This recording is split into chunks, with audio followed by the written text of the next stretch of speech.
Happy Valentine's Day.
Yo, what's up, gamers? Welcome to Tricky Gym. Thank you so much for tuning in. We have got a very exciting day, jam-packed with Pokemon trading card game action coming right at you. And I have a very special guest and co-host for today, Mr. Flex Daddy Righteous JW Kriewall. How you doing? Hey, doing well, Andrew. Thank you for having me. Of course, man. So excited to have you out for one of our release weekend events during... right after the pandemic, you'd attended a few. Oh, yeah? Back when we were hosting them in our warehouse. Yep. Some would say I'm one of the most accomplished GLC players in history. You got second place at one of our release weekend GLC events and won another. I did out of the 4. I think that's a pretty good. Yes, it was pretty good track record for sure. Well, we know you're no stranger to the expanded card pool, being an expanded regional champion yourself. Really excited about this event because we've got you and Riley both here. This is going to be a lot of fun. We set up the field mic, and so we may be dipping into that a little bit over the course of the day, checking in on the players as they are, finishing up, post-game interviews, and just views from the floor. So that's a really cool feature. We have some matches here finishing up from round 1, and then we'll get our live action started with round number 2. That's right. We decided to just kind of make sure that we had everything finalized during round 1 today. Instead of starting with round 1, I've got a couple more microphones in the situation than I've ever had before.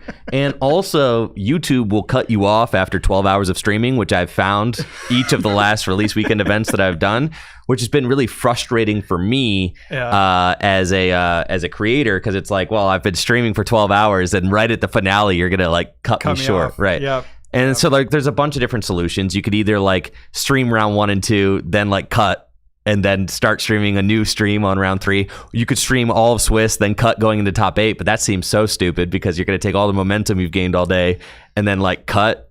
So I just said, I think that it actually just makes most sense to probably just follow TPCI's lead. They don't stream the first, I think, 2 rounds. I mean, and do you think they do it for a similar reason? I mean, obviously they have contractual obligations, but now that I've gotten into it, I realize that you're just putting so much pressure on everybody involved producing the event if you're live for 12 hours. It's just it's almost untenable to everybody wants a 12-hour stream until you're the one producing it. Right. Absolutely. But it's going to be a fun one. I mean, I'm happy to be back in Ohio. The air is different here, and it's really electric down on the field. So anyway, Yeah, well, I mean, we're gonna get going with it. Yeah, we've got the Mega Evolution $3,000 cash event happening here today. This is going to feature the newest cards from Mega Evolution, and we've got a ton of players here to try out these new cards for the first time in a major cash environment. Yeah, it's a $3,000 cash tournament. First place taking home $1,000, and it's all getting started right now. This is going to be the first major cash event with new cards from Mega Evolution happening here in the West. And we have got Riley Hulbert, actually, who is we've got Riley Hulbert who's on the floor with us. And Riley is going to be able to bring us some news from the floor. So very excited to kick things over to Riley Hulbert. He is joined by Jesse Parker, it looks like. So this is going to be the first time I've ever tried doing a field interview. Riley, how are things going down there in the hall?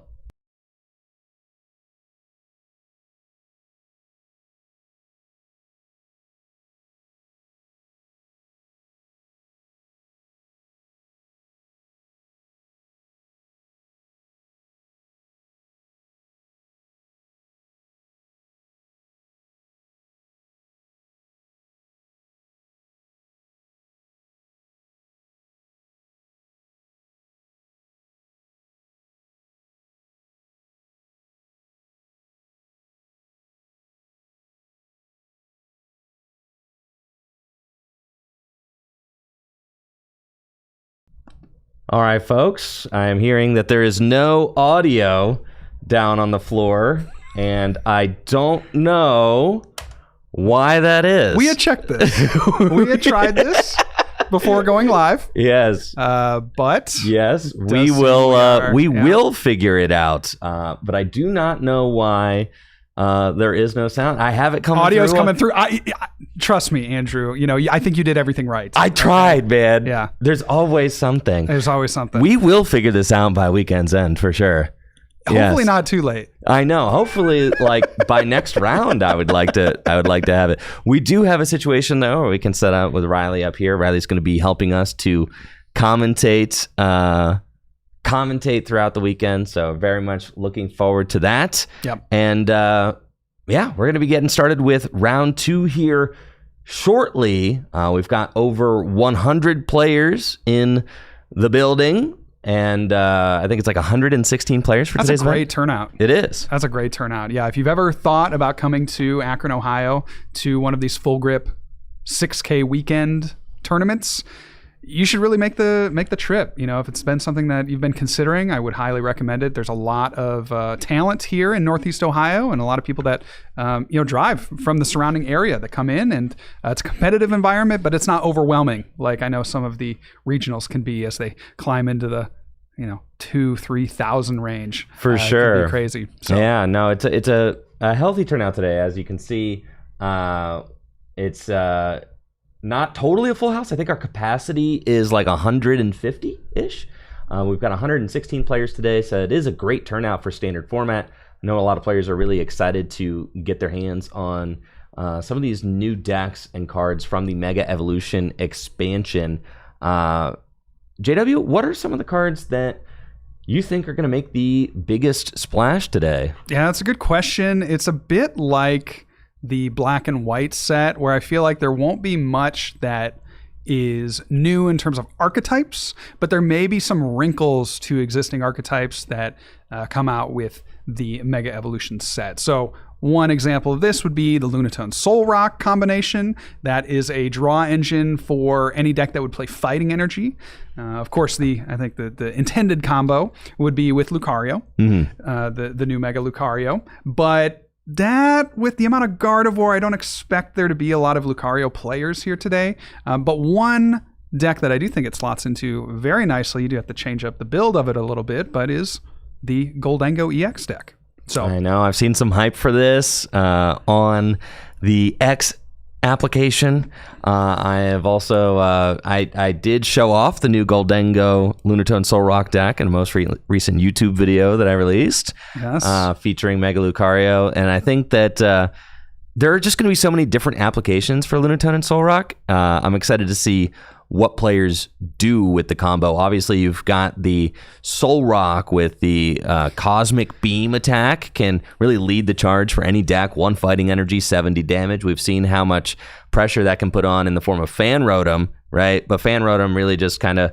And there are some decks playing Fan Rotom that have really nothing to search, or not much to search, right? Right. Because you were playing, there were some builds of Goldengo where you were playing the Fan Rotom literally just to attack with. Yes. Right. Yeah. So, no search with that. But the benefit of the Soul Rock is that, yes, it is an attacker. So now you have a little bit more of a stable attacking option into any sort of wall deck or any sort of evolving deck where they have 70 HP basics. And then you also have, of course, the draw engine of the Soul Rock. Right. So, yeah. So, or Lunatone, pardon me. The Lunatone, right. Yeah. So that combo, They both have, I think, like 110 hit points, so you can't use Buddy Buddy Poffin, so you do have to be a little bit intentional about how you're going to get them into play. Some decks will choose to use the Precious Trolley. Some decks are just going to play maxed out counts of Level Ball to help search them out, like you would with Monkey Nest Dory. Ball, Artisan. That's what I meant, Nest Ball. Yeah. Did I say Level Ball? Yeah. Maxed out counts of Nest Ball. Too many balls. And been saying that for years. I know. And... but then you also do have the new Fighting Gong, which is an option too. Fighting Gong is a lot of fun. Yes, these are very interesting cards. We've seen different iterations. Obviously been playing the game for quite a long time, Andrew. So this might be a memory of Netball, right? Oh, with the grass typing. Yes. But just now Fighting Gong for the fighting type Pokemon. So certainly something that we will be looking forward Netball, to also seeing. Fog Crystal, right? Fog Crystal, yes. Okay, yes. So not a ball, but same kind of parallel. Andrew, what do you think is the mega Pokemon that will make the biggest splash? We talked about Lunatone, Soul Rock, but those are sport Pokemon by and large, right? So what is the mega that you think will have the most impact here this weekend? Well, I'm a big fan of Mega Lucario. However, there's just one problem, JW. A big purple problem. It is weak to Psychic. Yeah. And Gardevoir does seem to be the reigning BDIF. It is extremely good. I do think that Mega Lucario just lays waste to a lot of other decks, though, is the thing. Like, your Mega Brave attack can easily do 330 damage. You can easily knock out Dragapult EX in one hit. You can easily knock out Marnie's Grimmsnarl. There's a lot of Pokemon that you can just annihilate with it. And being able to put early pressure on with Lunatone and Soul Rock is very good.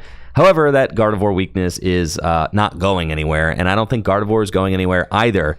I've seen some players try to negate the weakness by playing it, like I think like Joe Omnipoke was trying it with Zoroark, like End Zoroark with Lucario type situation. That's cool. I mean, we saw, Zoroark get splashed with just about everything during its day, of course, but Zoroark GX's Riotous Beating could be used for 2 colorless energy. It's slightly different when you have to incorporate a double darkness in order to attack with Zoroark, and then double fighting to attack with your Lucario, right? But I do really like Mega Lucario, and then Mega Venusaur is, I think, just a really cool deck. I don't think that there are gonna be a lot of fire decks, to worry about. The biggest concern with any of the Mega Pokemon, of course, is the ability for them to get one hit KO'd. And you've got your Goldengos, you got your Raging Bolts, right? So how much of that one hit KO action are we going to be seeing today? Kind of keeping the Mega Evolution Pokemon in check, and then how much are we going to see Mega Evolution Pokemon be able to tank hits? I hear that Northeast Ohio is a hotbed for Raging Bolt. Yeah, it's true. So that may scare some players out of playing Mega Pokemon. One Mega that I am interested in seeing, I think this is a natural inclusion in a deck like Raging Bolt or any other turbo basic decks, is Mega Kangaskhan. Oh, yeah. Having that ability in the active, being able to draw a couple cards every turn, that just increases your consistency. And then, like we were just talking about, maybe the fighting type Pokemon will not be very present due to their general weakness to Psychic. So you're relatively safe with a Mega Kangaskhan from getting one-hit KO'd in a lot of matchups. For sure. And I think that, Mega Pokemon, it might be a situation where the Pokemon Company was maybe trying to rein it in a little bit for the first wave of Mega Pokemon, right? And then by the time that they're done, we're going to be like, dude, can we please get these Megas out of here? They're just like way too broken. However, there's just, I think Mega Evolution, funny enough, is about the, support cards that we get. You've got Lily's Determination is bound to be in almost every deck we see today. Yep. Going to be the most powerful new supporter card that's been released I think in a long, long time. Probably like since Iono. It's like the strongest supporter we've seen since then. And is going to be an explosive way for players to start off the game. Shuffle draw 8.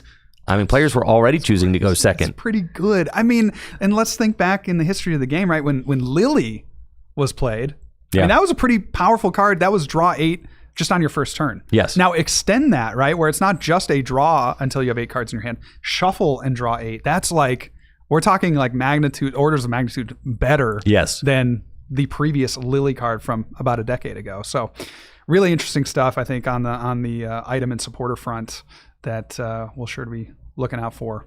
And we've also got the new Force of Vitality. Breaking the rules of evolution for grass Pokemon. What do you think is the best application for that? Because I've seen some uses in, not a pure grass deck, but in the Cynthia's Garchomp deck to get out your Roserade. Really? Yeah. Oh, I haven't seen that. That sounds cool though. Yeah. So you can just like splash build them up. Yeah, you can build up all your Roserade, go from 0 in play to 2 or 3. I mean, it's very interesting in that use.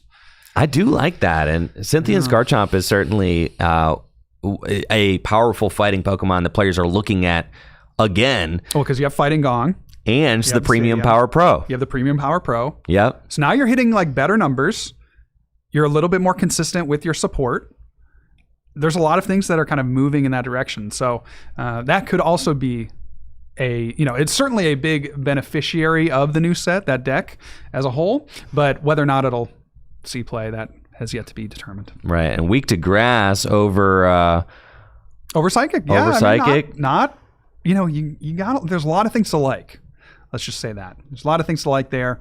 And the Fighting Gong, that has to be a huge consistency buff for that deck. 100%. Right? Being able to search out your Gabites, that search out more of your Cynthia's Pokemon. And I don't know, now that I'm talking about it a little bit more, that might have been something I would have played this weekend. Could have been fun to see.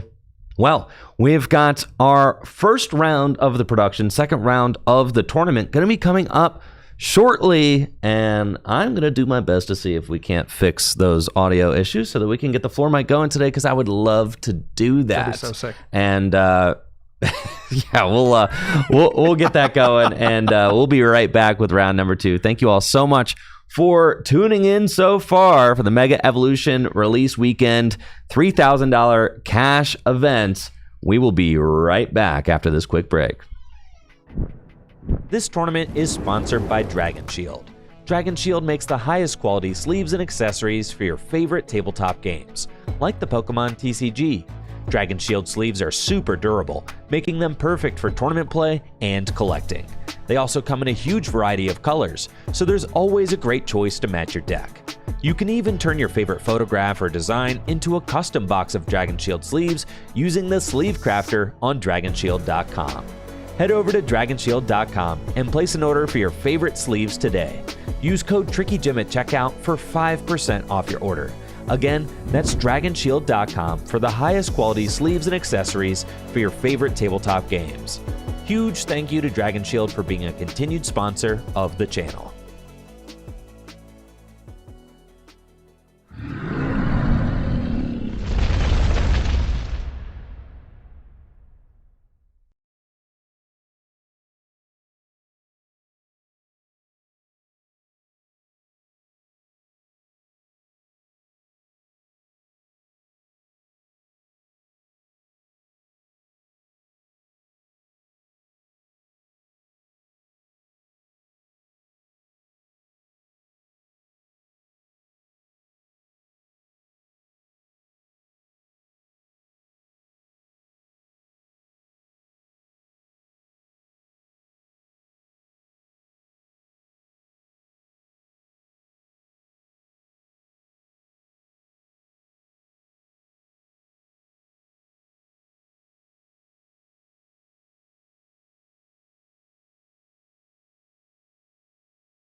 How's it hang, everybody? Welcome back to the Full Grip Games 3K here at Tricky Gym.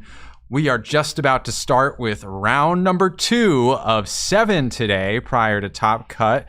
JW, I was down on the floor, unfortunately without audio, but I was down on the floor and I saw some really cool stuff out there. Lots of different megas actually out there. For real. We were just debating on what mega would have the biggest impact. We were not so high on most of them. I mean, Mega Lucario, I think for both of us.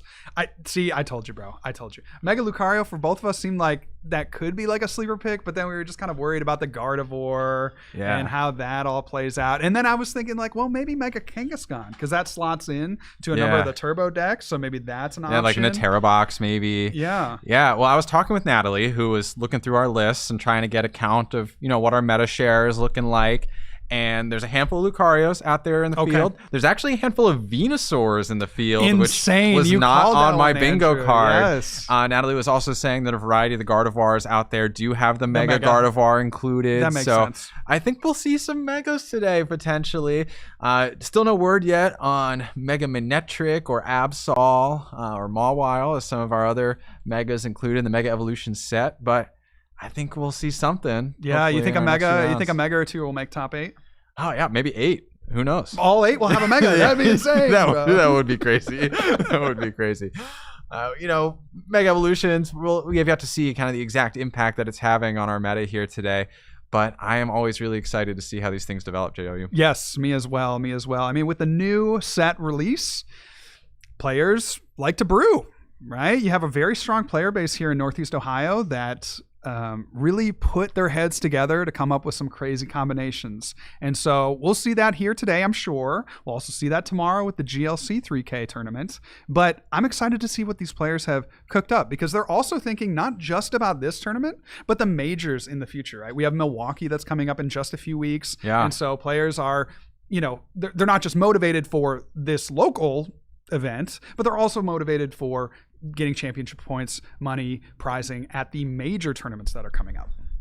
It looks like for round number 1, or I should say round number 2. Round number 1 for us. Excuse me, round number 2. We have got Austin Charles on the right. He was a world championship qualifier this past year, just barely finishing 125th overall in championship points. And we have got, I think he's playing Goldango with Rocks.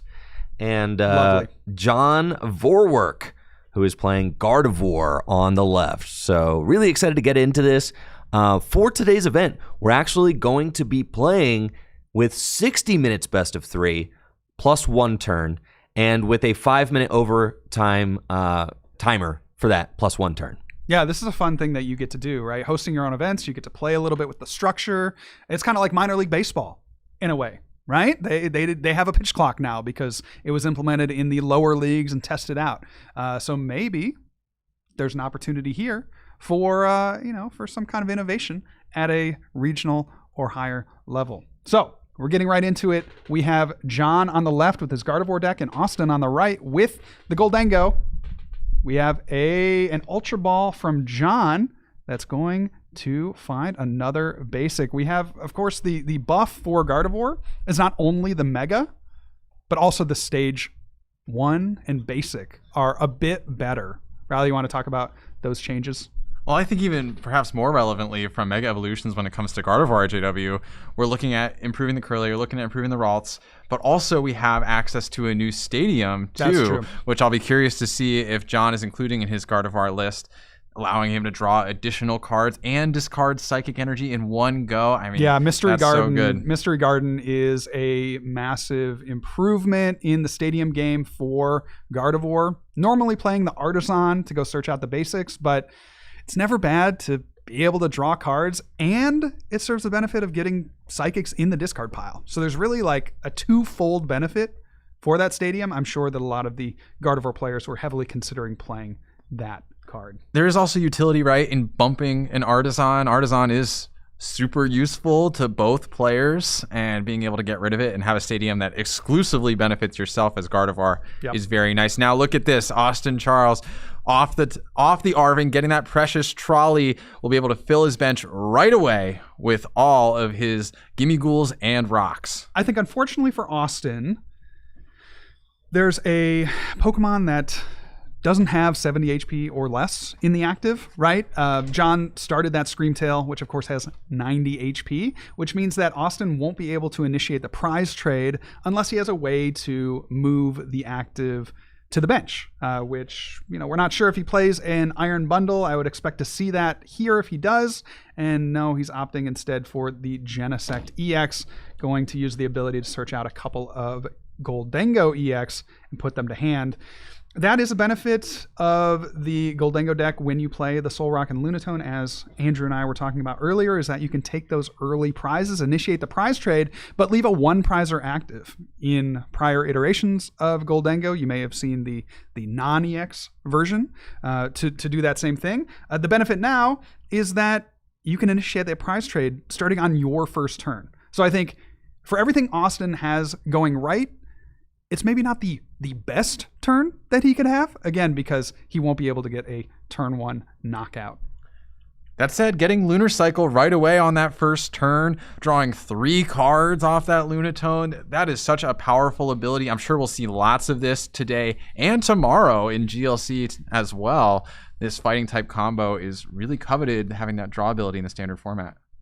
So we see Austin here using the Minor Errand running on that Gimmighoul to search out 2 fighting energy. Now that's pretty relevant, right? Because his ace spec is the Precious Trolley, and getting energy into play is going to be a big deal. Getting it all to hand to be able to take knockouts is important. You not only need it for your Lunatone to be able to draw off the Lunar Cycle, but you also need it to knock out your opponent's Pokemon. So a big turn there from Austin, and the action passes back to John. Now, I was wondering, JW, what do you think is going to be the result of these Goldengo decks no longer playing Energy Search Pro? Is there anything that is getting lost or left behind with that switch in A-Spec? I know a lot of players are excited to try Goldengo with the rocks. I mean, you just have such great onboard draw support. You can search energy, in other ways, Fighting Gong, Earthen Vessel, but are you worried at all about the early firepower of the Goldengo deck without Energy Search Pro? Yeah, absolutely. I mean, the burst power is not there, right? So if your opponent is able to get a quick EX or, dare I say, Mega Pokemon established early, and then pair that with some kind of hand disruption, that can be pretty detrimental to the Goldengo deck as it's currently built, as we see Austin has his rock build. Because you're not able to just get, that 7, 8, 9 energy out from the deck off of the eSearch Pro. You trade that off with having maybe a more stable board position in the early game with the Precious Trolley build. So maybe it all kind of buffs out in the end. But yeah, that is certainly a consideration of how any sort of hand disruption plays into what kind of attacks Austin could pull off as the Goldengo player. I'm sure we'll have to see how Austin gets these energies out in the coming turns. Do want to call out, we get our first Lily's Determination of the day. Lily's Determination, a premier new supporter card from Mega Evolutions, particularly in these evolving decks, allowing John, in this case, because he has 6 prizes remaining, to shuffle and draw 8 cards. That's such a powerful draw supporter in these early turns. And Gardevoir, not the type of deck that's taking early knockouts, so you get that effect for multiple turns. And they can manipulate the damage on board, right? And that's where a card like Lily's Determination in a deck like Gardevoir is a bit better than in a deck like Raging Bolt or Goldengo, right? In those kind of more aggro decks, you're trying to take those prizes early, and a shuffle draw 6 is not anything to scoff at, but it's much more beneficial in a deck that, I mean, realistically can take 4 to 6 prizes in one turn with proper damage manipulation off the Monkey Dory. So certainly a card that we were curious if Gardevoir players would see, would play in their decks, and it certainly has seemed that John is opting for some amount of Lilies. And look at this, JW. This is the power of this sort of draw. John has a Gardevoir in play. He has a Dark Energy on a Monkey Dory. He has the Mystery Garden ready to go, like we were talking about earlier, to draw extra cards by discarding those Psychic Energy. I mean, this is the dream turn 2 setup, being able to Screamtail immediately for a knockout on the Gimmighoul. Yeah, that's pretty good. That's pretty good. Removing a Gimmighoul from play is the best option, I think, for John. right? You want to limit how many of those Goldango that you have to attack through. And so, big deal here for John. I'm sure, we talked about lilies and maybe delaying that. So maybe this is, a deck building choice that informs his play here.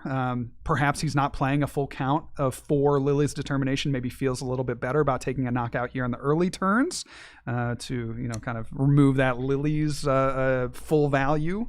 We'll have to see here as the game progresses. But action back to Austin. We will be most assuredly seeing a Goldango knockout. What I'll be curious to see is how much energy he discards, because now from John's point of view, you want to be disrupting the Goldango deck. You've taken out already one of the Goldango EX, of course the primary draw engine of the Goldango deck. You obviously have Lunatone and Solrock for a little bit of backup, but you want to make sure you are cycling attackers, getting the cards out of the deck as fast as possible. So we'll see here from Austin how much he decides to discard to keep cycling energy into the late game. I think one of the most exciting things about this new build of Goldango is that, Austin has options, right? He could have just gone up with Solrock and taken the knockout on this Screamtail, right? Because the Screamtail has damage counters on it now, so that's an option. But I know that a lot of Goldango decks are playing high counts of Boss's Orders, so maybe this will be a situation where Austin feels like he has a large enough hand to go and wipe out a Gardevoir EX this turn, because why else are you leading Goldango here unless you're trying to take 2, right? Well, that's a good call out. If we think about the prize map, John's taken 1 prize. So I think from Austin's perspective, you probably want to force 3 Goldango EX from here. And so I think that probably factors in. We do see the air. So, maybe he is going to go in with the Solrock. You did call that out as a play. I wasn't necessarily seeing that, because I think in Austin's position, you do probably want to attack with 3 Goldango EX, right? Just but put what as if it's, much HP. What if it's 3 single prizers and 2 Goldango? How reasonable is that, though? Let's think about John's next attacker. It's probably, on board, it's the EX. So we'll have to see. Defensive play here from Austin. The Turo scenario on the Genesect, kind of identifying that as the weakest part of his board, and then just saying, gonna rock out, man. Gonna rock out. Indeed. I'm saying, dude. And there's a stadium bump. We have the Artisan to go fetch what I'd imagine would be another Solrock. That just makes the most sense. You would imagine that this is going to get knocked out here. There's a Cramorant. Oh, shoot. Okay, that's a Hops Cramorant in there. So this makes way more sense now, Andrew. I think your play that you called out with the Solrock active taking that knockout, we aren't going to see the Cramorant come down, which I don't see an issue with kind of preparing it. But that actually makes the single prize attacking options much that line much stronger for Austin. Yeah, really interesting inclusion from Austin here. And you have to imagine Artisan is likely to stay in play for this next turn. What are the odds that Gardevoir is playing multiple Mystery Gardens? Likely Gardevoir is playing some of their own Artisans as well. So you do have a route to get that Cramorant back out in the following turn, though it could be nice to reestablish your Solrock and have Cramorant. So either way, Austin's committed to this line, and John will have to respond, potentially attacking with a Gardevoir, or at least using it to build up damage counters and retreat. Yeah. What I think is really interesting about John's board is he hasn't played this, I think, as we would see traditional Gardevoir players play. We see all three pieces of the Gardevoir line on the field. You got the Ralts on the bottom of the screen, and then the Kirlia, that new Kirlia, towards the top, and then obviously the Gardevoir EX in the active. So that's a lot of bench space to commit. Austin, again, has kind of showed his hand in that he's going to be attacking with the one prize attackers and try to gain advantage there. So I wonder if this will end up hurting John, where he doesn't have enough space for instance, 3 Monkey Dory. That's pretty classic. You want to get as many monkeys established as you possibly can. And having bench space occupied by a support Pokemon, the Gardevoir line, is maybe not what you're trying to do in most games. So we'll see if that has any effect in how this game plays out, because if you're going to be attacking with a one prizer, Austin can match that, then your Gardevoirs are not getting into play. They're not getting into the action. right? And so you maybe have a bit of a misuse of bench space. We'll see if that comes back to haunt John here in the late stages of this game. And speak of the devil, JW, there is another mystery garden being eyed up off that secret box. John potentially reestablishing that stadium, getting to draw further additional cards, and get rid of that Artisan, which may make it challenging for Austin to get, for example, a Solrock and a Cramorant out next turn to both supplement the draw and get that single prize swing off. You can't attack with Monkey Dory, JW, in these single prize exchanges, so in theory, you could go for the 3 Monkey and 3 Gardevoir as your 6 critical bench slots, and that would be viable into attacking into Goldengos or into basic attackers like Solrock. I don't think that's a bad line. And John really going wide with these Gardevoirs. Here we go. Lots of energy into play. Going to be able to move up to 6 damage counters over to Austin's board with those 2 dark energies on Monkey Dories. And this is basically the dreams. This is turn 3, mind you. Yeah. And he's already swung for a knockout on turn 2. Yeah, we're seeing the benefit of the new stadium, being able to discard that energy, being able to get a full hand, and certainly paying dividends for John at this point. See a Screamtail come down with the Bravery Charm attached and a number of energy hitting that Screamtail. He needs, I was just going to say, John, make sure that you attach to the active, because you don't want to commit too many energy before retreating. So 6 damage counters coming to the bench Screamtail and 4 to that active, with a Monkey Dory being activated, putting 3 on the bench Goldengo. So John's going to do a little bit of mental math. I'm curious to see here what he is going to target. Do you need to make sure those counters get on the Screamtail as well? I'm sure that'll get resolved shortly here. Once all the energy are accelerated into play. There we go. And there we go. 120. 8. 140. 200. 240. Yeah, he's got 6. I mean, that was a smooth couple of turns from Gardevoir. Going first, mind you, right? Yeah. Like going first, dude. Like the turn 2 Screamtail going first into turn 3. I know. This is crazy. And it makes it pretty hard for Austin to take a 2 prize knockout this turn, because you're leaving a Screamtail active, right? So we don't know exactly the extent that Austin plays any counters for Gardevoir, right? Like, does he play a Tool Scrapper? That would obviously be a major card in this situation. We don't know. But it makes it really hard to prioritize knocking out a Gardevoir, for instance, when you just leave a Screamtail with all this damage in play and potentially another huge swing on upcoming turns.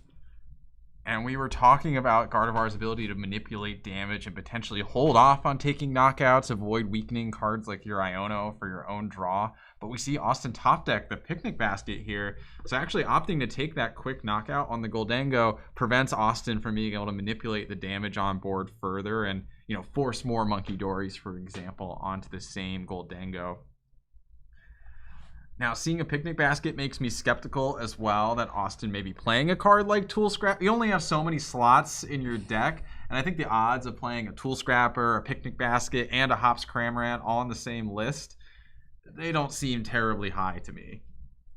No, I'm going to be honest. It's kind of like a one or the other type situation. It seems like Austin maybe has designed his deck to be a single prize lead into like sweep with Goldengo later type thing, and this Gardevoir deck is just simply popping off. And just seeing how aggressive the Screamtail can be in combination with Monkey Dory, and you're also you're incentivized to play more Psychic Energy than you used to play with the new Mystery Garden Stadium, so that you can cycle those into the discard pile and draw cards. You're incentivized to play a really wide purple board now without like Pheasantipede to rely on, right? Because you get to use Mystery Garden to fill your hand to 6 if you have 6 Psychic Pokemon in play. So, I mean, this has been an absolute clinic from the Gardevoir deck so far. And you would really hope, if you're a Goldengo fan, you would really hope to see a Tool Scrapper here. But without a Tool Scrapper, I don't see how Austin comes back from this. Well, you see Austin eyeing up the boss. He will end up playing that onto the Gardevoir. He's going to retreat into the Goldengo. I think this is all smart. Whether or not he plays the Picnic Basket, that remains to be seen. Picnic Basket here does mess up a bit of math on the Screamtail, now going from 240 damage output to, 180? So that's like pretty significant. John will need to find more psychic energy to discard. So this might be the opportunity that Austin has to level this game out a little bit. This Screamtail now is much less effective. Obviously still going to be able to take knockouts on either the Soul Rock or the Lunatone, which is frankly what I would expect John to force here. The benefit John has, Austin is going to go to, I believe, 3 prizes remaining? 4, man. Or sorry, 3 with the 2 prize knockout, yes. Yeah. So 3 prizes remaining. So, John could potentially force a double 1 prize boards over the course of multiple turns, right? He could take a knockout on a Lunatone, not evolve into a Gardevoir, and then potentially manipulate damage onto like a Lunatone or Soul Rock and take a knockout with a monkey. So maybe that's a play that we see here as well. I'm curious to see how John routes this. 2 Kirlia is really interesting. And, that makes it obviously much easier for Gardevoir to come into play. If, Austin takes a knockout on a Kirlia, you just have another one in back. So John should take this knockout on a benched rock. That'll bring him down to 2 prizes. And then he just needs to find the last 2 prize knockout on a Goldengo, which with 3 Monkey Dory, you can do it with a Gardevoir. So I don't know, John, I was doubting his board position early, but he might just know exactly how to play this matchup, and I think it might pay off for him here. Well, the one thing worth noting, right, about this board, I mean, Mystery Garden did just come down, but there is no Gardevoir EX, and there is no Fez. So, an Iono to 2 could possibly stick.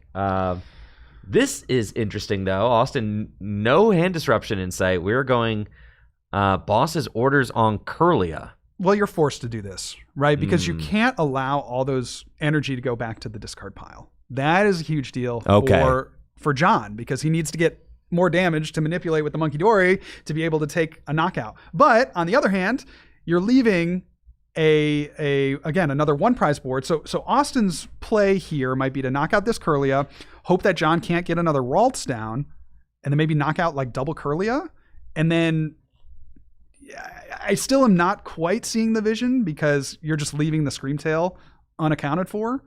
But, certainly Austin is giving himself at least 1 more turn, because at this point, with the board that we see here, John can't take a knockout on any EX. I actually don't think that line works, JW. The reason that is because the Screamtail could, in theory, just swing straight into a Goldengo. Yes, twice. And then doesn't even necessarily need to. There's the 3 Monkey Dories. Right. So if you do 180 and then move all the monkey damage, that's you actually take the knockout. Yeah, I'm not really seeing a great line for Austin. Obviously could be completely off. Maybe there's a card here that we don't know that he plays. A counter catcher type thing. Yeah.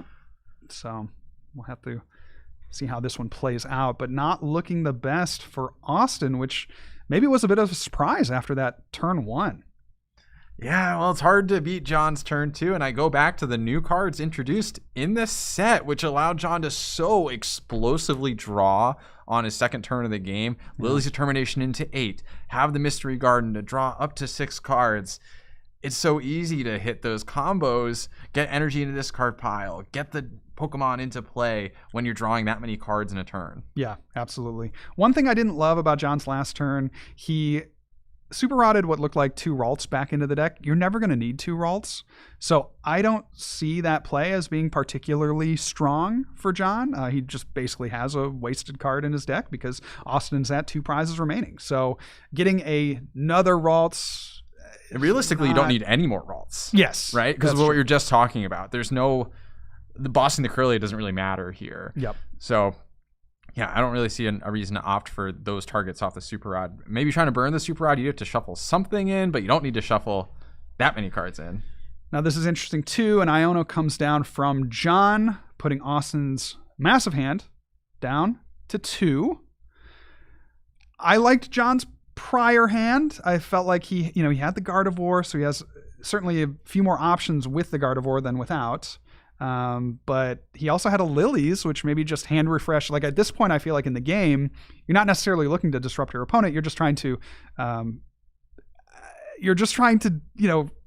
close out the game. And this is a play from John that I really can't. Yeah, I don't know if I like that. I can't defend this one. I mean, really, all you need is to either survive the turn or hit a new Gardevoir, right? Yeah. And so this is really the only way you could lose is by putting you down to low and missing the Gardevoir if Austin takes this knockout. Yeah, I was going to say, Austin wanted the Iono, so to have his opponent play it for him, it's almost like you played the hand disruption for Austin. Yeah, John in this position, I think, wanted to keep his prior hand, which had a Gardevoir EX, which opens up a lot of different options for him. Now what John is doing, he took a one prize knockout going down to, I believe, one prize. Well, we see it, one prize remaining. If Austin is able to go around this Screamtail, then there's really no threat from John on the next turn. We are almost assuredly guaranteed that Austin will not play a single prizer down on the field. If he does, that's, we have some questions there. But, with this current board, there's no way for John to close out the game as I see it. And he only has 3 cards in hand. I don't think any of those are Gardevoirs. So you're really just leaving yourself with very few options. Yeah, Turo up to heal the 30 damage as well. Just deny that. I don't know if that really ultimately matters in the end, but if it's the supporter you have, I guess you play it. And I think John actually last turn was basically forced to take the single prize knockout because his hand was so bad. No.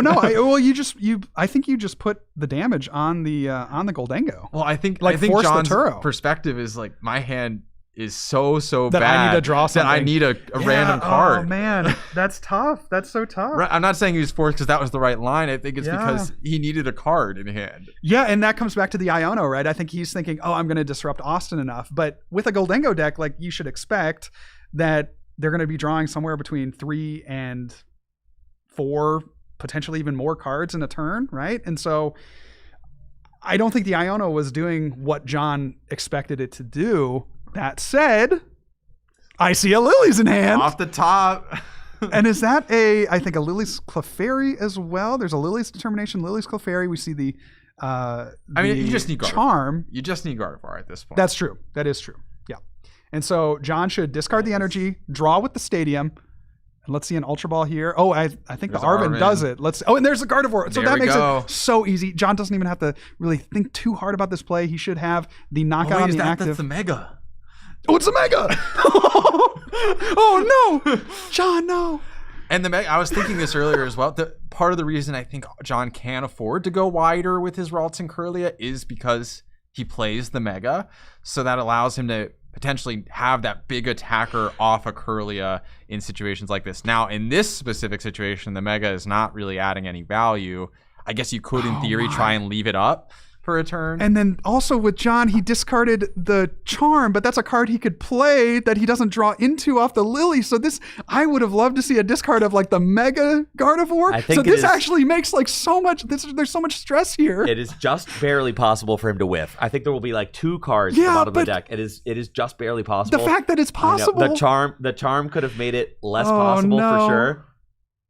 Oh, it's definitely possible. I think there's like maybe 9. Oh no, we'll have to see it. Oh, that's not a good card. Not a good card. Not a good card. Not a good card. Oh. No. Okay. Yeah. Really only needed that Gardevoir. Yeah, there were like 3 or so cards left in deck, so those little margins matter, right? My goodness. In these late stages of a game. Absolutely insane stuff. I mean, that was interesting from John. We do see the Mega revealed at the end, so that maybe gives a bit more context as to why he went a bit wider with the Ralts and Kirlia in those early turns. So, okay, I give a little bit of props to John there, maybe seeing some lines that we weren't seeing, obviously not knowing the contents of his list. But really dynamic turns there from both players. I mean, we saw these decks firing on all cylinders, and that was a lot of fun to watch. Yeah, absolutely. Now, we still got 2 more games to go. And with the longer round timer here, I think we're seeing a higher likelihood that we'll get to a genuine match conclusion here, so long as players keep pace in these final 2 games. But that was a really fun watch, JW. This is boding well for Gardevoir, though, in the Mega Evolutions format. Who could have predicted? Yeah, no kidding.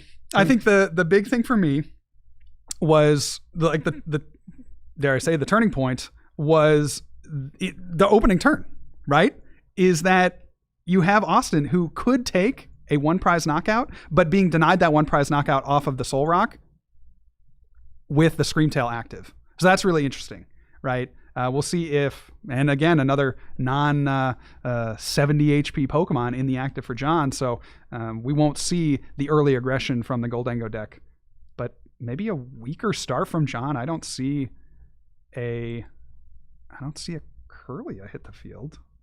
Ralts, you mean? Or Ralts, I should say. Yeah, that'd be pretty broken if a Kirlia could hit the field, wouldn't it? Yeah, the new Kirlia from Mega Evolutions is really good. It's insane. You could just put it right into play. We do get an Ultra Ball, so we'll be able to get a Ralts down this turn. Just debating which cards to discard. There potentially goes that Mystery Garden. We saw how good that was in game number 1, but you have to make tough choices with cards like Ultra Ball. That's why I feel like Ultra Ball counts have fluctuated up and down over the past year and a half, 2 years, just because these discards are so painful sometimes. Something that's really sticking with me right now is we see how close Gardevoir got to the bottom of the deck there. Like, that's insanity, right? I mean, like, in just a handful of turns, Gardevoir had three cards left in deck. Keeping pace with the aggression of Goldengo. Yeah, like right? literally 3 cards left in deck at the end of the game. 3 cards left. That's without Refinement Kirlia. And that's with a few, like, we talked about the sub-optimizations of his, his Super Rod, right? And then not discarding the tool, which he could have attached. So, like, he could have potentially been at the end of his deck, maybe had a bit more of a guaranteed out there to the Gardevoir EX. But you're absolutely when you right. actually factor in those couple extra thins, the Super Rod plus the Charm, that was the difference between getting to the very bottom of the deck. It's crazy stuff. Gardevoir's absolutely blown out of the gates here. Now, not a very fast turn 1 here. And Austin potentially going to get another Trolley start. He's eyeing it up off the Genesect. Do we see an Arven in hand? We do. So there we go. Smartly using that Genesect first, search the deck, find the Trolley, and go get some of your basic Pokemon. Where he goes from here, not too big of a deal. I mean, this is pretty much exactly what you want. Going second here from Austin. This is what we saw in the first game. John start bit weaker, and we'll see if Austin can capitalize on that. Now, with the Monkey Dory in the active, you really don't want to swing into that with the Soul Rock. That's just giving free damage counters to Guardy, and they'll be able to attack with Monkey if they really want to. So I'm thinking it's potentially just leave the Genesect in the active line, avoid any Mind Bend shenanigans. Yep, I agree here, and it is interesting. I feel like, these 2 games have been really getting me excited to potentially slot in a an Iron Bundle.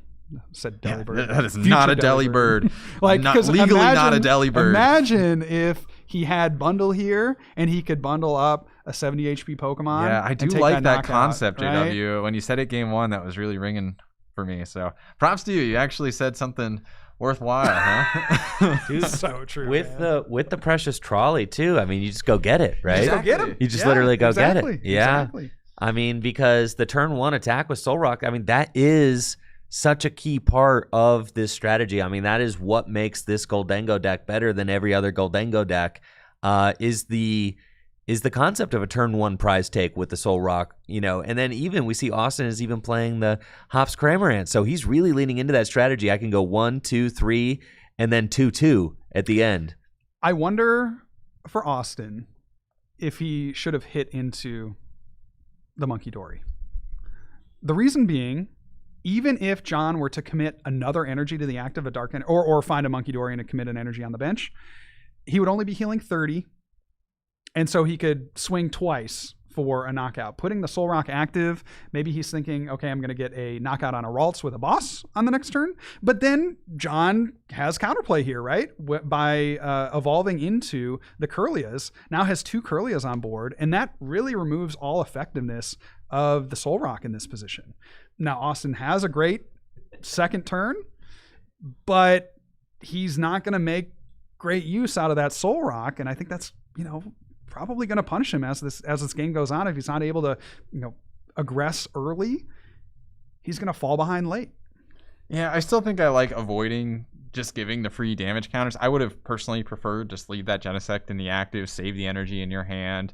Don't give free counters to Guardy if you can avoid it. And again, you never know. We saw a crazy pop-off turn from John. You don't know if John's packing a turn like that when an opponent has a slow turn 1. To me, that usually implies they have supporters in hand to advance their game state. But here we go. You can always discard that energy to retreat this Soul Rock. Thankfully, only 1 retreat on that boy. Well, And if I am not mistaken, I don't see... Okay, I see a Petrol. I was going to say I don't see...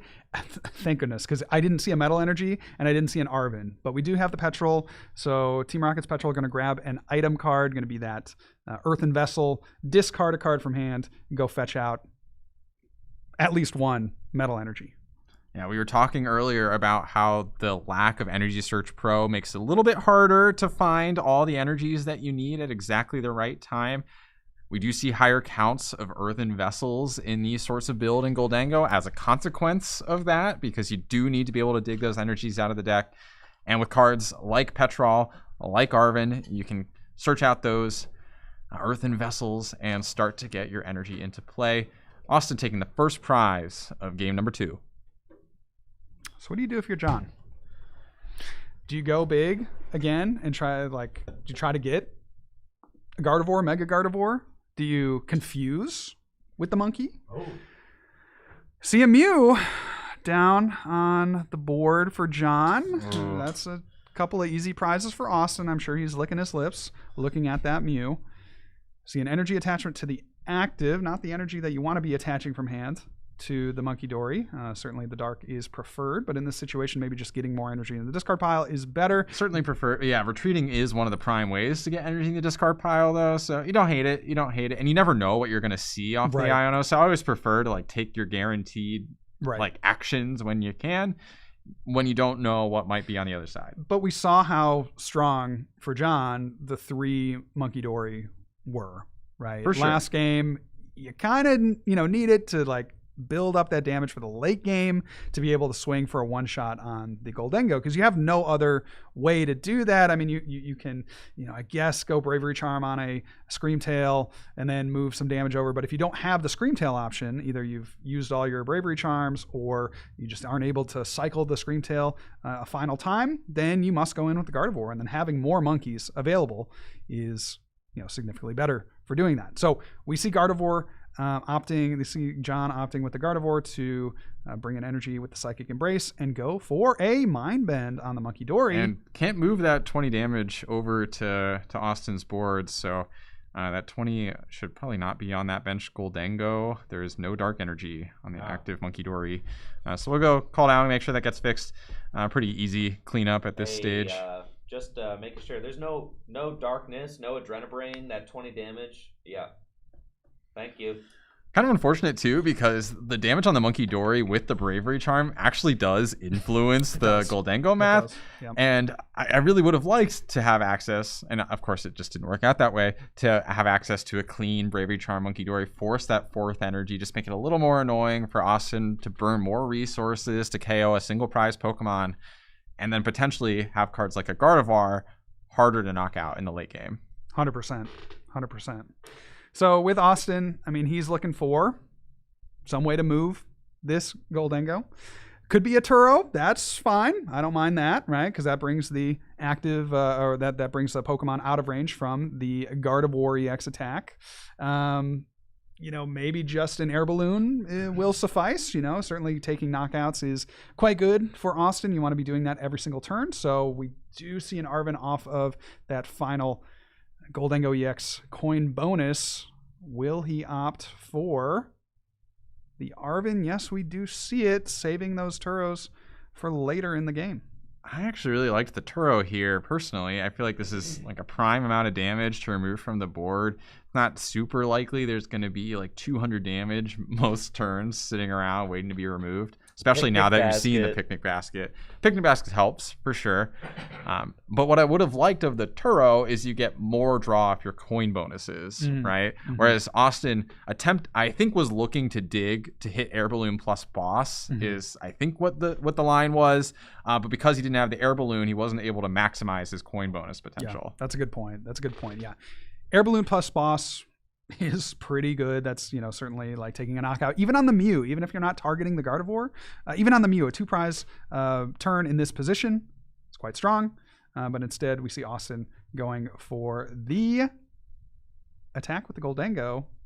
Let's make sure that he has enough energy to Should do have so. enough with the Superior. There are multiple in the discard just from the Lunatone plus the previous attack on the last turn. So, yeah, plenty of energy to grab there. Unfortunately, the picnic basket does heal that 20, so you do have to spend energy. the 4 on the Monkey Dory.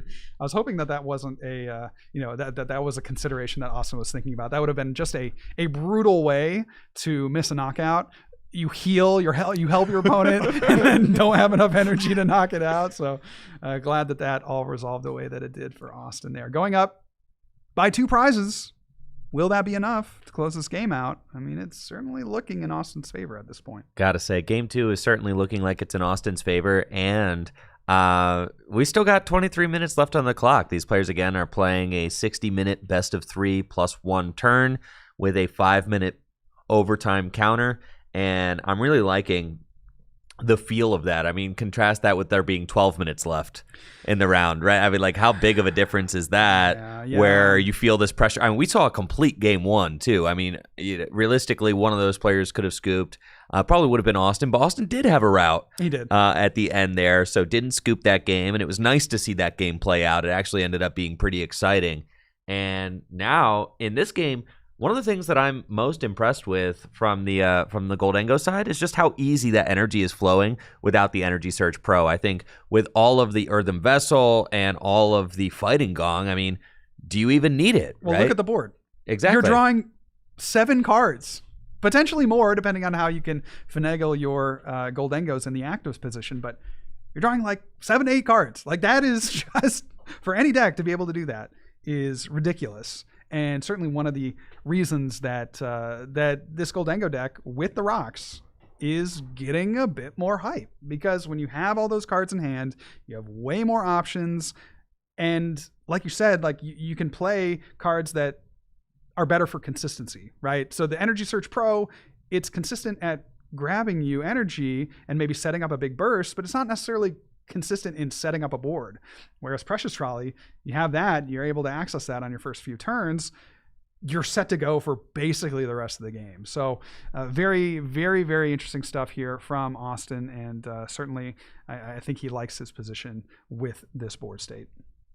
Yeah, good call out as well, because one of the weaknesses of Goldengo in the prior format was just that very first turn, getting enough Gimme Ghouls into play to be able to evolve up rapidly. And with a card like Precious Trolley, I mean, you got that on lock, right? You're going to very easily be able to evolve up many, many Gimme Ghouls, so long as you have access to that Precious Trolley. And with 4 Arven and a Petrol, you have a lot of different ways to get that on the first turn. John pivoting a bit to a little bit more of a stalling strategy, trying to trap Austin's lone Goldengo without energy in the active. And so swinging into that Goldengo with the Miracle Force off the Gardevoir, placing 190 damage counters on it. For Austin, this is a pretty easy turn, right? You're looking for a knockout on the Gardevoir. You only need 6 energy, which is great because that Gardevoir has 30 damage on it. And you want to pair that either with a balloon or preferably, I think, the Professor Turo scenario. Which Austin did save last turn. He opted not to use it last turn. So it does have access to it this turn to clear off 190 damage off the active. I mean, that's the best possible value proposition, really, for Professor Turo in this matchup. Yeah, absolutely. What remains to be seen, I don't have a great look at Austin's hand. We do see the Turo, so I think he's pretty confident in having enough energy to knock out this Gardevoir EX. We'll have to see. I didn't quite see the requisite pieces, but I'm sure if he's making this play, he feels pretty confident in being able to draw into it. So there is the Super Rod from Austin. We know that he has an Earthen Vessel in hand, so very wise from him to save that for this time. And again, just needs now the 1 Superior Energy Retrieval combined with that Earthen Vessel off of the Super Rod, putting 2 energy back. He will have enough to take out this Gardevoir EX. Here we go. Austin just mapping out that exact set of actions here. Earthen Vessel, get those 2 fighting energy, take a gander at the deck. potentially could Lunar Cycle. The risk with Lunar Cycling is that energy is now no longer in your hand, so you can't be too aggressive with your Lunar Cycles in this deck, though it is obviously a very helpful draw option. And the nice thing about the standing damage counters on this Gardevoir EX is you only need the 6. Don't need to reach for that 7th energy, so that makes the math really nice and clean between the Earthen Vessel and the Superior Energy Retrieval.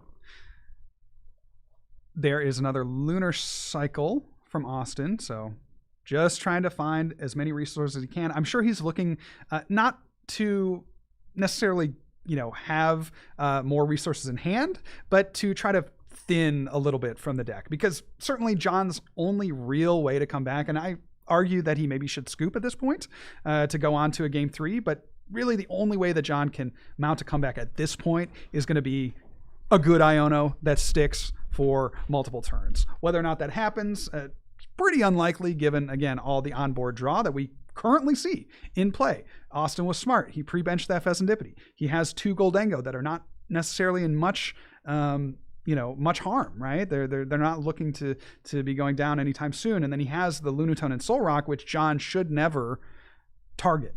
So from Austin's perspective, feeling very good about closing out this game, has the requisite draw to be able to get through the final stages of the deck, maybe find a boss on the Mew EX to close it out, or if John ends up leaving a Gardevoir active, finding enough pieces to get the knockout on the Gardevoir. So if you're Austin, you're feeling great about this game. If you're John, I would start thinking about having enough time for that game 3. You don't want to play too many turns. Certainly try to go for this Iono play, but if it doesn't work out, I would just be scooping, as soon as possible. No, I'm not even going for the Iono play, man. You got to scoop. If you want to finish game 3, you have to scoop right now. Honestly, you should have scooped 3 minutes ago. Honestly, you could have scooped even earlier. At this point, with Austin getting the 2-prize lead and the heal play with the picnic basket, I would have marked the game as kind of more or less over at that point. Austin's board was too good. The Mew EX is already down, right? And you have no way to scoop that up. So that's always going to be there. And you have to consider the fact that there's no longer +3 turns. So the concept of I can finish a game in 12 minutes, I can finish a game in 15 minutes, you cannot actually anymore, because we are playing 60 minutes plus 1 turn. So I do think players still need to play with urgency, and not just urgency, you need to scoop with urgency as well. Right. With the 60-minute plus 1 turn. I mean, really, you still, even with 60 plus 1, do not have enough time to play 3 full matches of Pokemon. Right. You do not. And both players are playing at a very reasonable clip. I've got absolutely no qualms with the pace of play. No. It's looked really great. I haven't been bored with turn 1 deck searches, thank goodness. It's really been moving along. But the thing about it is that Pokemon as a game, you can't easily fit 3 games in 60 minutes unless both decks are really, blasted off absolutely. turn 1, right? And I've been in Austin's position way too many times, right? Where it's I've mounted this comeback in game 2 to tie this, effectively tie the series at this point, and you're just kind of praying that your opponent sees that this is a futile endeavor to continue on with this second game. He's just probably, I'm sure his leg is jittering. He's, thinking in his head, how can I advance this game to the point that we can move on to a game 3? Because the sooner I can attack, the sooner I can, advance the game state, and the quicker we can get on to that final game. And in a favorable matchup, you want to be doing that as quickly as you possibly can. For Austin, he's thinking, it might be a couple turns before I get to do that, because my opponent has a 1-prizer in the active. If I'm not able to move that 1-prizer, I'm going to have to take a knockout. John's going to get his whole turn, which might burn more time off the clock, and we may end up not finishing that 3rd game. So for Austin, you got to think you're in a great spot. You're certainly going to win this game, barring some kind of crazy, ridiculous comeback. But do you have time for a 3rd game? Right. And I think that's basically what the... Well, there it is, boss and Superior. So the game is over at this point. Okay. Now, I think it does basically boil down to the confidence of each of these players going into a game 3. So if you're John here and you're feeling like you're really, really unfavored to win, Yes. there is incentive to make game 2 last as long as possible. But if you're thinking, man, I really popped off game 1, I think I can do that again. I think as soon as the Turo comes down and heals that 190, that's the turning point for me. Yeah. Yeah, I agree with that 100%. I think that, at that point you realize you're not going to have that turn where you take like 4 prizes all at once or whatever. And with that realization, the prize map is not ever working out in your favor. You have to trust that with all those Golden Go and the Soul Rock and all that on board, like he's going to see enough of his deck. That it's not happening. Yeah, for sure. So the good news is, I mean, we're teetering on the edge of what I would consider enough time for a substantial game 3. So, you kind of called out the priorities of each player. Again, depending on how these starts go, depending on how they feel the matchup is, they may be incentivized to, have this game, finish quickly, have it finish in a tie, right? Depending on how, you're coming at it with the starts. And so Austin, with that Gimme Ghoul start, John again with a monkey start, and Austin just ripping. Jeez. That's so insane. I can't tell you how bad this is for John. I cannot tell you how bad this is for John, because Austin will get the first knockout. And yeah, if I'm Austin, I am like flying through the deck. Like I am pumping it all out. There's 13 minutes left in the game. Like you need to be taking knockout. Like as soon as you can. You want to just barely be thinking about what you're doing, right? You want to be lunar drawing. You want to be drawing off the Goldengo, but you're not going to need a lot in these early stages to get these knockouts. So I would just be pumping out Pokemon and damage as fast as possible. To be able for Austin to draw into that trolley is massive, because it means that he is more than likely going to be able to get a knockout and multiple fightings in hand, so guaranteed 2 lunar cycles as well. Has a metal energy onto the Gimme Ghoul, and this is as ideal of a turn 1 as you can really hope for. Now, I think Genesect may have been prized, because so he only plays 1. Is that? I think that might, or they're both prized. Okay, that would be crazy, and that would be the one way to kind of lose it all. like for as good as this turn is, you still need Goldengos, right? Like you still need Goldengos to be able to do anything. Now there is a saving grace. There is a saving grace from Austin, is that Soul Rock is a viable attacker. So he started the 1 retreat Gimme Ghoul, which is good because now he has the energy attached. He could retreat into the Soul Rock and do 70 damage if he can find a boss onto a Curlia, or onto a Ralts. For John, obviously, though there might not be a Ralts on board. I know, there might be a Curlia on board, right? There is the TM Evo already on the active, so unlikely there's a Ralts hanging out. Like, I don't see a world where John benches 3 Ralts and then only evolves 2 of them. So there is a world where things get a little weird for Austin, and it's all going to come down to if he can find those Goldengos. None in hand right now. He's going to draw 3 cards. We'll see from Austin whether or not Cypher would be huge here. But I don't think Austin plays it. Like, we've seen 3 games. Yeah, that's true. I don't think that I think he's prioritizing. Oh, no. Oh. I don't think I see a Goldengo. Like, 1 Goldengo here would be so the body language, good. too. Oh, no, dude. He didn't have an energy? He didn't have an energy. Oh no. John didn't have an energy. Oh! So there is a play here for Austin to go boss up the... Because he could not use TM Evo. So John, what we're seeing right now is John was not able to use TM Evolution because he did not have an energy on the Monkey Dory. So Austin has already started playing his turn. We see he used Lunar Cycle because he's cooking. He's moving fast, right? He's trying to finish. And Austin does have boss's orders and fighting energy in hand. And here it goes, you said there was going to be a Ralts. Riley said there wasn't going to be a Ralts. Yeah, take that. Okay, well, sorry. Here we go. Cosmic Beam, knock out that Ralts, and Austin in a super favorable spot to win. I don't know if there's a penalty issued for that. If there was, that also would be extremely helpful for Austin being able to close out this game in enough time. I suspect it got de-escalated. If there is a penalty, I think just rewind and go. I think that's the kind of that's the kind of thing that we're going with here. The deck had just been shuffled, right? To be fair, so not really a no harm, no foul. Maybe at a regional level, like that might be something, but I would hope that the judges here. It's more it's dialed back from regional level. regional level, I would say, punishment for little errors like that, especially ones that are easily fixable. Now, I think if I'm John at this point, I'm just trying not to lose.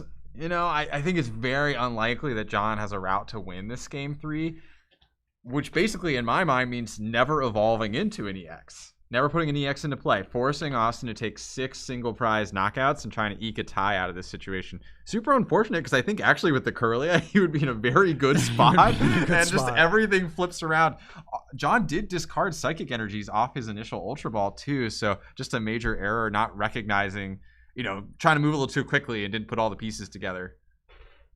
Sure. I mean, I'm going to be so devastated if this goes to a tie. And part of it is that game 1, it's like Austin kind of knows that he's got a favorable matchup. He's got the cards in his deck to be able to beat Gardevoir well. Also, like, with Gardevoir popping off as hard as that Gardevoir did in game 1, you have to ask yourself, like, is that going to happen 2 more games, right? Like, you could kind of trust your deck. So I think, like, if this game does go to a tie, then strategically, perhaps Austin ought to have scooped his game 1 a little earlier. Would have been the one takeaway. I don't think so. I think Austin's going to be able to have enough time. You see the speed at which he's moving, and he knows. He gets it. Like, he's not. There's no pretense here, false pretense that he thinks that he's safe by any means, and so he is just flying through the deck. There's an Earthen Vessel. I mean.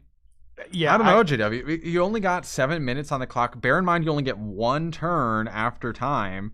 I hear you. And it's really easy for a Gardevoir to, you get the Artisan, you search your deck, and you put a new Pokemon down, you retreat between things. It's just really easy for time to fizzle away. John does not have to play fast. No, John can just play at a clip. Like, he doesn't need to move. And you can play at a reasonable pace and still... consume a minute on a turn. Easy, right? Easy. Austin needs to be the one consuming next to 0 time. And we did kind of see that, right? Austin, I don't even think lunar cycled on that last turn. No, you're skipping things. You're just straight up. And but it's also like you have like Superior Energy Retrieval, for example, right? Which there's just game actions that you have to take with Goldango. It's I don't think he played a supporter. It's not the very best deck. It's just like go. No, Miraidon could certainly do that. Well, this is certainly turning out to be a much more interesting set than I think I would have predicted heading into this game. I mean, it's really interesting. We go back to those first turns. Like the first turns of the first game were amazing. The first turn from Austin on this last game was amazing, and then the first turn from John could have been like pretty good. But just kind of fumbled a little bit and then put him in a very compromising position. So I think you guys are right. Like, now we've diverged from John having a shot to realistically win this game to instead, maybe like the best outcome for John is a tie here. And here we go. Here's what I'm saying, JW. Just a secret box being played. John is not playing slow. John is playing at a fine pace. But you take a couple game actions here and there, and all of a sudden the clock whittles away. And with only 1 extra turn in overtime, and granted, this is a longer round timer still as well. Yeah. Now, I do wonder if potentially players are going to get like a 1-minute extension for the Evolution Reverse. I mean, that was a thing. I mean, but with how close it's going to be, it's like that did take some time, right? But then also Austin has started playing during John's turn, so who knows? Right. I mean, Austin did start taking game actions before the evolution resolved, which is pretty common, at high levels of play. But at the same time, it was still technically John's turn, so it kind of maybe buffs out, and maybe there isn't a time extension. It's really going to come down to the wire, though. Like the seconds will matter in the final stage of this game. Nearing on 5 minutes left. So from John, about a 1.5, 2-minute turn. There is Austin.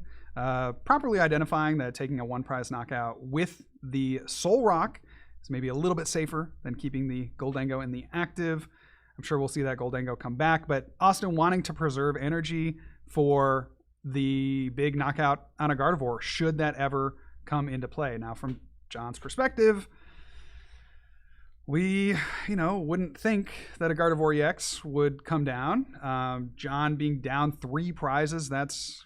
Oh, but it's kind of implied when you put a Bravery Charm on a Screamtail that maybe Gardevoir is coming up. I know. And then so we see here from John the counter catcher onto the Goldango. I don't think I love that. I think I'd rather force Austin, that he doesn't have Genesect in play. I think I would rather I like the have Gimme seen Ghoul. the Gimme Ghoul, Yeah. because if you are going to attack, probably want, you're going to be doing it with the Scream Tail. So force Austin to have just that one extra piece of the. And it's not Goldengo that EX. easy to find the It's not that Genesect. easy because we don't think Austin plays Ultra Ball. So the only way for him to search out the Goldengos is from the Genesect EX. So Yeah, and with 2 in play already, yep.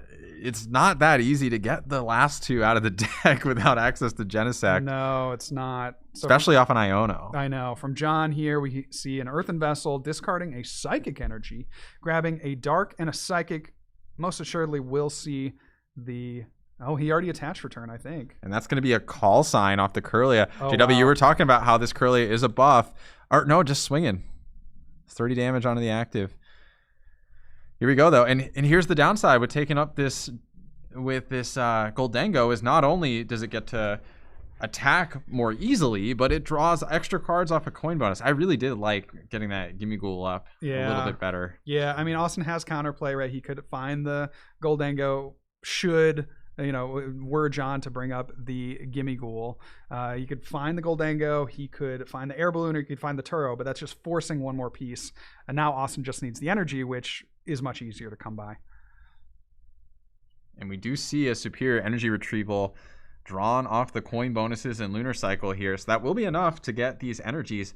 Yeah. I just think though the timer is whittling down. I don't know. I think too Austin's much. gonna have Austin enough needs time. one more turn. He needs one more turn, Yep. and he needs to announce one more attack. He needs one more turn to Yes. complete before time is called. Yes. And I think it's really going to come down to.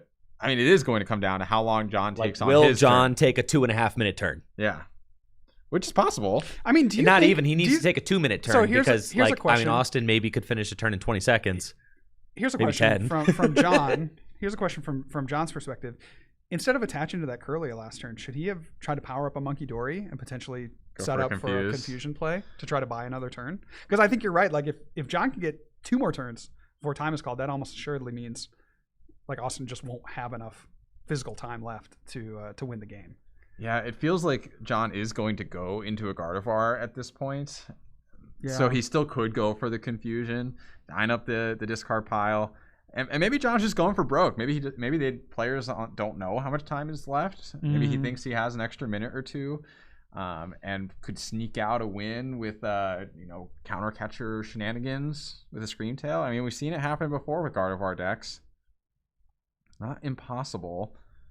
So 6 cards here from John. Austin finds a Superior and what looks like a Fighting Gong. And I believe, I could be wrong here, I believe all the Fighting Energy are out of the deck for Austin. He may have shuffled one back in. I take it back. He may have shuffled one back in just from the hand. So this may be a way for him to cycle with the Lunatone and Soul Rock. But we'll have to see how it plays out here for Austin. Debating the Mew. Could Mew plus Bravery Charm? Wow, this is really coming down to the wire. There's less than a minute on the timer. Like Andrew said, there's maybe a little bit of a time extension that was given. Oh, and he takes out the soul. I actually really like this play because it removes that as an option. And now there's a Gardevoir in play, so I mean, Austin could win. He could win. Unless he's turned 0 and doesn't win. So, that's the only way he doesn't have it. But Austin's playing very quick. Maybe just wants to take a knockout on the active. Understand? Yeah, that's it. There it is. Yep, there pass it is. turn. He understands. He needs one more turn, right? So, Okay. I think time might be getting called right now, in which case John has not drawn his card yet, which makes Austin time is getting turn called? 0. Time is called? It looks like, I mean, with the way the judge is talking, right? Oh, They didn't put out they didn't the put out turn the dice. Yeah. I Okay, now, John is turned 0. Dude, he got oh it my in. gosh, Austin got there. That's crazy. That's huge. That's huge. If Austin makes cut at this event, and he has a deck good enough to do it, this is the round that he's going to look back on and say, I did everything in my power. I did just enough to get this win. And, he's It gonna could look back, still be right? tough, though, right? Like with an Iono to 1, needs to hit a couple pieces, right? And only has access to 2 coin bonuses on board. What is John thinking about? Is that his deck of 3 cards? Oh, is he? Well, deck out doesn't matter. I know, deck out doesn't matter. Deck out does But not what is- matter in this situation. There's only like you can draw your whole deck. I guess they're debating if he should put the card on the bottom with Iona or not. Maybe. I don't think it really matters. What a silly interaction. I don't know that I've Do you seen want that to before. That is funny. Okay, well, here we go. That's the deck. Cannot Ultra Ball, actually. It's against the rules. you gotta have something to look for off the Ultra Ball. So this all comes down to whether or not Austin can find enough energy. If I'm John, I'm not committing any energy here. That's just making it way easier for Austin. I mean, he can clear it all off. Oh, he can clear. He does have 2 monkeys active. That is a good point. You could just fully take the knockout on this, right? That is also a good point. So there's no damage on the Gardevoir. There's 1 coin bonus in play. It does activate Fez, but like Fez isn't on board right now, so I think that's acceptable. So this may end up being a tie just barely for John. This is crazy.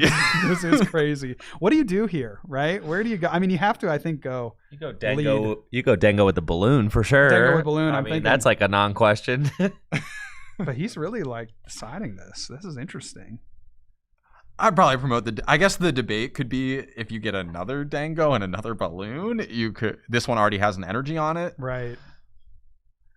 Okay. Artisan. So find maybe another Soul or Lunatone. Well, what's also nice about the Artisan is if there are any good cards in Austin's previous hand, it reorganizes the deck. So potentially can draw back into those cards off of the coin bonus here. And the Cramorant actually is active right now. So could Cramorant into a monkey, for example. You could boss energy.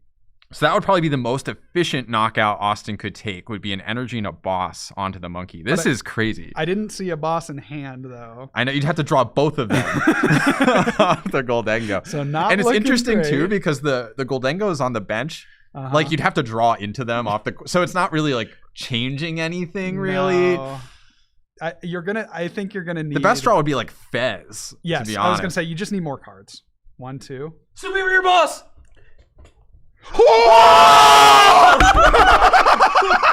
That's insane. That is great. And the style points. The style points. He could have taken the knockout with the active, but instead he wanted to get it with the cram. That is crazy. I don't think he could have taken a knockout on the... I don't think that's enough energy. No, he had 4. Well, he had a superior. He had an energy attached. It's a Gardevoir. Well, he could boss. Oh, sure. Right, so he didn't need to retreat into the cram. He could have taken it with the... Nah, Cram is definitely got the swagger. But the cram is so sick. Cram's got the swagger, for sure. Austin Charles coming away with a 2-1 victory after an absolutely absurd Game 3 going right to time. John had no cards left in deck. 1 Goldengo EX on the board. No real draw power for Austin. He literally needed those 2 cards. I think there was some basic energy in deck, too, but yeah, it really needed to be basically those 2 cards. And it really comes back to JW to the evolution on turn 1. I think if John pulls off that evolution, this game goes completely differently, right? Because Austin did not really have a good hand on that turn 2, but had just enough to boss KO that Ralts. Insane. I mean, yeah, you go back and watch that if you're John, you got to be sick. Because you have everything you want on your first turn, despite, what you're looking at from your opponent's side of the field. That's pretty tough to overcome a turn 1 trolley. But you have, like you said, enough to put the Ralts out of harm's way, evolve it into the Curlia, and proceed with a standard game plan. You're not worried about Austin taking a turn 1 knockout. But discarding both energy, now you don't have enough to TM Evo, and you're left with the Ralts. And then for Austin to be able to punish that in the way that he did, completely flip the game. Now you're not putting on any pressure. You have to set up other Ralts to maybe try do something. And I gotta say, guys, that was a unbelievable first set. I mean, that was crazy. That was definitely a crazy way to start off the day. I mean, I'm feeling it. I'm hyped, bro. I'm feeling it in my jellies, bro. Yeah, dude, I'm tingling. It's not just the caffeine either. I know. Like that was cool. That was really cool. I can't believe it was superior boss. I mean, so much back and forth there. There was a point where I thought for sure it was going to be a tie. A point where I thought for sure Guardy had it. Like, man. And then Austin just with the perfect 2 cards off of the coin bonus to end it. I mean, what a great introduction to Mega Evolution format. I mean, we had 2 decks, Guardy and Goldengo, decks that are very, mainstays, very much mainstays in standard format right now. But with a twist. With some twists, though, right? And I think that we really got to see all of those different facets play from Mega Evolution play into each strategy, very much so. Very smoothly. Very smoothly. Yeah, absolutely. I think the one thing from the Gardevoir, whether or not he could have actually pulled this off, it didn't seem like there was a great spot, but the Mega Gardevoir we didn't see. And so I feel like the Mega Gardevoir combined with an Iono, that Mega Gardevoir has 360 HP. So being able to shove just a massive dude in the active, we didn't quite see 8 that. energy required to knock that out. Yeah, 8 energy. That is a tall order for a Goldengo deck, even drawing 6, 7, 8 cards in a turn. I would have liked to see that. We didn't quite get that opportunity. Maybe there will be future matchups of this Gardevoir versus this style of Goldengo to be able to see that line for the Gardevoir player. But yeah, just really unbelievable stuff from both players. You could see Austin, the veteran, having that presence of mind to push the pace in that game number 3. I mean, we can debate whether or not he should have scooped game 1. He played adequate pace in game 2 and then really just turned on the Jets in game 3, and that's why he's walking away with a win. And that's definitely part of playing the game, right? Is recognizing those situations and taking advantage of it when it comes up. Opting not to Lunar Cycle for some terms, for example. Not to play a supporter, right? Even the Armor Shuffle. It's too much. And that would have made the difference. We saw it came down to seconds when turn 0 was ultimately called. So those seconds really mattered for us, and they added up over the course of the game. That was a ton of fun as well. Seeing Guardy blast through the deck, even in game 3 where things were not working for John, getting all the way down to 0 cards left in deck off that final Iono. I think this is going to be a really exciting tournament, folks. This is really cool stuff we're seeing. Updates to existing decks, new decks added to the field. I can't help but feel the energy. For sure, Riley. And we actually figured out our field mic situation. I figured out JW helped me diagnose the technical difficulty. So we will be able to get our field mic going, which I'm very excited about, to get interviews with players. Now that round did go right up to time, so we're not going to be running downstairs and doing that, between now and the next round. But if rounds go shorter, then we're absolutely going to send our field reporter downstairs to gather some insight from the field.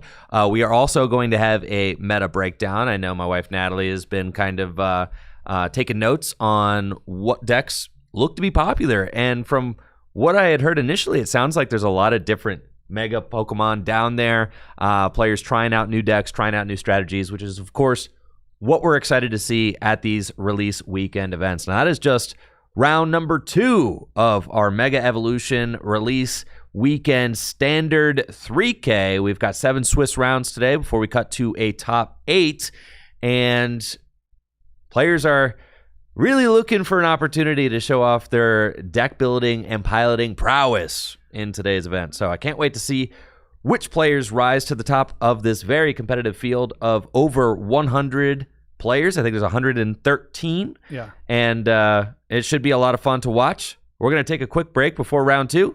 We'll be right back after this.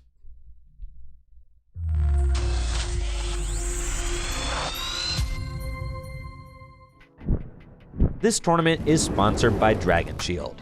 Dragon Shield makes the highest quality sleeves and accessories for your favorite tabletop games, like the Pokemon TCG. Dragon Shield sleeves are super durable, making them perfect for tournament play and collecting. They also come in a huge variety of colors, so there's always a great choice to match your deck. You can even turn your favorite photograph or design into a custom box of Dragon Shield sleeves using the Sleeve Crafter on DragonShield.com. Head over to DragonShield.com and place an order for your favorite sleeves today. Use code TrickyJim at checkout for 5% off your order. Again, that's DragonShield.com for the highest quality sleeves and accessories for your favorite tabletop games. Huge thank you to Dragon Shield for being a continued sponsor of the channel.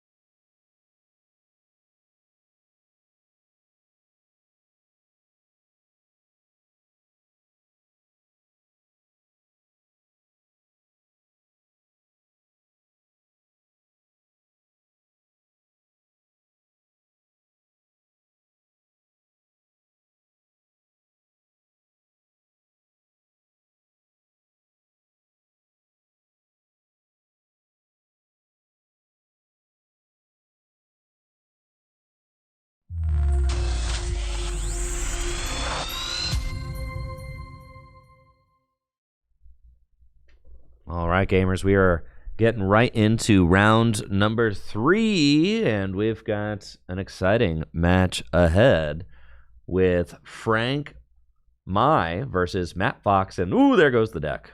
Gotta love some new Slippery sleeves. deck. Love the new sleeves. Come on back here, boys. And is that our first Mega of the stream just procced? That is a Mega Kangaskhan EX, is it not? It sure looks like it, Andrew. That's going to be very helpful for Matt as he looks to set up, being able to draw a couple of cards. With that Run Errand ability, once during your turn, if this Pokemon is in the active position, you may use this ability, draw 2 cards. So Mega Kangaskhan was highlighted before the stream as being a consistency buff for some of the big basic decks, and that looks exactly to be what Matt is playing here. Going for a Fan Rotom, grabbing 3 Hoot Hoot and a Noctowl from the deck off of that Buddy Poffin. So a really strong start from Matt, pardon me. Having that Mega Kangaskhan active, being able to draw this turn, next turn, maybe future turns, maybe even attacking with the rapid fire combo. I mean, we didn't really talk about Mega Kangaskhan being an attacker, but hitting for 200 base and then being able to swing for infinite damage. I mean, there are Hail Mary plays you can make with that card that we may see in this game. Yeah, and I'm my intelligence here is telling me that it is we've got Monkey Dory Frostlass. Frank is playing Monkey Dory Frostlass. As we can see that Maractus there in the active spot. Sure to be a pain against this Terrabox deck. And Matt Fox is playing a Terrabox deck featuring Mega Latias. Or Latios, or whichever one it is. I think it's Latias. Did you get a list? No, I don't have a list. That's just what my intelligence is telling me. My intelligence is telling me that there are Megas in this Terrabox deck. Well, that is interesting because the Mega Latias EX, 280 HP as a basic, has the Strafe attack. You may switch this Pokemon with one of your bench Pokemon. Does 40 damage for a colorless energy. The second attack, Illusory Impulse, 300 damage for a fire, psychic, and colorless energy. And you discard all energy from this Pokemon. So I think the idea here is, depending on what energy counts you're playing, it's maybe an alternative to the Pikachu EX. Pikachu does seem to have a bit more use case, being able to tank a hit guaranteed. But potentially you're saying with the 280 off the Mega Latias EX that that is pretty negligible, right? What decks are hitting 280 right now beyond, Raging Bolt or Goldengo? So maybe you're looking at that. You're both doing 300 damage, the Pikachu EX and the Mega Latias. So I'll be curious to see if Matt is able to effectively utilize that Mega Latias, and might be something interesting to talk with him about on why he opted to play that card. Right, yeah, Mega Latias is a card that, upon reading, I had kind of just written off as just a worse Pikachu EX, right? Because it doesn't have the Resolute Heart ability, doesn't live through attacks like that, doesn't have the benefit of being a Terra Pokemon, so you don't have access to the tool card, the crystal, or you don't activate your Noctowls, just a bunch of different things, right? But Matt, it looks to be having success so far in this tournament with this mega inclusive Terrabox list, which is something I'm very much looking forward to watching. I mean, a 300 hit point basic lead is kind of nutty. That's just drawing you 2 cards, right? I mean, you really can't complain about that. It reads but very with the well. pass, I know. Well, you can't retreat. You think about Frank, yeah, and let's talk a little bit about the Maractus. So typically with the Grimmsnarl deck, you want to be playing some way to basically take an extra turn as you're setting up your Pokemon, or in the mid game when you're reestablishing a board, or in the mid game when you're trying to get damage counters on board. So Maractus fills that niche in the sense that it can corner your opponent's active. You maybe play it with a counter catcher, or they start, in this case, a Pokemon that they're not necessarily going to be attacking with, and it makes it very hard for the opponent to move that Pokemon. Of course, the corner attack during your opponent's next turn, the defending Pokemon can't retreat. So with Maractus in the active, you are putting your opponent on notice. You got to get that Pokemon out of the active, or else it's going to stay there for a bit. Now, Matt, we assume is playing some way to switch that's not just the Latias EX. You could maybe see a Turo. You could maybe see a hard count of switch. But it's pretty often hard to find that in the early turn. So this Maractus is very effective. Now, for Frank, there was a new card that was just released in the Yveltal. That's right, JW. So that also has a clutch corner attack. So it's interesting from Frank's side why he opted for the Maractus. Now, the big benefit of Yveltal, relatively the same attack, like different typing, so that has to factor in. Grass is arguably better because you can, into Goldango, you're actually not doing damage, which might help you manipulate damage or manipulate turns in certain matchup, in the Goldango matchup. But the Yveltal, having dark typing, is going to do a bit more. So the big thing there, though, is the 2 retreat costs on the Maractus. That is why I was so excited as a Grimmsnarl player to play the Yveltal, because it has free retreat. So it's not a liability if you happen to start it. The Maractus, though it does have an ability which can tick off of the Frostlasses, is a pain to retreat. And so we'll have to see if Frank gets punished and how he chooses to go about retreating that, either through another energy attachment or finding his air balloon. And something that's really interesting as well is that just thinking about Latias EX, right? I mean, with Psychic Energy in the deck, we do see this is going to be a Wellspring Mask Ogerpon turn from Matt Fox. Has got, Prime Catcher, Turo and Prime Catcher being played in the same turn. That seems like a lot of switch outs. I don't know if I agree with that. That seems like a lot of switch outs being utilized in order to get this attack with Wellspring. I mean, hitting into the Shaman. And the Shaman comes right back down. We see the rescue stretcher. The Night Stretcher. The Night Stretcher there on that Shaman. And, okay, I want to make one addendum here to my assessment of Frank. He is not playing the Grimmsnarl deck. No, this is not Grimmsnarl, dude. Monkey Dory, Frostlass. Stall deck, right? Yeah. So I think we're in for a long one. If I'm Matt, I really would want to be preserving, to the extent that I can, all of my switch cards, and making it so that I'm leaving no liabilities in play. This Latias hitting the field, like, that didn't need to happen. The Mega Kangaskhan, you could have just Turo'd that, which we saw, but then also playing the Prime is, a bit of a misuse of resources, in my opinion, because now you're going to get that trapped active. How are you going to move this Latias? You can maybe attack with it. That's what I was saying. This deck is playing Psychic Energy, dude. So the Latias, maybe not as much of a stinker as we might be accustomed to. It can Eon Blade, dude, every other turn. Which might be enough. Yeah. It might be enough. Now, Frank is going to be trying to melt Matt's side of the board. I mean, I'm looking at Matt's field here. Already 3 Pokemon with abilities in play, one of them being a 2-prizer. So there is 4 prizes right off the bat. Whether or not other problematic Pokemon come down from Matt's side of the field, we'll have to see. But we do find off of Matt's Noctowl a couple of resources that should push him a bit closer to getting an attack off with a Latias. Right, but how many switch outs can this deck realistically play, right? And with 2 going down in one turn, I just cannot. The Turo and the Prime, like, what was the... I mean, that to me, like, just it announces, like, maybe some inexperience from Matt's side of the field, because it's not every day that you play a stall deck. It's not every day that you play a Frostlass Monkey Dory deck. No. And so, from Matt's perspective, I kind of understand, right? You do want to take out the Shaman. I think he correctly identified that as being kind of a weak point from Frank's deck. If you can leave that Shaman off the field, you can maybe get Wellspring attacks to be able to take multiple prizes in a turn. However, burning those resources from a bird's eye perspective means that you really don't have much play in situations like these, where you're forced to manually attach and ultimately pass turn. Yeah, and you don't usually see too many crazy outs at this point from a TerraBox deck. So, and Matt maybe not putting those pieces together, but it's really tough when you're locked up with your Latias. You maybe maybe not even playing the energy to fully power it up. Maybe you do, but it's not a very efficient attacker. No, dude. You have to wait a turn in The between. Frost Slash damage will quickly rack up against that, especially with the board full of things like Fan Rotom and Noctowl.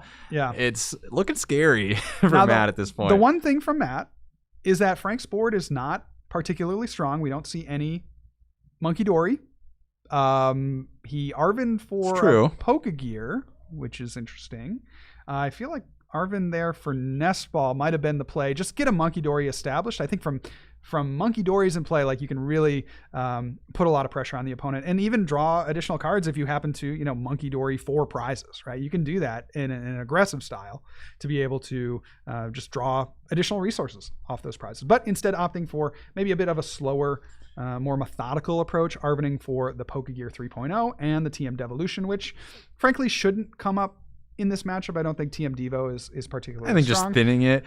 And potentially from Frank's perspective, you're thinking, okay, I don't really have a great option lined up for next turn. Right. So I want to get the Devo out of my deck. Right. I want to get the Pokegear and hopefully draw into a more productive supporter than an Arven. And a quick pass a turn from Matt. I mean, at this point in the game, like, what can you realistically do?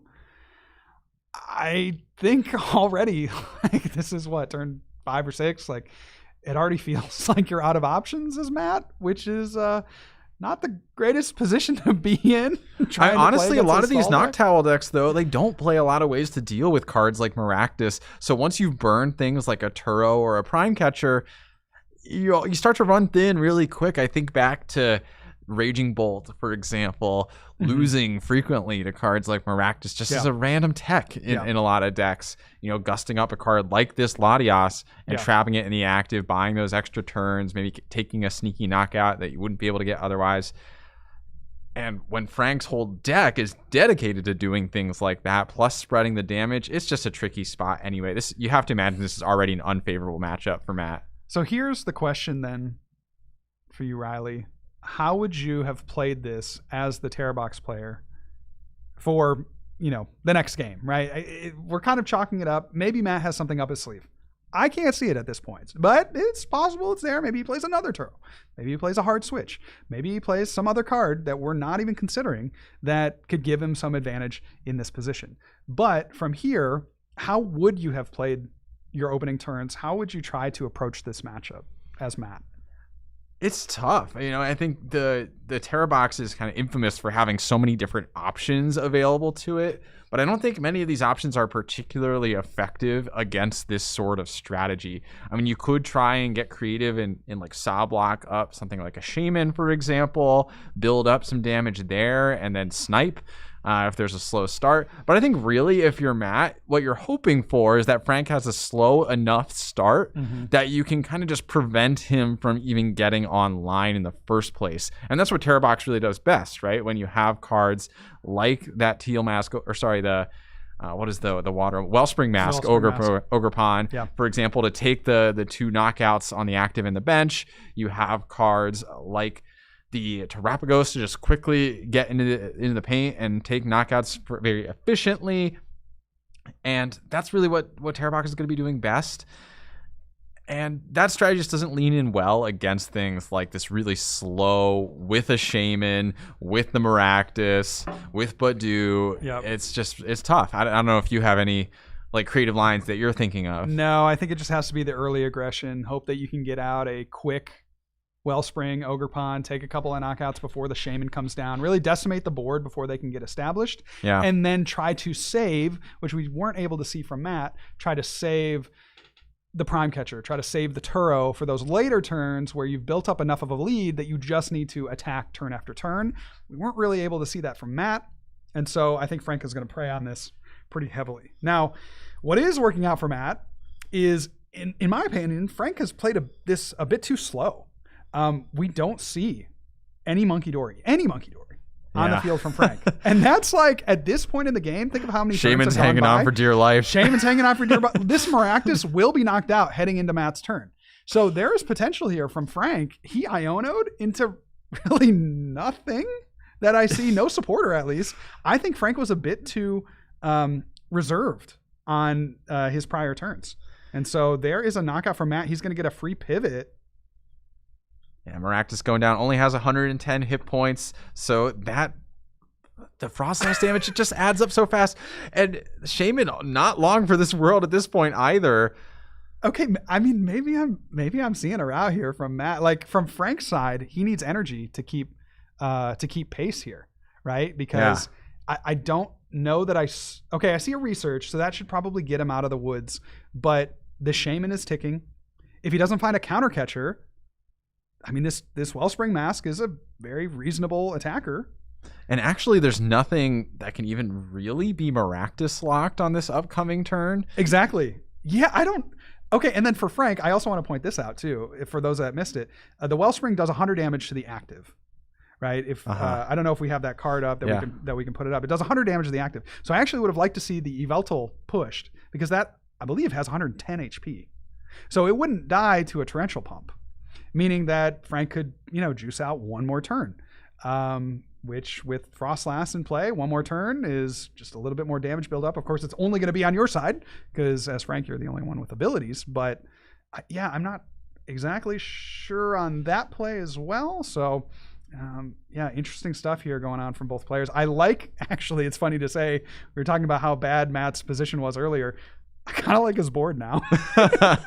Like this is probably the board that you want to have at this point. Yeah, realistically, you could even sob the Badoo. You could, right? Like you could save the energy on the Wellspring. Well, mask. You don't have to discard the energy, so you just could. That's true. That's true. No, don't shuffle because it's gonna definitely don't shuffle. It's gonna be blocked by the. Okay, here we go. Yeah, Torrential Pump for just the active damage. Not opting to snipe, which of course would be blocked by the Shaman. And so Precious Trolley. This will allow us to get a Monkey Dory. Precious Trolley showing up big at the Mega Evolutions tournament today. Who would have thought? There you go, double Monkey Dory. Imagine, dude, you could Precious Trolley for so many Mega Pokemon. Yo. Dude, imagine. Yeah, 3 Kangaskhan's and 3 Latios, I'm thinking. Now that would be crazy. Time to get back to the lab, 18 bro. prize board. That would be crazy. I guess the opportunity cost would be worth it to play an Area 0. You don't have a 3 prizer in that one Terra slot, right? But you would be able to squeeze in an extra 3 Mega Pokemon. So you got to think of those sorts of things when you're in the deck building phase. So true. So from Frank finally establishing the Monkey Dory, and not a moment too soon, because if you'll note, that Shaman is on death's door. Hanging out by 10 HP. Like, that is just a really disgusting amount of damage to be on a Shaman at this point. Do need a Dark Energy, which we'll find off this Night Stretcher, presumably. Save him. But the fact that an energy needs to be committed to the monkey does mean that there won't be any sort of attack launched this turn. Right. So that opens it up a bit for Matt. I mean, do you retreat into the Terrapagos? I think that's a Terrapagos. Right? It is a Terrapagos on the bench. Yep. That is an Inteleon on the Terrapagos button.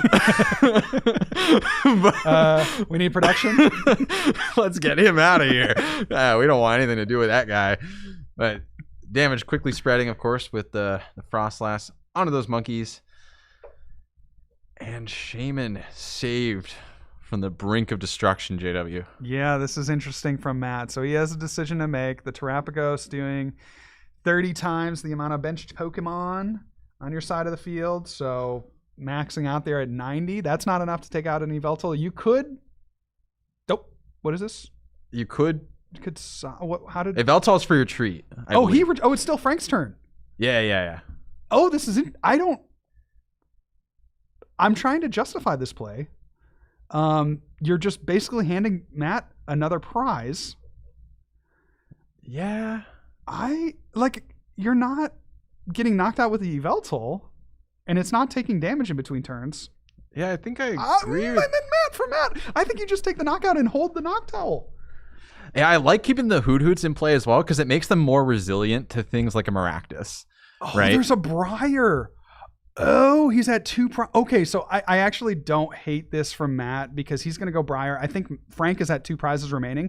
So Matt's thinking, okay, I can Briar here, and then as long as I can just finish, like, even if Frank countercatchers my Noctowl. Right, Noctowl can still swing for 60. Noctowl can still swing, and he's going to preload with that Glass Trumpet. He's eyeing it up. He could, maybe just attach an energy on. Yeah, I do like the combo of Briar plus Glass Trumpet here. Seems pretty good. Just have an energy ready on the Noctowl. Briar, take your 2 prizes now. And wow, watch how quickly the game flips, JW. With the Maractus being lost to that return damage, giving up the prize, opening up Matt the ability to now move his board around. It's such a game changer. It is such a game changer. We see the Night Stretcher attached to the active, which is, I think that puts the Ogerpon at 4 energy. Yeah, notably you only have to shuffle 3. It's not like a shuffle all energy attached, so it does allow an energy to be preserved on the Ogerpon by going this route. The Snipe still doesn't do anything, but did Matt maybe not have enough energy in deck? Maybe he's thinking, I need to be able to Crispin if I want to do anything with this Noctowl. Right, that's a good point. We did see the Glass Trumpet, so I think I'm a little less worried about that as a play. I mean, maybe what I would have wanted to do, well, if he had 0 energy left, for example, then that wouldn't be very good. And there should be a tick on the Noctowl from the Frostlass if we want to get a judge call. 2 ticks there. Now, actually. Well, no, it came down on Matt's. Oh, yes. Sorry. Yeah, so 1 tick. There should be 1 tick from Frostlass on Noctowl, I believe.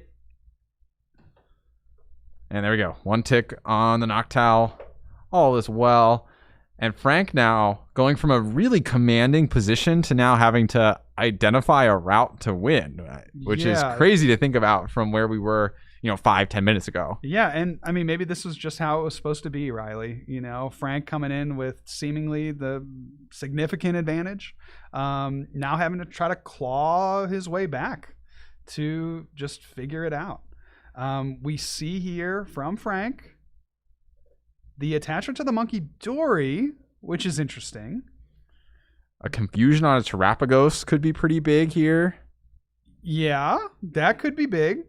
Terapagos does have a 2 retreat cost, I believe. So confusing that in the active, there's no Latios on the bench. So could be difficult to maneuver it. Now, Terapagos also does not have enough benched Pokemon in play. That's true. To be able to take any reasonable knockout here. That's true. So it's really not a major threat so long as the Monkey Dory gets healed, which we see. Yeah, interesting maneuver from Frank. We'll see if this gives him enough time to figure it out.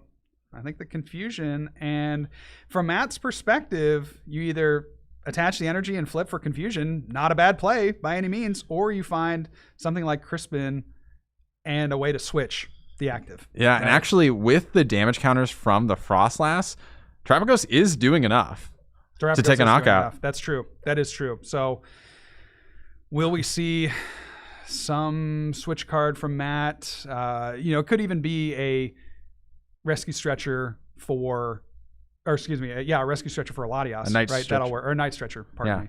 Night stretcher for the Latias. Yep, night stretcher for Latias. Would be very helpful here. I think if I'm Matt, it basically comes down to, do I lose the game if I flip tails?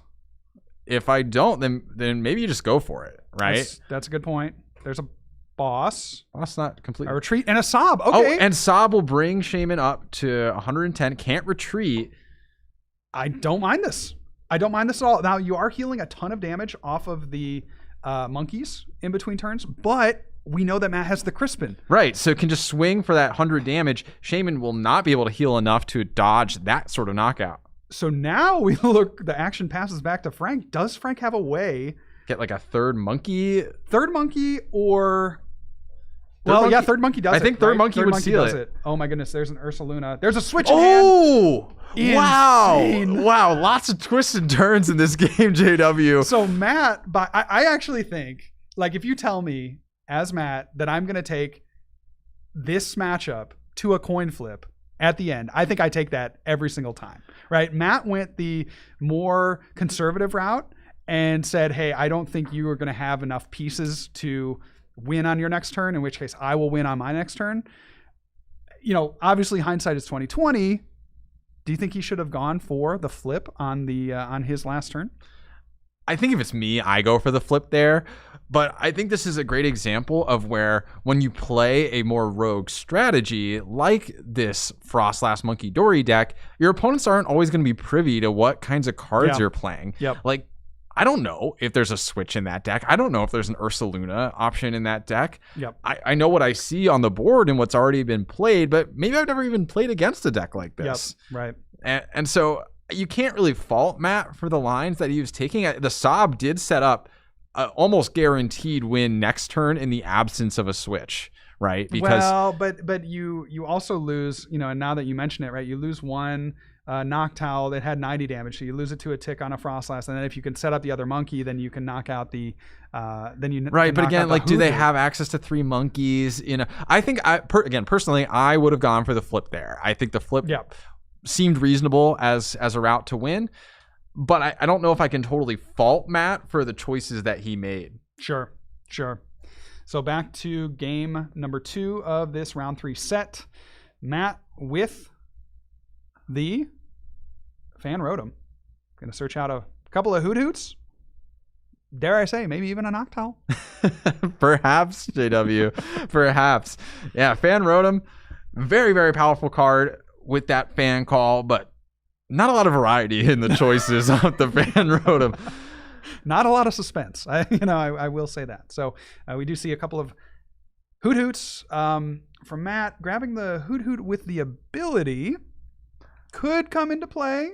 I think getting the Hoot-Hoot with the ability into play sooner than later is probably the right call here. You don't want it to be sitting there in the later stages of the game where it could take, for example, like 2 Frostlass pings and then Monkey Dory, and all of a sudden it's knocked out instantly. That's a great call out. So I think from Matt's position, I like this board a lot. You don't have any liabilities in play. Of course, if Frank tries to go for some kind of gust strategy or stalling strategy on a Hoot-Hoot, you just evolve it into a Noctowl and get it out of harm's way that way, attach an energy and retreat, because of course effects on Pokemon that are evolved go away. Cleared, yeah. So this is a great board from Matt, as opposed to that first game board where he started the Mega Kangaskhan, I think in 99% of matches. Starting the Mega Kangaskhan, no real issue, but certainly in this matchup, I don't know. Maybe he could have attacked with the Mega Kangaskhan. Maybe he could have devoted resources doing 200 damage every single turn. It's probably enough into this deck, but then the 3 prize liability is certainly something to consider. So a much better start from Matt. Being able to attack with the Fan Rotom is actually quite strong as well. Just putting on a lot of early pressure. And here we go. Maractus instantly going for that corner onto the Fan Rotom and starting the lock right away. Matt will have to respond to this in some sort of way. Could Prime Catcher out of it. Could swing with the Assault Landing for 70. Don't hate a swing. The difference here on Matt's side is that, or on Frank's side, I should say, is that we see an early monkey. Those monkeys were eluding us for the entirety of the last game. Frank opting not to prioritize Precious Trolley, opting not to prioritize benching, Monkey Dories in that early game, going for different strategies off of his supporters. And so we'll see how getting an early monkey changes the complexion of the game, right? Because you think being able to spread some more damage, you can more easily manipulate what your opponent has access to, what attackers they have, how much they have on the bench, right, to fuel and the even just like attack. the timing of things being knocked out by Frostlass pings. Absolutely. For example, that Latias was knocked out at a great time for Matt to be able to take advantage for himself. Yes. Whereas if Frank was able to, for example, put just an extra 1 or 2 damage counters on that Latias and manipulate the turn that it got KO'd. If you're Frank, for example, you want Pokemon being KO'd coming into your turn wherever possible. Very true. So a Crispin from Matt. We see a Psychic Energy being attached to the active Fan Rotom and a Bravery Charm, notably, giving that Fan Rotom 120 HP. And then what looks like a Fire Energy attached to that benched Terapagos. Yeah, EX. So that's Assault Landing for a 2-hit KO. And I do like the Bravery Charm. One, additional effect on this Maractus is the exploding needles, where if your opponent takes a knockout, they take 6 damage counters coming onto their attacking Pokemon. So this prevents a situation where maybe you Assault Landing for a 2-hit KO, but it instantly knocks out your Fan Rotom. Yep, absolutely. So from Frank's perspective, there is a stadium. That is the new stadium. That is the Risky Ruins Stadium. So Riley, you know about this one? I don't know if I do. Hey, well, let me educate you, boy. Is it one of the ones that's meant to synergize with Mega Absol? I believe so. Yeah, I think so. So whenever any player puts a basic non-darkness type Pokemon onto their bench during their turn, place 2 damage counters on that Pokemon.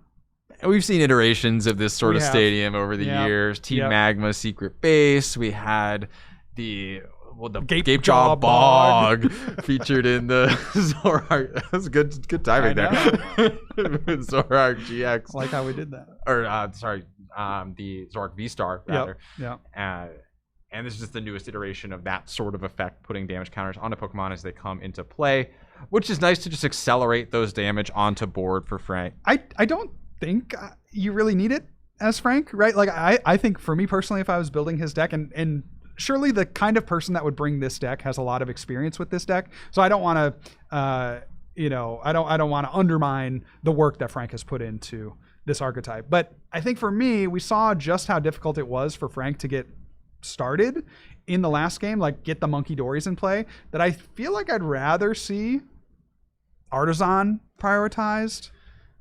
Yeah, it's interesting because he does clearly play quite a few ways to get his basic Pokemon into play, but we're not seeing these super wide boards be formed by Frank extremely quickly. No.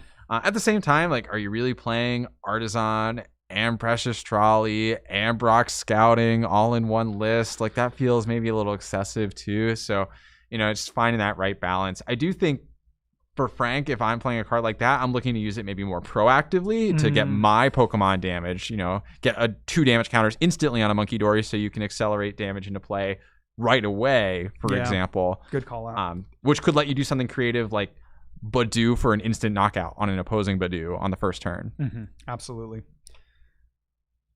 TM Devolution getting played onto the Snorunt, which is in essence a meaningless attachment there. And an Arven comes into play. And there is finally the Precious Trolley on, I don't know, the midway point of this game. So Precious Trolley. I like grabbing all the Pokemon instantly too off the Arven. Yep, absolutely. So we see 2 more Monkey Dory that will hit the field and an Eviltal.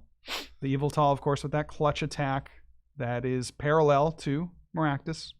So you got to think that Frank is setting up some kind of counter catcher play with the Yveltal. And even on the active is fine for a turn. It's fine for a turn. That's probably not what you want to be doing long term. But, to counter myself, that's a 3-prize Pokemon. So it is a 3-prize Pokemon. Any damage JW. that you can get onto that Mega Kangaskhan, any damage you can get onto that Kangaskhan is not bad damage. No, absolutely not. Now, you do want to avoid getting too much damage piled onto it, and for example that damage being turrowed away, that's always a fear. So you want to find the right balance of aggressively placing those damage counters 100%. Versus the slow build up over time. I think I like at least getting it up there for 1 turn because the Kangaskhan is not going to attack on this coming turn. Now this was a bit of a misplay from Matt or a sequencing error, I believe, and maybe Matt has some other idea, but that Mega Kangaskhan can use its ability to draw. And so what Matt did on his turn was he activated the Noctowl first and Jewel Seeker to search out 2 specific items. And then I assume he's going to, he played the Crispin, he's going to energy switch to the active, but then he's going to draw. I think I might have done that in the opposite direction. If you hit one of those pieces, either the Crispin or the energy switch, you can use that second Noctowl Jewel Seeker fine to go grab anything else from the deck that you may perceive to be better in upcoming turns. So I don't, hate this play. Maybe Matt is seeing it from a different perspective. Maybe he's saying, I actually do want to thin the deck before I draw off the run errand.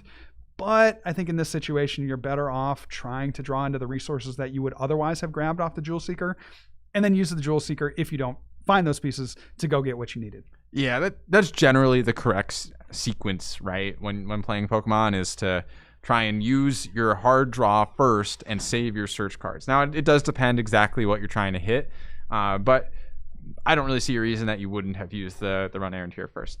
Now, with the energy switch, able to get that explosive 3 energy into play onto that Kangaskhan, which does allow it to retaliate for a knockout, but also has 3 energy in play on this Kangaskhan now, which makes it a less appetizing Turo target, for example, especially when something like this Maractus can both corner it in the active, and then we'll have the explosive needles to accelerate more damage into play. But it's going to tank those hits way better than anything else. For sure. I mean, 300 is a lot of hit points, JW. Many people are saying this. Yeah. That said, Matt is starting to run out of Hoot Hoots on the bench, and with the Monkey Dories placing those damage counters, you really have to use your Hoot Hoot this coming turn or you lose access to it. Yeah, I'm sure Matt in this position is really regretting not going for the win in game 1, because at this point, with the monkeys established, I mean, Frank is just going to be able to put on a lot of pressure. You have 1 Frostlass in play, being able to build up the damage counters on your side of the field and the opponent's side of the field. I don't see a great route for Matt. I could be completely wrong. You know, like in game 1, it seemed like the tide shifted around this mid game, and so we're kind of at that position now. Matt is going to be looking for, off of this Ultra Ball, most likely another Noctowl, at least get use out of that Hoot Hoot before it and meets its demise. We see Matt making a debate, but ultimately landing on that Noctowl. We're going to use Jewel Seeker to search some more cards out of his deck. This does mean he won't have access to Jewel Seeker from here. He could, in theory, bench another Hoot Hoot, but I think it's unlikely there's another Hoot Hoot both benched that also survives a turn. So I don't know what you grab here. This is a pretty impossible spot for Matt, because you want to be aggressive, right? There's a Kieran. No, that's an End's Plan. Oh, it's an End's Plan. It looks like a Kieran. It does kind of look like a Kieran. There's a couple routes that you could go with this, right? You know, obviously we saw Matt grab the End's Plan. He's going to move that all to the active Terapagos. You could try to heal, right? You could try to get that Mega Kangaskhan. You could grab Turo and heal it. You could grab something like Prime Catcher and knock out the Frostlass. Frank only has a 2-card hand. So, you know, if you're in game and your opponent who's playing a control deck has a 2-card hand, and they didn't, I don't think, played a supporter last turn. Juicing up the Noctowl, too. I don't really see a compelling reason to attach from hand to the Noctowl. I guess so you can End's Plan it up. It's kind of sick, though. Yeah, that was pretty cool. That was cool. No, he played the glass trumpet. Well, he trumpeted and attached from hand, I thought. Yeah, and then he End's Planned. Right. That was so sick. Yeah, it was sick. It was sick. No debate on whether or not it was sick. So there's the 60 damage off of the retaliatory ability from the Maractus, and shoving the Frostlass active is Frank. He draws into another Frostlass, so could really ramp up in this late game the damage output. Definitely could. The Freezing Shroud adds up extremely fast once you get 2 Frostlass into play. I mean, even just looking over at Matt's board right now, double Frostlass would KO all of those Noctowls coming into to Frank's turn. It would. And there's the Iono from Frank, drawing 5 cards. Not bad. We'll see if he can build up another attacker.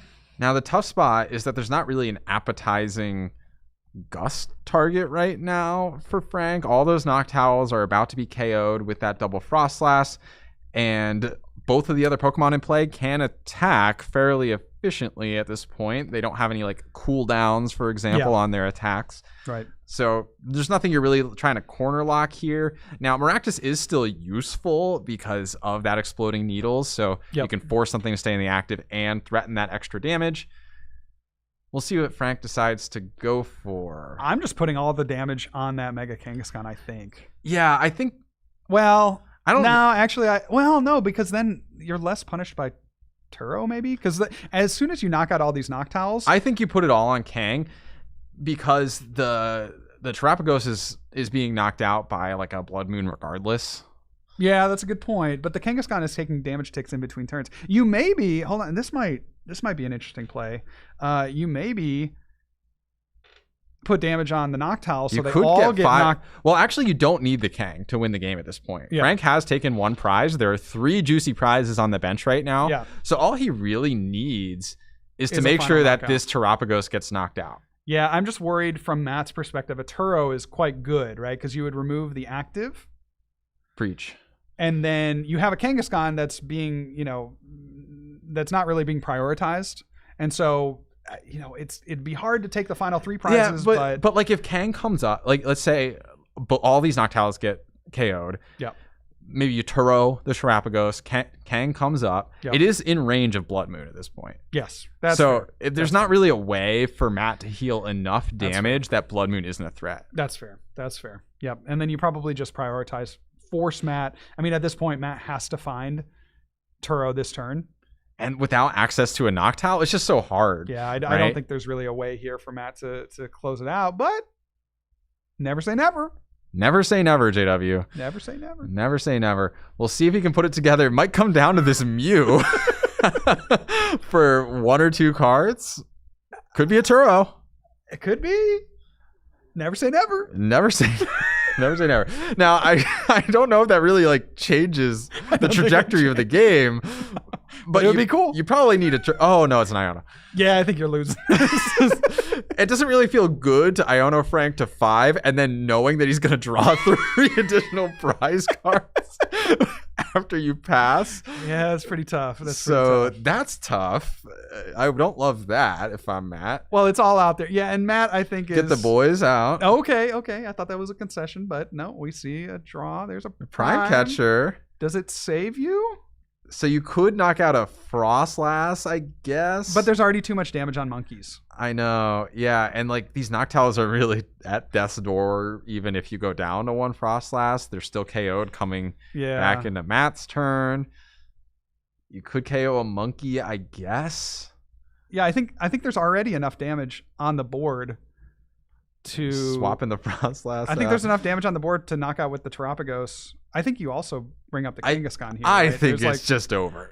we're trying to find the line, and I think we're doing a futile job. Yeah. So one of these Noctowls, I believe, is KO'd now. Yep.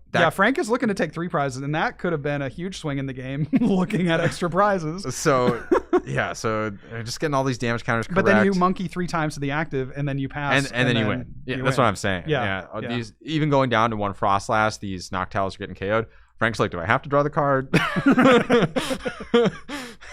And I think that's just about game here. All Frank has to do is route these monkeys, which he seems to be doing. There goes the Terapagos. And with the freezing shroud from that Frostlass, that'll be game. Well played, Frank. Well played.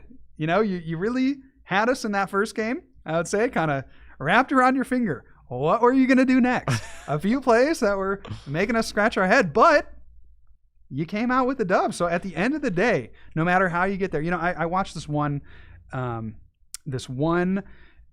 AI YouTube video. No, it's a documentary about AlphaGo. Okay, and this was the machine that they trained to play Go. Right, they had trained a machine to play chess, and it beat all the grandmasters, and they got it to a certain point. But they figured that Go would be too difficult of a game to train a computer to beat a human, and they finally got to that endpoint.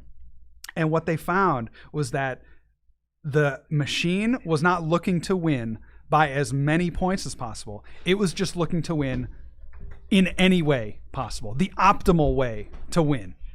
And so it wasn't making sweeping plays. It wasn't making, flashy plays. It was making the precise optimal play to win the game. Whether that was the big display, whether that was just taking the marginal advantage, whether it won by 100, whether it won by less than a point. That is what we saw from our Maractus player today. You know what else we saw, JW? A little bit of movie magic as Riley has now morphed back into Tricky Jim. Let's go. Tricky Jim morphed into Riley, morphed back into Tricky Jim. I just sent Riley downstairs as he's going to be getting an interview with our match winner there, Frank. Talk a little bit about his Monkey Dory, Maractus, Evil Tall deck, and hopefully we'll get a little bit more insight into why he chose to play that deck, and and how he expects it to fare in this field. But what are your kind of takeaways with the no Grimmsnarl? Obviously, you played Grimmsnarl Monkey Dory to the Pittsburgh Regional Championships. What are your thoughts? What are like the general strengths and what does it give you not playing Grimmsnarl? Like, why is that? Yeah. Why would players make that decision? That's a good question. I think if you have, a lot of decks where players are not playing, like multiple Turo, not multiple switching outs, then this is a much just better deck. This is just a general principle, right? The less switch outs, the less Turos, the less way to heal, the less picnic baskets that you see, the more you're able to manipulate damage. I think that the Yveltal, we saw it wasn't really that good for John, but it maybe will play a factor in some of these matchups. That's a much more efficient attacker because you can pivot if you need to, right? You can pivot into like a Badoo lock if that's better, or you can pivot into even attacking with a Monkey Dory, or into the Maractus if you opt for that type of retreat lock strategy. I think it's just a deck overall that preys upon players that don't play a lot of switch cards in their decks, and so it's like always been a factor.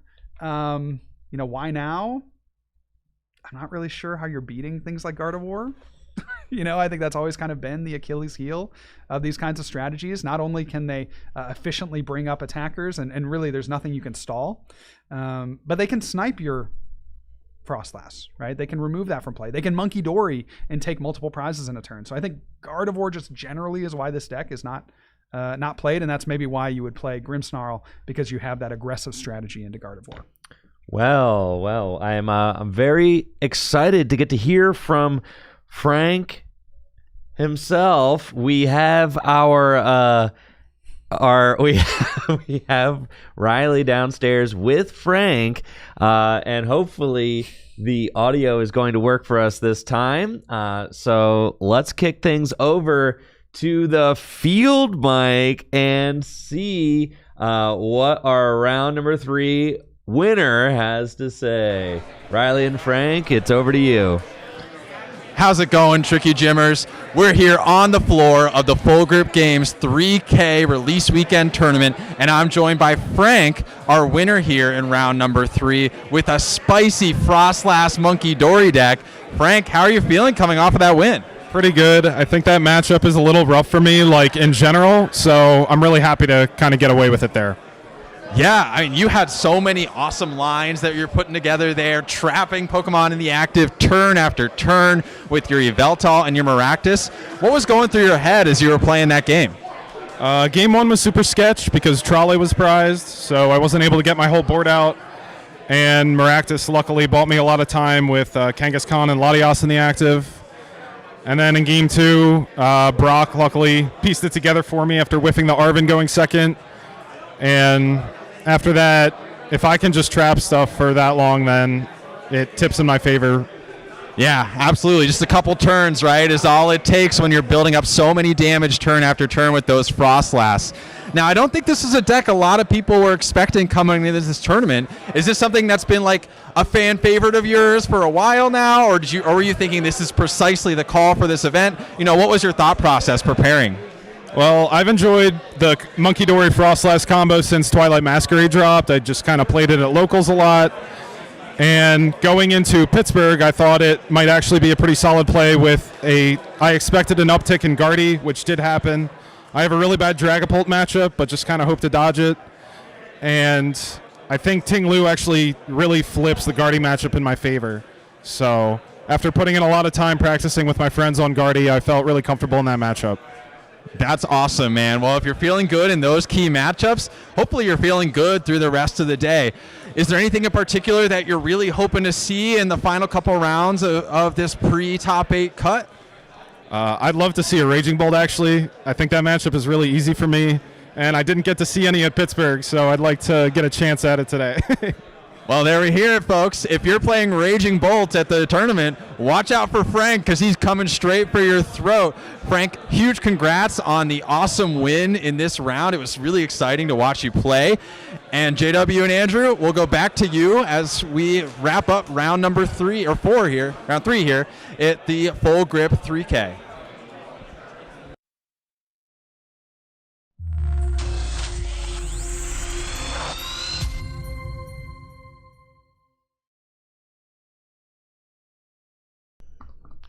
Thank you, Riley and Frank, for that interview. Really appreciate it. Thank you so much, Frank, for taking the time to talk with us up here about your Frostlass Monkey Dory Frostlass deck. Yeah, with the Maractus and all that. It was really cool to see. So definitely appreciate that. And we are very much looking forward to seeing how you end up finishing in today's event. Again, we've got 113 players competing in our standard $3,000 Mega Evolution cash event, the first Western event with a major cash prize to feature the newest cards from the Mega Evolution expansion. It has been a really cool couple of rounds so far, and I'm stoked we got to see some Mega Evolution Pokemon, or I guess I shouldn't say Mega Evolution Pokemon, but I guess they were basics. They're still Mega Evolutions, but they're not evolutions, right? But they're basics. How does that work? Yeah, how does that work? I don't know how that works. It does make you think. Yes. I was excited to see some Mega Evolved basics in that. Yeah, absolutely. Yeah, the Mega Kangaskhan, I mean, that's really a card that I think players will explore. We saw that there was the draw ability. Yeah. Right. Just a huge consistency buff for those decks that otherwise are reliant on evolving themselves, right? But you can get a little bit more pressure in the early game, and then you play Turo. So let's say it takes a hit, you just pick that boy right back up, and no more 3-prize liability on board. So really interesting. I mean, obviously, when you're playing against a kind of counter strategy like the Frostlass Monkey Dory deck, we didn't quite get to see those attacking options. Didn't really see the Mega Latias EX. The Kangaskhan did get in there in the second game, but probably not the ideal attacker for that position. And, maybe in the future rounds, if we see this deck again against not the Monkey Dory Frostlass deck, we'll see some of those options come into play. For sure. I'm really looking forward to seeing what the meta breakdown for today is like. I mean, with a tournament like this, I'm sure lots of folks are wondering what are the most popular decks. I mean, obviously, anytime you're dealing with an event, metas can be regional, and metas can change week to week. But are we going to see players show up in droves with Gardevoir? It's always kind of interests me how popular decks like Dragapults are. With considering how bad it loses to Gardevoir, but good players still line up. Well, but it's a very interesting deck, right? Because the Dragapult deck, I would say, has like a 50-50 or better into pretty much everything else. Maybe Grimmsnarl, you can make an argument that it's somewhat unfavored, but you're not looking at auto losses by any means into any of the top decks outside of Gardevoir. That's the sticking point for that deck. And so moving ahead into this Mega Evolutions format, we're going to see a lot of the same. There's maybe some wrinkles here, maybe a new build of Goldango, maybe some new Mega Pokemon splashed into established archetypes. But, we haven't seen yet on the stream Dragapult featured. Will that be, once again, the Achilles heel of that archetype facing against Gardevoir? Yeah, we also, kind of a rough time to be a Dragapult fan. Gardevoir just keeps on getting better and better. I know. And then there's also the new promo Psyduck, which just got released. And Full Grip does have some promo Psyducks that are for sale this weekend in the shop. So, do you think anyone is playing that this weekend? I have to imagine that there's a couple.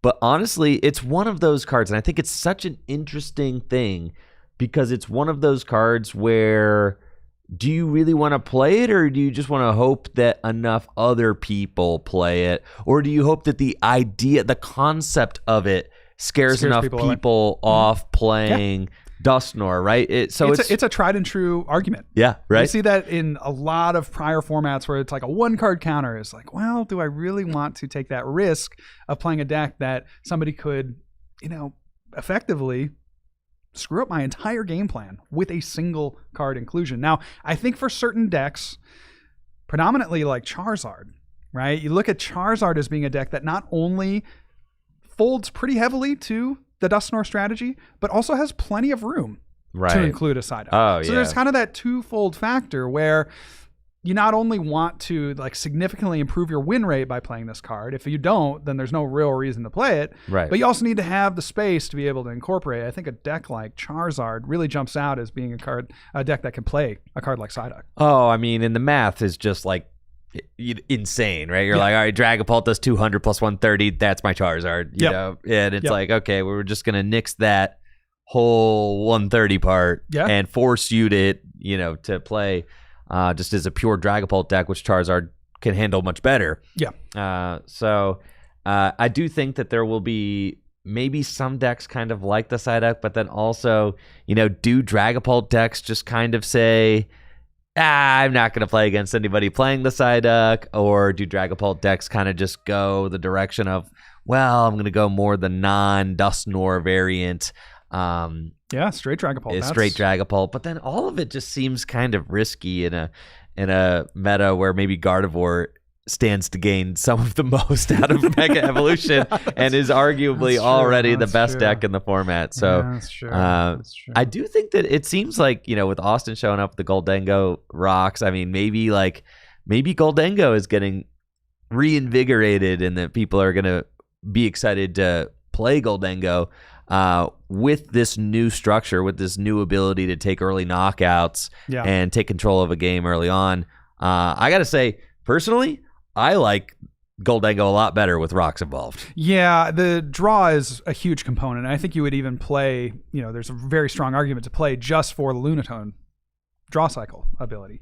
But now you factor in, Solrock being able to swing for 70 damage for one. The question is that enough?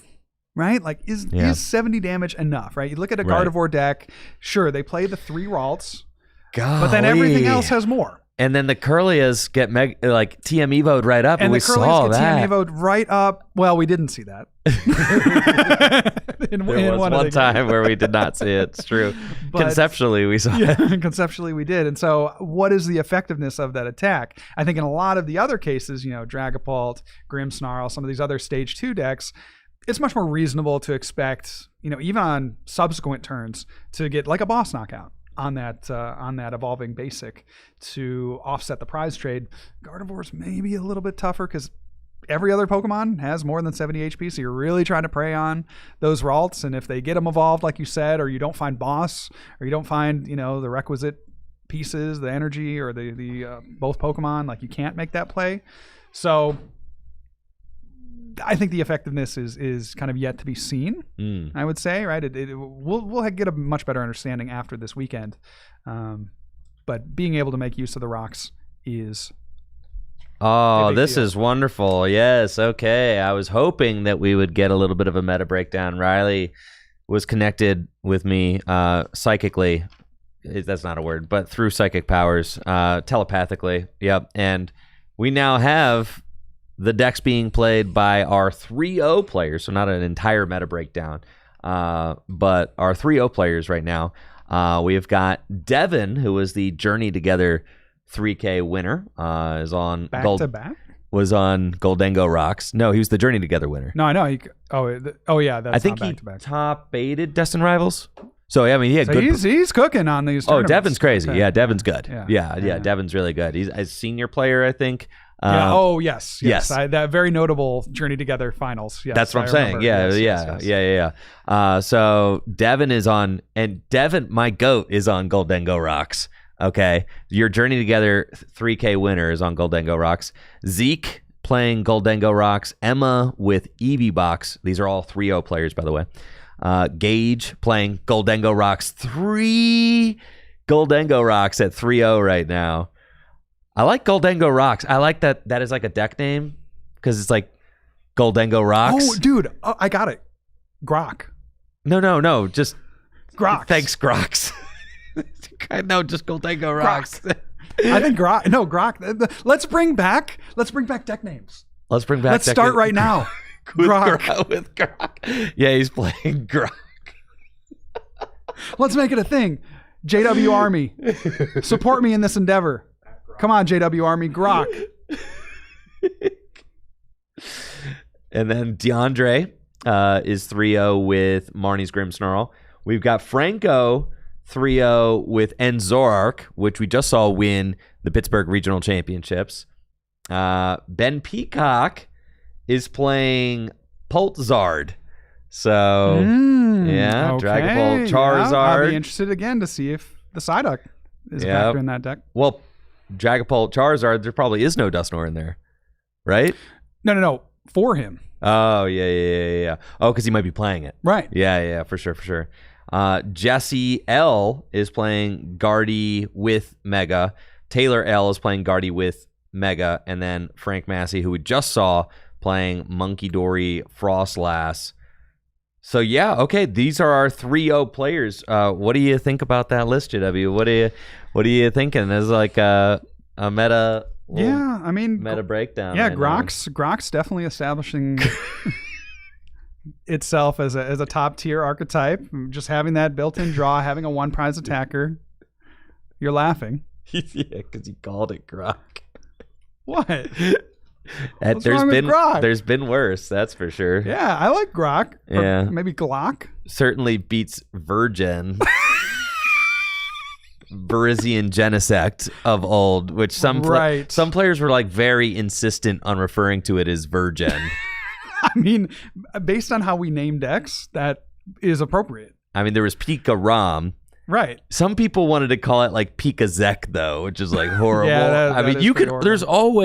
You can always choose how to name a deck. It's never, Well, that's what I'm saying. JW Army, rise up for Grok. Let's choose Grok. I think just Goldengo So let me Rocks see that. is Let me nice. see that. 1, 2, 3. And Zoro. I mean, just won the regional. It did. Liam Halliburton. And you've got one in there, Pittsburgh. with a couple of Guardies up there at the top tables. Yeah, I don't hate it. Yeah, you're looking at, certainly Guardy being favorable, but man, the Goldengo. I'm calling a Goldengo Rock dub. I mean, certainly based on the 3-0s. Now, there's a lot of decks that we don't have, right? It's a top 8, and there's still 3 more rounds to go. I know, but I'm impressed. And then Marnie's, I don't know. I got a soft spot in my heart for Marnie's. I think that deck can beat anything, and I think it probably has a better Goldengo matchup now with the rocks. With the rocks, right? Because you're melting that Lunatone, right? And so they kind of need that. Does Goldengo So my next question is: does Goldengo Rocks have to rock out? Does it have to? Could you go rockless? I mean, we are in Cleveland, right? Like we are in Northeast Ohio. That's this is saying. the rock capital of the world. It is.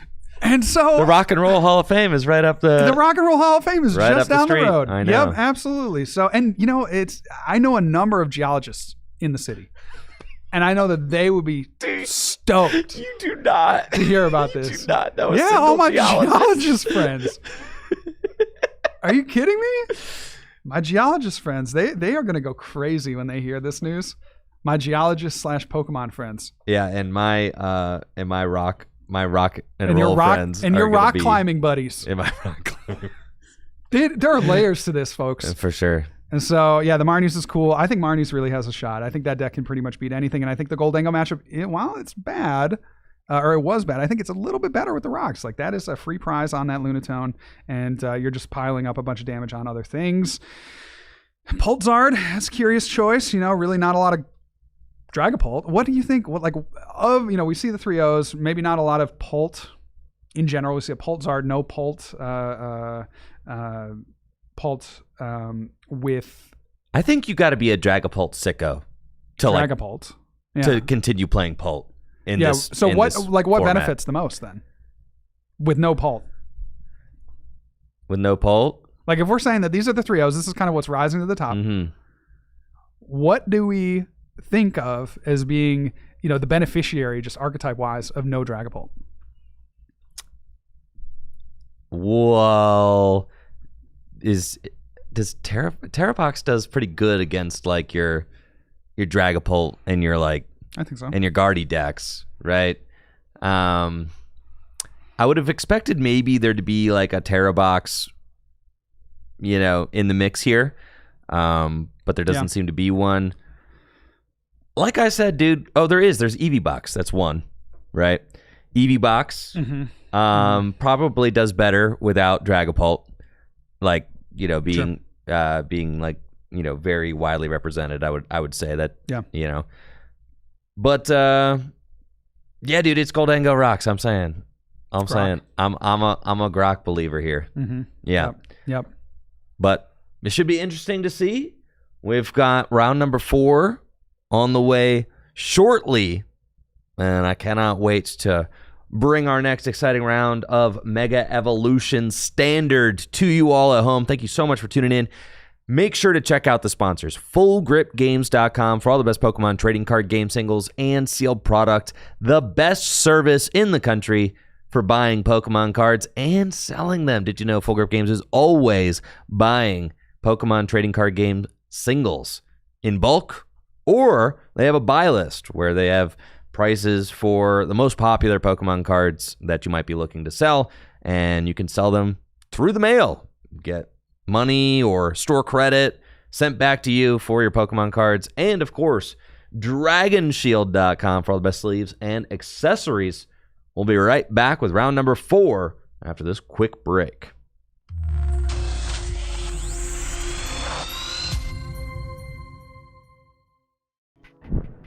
This tournament is sponsored by Dragon Shield.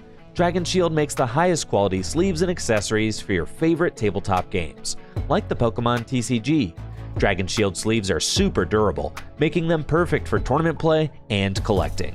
They also come in a huge variety of colors, so there's always a great choice to match your deck. You can even turn your favorite photograph or design into a custom box of Dragon Shield sleeves using the Sleeve Crafter on DragonShield.com.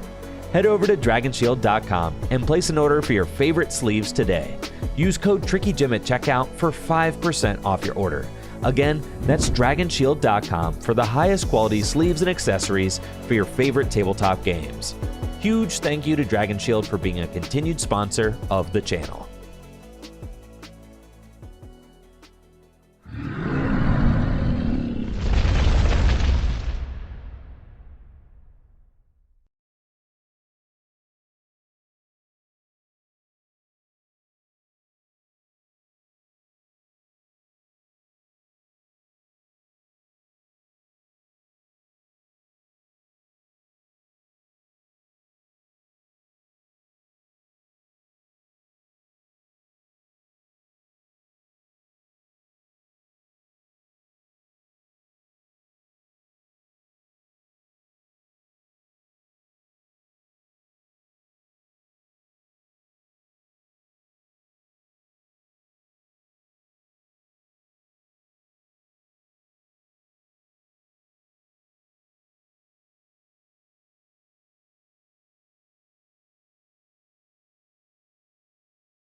Welcome back, gym goers. We've got round number 4 upon us and an exciting match coming your way. Brought to you by Riley and Andrew on the mics this time. And let's see. I know we've got Luna here, Luna Dunham. And who's our other player? Franco. Franco. Let's go. Franco versus Luna. And I think I saw an Enzorark. Yeah, so Franco is our Enzorark player. We were just talking about how Enzorark is fresh off a win at the Pittsburgh Regional Championship.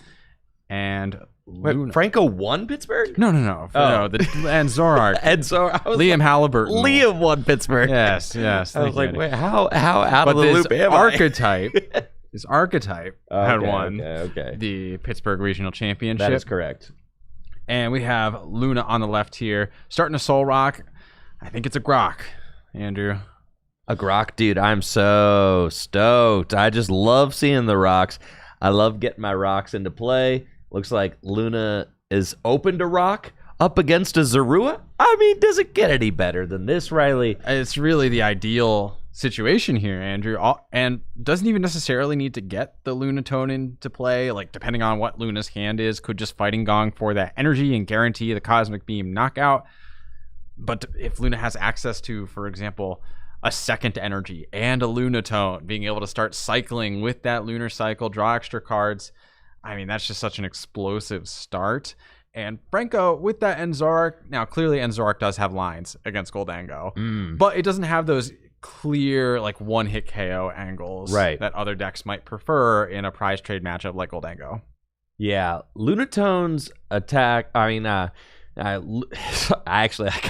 meant to say Luna's hand, but then I just went in and said Lunatone because isn't it funny Luna is playing Lunatone? That is kind of funny. That's pretty hype, honestly. Speaking of which, you do need the Lunatone to attack with the Soul Rock. I know that, but she was playing a Fighting Gong, so I'm like, she's got it. You know? That's true. I misspoke, though. I misspoke, though. Yeah. No, Luna's got a loaded opening hand. Double Gong there. Double Gong and Cypher Maniac's code breaking and fighting already in hand. So it's like Luna's got it all. Yeah, it is pretty crazy. The Cypher Maniac usually not a very powerful supporter on turn 1 for these Goldango decks because you don't have that immediate draw. But when you have access to the Lunatone, you could, in theory, search whatever you want.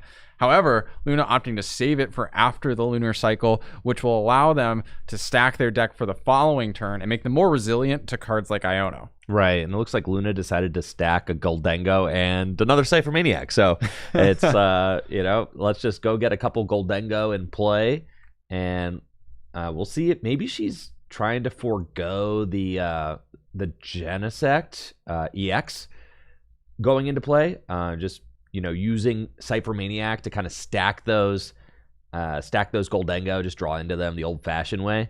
But here we go. Franco actually has got a very nice set of cards in that turn 2 hand with double Enzorark into Lily's Determination to shuffle draw 8 since Franco has not taken a prize yet. It does have to be a little bit scary if you're Franco, though. The Zorark does require 2 Dark Energy to attack, and I don't really see it being the most likely situation that he's going to launch an attack with his Enzorark in the active this following turn. And with the Enzorark in the active, that means it's vulnerable to something like the Goldango coming up and taking a knockout.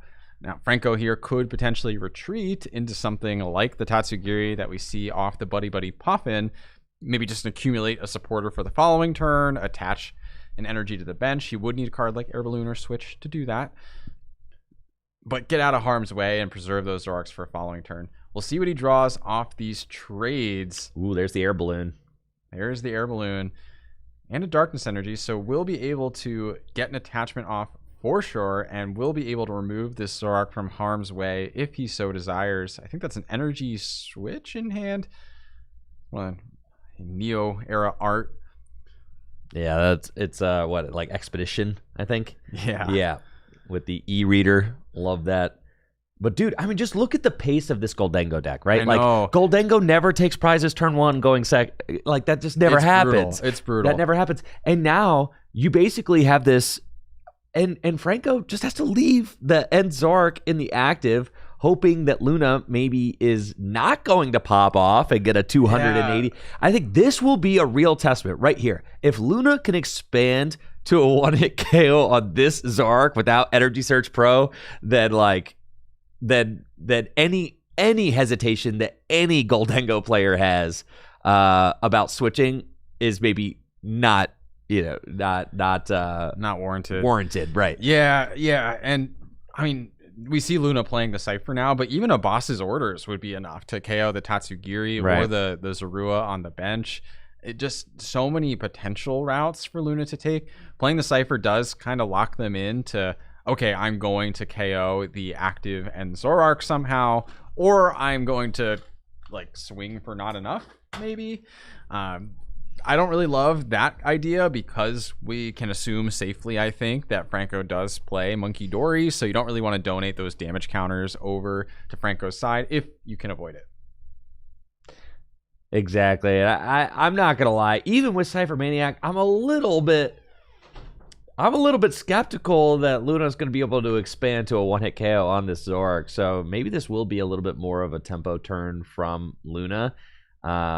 These Goldengo decks are playing 4 bosses orders, and I mean they were already playing 4 bosses orders to help break the Jellicent lock in those Jellicent Guardy decks. But I mean 4 bosses orders just goes great with Solrock because you can just lead the charge with Solrock and target down Pokemon on your opponent's side of the board that you want to KO, with only 70 hit points or less. So we also see that Luna is choosing to play the Vitality Band. Lots of these Goldengo lists are playing that Vitality Band to give your Solrock the option to do 80 damage, which is relevant in some situations. It does, I think, knock out the Frillish, and does knock out all of the basics, all the evolving basics in the Mega Lucario deck if you did happen to face off against that. But the retreat to me signals that Luna probably has it, though. Holy cow.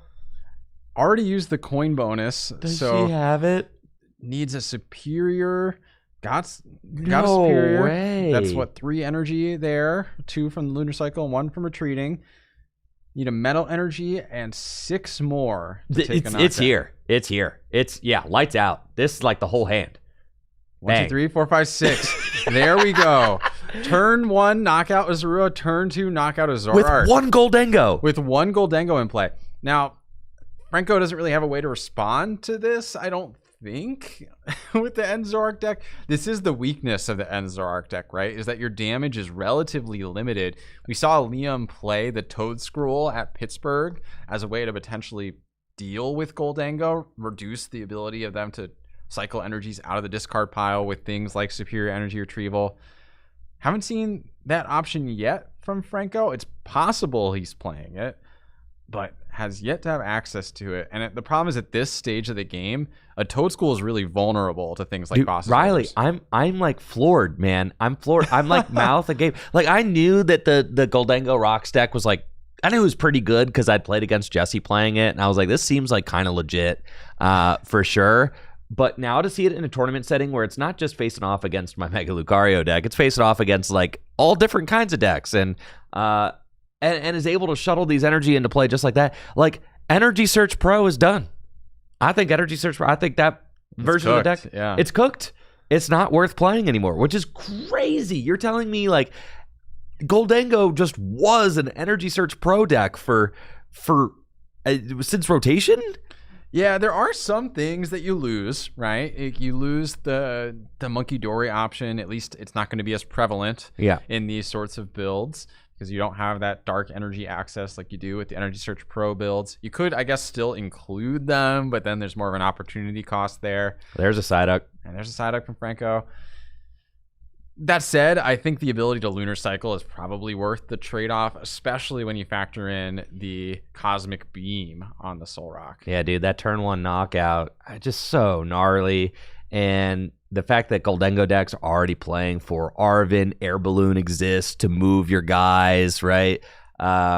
the turn one knockout is it's not like uncommon. It's not like rare. It's very doable to just like totally doable. To like pop 70 turn one. It's like dare I say common to get a turn one knockout with Cosmic Beam.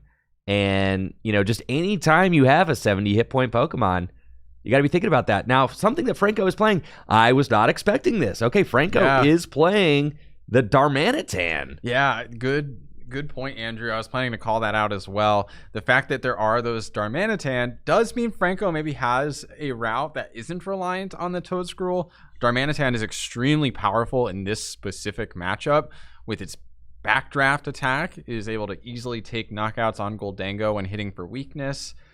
Plus, then you have access to the snipe attack on the Zoroark with that Flame Body Cannon on the Darmanitan. So that could be an option. Realistically, with 3 prizes left, I think this is maybe a game 2 option for Franco. Yeah. I'm just excited to see that maybe Franco's deck has got a little fight for game 2. I'm kind of chalking game 1 up. Not a single prize taken for Franco yet. Luna seems to kind of be running away with it. But I think maybe if Franco does play like Reversal Energy, I bet he does. He had the Hilda off his attract customers with the Tatsugiri, and you can put together combos like the Darmanitan plus the Reversal with things like that Hilda. And I guess they're particularly prior to this Goldango or this Gimmighoul being benched, there was maybe a route for Franco where you backdraft the Goldango in the active, the next Goldango comes up, you backdraft that one again, and then all of a sudden it's really difficult for Luna to chain another attack. I think if I'm Luna, my main objective is just getting out that third Goldango, basically, and preventing Franco from locking me out of attacking somehow. Exactly. I'm stunned.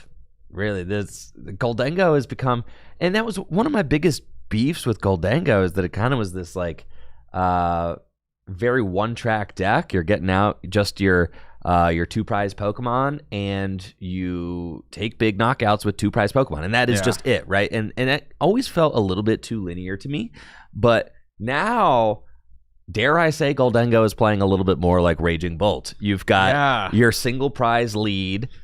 You've got your 2 prizer that takes big 1-hit knockouts, except unlike Raging Bolt, you don't need all the baggage of Noctowl in play. And it's weird that Noctowl is baggage, but it is because they get trapped by all these stall decks. Well, not only that, but Goldango's just, in some ways it's more complicated, in other ways it's more simple. Yeah. Right? Like a Superior Energy Retrieval is an item card, as opposed to the Raging Bolt really being reliant on hitting Sada turn after turn. So it increases the flexibility turn after turn of the Goldango deck, whereas the Raging Bolt is typically a little more pigeonholed in how its turns can operate. Yeah, my goodness. It's just really crazy to see. We do have that Reversal Energy on the Darmanitan now. So that ends Darmanitan will be able to either Flame Body Cannon or Backdraft. Backdraft probably takes it. Or is Luna showing just 2 energy in the discard? I think there's more than that, right? Okay. But I think the Backdraft has got to be the move here. Yeah. Take the knockout, remove the Goldango from play, first off. Second off, you're removing the energy from play. So now that's another piece that Luna has to chain together for the following turn. You could, in theory, like do a Flame Body Cannon for 180 plus 90, and then maybe Counter Catcher and do another one to take 4 prizes in one go. Right. That's a fun, like, creative play. But, like, creativity doesn't win tournaments. Andrew, by itself. Like, you got to have, like, justification for going for those things. And sure.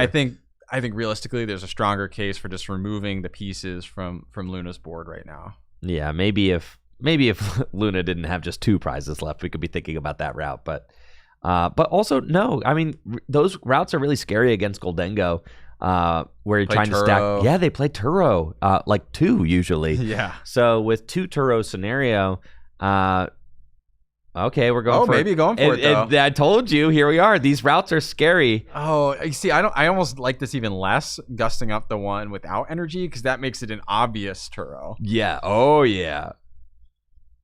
So we'll see if this pays off for Franco. Now, the upside for the one without energy is there is the option to like air balloon that to get that out of the active for Luna, because you might not have access to that metal energy. But if you air balloon it out of the active, that means that 180 damage is on the bench now, which sets it up perfectly Exactly. for the flame body cannon. Yep, and here it is, right? So with this, yeah, I mean, a 4 prize take would be pretty sweet for Franco. Still doesn't matter. If Luna just goes knockout, knockout, she still wins, right? So, like... Yeah, can Luna put together a knockout, knockout? Is the question, I think. A superior would certainly help. The body language doesn't look great. Potentially whiffed here. I mean, a whiff would be huge. Whiff would be something. And this gets back to what I was saying of Franco's route to win is the fact that Luna didn't get too many of their Goldengos out quickly enough, right? Yeah. That limits your draw. And it's not just the one draw this turn. It was the one draw the previous turn and the turn after that, which ultimately gets you that much deeper into your deck over the course of the game. Yeah. All right. There is a Turo. Could Turo here. Turo's not bad. No, and you could Turo and draw one more card too, which is interesting because those gimmies were down. Yeah, in theory, you could Turo for 2 even if you really wanted to. Yeah, you could put Turo up the a new active. one. That doesn't heal quite as much damage, but you get to draw an extra card. If you're still hurting for that superior energy retrieval, maybe that trade-off is worth it. A card like Picnic Basket also throws off the math for Franco, which is part of why I don't necessarily like this route. I guess it is possible that there wasn't quite enough energy here we in are. this card. Yeah, I think this is the right call if you're still hurting for the I saw superior. 5 energy in the discard. Okay. I don't like a 2-hit KO with the Soul Rock. Well, that's what we're signing up for, Riley. Yeah, 2-hit KO with Soul Rock doesn't feel great here. And this actually makes Luna extremely vulnerable now to an Iono again. Only one Goldango in play, no Genesect. I know. If Franco could put together something like a Gust or a Flame Body Cannon plus an Iono, it could be really, really difficult for Luna to actually pull off their attacks for the rest of the game. I know. There is a uncomfortably low number. And there's a reversal and an Iono. There's an uncomfortably low amount of Goldango in play right now. Yeah, this is really scary. Yes. Now, the ends PP up. Maybe can juice some energy into play. Yeah, let's get Franco. that PP moving. Dude, love to get... Not even going to say it. I just don't want the soundbite to exist. Yeah, fair. Yep. Ends PP up. And then Iono with the reversal energy on Ends Darmanitan. Here we go. We'll be guaranteed to take that knockout. It could be cool to pair it with something like a counter catcher to also KO a Gimme Ghoul, but I don't think that's totally necessary either. I guess the downside of not... Well, I think it's fine. Bye-bye, Fez. I don't hate Fez here at this point, though. I don't think it's really any more of a liability than anything else on your board is. Monkey Dory down. And, I mean, the one nice thing for Luna is that the Soul Rock lives, right? So... Oh, wait, that's big. No, that this is really bad. That throws off the math in a big way. You could even take the knockout on this rock if you really wanted to. Uh-huh. Oh, yeah, the Monkey Dory energy switch. Counter catcher. Okay, and just knocking out. I guess it doesn't really matter which one you counter catcher in that situation. No, right. Just going around the Soul Rock. Like, had no interest in hitting Soul Rock for 90. And this is exactly what I was saying, Andrew, with the addition of the Monkey Dory. So, an even better turn than I would have anticipated for Franco here. I mean, now we've got ourselves a real gamer game. And this is exactly what we were talking about in one of our earlier rounds of it can be quite challenging to build up your Goldengos in play without Genesect on board. Right. These decks typically play few, one if Genesect. any, Ultra Balls. Yeah. Right? And if Genesect is not already in play, well, how are you going to get it? And here we go, Precious Trolley, and this is probably going to be the out to something like a Fez and Genesect. Yeah. Mm-hmm. So this will get Luna pretty decent card draw.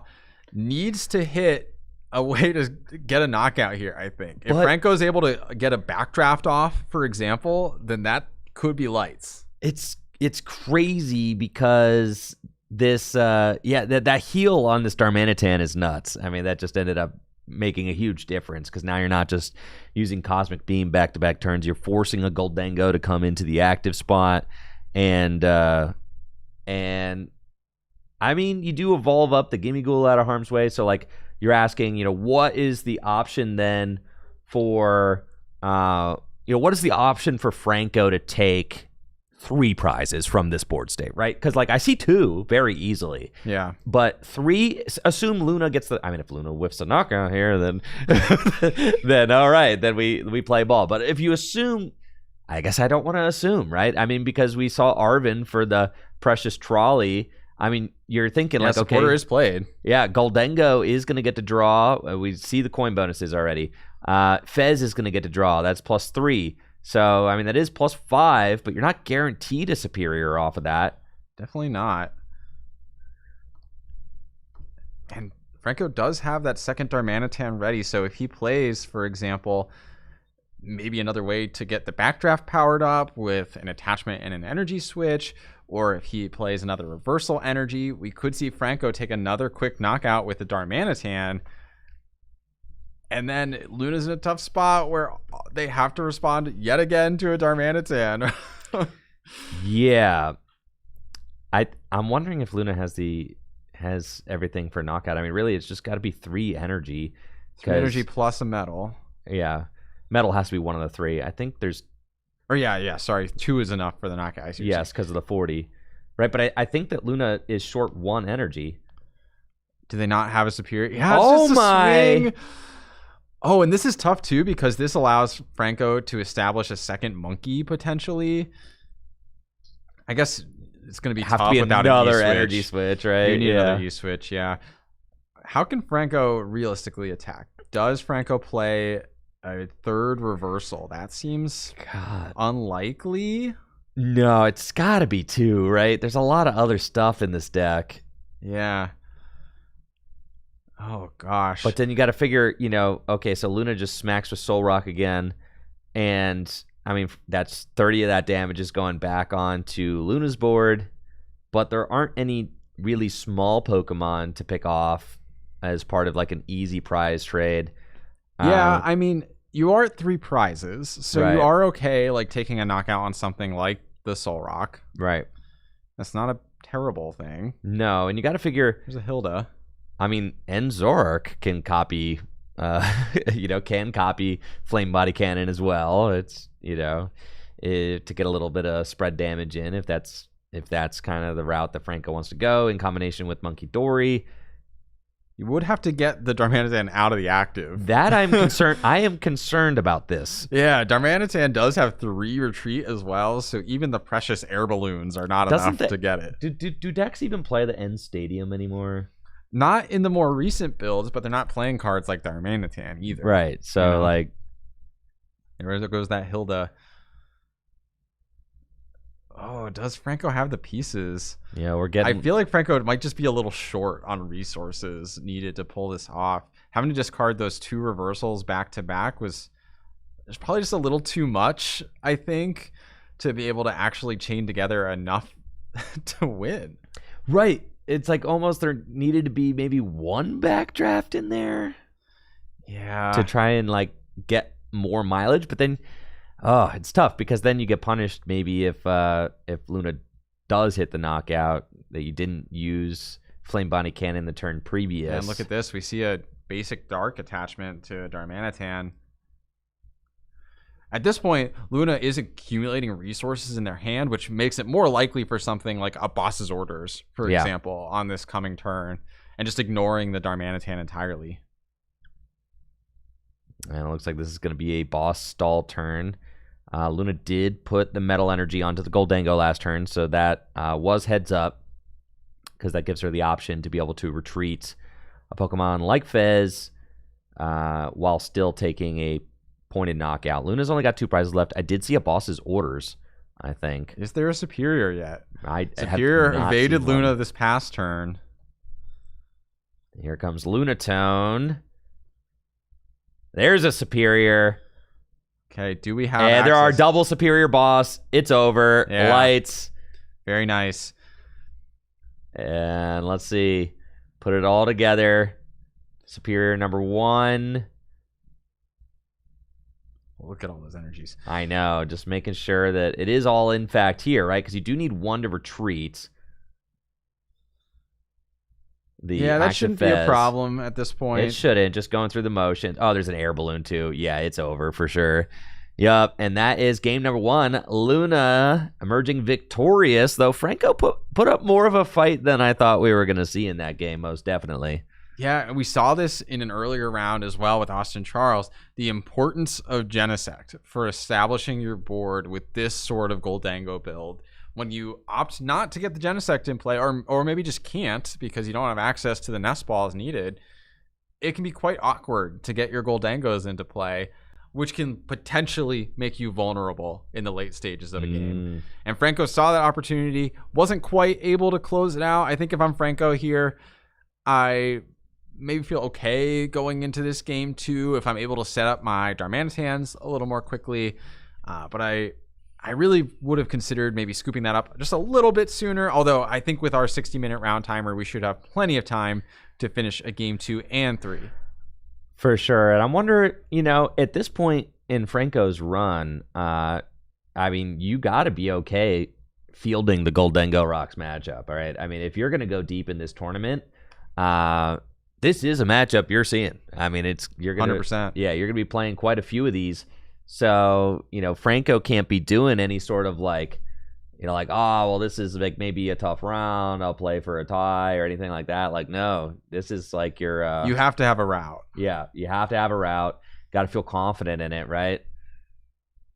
Yeah, and I think especially for these sorts of early metagame tournaments, these are the types of decks you really want to be cognizant of and looking out for, is the decks that are something people are familiar with but get enhanced with a new set, because that's what people are going to gravitate to, right? It's a little safer, more comfortable of a pick as opposed to a whole new archetype kind of on the face of it, and it's just a little bit easier to acquire all the pieces. You're more familiar with the lines.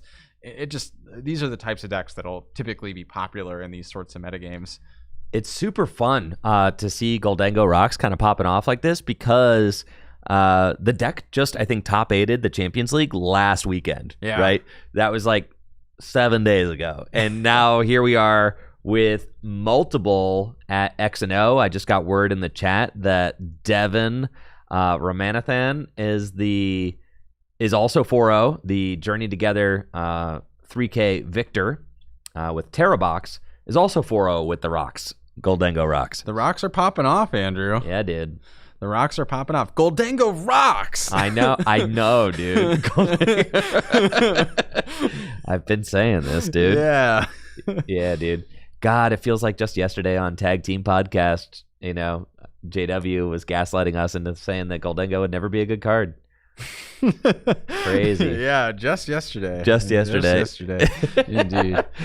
Card read way too good to be bad forever, dude. Yeah. I was there on the ground level. Yeah, Goldango you got to, right? It's just one of KO stuff. At a certain point, you got to look at Goldango and be like, this is just more efficient than Baxcalibur, Chen Pao. There's just a lot of good words on that card. There are, right? A lot of good words on that card. Draw. Yeah. Infinite damage. Yeah. Decent HP. And the air balloon, I think, was really just that game changer. And look at this. Another Cosmic Beam for a turn 1 knockout, this time on the Psyduck. So good. So good. Sheesh. It's just so easy. Turn 1, trolley, knockout. I mean, Franco chose to go first. I know. And this reminds me of back when we were doing the Journey Together, I think 3K as well at the time. And we were seeing every single round, we were seeing Fan Rotom Assault Landing for 70 to KO something in the active. Sometimes even other Fan Rotoms. Yeah. Literally. But I think Solrock is actually a much more interesting card than Fan Rotom because it doesn't knock out itself, right? It doesn't knock out itself. There is maybe a little more meaningful condition to the attack, and I don't know. I've always been a fan of what Solrock and Lunatone are putting out there. I agree. This Solrock and Lunatone combo from the Pokemon Company, I think, is just a very fun little duo. I think that it's neat. They're balanced in a way that they need each other. Them needing each other is also kind of a unique concept in the Pokemon TCG right now. It's not something that they've explored recently. No. So it's pretty cool, and they each do their own thing. I really like that that Solrock offers fighting Pokemon that 1 energy 70 punch. It feels like fighting Pokemon have deserved that for a long time. I mean, like, you've got Team Up Zapdos can do it. It's a lightning Pokemon. You've got Hoopa from Darkness Ablaze could do it. It's a darkness Pokemon. But like, fighting Pokemon are supposed to be the low to the ground, like, Agreed. Low energy costs, guys that just punch for damage, and fighting was just getting the short end of the stick for a long time. So I'm really excited to see fighting Pokemon with such an incredible buff in this Mega Evolution set. Yeah, agreed, Andrew. And here we go. Fighting Gong will guarantee you another fighting energy for yet another lunar cycle. Genesect being able to grab multiple Goldango as well. And this is, I think, a more ideal turn 2 situation for Luna. Now, Luna did have an excellent KO onto that Zoroark in their prior game, but this is a much more stable board that they're setting up for with that Genesect. Oh, yeah. You figure here, Luna is going to get to go pop with Solrock back-to-back turns. I mean, this is what Goldango can do now. Goldango can just lead a game with a single prize Pokemon taking a knockout for 1 energy. That's insanity, right? While you just build up your board, draw infinite cards in the background. And Franco does have 2 ends. Darumaka on the bench is going to be looking to try and claw back into this game with reversal energy, but it's certainly an uphill battle that he's going to have to be waging. Yeah, look at this. Triple Goldango. I mean, this is a tough spot for Franco. I would really love to see a little bit more aggression. I think the Flame Body Cannon route that he was going for was maybe a little too cute this last game. Just going for a more straightforward backdraft for the knockout, and piecing together that final knockout with like a Zoroark or maybe some Night Stretchers and Super Rods to get another backdraft off. That just seems like a more clean-cut way to win. Dude, I mean, the Turo scenario was the support of this turn on turn 2. Yeah, get rid of that Genesect. Just, you didn't even need to play a supporter to get all this. This is so insane. It's almost like the Pokemon Company just was like, you know what, we're going to force Goldango to be good. We just keep, like, Genesect We really wanted it to be good earlier, Yeah. and we couldn't quite get it to launch, so we're going to keep printing cards until we get it to work. until we get it there. Energy Surge Pro, Genesect, like, I mean, really, what more do you need, right? Yeah, do you think the designers even anticipated the Solrock and Lunatone slotting into Genesect decks? Or into Goldango decks? I'm not as sure about the rocks, but you look at a card like definitely Genesect. and definitely like Energy Surge Pro. I mean, Goldango's attack is very consciously worded in the fact that it doesn't have to all be metal energy. Definitely. Like that was certainly very intentional. Yeah. The rocks, though, maybe the rocks. I mean, like, from a game design standpoint, you have to be looking at them like, how do they play with other decks, right? Because they're not just going to be Mega Lucario fodder. These guys draw cards, so players are going to be looking to put them in anything. It's true. Yeah, maybe they saw all the way here. I wonder if they even saw the rocks and gold. At least I don't think they were actively designing. No, I don't rocks think so. For Goldango. And here we go, getting that Darmanitan powered up again. Turo was burned last turn, so that makes it less likely that there'll be a Turo to recover, which could make this Flame Body Cannon a little bit more reliable of a route here for Franco. We'll have to see what this next turn looks like from Luna. Gosh, the hands are just so big.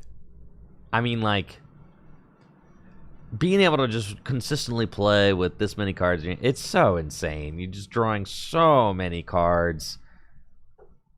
Lunar Cycle for 3.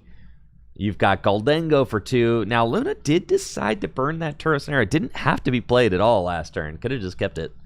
Yeah, I don't know if it was really worth it to get the Genesect out of play necessarily. Right. It's not a crazy liability. Like, Zoroark's damage, it doesn't line up perfectly with the Genesect.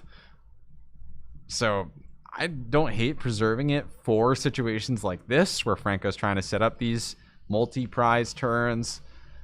it might still not matter. I mean, Luna is up 2 prizes already just from the Soul Rock alone. A Boss's Orders could still be an extremely impactful supporter here. Here comes another Goldengo with another coin bonus. 2 more cards. I mean, my goodness. Just look at the... Oh, it's already been used. It's already been used. Okay. A slight missequence Yeah. from Luna.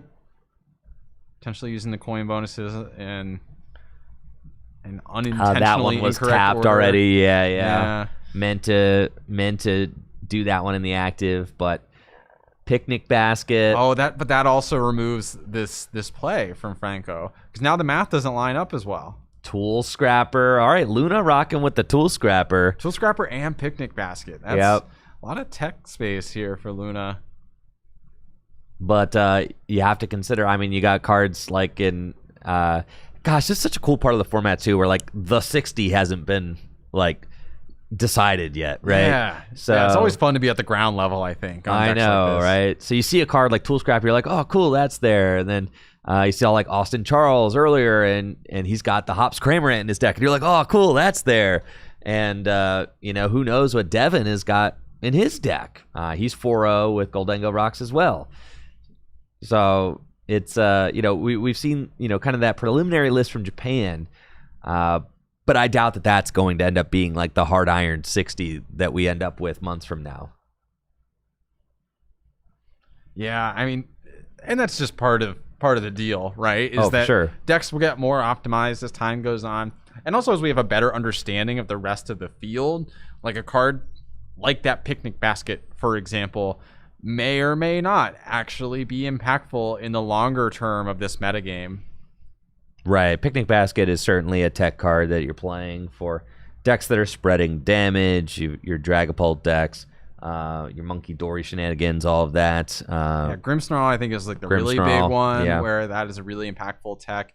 JW was saying earlier how he thinks that Grimmsnarl has probably a better matchup than it used to because the Solrock and Lunatone are so vulnerable to Grimmsnarl Snipe. For sure, right?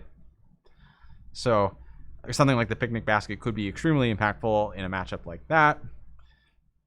These types of techs often are in like a piece of maybe a 58 card skeleton, and then you fit in a couple of those techs, and it's just really what kind of things you value with those last couple slots.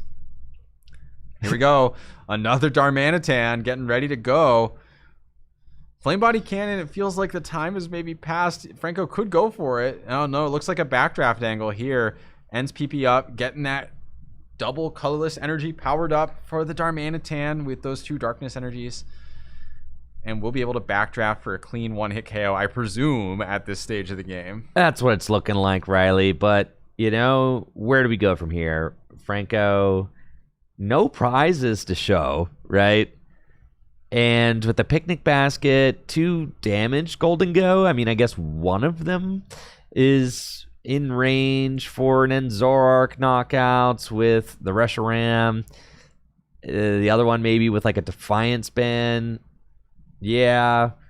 But all 6 prizes need to be taken. So, I mean, Franco is going to send up the N-Star Manitan here. Backdraft will take a KO. It does 30 damage for each basic energy card in your opponent's discard pile. There goes the Ends Reshiram, kind of acknowledging like that's going to need to be a thing eventually. Backdraft. And this is a good board from Franco. It's just too little too late, I think. Yes, for sure, right? I mean, sacking 2 prizes to a Soul Rock while you set up is just... It's brutal. It's not happening, right? I mean, that's and Franco horrible. doesn't have another Darumaka lined up because Luna's going to go down to 1 prize remaining. Or 2 prizes, sorry. Yeah. But realistically, Franco is going to be attacking with a 2-prize attacker this next turn, so you'd ideally love to have another single prizer. Exactly, right? It's just it's a weird thing for the prize map to allow Luna to go to 2 prizes with no more single prizers to promote. And the thing about the Enzorark deck is that there's no surprise single prize attacker coming in. Like you could tell based on the board exactly where Franco's going next turn. It's an Enzorark angle. It is what it is. There's no other attackers. Yeah, and even then, Franco does have to get a PP up and another energy attachment to be able to attack with the Enzorark. And if I'm Franco here, there is damage on these different Goldengos in play. So in theory, you actually can take a knockout with the Zoroark, whereas sometimes that's difficult to do with that 170 damage. But like, then what? Luna has a Pheasantipity in play. They have another Goldengo. They have Lunar Cycle to draw more cards. It's not that hard for Luna to put together those final pieces at that point. No, absolutely not. Yeah, so that's looking pretty convincing. Again, I mean, things do have to go right. Got to find superiors. I mean, you're going to get end, right? But like Luna's board, she's doing everything she needs to do to shore up the board now. The Pheasantipity and a Goldengo on the bench with the rocks. I mean, there's so much draw potential, right? I mean, it's an obscene amount. The code breaking as well. If Luna's using this to just stack for the following turn, I think that basically guarantees game. I think so, right? And you got to imagine that the hand is so big. Because really, all Luna needs is superiors for the following turn. If they have enough superiors, they will win the game. That's for sure. So if Luna can preserve that Cypher and just take a knockout with this Goldengo, which I think is what we see coming. She has it all in hand right now, so she's just stacking for next turn. I mean, there's like 2 superior, multiple energy. Yeah, so really all you need is like another code breaking or 2 superiors, and you're good to go for this next turn.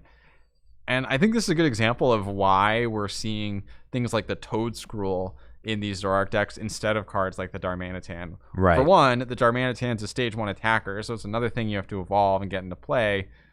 And really, you just need to stunt Goldengo's ability to perform what it wants to do.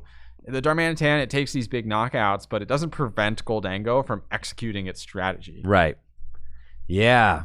Gosh, and cards like the Toad Scroll do get better in this format with the Vitality Forest. You can play Forest of Vitality to get a that's true. To get a Toad Scroll into play instantly, and then you could recover it and put it back into play instantly, right? Interesting, Andrew. That is kind of a fun idea. You're cooking. Because like the concept is that like it gets knocked out, and then they have a turn to use their superiors. But maybe they don't. But maybe they don't, right?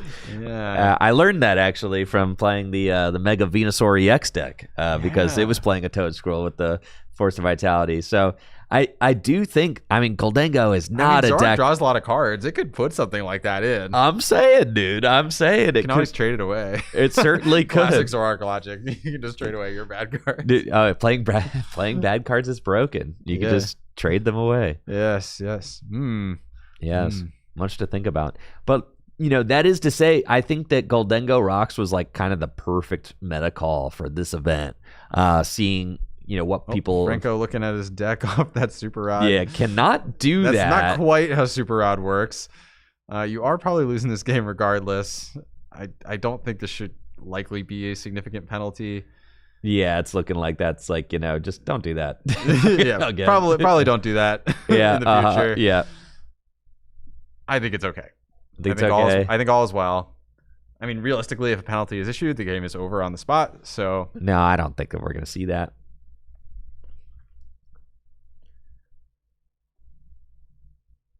At this point, like the Iono just got played. Franco was clearly playing a Super Rod, so the deck was going to be shuffled regardless, and he should, in theory, know the contents of his deck. So I think if you just hold him to like having to play the Super Rod and shuffle, it doesn't really impact the game state in any meaningful way. I think he gestured to the Artisan like immediately, like, oh, well, I could use this Artisan, right? But you shouldn't be able to like look at the contents of your deck before playing Super Rod. So like, sure, yeah. I'm speaking purely like in theory. You probably know what's in the deck at this point. Yeah. Maybe he's just going to be locked out of using Artisan. And that's what I would say is like, you've committed to using the Artisan because that was the deck search, right? Yeah, okay. So it's like we're maybe marking that. Oh, not marking that, or so maybe can use the Artisan. Okay. Yeah, or just and that's cool. That's cool. Just play ball. Let's just get it going. Yeah, no, that's fine. That's fine with me. Sometimes things get crossed. I think at like a regional, maybe we draw firmer lines there. Oh, for sure. Yeah. Franco likely does know the contents of his deck, so there wasn't like information gained if he was really intending to use Super Rod first. For sure. No, I'm completely cool with that resolution. Okay, so here we go. Using that Reshiram attack to do 170 damage. Not quite enough for a knockout. Needed a counter catcher to be able to take a knockout this turn. I guess Franco's route here is hopefully Luna whiffs somehow. Right. And then use Flame Body Cannon next turn. But I think we're about to see off this Cypher the superior energy retrieval needed to win the game here. They just need an additional... There's an air balloon on the active, I believe. Okay. So can just retreat between those Goldengos, use the superiors, and there's plenty of energy in the discard piles. To take the knockout on this Zoroark. Oh, just use one. You could do one. I guess you can Lunar Cycle. And then Lunar Cycle. Yeah, Yeah, and then so you do that, get the energy back, and Luna has a superior in hand too. Okay. Yeah. Well, I imagine one of them was like stacked off the Cypher probably on the previous turn. It's probably like superior plus another Cypher. And then here we go. Yeah, lots of energy coming back from the discard pile. But this is where the concept of a Toadstool comes in, right? Yes. No superiors. Yes, get rid of that. Yeah. I don't know, Andrew. Maybe you're cooking. I'm saying, I mean, I do think that it's looking like from the metagame that we have here that the Goldengo Rocks deck is proving to be an incredible call. And it is running the tables right now. I mean, we haven't seen the Goldengo Rocks deck lose on stream yet from our incredibly close round one. Technically round two. Which is technically round two. I know my round counter has been off all day. I do apologize, guys, but it's my first time starting the tournament in round two, so I'm still getting all that. Look, if Pokemon Company can do it, we can do it. We can do it too. That's so true. That's what I'm saying. Yeah. Oh, dude, Franco giving us the thumbs down. Sad. Yep. But congrats to Luna on a round number 4 win here at the Full Grip Games. Mega Evolution 3K Goldengo Rocks. And like I said, I mean, it seems like Goldengo Rocks kind of a perfect call for this event, but no one is really prepared for it. And it's crazy because the Goldengo decks were starting to kind of like fall off towards the end of our, towards Pittsburgh. I mean, what did like one Goldengo make top 8, I think? Something like that. Yeah, Goldengo is really, really popular in the Worlds. They started the Worlds format and immediately following. And then it felt like it kind of faded away into the background a little bit. It wasn't getting that like tournament over tournament success. And now it is just running the tables here at the Full Grip Games 3K with the new Rocks engine. Goldengo Rocks. Thank you for that, Riley. Yes. Pulling up let's just look at it, right? Yeah. Let's look at this Ascension. We have got nothing in the top 8 of Monterey, right? We had just one Goldengo in the top 8 of Pittsburgh, one in top 16, no additional in top 32, right? So 2 in top 32 of Pittsburgh. Frankfurt, one. Yeah, it just really didn't live up to expectations. See what I'm saying? Like, it's not like you're not going to be playing a Toadstool to tech for like the random couple in the top tables, right? Like it wasn't like threat number 1 anymore is what I'm trying to say, right? Yeah. But like today, it looks like threat number 1. Today it's looking like threat number 1, Riley. Yes, it is. It does. Yeah, it is. It is super, super gnarly. So yeah, that is that has been really cool to see. Goldengo is back with a vengeance. Absolutely. I wonder if we can get a hold of Luna down on the floor. Looks like JW was able to grab them if we'd like to get a quick on-the-ground interview before our next round. Let's do it, dude. Let's do it. Now, logistically, okay, we could talk logistics as soon as I put the Be Right Back screen on. So we'll be right back with an interview with Luna, our round number 4 winner, in just a moment. Don't go anywhere.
All right, here we go.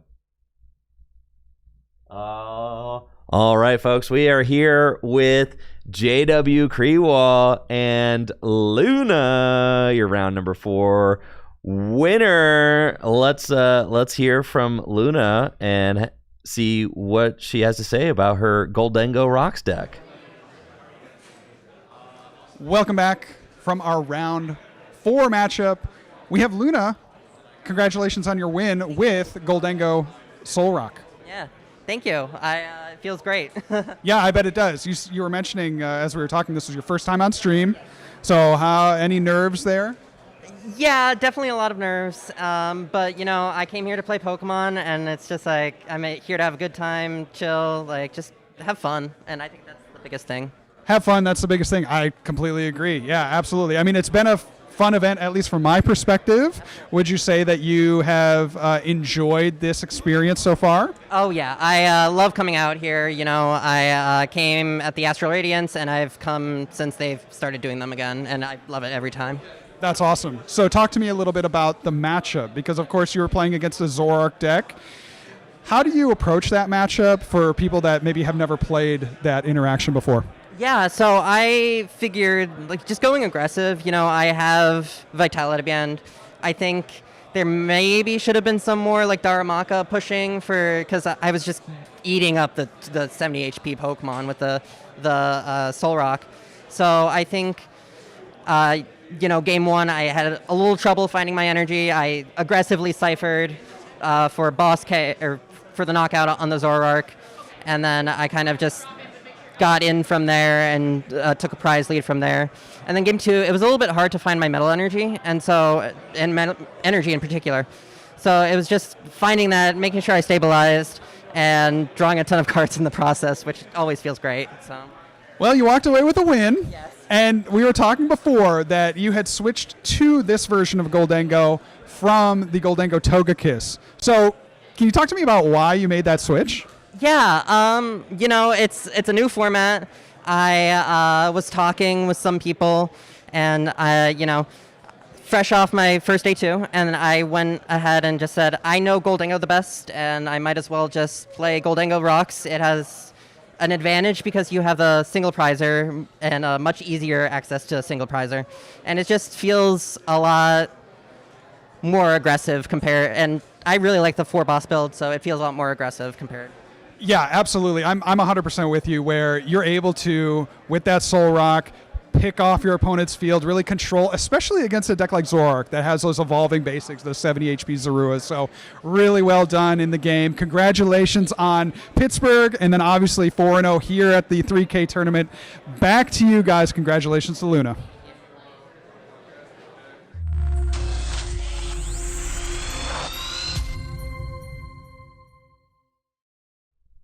All right, thank you so much to Luna and JW for giving us that interview. Really appreciate that. Great to hear from Luna about that Goldengo Soul Rock deck, which is proving to be a very popular and powerful deck here at the Mega Evolution 3K.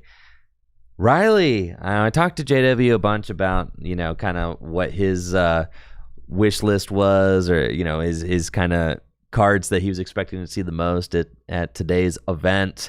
But do you have any kind of greater thoughts on the Mega Evolution set, how it's going to impact standard format? I mean, we're both signed up for Milwaukee. Yeah. Which is in just a couple of weeks. I know, it's shockingly close, actually. Yes, and me and you are going to have to get the lead out. I know. To get the rust off, because we haven't played in a major since NAIC, which grand scheme is not that long, but it feels in this tournament circuit, it's not that long ago, but it actually is a decently long while ago. I know, right? In terms of temporally. I don't know if I expect radical change to come out with the Mega Evolution format. I think instead we're going to see enhancements to the existing archetypes, stuff like Gardevoir, stuff like Goldengo that continues to improve. And then maybe there's a splash of brand new stuff. I think Lucario is probably the highest potential of the new Mega archetypes. But even then, I think you're really going to play a 3-prize fighting type attacker right now. No. For me personally, I've been a huge Dragapult believer for the last like 6 months or so. That's what I've invested all of my energy into. And I'm just seeing a little bit less like return on investment for Dragapult in this specific format. Yeah. You have stuff like the Psyduck, which blocks your Dusknars. You have the Goldengo continuing to get more and more popular and more consistent, so it's tougher to like sneak those knockouts that you're hoping for. And Gardevoir has just been historically a challenging matchup for Dragapult, and Gardevoir just continues to rocket forward in terms of power. So for me personally, I'm eyeing up some old favorites for Milwaukee. I think Gardevoir and Goldengo are what I would consider the best decks as I'm seeing it right now in this format. And maybe we'll see further developments as we go throughout the day here in the 3K. But I think those are what I would consider the big two. Yeah, and it's interesting to hear you say that about Dragapult, because that was something that we were talking about as we were looking at this list, right? We just don't really have. This was our 3-0s list, so hopefully JW can get us maybe an updated list of what like the 4-0s are looking like. That would be great. But yeah, at 3-0, we did not have any sort of traditional Dragapult decks. We had one Dragapult Charizard deck at 3-0, but it does seem like Dragapult is one of those decks that just didn't stand to gain much from the set. You do get Lily's Determination, but so does everybody. Yeah. You get a new turn 1 threat in Solrock, which is now coming at you fast. Unlike, where previously it was maybe just Fan Rotom, and now you've got like Fan Rotoms and Solrocks, which are like coming in real hot. Yeah, it's just there's more pressure being put on by existing decks, and there's the addition of the Psyduck, so it just feels like not the ideal time necessarily for a deck like Dragapult. Now, we have seen decks like Dragapult and Gardevoir both succeed through much trial and turmoil. I remember how silly we felt a couple months ago post-rotation when we were talking about how Gardevoir was losing so many critical pieces only to see it rocket ahead. I will say, I was a believer of Gardevoir in that time. I was calling heavy Earthen Vessel plus Secret Box, but I don't have like that same intuition of like a Dragapult build that would break through the meta in quite the same way today. Tord probably does. Tord probably does. Yeah, dude. He's smarter than me. Yeah, that dude's locked into Dragapult. He's been locked into Dragapult like all year for sure. And I mean, the thing about Dragapult is it does just draw cards. I mean, that's I think what he likes about it is the recon directive ability and just your ability to kind of just play with these really large hands. But a lot more decks can do that now. There's a lot of decks that you got your Enzorark decks literally have trade. You've got Goldengo. You have Solrock. You have Solrock and Lunatone. There's a lot of decks that have that incremental draw. And there's a lot of different cards that heal nowadays too. So you have to like take those into consideration. But it is certainly a lot to think about. I do think that Goldengo being such a hot deck this early on, it makes me wonder, will we be able to survive as a metagame from like here through rotation here to Milwaukee without like Goldengo getting like hated back out. That's true. Yeah. There's always that chance, right? And there are techs that work against Goldengo. For sure. We were talking about Toedscruel earlier during the game. And, you could be creative and put together like Toedscruel with that forest to try and evolve up rapidly into the Toedscruel, kind of surprise your opponents. So who's to say, Andrew? Who's to say? I'm curious for your take. Do you think it's preferable for sets to kind of have this incremental impact on the metagame, or do you prefer like radical change to the way we play standard every couple months? Oh, I vastly prefer this kind of incremental change from sets. I actually, a big problem that I've had like kind of lately with the game design, it just feels like they just like plop pre-made decks in a set. And it's like, these are the cards that you play. And then there's not really too much that's going to get added to this in the months ahead, which to me is like annoying. I like to see decks at the end of a format play nice with decks at the beginning of the format, and like you're getting to see this really wide range of cards play together. And I mean, even in a situation like with Gardevoir, and you look at Gardevoir EX's lifespan in standard format, and how different a Gardevoir pre-rotation deck looked to how different they look now. Oh, yeah. And you also saw that with decks like Lugia V-Star. Like, how many times did Lugia V-Star get reinvented over the course of its legality? I really like seeing decks get kind of like reinvented from the ground up. It's not every deck or every card is versatile enough to do that.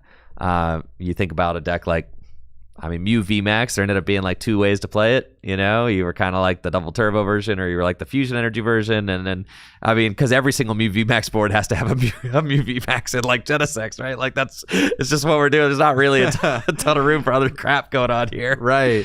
Right.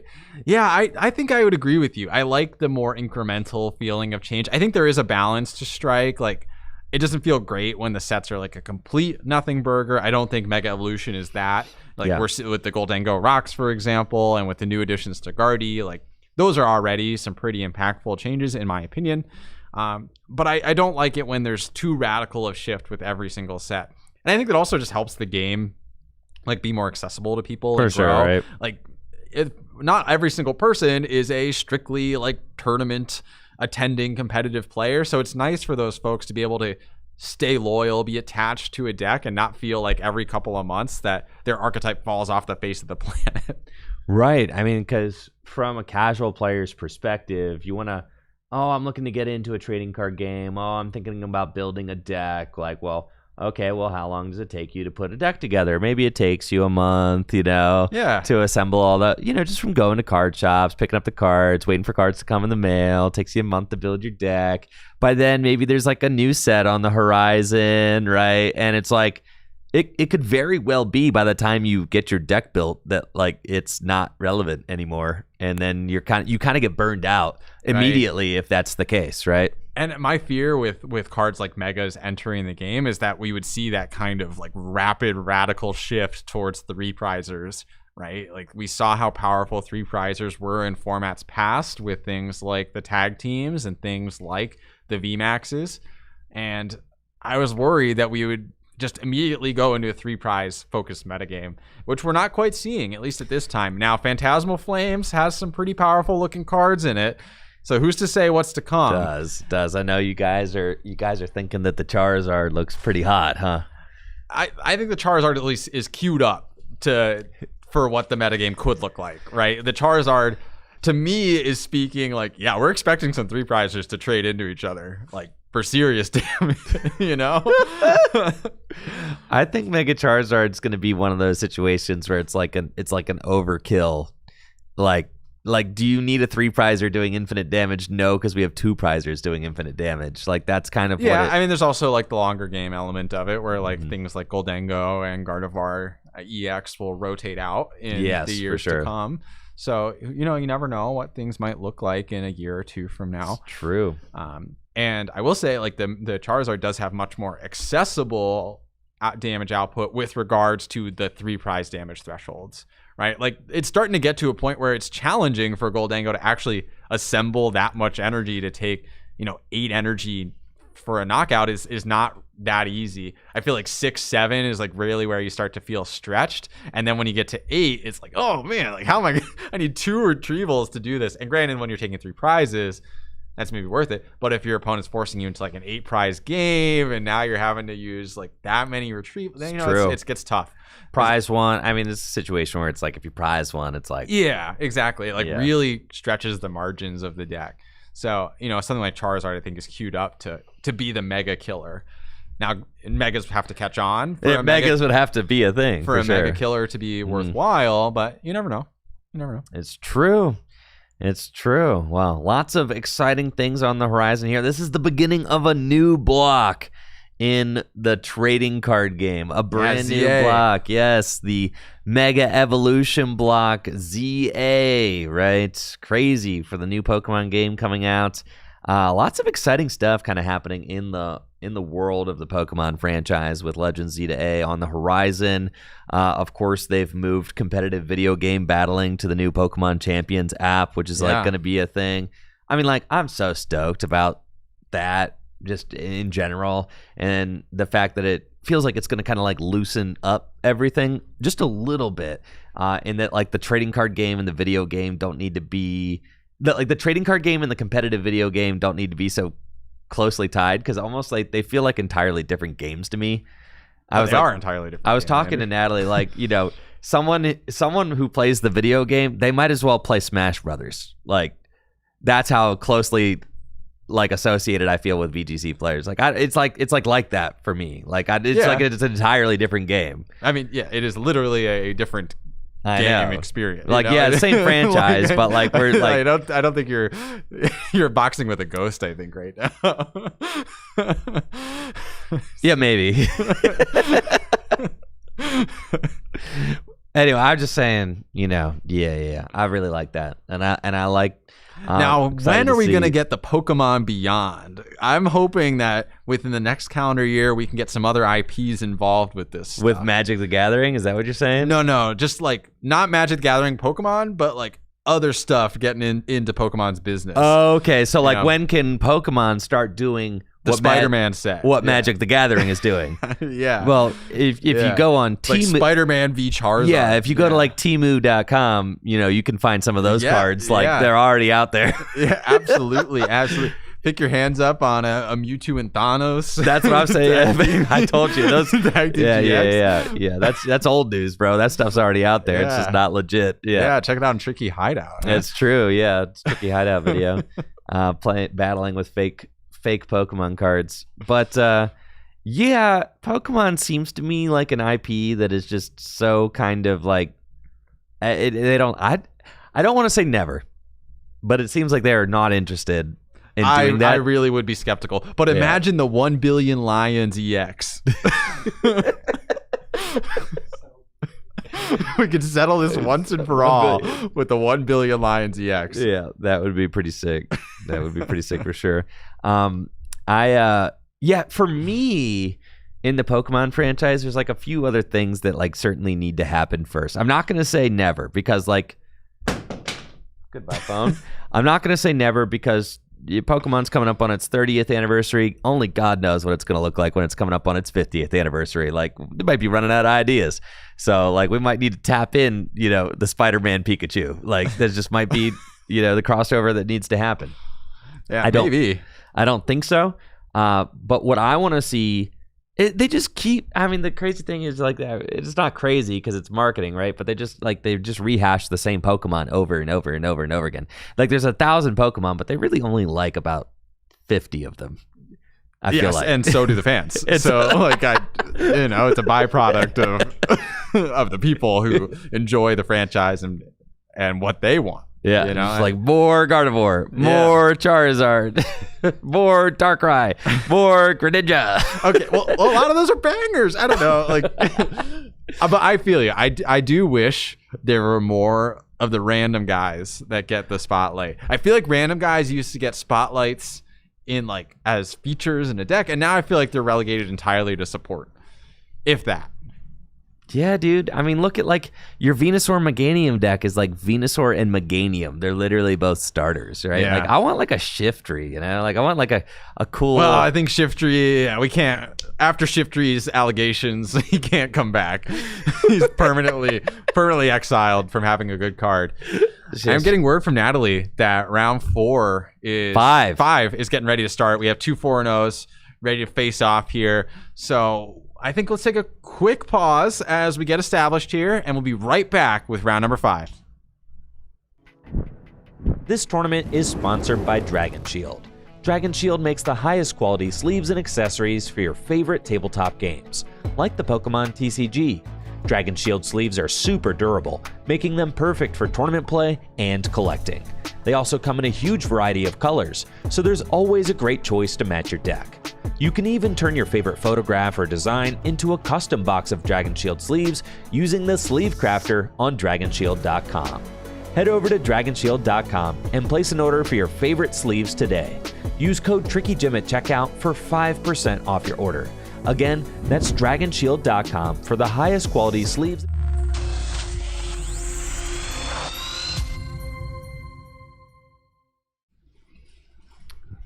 Coming in hot with Round number 5. We have got an exciting match coming your way with Benjamin Peacock on the right with Charizard, Dragapult, and Taylor Lyle on the left with Gardevoir featuring Mega Gardevoir. So, and it looks like there's a Jellicent here also, as we can tell by the turn 1 Frillish.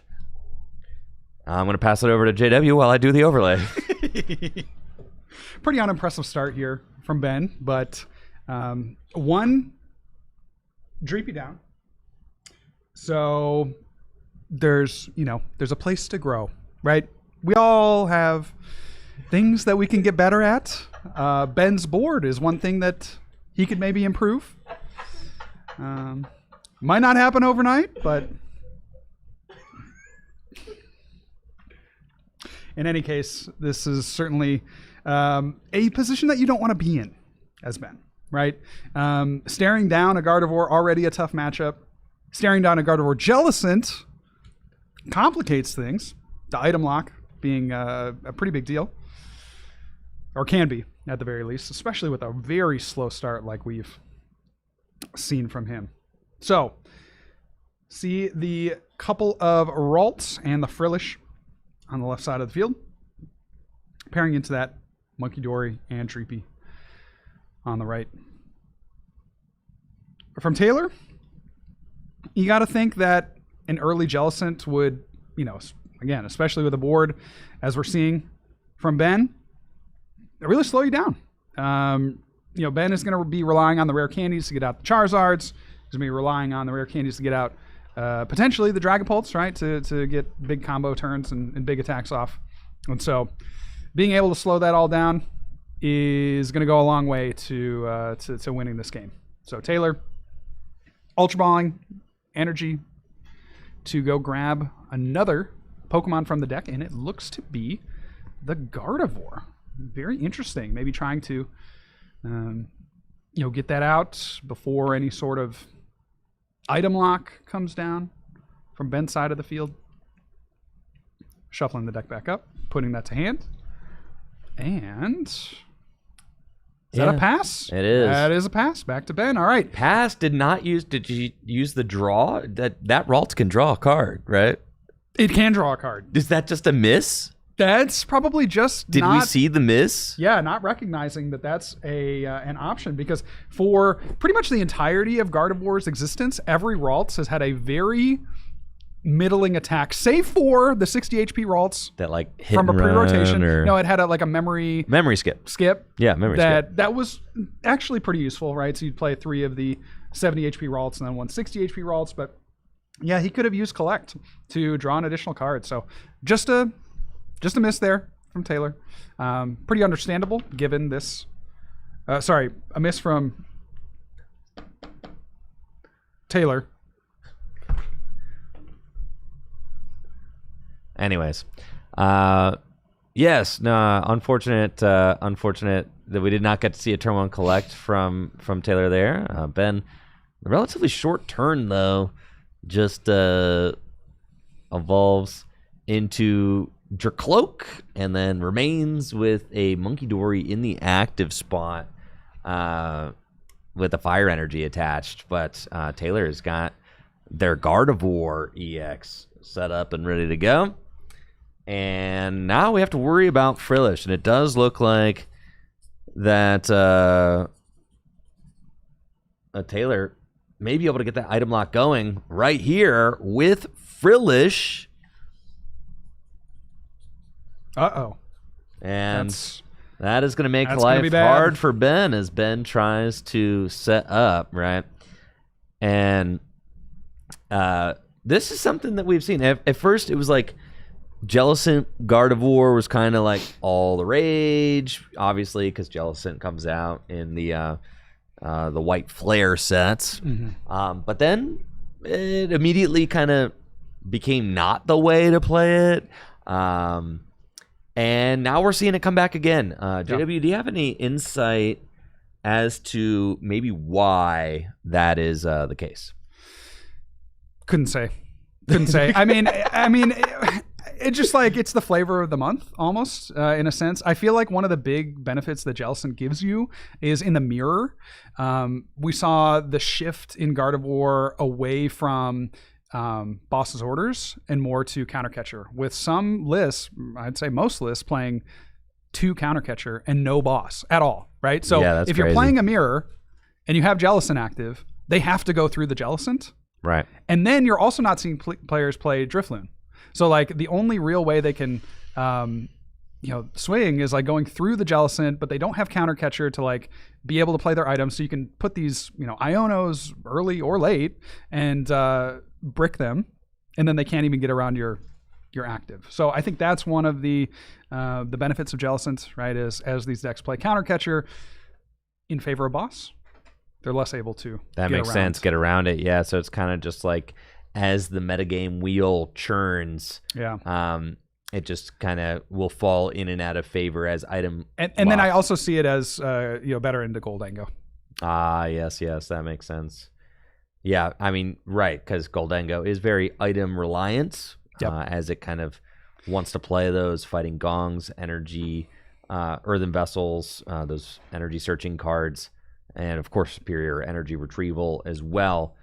We see double Frillish now coming down from Taylor. They've got a Gardevoir EX in the active spots. Ben took a knockout with Monkey Dory, was able to find the luminous energy. Yeah, I think that's a heads up play from Ben because you saw them move the energy, or move the damage, I should say, over onto the Ralts. That sets that up pretty well for so long as Taylor doesn't get a Monkey Dory established. That sets them up for a potential Dragapult double knockout, depending on what they swing into on the active.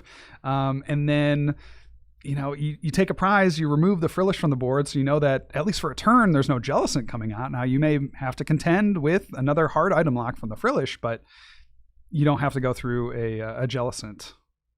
No, and the Frillish is just putting damage on your monkey, which you're going to then toss back over. Exactly. We do see now Taylor has gotten a Monkey Dory into play for themselves. So, maybe only a matter of time before we start monkeying around and tossing those damage counters back and forth. Ben, notably, no other energy yet. However, this is the Charizard variant of Dragapult. So this deck is going to be packing that Charizard EX with the Infernal Rain ability, allowing you to just place 3 fire energy from your deck onto your Pokemon in any way you like. So Ben does have the ability to power up attackers very quickly, and also, being a Dragapult deck that can just play as a Charizard deck. Yeah. If Charizard gets into play, I mean, Charizard's Burning Darkness attack is taking one-shots on Guardies, on Jellicents. I mean, all those cards are just getting absolutely melted by a Charizard EX. Yep, absolutely. I think that for Ben is going to be the modus operandi of his next turn, is to get at least 1 Charmeleon into play. If not 2, I mean, we don't quite know the list, so we can't quite say if he's playing 1 or 2 of the Charmeleon, but certainly what it looks like Taylor is trying to do is attack with another Frillish. Delay for as long as possible those Charizards, build up enough Monkey Dory and enough, damage manipulation to take out some of those threats before they evolve fully into the stage 2. And so we do see a retreat here from Taylor into the Frillish, and I think that is going to be the counterplay that Ben has, trying to get into that Charizard as soon as possible. Ooh, here's a counter catcher to bring up Charmander. And I like this a lot too, because what this does for Ben is it means that if they want to get that Charmander out of the active, they have to commit an energy to it. And what does that mean? That they can't commit an energy to the Drag Cloak. And so it's just, again, we're kind of talking about like, how do I manipulate my energy? How do I get meaningful attacks off? The longer that Taylor has to set up, the better they can manipulate and control the board. And so for Ben, it's just going to be about getting online, getting those Charizards out as soon as they possibly can. Yeah, so Ben, a couple of recon directives, obviously would love to find something like a Charmeleon. Air Balloon. Air Balloon's great. Yep, that is It's a big find. good. And energy drop on the Dracloak, so kind of, able to do those things. Does have an Iono in hand And as well. I mean, the great thing about for Ben having 40 damage on his board is that he can monkey over the damage, and then he can take another knockout on the Frillish. And he will. And so that's going to heal. Yep. That's going to remove some of the damage that Taylor was trying to apply, some of the pressure there. And again, I think really Ben couldn't have asked for a better turn outside of finding a Charmeleon. Now, whether or not that happens, it doesn't look like it. We got a quick flash. Oh, No. unless. I think maybe I saw a Chiyu. Like, maybe? So there, yep, I agree with that damage placement. And I think you're probably just fine removing two off, or removing all three off of the Charmander. Is that? Oh, that is a Charmeleon. I did not see that on the I thought it initial was flip. Chiyu. I thought it was Chiyu as well. Yeah. So that, I mean, as good of a start as you could have for Ben here, mitigating the damage on that Charmander, being able to evolve it, right? So healing it, evolving it, that's one step closer to the Charizard EX. Taking a knockout, going down to 4 prizes. At this point for Taylor, they need to make some major moves. Oh, yeah, dude. Threatening Zard next turn and being up 2 prizes. I mean, the monkey leading the charge with Mind Bend is kind of crazy. That is crazy. It is certainly very strange. This is this has been a really interesting game to get into. Zard Pult versus Guardy. Just the kind of back-to-back Frillish turns while Taylor tries to build up a board to compete. I mean, really, you kind of have to take out the Charmeleon, right? I mean, it feels so bad to be chasing down a single prize Pokemon when you're down 2 prizes like this. Well, but what's the best play here from Taylor? I think you probably want to Artisan first before playing the Lily, just thin the deck, because I think you're trying to find the combo piece of Jellicent, Countercatcher on the Charmeleon. If you can knock out the Charmeleon with a Jellicent, It's probably pretty good. then that's, I think, again, you're trying to delay as long as possible the Charizard. And so being able to knock out the Charmeleon, that would be something that I would be looking for on Taylor's side of the field. They do opt for the Artisan here with a board of, I'd imagine a monkey gets down. Oh no, there is the Screamtail. So maybe still targeting that Charmeleon, but the problem now for Taylor is that they're not item locking. So they leave Ben a lot of options here on their next turn. Yeah, the Frillish has got a retreat cost of 3. It's always kind of funny. So you can really pile up damage on it as you're retreating for your Monkey Dory. So that is nice. And Screamtail, of course, going to be an option to KO the Charmeleon. Ben does have that backup Charmander, so it's not a problem. And I mean, at this point, I feel like, yeah.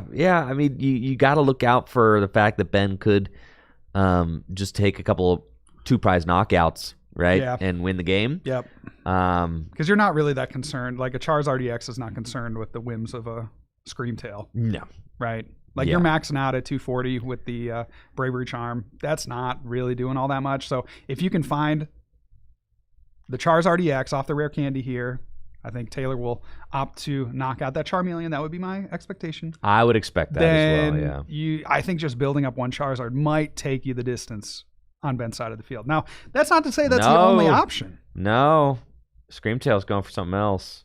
No. Oh. I guess, okay, so they put their... it makes sense. Yeah, they put their damage from Monkey onto the Charmeleon so that then Ben couldn't throw it back over. Sure. Yeah. That's fine. So it's basically acting as a heal. Yeah. Heal. Right. Yeah, that makes sense. Okay. Then I don't think you need to commit that much energy. You committed one too many energy as Taylor, right? Probably. Because you're doing 120 now. Right. So you could have just done it with 2 energy. Mm-hmm. And then that saves, because now what Ben can do, what might actually be a better play for Ben is to push this out of the active boss or like a bundle if they play it.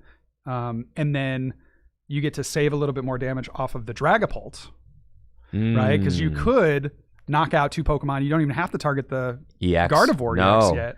No, it could be if there's like a boss or a gust or something, you could get 2 prizes with Dragapult here. Exactly. Yes, for sure. I mean, you got a number of options available to you. You could take out, Monkey Curlia if you wanted to. Yep, exactly. And I think that is a very strong play. Now we do see them eyeing up the rare candy. There's the Charizard. So I think, we're going to see a Charizard. That makes a lot of sense. It feels bad to swing into a Screamtail with a Charizard. I don't think I saw a boss in Ben's hand, but I don't think I see one now. getting the Charizard online, like there's really nothing wrong with that.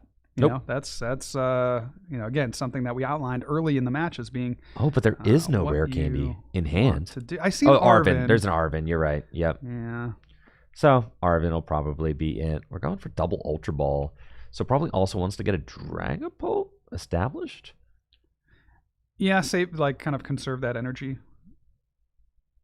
So Taylor can't knock it out. Easily knock it out. Makes right? sense. Yeah, that makes sense. I agree with this play. And also just while you have access to your items, right? Just kind of play them. Yep. Let's just go for the Arvin rare candy. Let's just Ultra Ball. There's a max belt. Let's just go for the Arvin rare candy. Let's play this Ultra Ball. Go get our guy.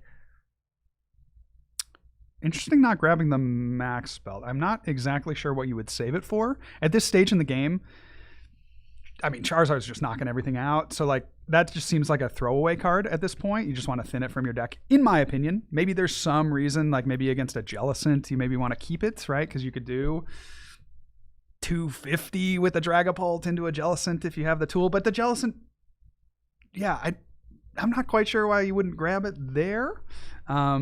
But it does look like Ben is powering up the Dracloak. So is going to start attacking. They do have double knockout actually on the Kirlia on the bench. That has 40 damage counters on it. And so they will be able to take a double knockout. So that's actually, pretty big for Ben. I think the Dragapult was the plan all along. Yep, and there we go. We got Charizard with an energy on it now. One from hand. Can use Burning Darkness. And this is getting tough. Overkill. Yeah. Oh, the Draclo. Are we? No, we're going Dragapult for sure. It's all good. Yeah. And you could maybe you take out the Frillish because at this point I don't think you're that worried about the Kirlia. No, yeah. Right. And if you take out the Frillish, then you're not dealing with Jellicent. Or item lock, right? Yeah, maybe. So maybe the Frillish makes more sense. I think that does make sense. I like that call, JW. So I do. We'll see what Ben decides to do. And it looks like they are targeting down the Frillish. Because we haven't seen the Mega Gardevoir, but I don't even think that would be much of a factor at this point. Mega Gardevoir being weak to dark and having a fully powered up Charizard on the bench doesn't. Yeah, I mean Ben's going to 2. Yeah, Ben's going to 2. Yeah. So that really doesn't matter. It would have to be like counter catcher Zard knockout with Mega Gardy. Yes. Type beat, which is not not impossible. It's doable, right? It's definitely the play is there. The play is there. I just don't know how you're closing out the game. Yeah, because, I don't know. That might be the route. We'll have to see, first of all, if Taylor has the Mega Gardy and if Taylor can pull off this play. Right. Because like you outlined, that would, I think, be enough, right? And then you could monkey manipulate the damage as well, so you could, have more favorable HP remaining on the Mega Gardevoir. It just depends on a Mew on board. And now. That one makes it a little trickier. I don't know about that. No. 180 hit points. Yeah, that kind of just ruins a lot of what we're talking about. Now it's just a boss, right? Before it was, maybe a couple of attacks. Yeah. But now with that Mew in play, it's just a boss. Wait, we do see the Mega Gardevoir. Here it is.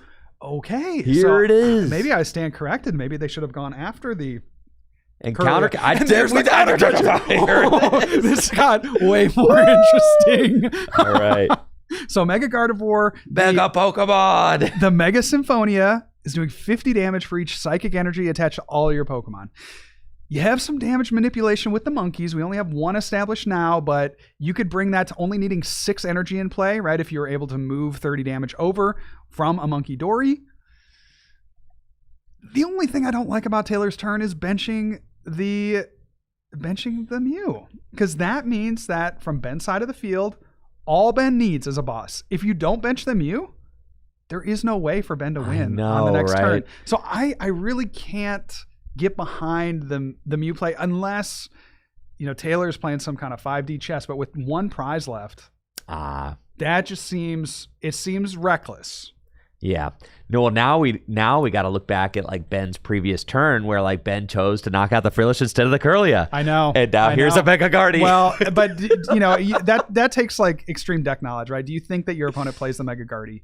Yeah, dude, at the Mega Evolution release weekend doubleheader. Of course they do. I bro. do. I think they do. My God, I think they do. But surely as Ben, you can't, how are they going to have the Mega and the counter catcher and enough energy in play? I mean, it's kind of unbelievable to think about. It is. And here we are, counter catcher the Zard, the big, beautiful Zard on the bench, which like in previous iterations would not have been that threatened, right. by this board state, is now a goner, right? And Taylor could win this.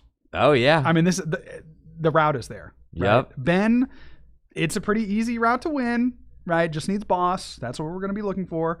But we don't necessarily, I mean, and the other thing too is like maybe, well, he is, behind in the prize trade. I don't know. Maybe Taylor knows advanced, stats about Ben's deck, right? And knows like, maybe he doesn't play boss, right? I don't know that I've seen a boss. It's possible that Ben doesn't play boss. And if he doesn't find an energy here, like Ben just goes up and attacks with the Dragapult and then like doesn't have an energy attachment for the bench. All right, let's take a look at the deck. Let's see what I we got. maybe, Show me a boss. Show me a boss. Show me a boss. Maybe Taylor can do this. Okay, I think so I saw one. Yeah, I mean, you have to imagine that they do, but gotta play one. Card's too good. No, I did not see one. It was a nice stretcher. Yeah, so maybe that Mew play. Maybe we're not giving Taylor enough credit. Maybe they know that Ben is not playing boss.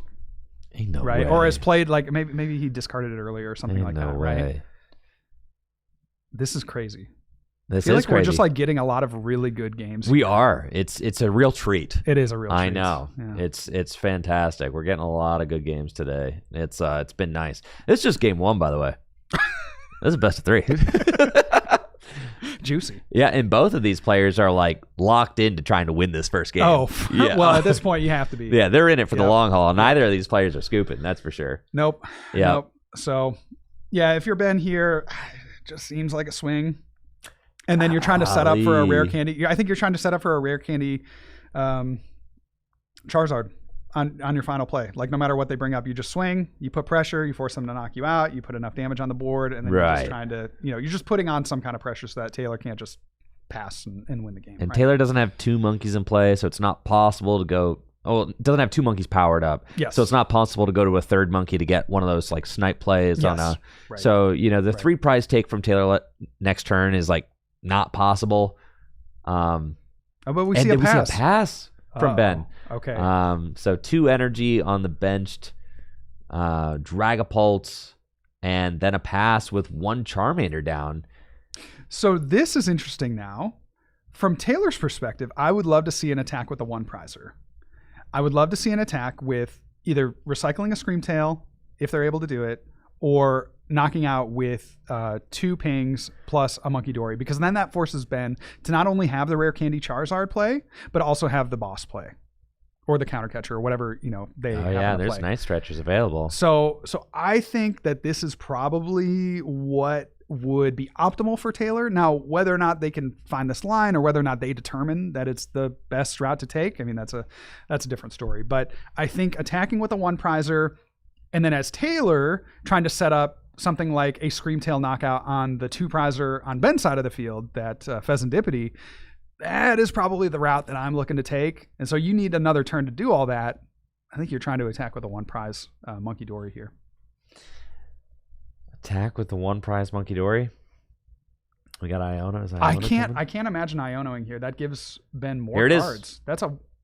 Oh no, okay, that was 2. a bigger hand than I thought. Okay, so yeah, Iona makes sense. Again, trying to pull off, a. Gosh, it's so crazy to think that just like a boss's orders wins the game for Ben. I do not think that I saw one in deck. Yeah. There's counter catcher, but that doesn't help. That doesn't help. The only way that helps is if Taylor targets down the Pheasantipity EX, which I'm going to give Taylor a lot of credit for this game. They played it exactly to their outs, and so I think that they will find. Okay, the manual attachment. is, removes that Monkey Dory play that I was discussing earlier. So I think they will be attacking with the 350 damage. Mega Gardevoir. 350 damage Mega Gardevoir attack, though. And then I like monkeying actually to a benched evolving Pokemon. So I like it to the Dreepy because now, I like it. Yeah, I like it to the Dreepy because if they evolve that without rare candy, you still have potential to double monkey and then knock out whatever's in the active. So I think on the Dracloak there is maybe a very minor misstep, but one that I think is probably Flip the not as script. Recon directive. Did we see an Arven? There's another Dracloak. Okay, we see an Arven. So he needs rare directive. candy. Do we see a rare candy Charizard? Is that a Charizard? That's a boss. There it is. That's a boss. That's Oh, and boss for game. Unreal. Oh, the full art boss. It was the illustration rare boss was throwing me for a loop. I couldn't see it. Sure enough, you have to play boss, right? The last card. It's the last card off of that last recon directive. Wow. Oh my goodness. And Ben Peacock able to clinch out that game 1 win in this best of 3 set, but these players still have just over 30 minutes on the clock to resolve the set. Wow. I mean, what a back and forth game. I mean, really, Taylor brought that one back from what looked like surely like a defeat early on. And that's what the best players do, right? They find their one line, and Taylor stayed in the game and had I would argue, like a pretty good line there at the end, right? You're forcing your opponent to find a card that they maybe play 1 or 2 of in boss's orders, and they set themselves up. If Ben had not won on that turn, it was going to pass back to Taylor, and they were surely going to take it. So, that is what, the good players do. That's what the great players do, is find that one line and really, go hard into it, right? And so they found it. They identified the threat. They took it out. They brought it down to what ends up being, some minor draws there at the end. And unfortunately for Taylor this time, didn't go their way. But congratulations, Ben, on that game 1 win. Wait a minute.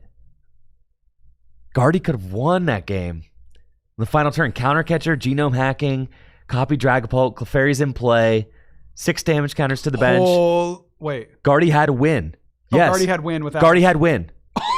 On the previous turn, dude. Yes. Did they have game on board? They had game. Yes. Oh, they had after the Iono. Yes. Oh, so they could have. Yeah. Yep. That is. You miss all the shots you don't take. Oh my goodness. You miss all the counter catcher. You miss all the shots you don't even see. Yeah, you miss all the shots you don't see. I didn't recognize that there was a counter catcher. Yeah, that was a win con. Yes. Wow. Taylor had win, I think. The 3 prize take. Yes. Okay. Yep. I mean, that makes sense. Yes, right? the genome had the Mew. I guess I didn't recognize that they had the counter catcher. Yes. No, but did they have Mew? Okay, so my question there, did they have Mew because did they have enough energy in play? Because all the energy was spread across the board. It was spread out. Yeah, we'd have to look. Was it possible to put 3? And then what's Mega Guardy's retreat cost? It's 2. I mean, which is they did attach from hand, right? To the Guardy, right? So that's 2. Yeah, they would have guaranteed. Needed 1 in the discard pile, which I'm not sure because they needed 6 in play to make the Mega Symphonia attack work. Yeah. So it's possible. Maybe they didn't have the energy. Maybe they didn't have the energy to do it. Right. I mean, let's give Taylor the benefit of the doubt. Yeah. Here. So we have someone else in the comments saying that they did not have the energy and discard to do it. Okay. So yes. Yeah, that's... Yeah. But still, that was a line I didn't necessarily see. Yeah, that is a pretty common line for Gardevoir in Dragapult. In the Dragapult, when you get the Clefairy down, you get the Mew, you're able to do, again, just like they outlined, take those 3 prize turn, potentially even more, depending on how you're able to, manipulate damage earlier in the game. So that is something that, maybe we can be a little more watchful from Taylor, but that is a concern from the Gardevoir player. You maybe as Taylor can play around that, right? Like they could have attached to the active Gardevoir, Mega Gardevoir, and then attached from hand to the bench Mew, and then manually retreated, right? Having the damage on the Mega Gardevoir at a certain point doesn't really matter. 300 HP remaining versus 330 HP remaining doesn't matter in that, certainly in that circumstance.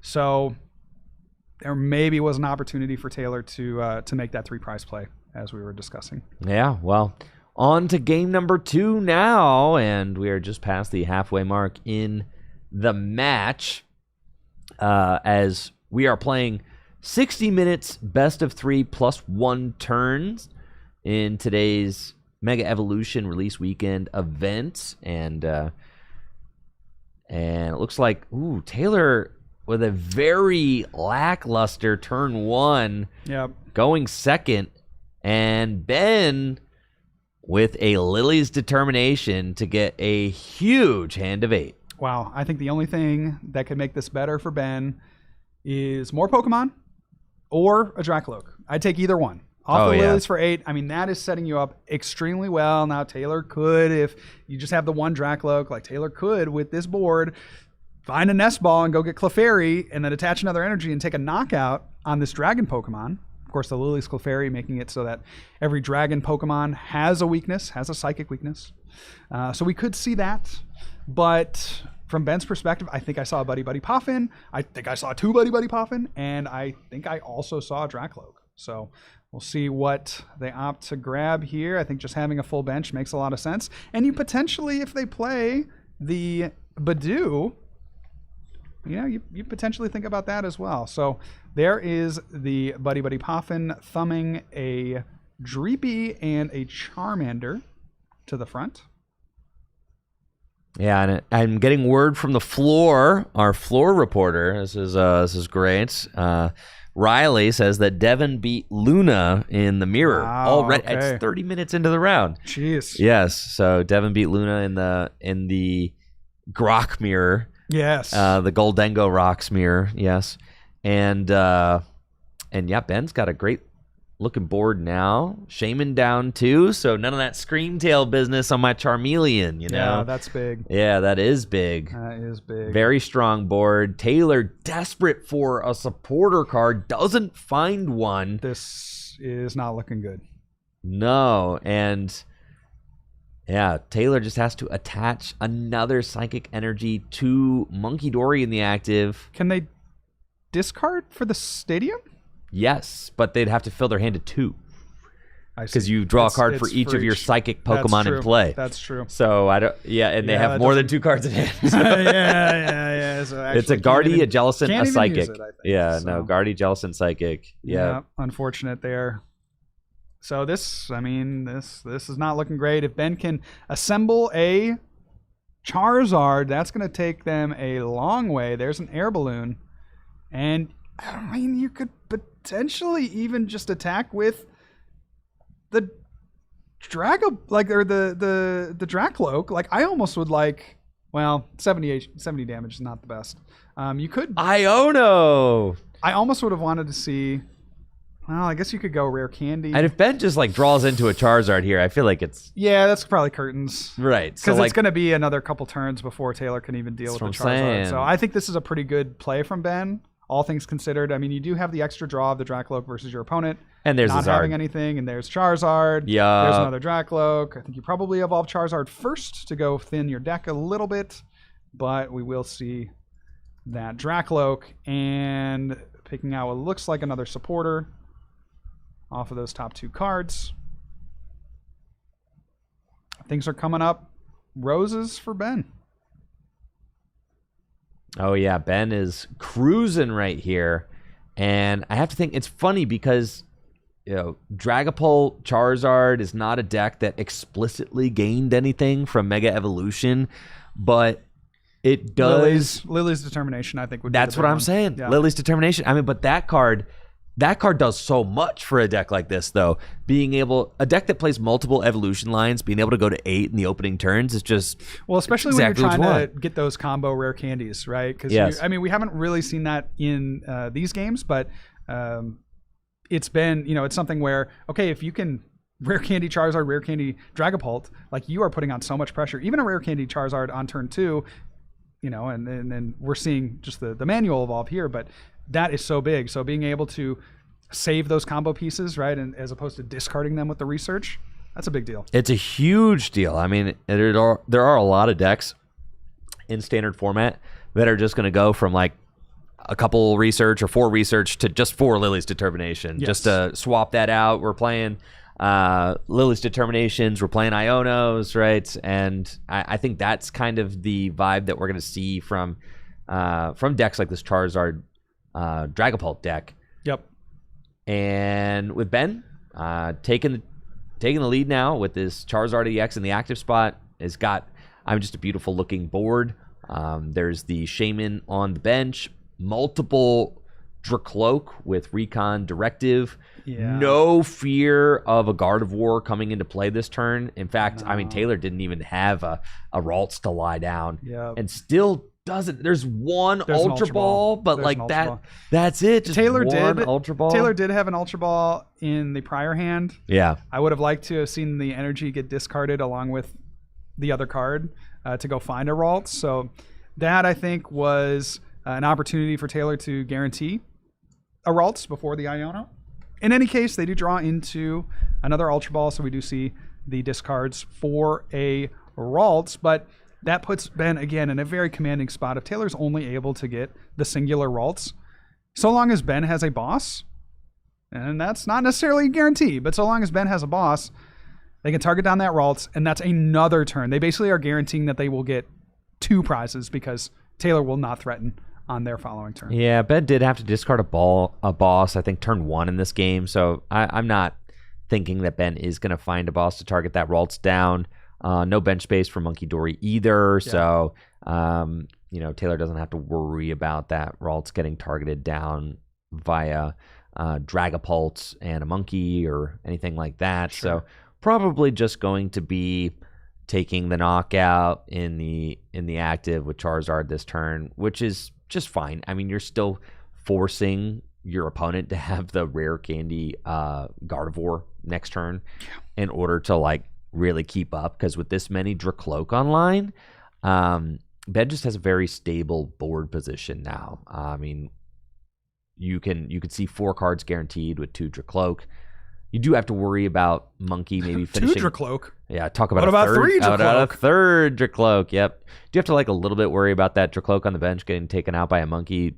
Maybe, but also there's no Guardian in play yet. There's no Monkey in play yet. Yeah. Right? So it's a lot. Yeah, there's a 4-card combo, right? You're talking about getting a rare candy Gardevoir, and then you're talking about getting a Monkey and a Dark. So certainly by no means is Ben out of the woods, but it would be a lot of combo pieces for Taylor to put together to get any sort of meaningful pressure on this next turn.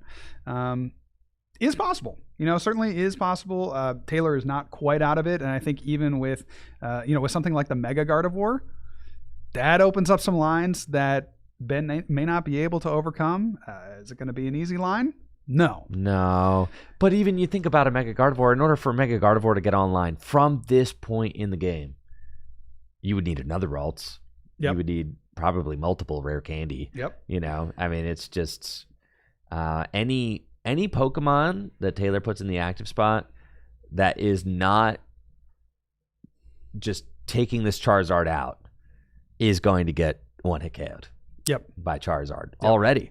Yep. So it's a very precarious place for Taylor to play from right now. We see them leading with the Frillish. Frillish can item lock. If all else fails, you can item lock with Frillish.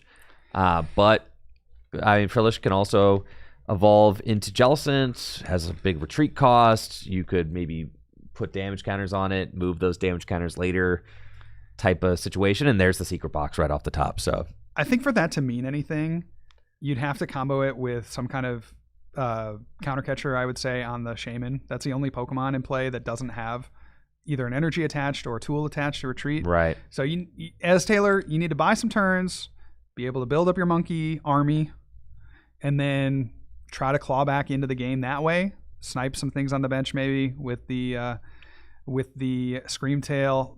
Well, I guess you can if the Shaman's in play, but you see what I mean? You're trying to manipulate damage, take your time, make it so that you have enough time to build up damage on Ben's side of the field. That just doesn't feel like what's happening right now. It feels like Taylor is really just on the back foot.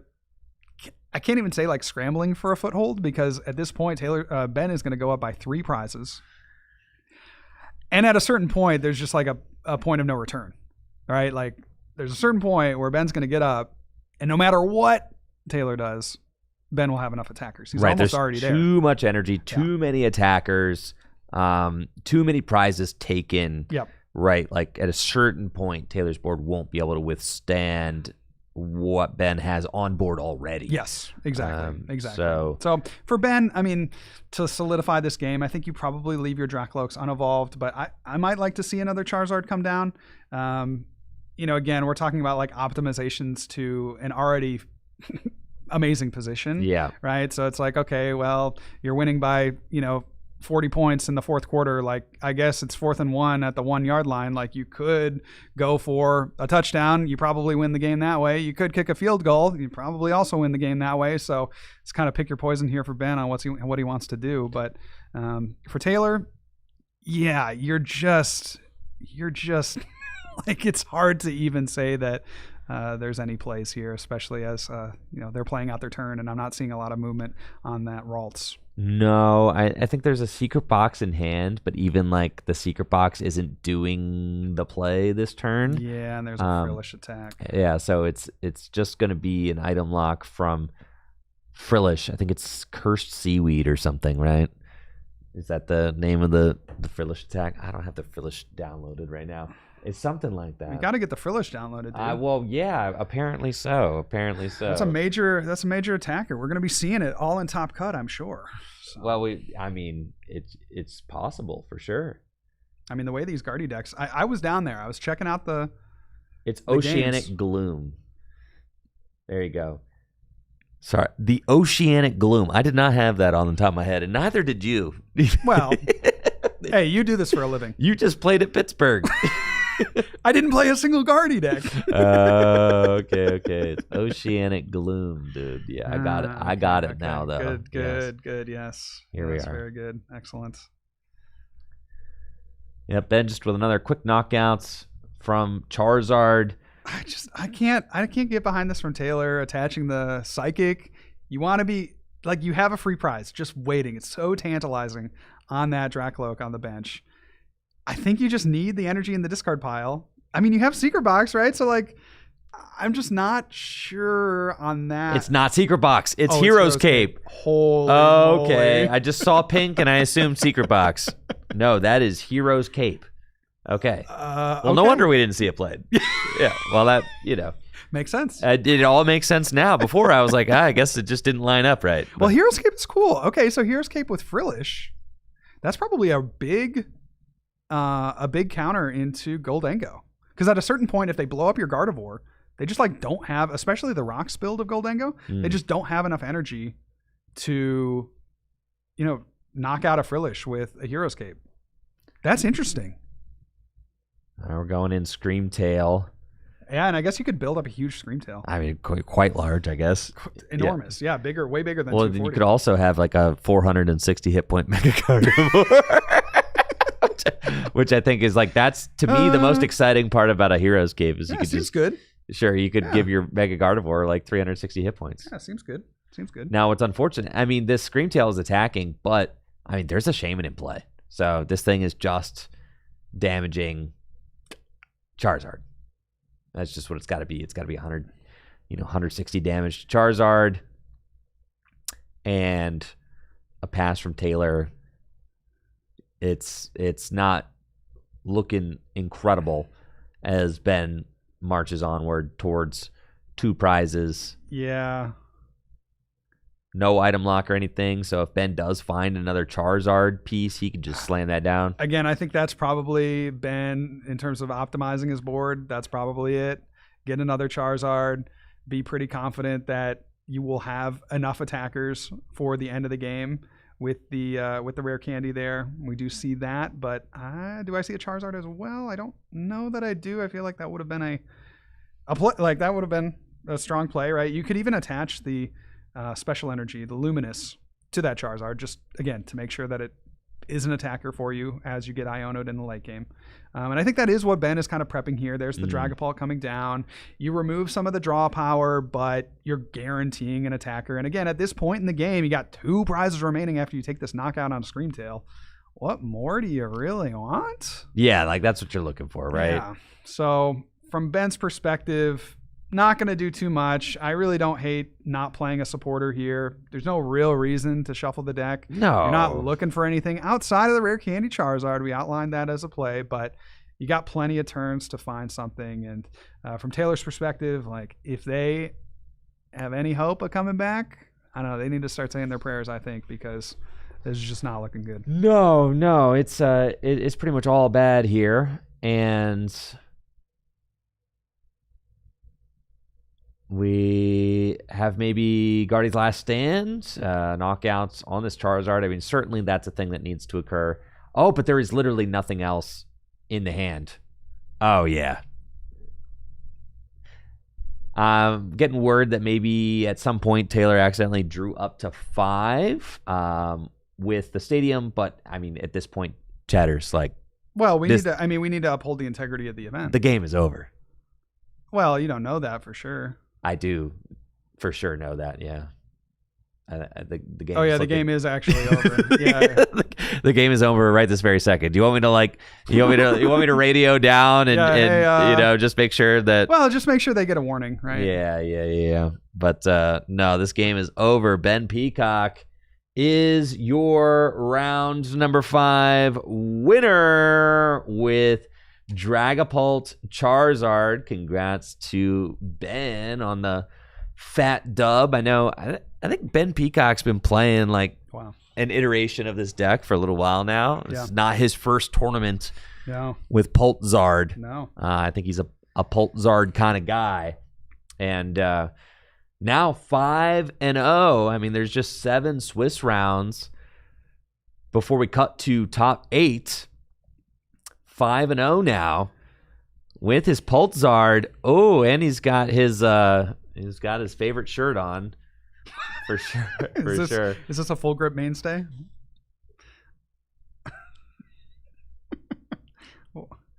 Can you put that on stream? Well, it's my stream. It's my stream, and it's there. And it's on there. Yeah. So there you go. Yeah, holy based. There you go. So would like to hear from Ben Peacock about his tournament run so far with the Pultzard deck. But JW, any takeaways from that round while we kind of get things queued up? I was really impressed. That deck ran way better than I think I've seen it run in quite a while. First game was the story of the first game was the Monkey Dory taking multiple prizes, being a threat for the entirety of that early game. And then game number 2, getting up and running with a quick Charizard and just riding that to victory. So I think for Ben, 5-0 should feel very confident, maybe able to ID 1 or 2 rounds here and make top 8. That's great for a pretty underrated deck. Right? Yeah. I would say that coming into this tournament, what would you have expected to do well?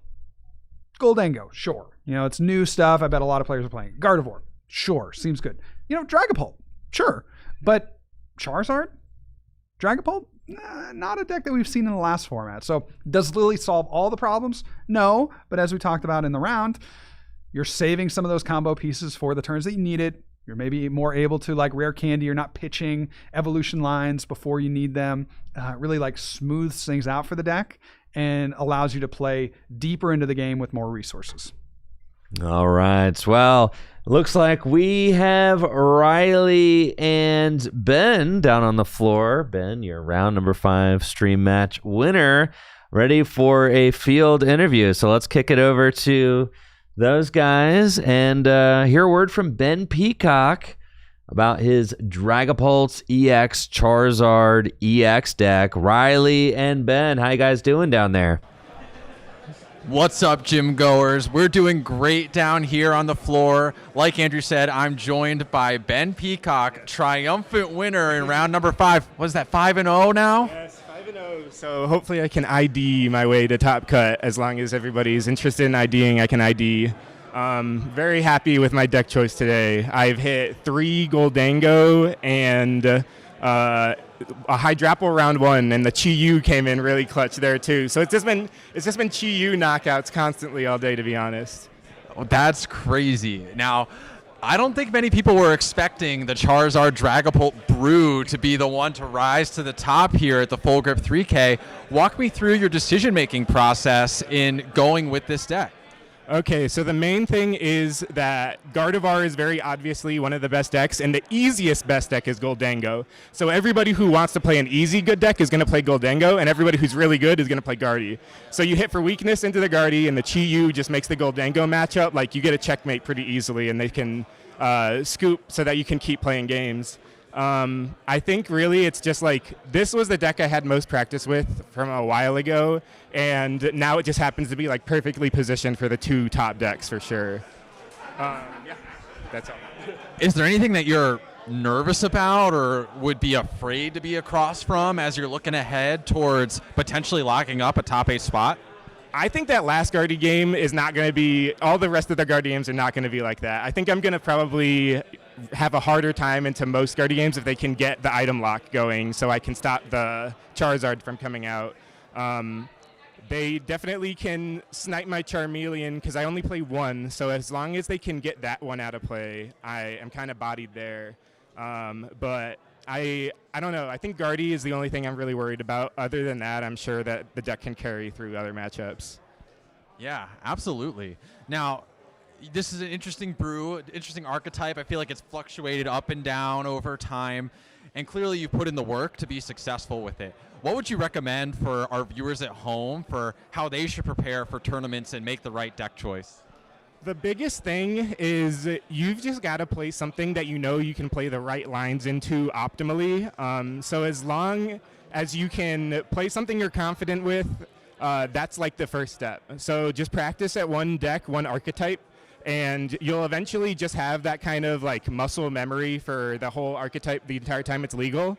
And then after you have that muscle memory down, you can kind of branch out and try and feel your way around if there's anything else that's calling your name. But if nothing's calling your name, you just got to stick with the one archetype you're good at. And for me, it's been Dragapult or Charizard, one of those 2. So, chuck them both in a deck, and it's like that's the 2 decks I've been practicing the most together. You heard it here, folks. Here first, folks. Practice 2 key decks and staple them together. That's my takeaway. That's my takeaway. Well, Ben, good luck in the rest of your rounds. Hopefully you're able to get those IDs to seal up a top 8 finish, and we'll be rooting for you in that top cut. Thank you so much. I appreciate it. Back to Andrew and JW up in the Hive.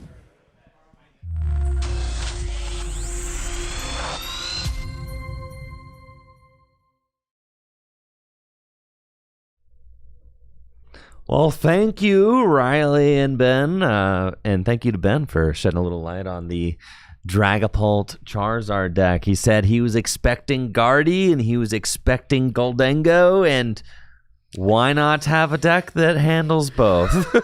Why not? Why it just not? makes sense. And it just makes sense. It's funny because the Charizard side of the deck can handle the Guardy stuff, and you've got why not just play straight Charizard? Does Charizard not handle? I mean, does Charizard not just handle Guardy and yeah, probably and Dango? Well, Yeah, but Dragapult is just nice. It's all just right? good. It's just good. Well, it's a good draw card. engine, right? It's a bit more right. of a draw engine. So I guess if Yeah. you play Charizard, you maybe are a little bit weaker into Jellicent because you're probably playing the Pidgeot, and so finding the rare candies, like you're a little bit more reliant there. So maybe that's a consideration. Dragapult's just a good card, though. It's really, really Just good. a good card, just a broken card. for just sure, a right? defining card of this era, along with Gardevoir EX. So hard to go wrong. I mean, talking about smashing 2 archetypes together, I remember that was my first regional deck, was just taking like 2 good cards. I'm like, hey, card is broken. This card's broken. Smash them together, and there you go. Broken deck we make. Absolutely, absolutely. So maybe if you're out there struggling to figure out what to play at your next tournament. And we got word that, just smash 2 broken Smash decks them, together. yeah. There you go. And we just got word that, I just got word that Devin had beaten Luna. So Luna we saw on stream with the Goldango Rocks deck. Devin now is one of our 5-0s with Goldango Rocks. Devin, of course, the Journey Together winner. And we've got Ben Peacock now, 5-0 with Dragapult Charizard. So the picture of like kind of the upper echelons of this tournament is really starting to come into focus. Yeah, starting to flesh out. And also, I got word that I think that was Zach Nolan is 4-1 playing a control deck today. That and my wife Natalie asked if we would be open to having a control deck on stream, and I said, "Oh, of course. Why not? It is a valid and legitimate way to win." Respected archetype. Way to win the Pokemon TCG. Stall. I'm not one of those stall haters, you know. Well, at the very least, we'll probably be going to time. So there's a lot of content there. Content There's to just create. a lot of Yeah, that's content another there. hour full Yeah, of I'm not one of those stall haters. To me, that is a valid way to win. If Pokemon didn't want you to win games that way, why do they keep printing the cards? Why do they keep printing the cards? You know, that to me is not a like don't hate the player, hate the game type situation. Without you know, a doubt. yeah, Absolutely. you know. Yeah. To me, it's always fascinating to kind of see the different win conditions, and you know, for players who are maybe tired of seeing a lot of different Gardevoir, Goldengo, Dragapult. Well, Zach Nolan 4-1 with a very unique control deck, and I know he was very much looking to try and get a Psyduck for his deck, you know, leading up to the event because it was a key piece that he needed. Well, it's interesting though because we haven't really seen a lot of Dusknoir. No, none. Yeah, I mean, have we? We haven't seen one on stream. no. I did a little walk around. I didn't see any in those couple top tables. So Yeah, MIA. for So sure. maybe that Psyduck, you know, could have been I don't know, what's another good stall card? Another fourth counter catcher. yeah, it could have been a fourth counter catcher. There you go. Yeah. It's been a lot of fun to see this metagame take shape, though, and just being, to me, this is like one of the most exciting times of any format, and really, you know, getting to do this every Release weekend. is a ton of fun. Now, we have started to look ahead to the Phantasmal Flames 6K doubleheader, which, keep in mind, JW, these are not just 6K doubleheaders. There's an end Yes. tournament in Well, sight. why don't you break down the prize structure? That's what we're gonna do. Well, I don't know. I'm not a logistics guy. All right, I'm gonna have to get that from the higher. Yeah, I know first okay. place gets $1,000. First place I know that. First place gets some money. First place gets $1,000 Second place today. gets some money. No, first Third and fourth place, they also get some money. slightly less than second. Right. And then fifth through eighth gets money. They get slightly less than top four. Right. Okay. And it all adds up to $3,000. Okay. Hey. For today. There you go. That's what you could win. Yes. Well, first place is $1,000. I know that. And next time I'll actually do my own research and have those answers. But wait, ahead of there's time. more. But dude, okay, so what I'm trying to plug right now is the fact that this Full Grip Games release weekend doubleheader stuff, this is not just a standalone tournament. Starting right now with this event, we are taking the top 8 finishers from each of our release weekend 3Ks, and they get a free invitation to the Full Grip Games 5K. Big if true. It is true. Yeah, if it were true, that would be huge. It is true. So therefore, That would be crazy if it was true. therefore, it is also huge because, and then that would make it. It's That's big. just such a big deal. Like That's if what you I'm saying, a free if you were 5K. lying there, like I would not believe you. Well, because I'd be lying. So Yeah, why would you and believe so me if I was lying? true? That would be like I would be trying to go to these events. So, anyways, what we're trying to say here, the Full Grip Games 5K Invitational happening in August of 2026. That's right, folks. A free invite to the 5K happening summer of next year. Wow. There are 3 different ways to qualify. First up, top 8, a Full Grip Games release weekend 3K. That's happening today. We'll get 8 invites handed out to our 5K today. And then you could also reach the finals of a Full Grip Games League Cup or win the most standard league nights.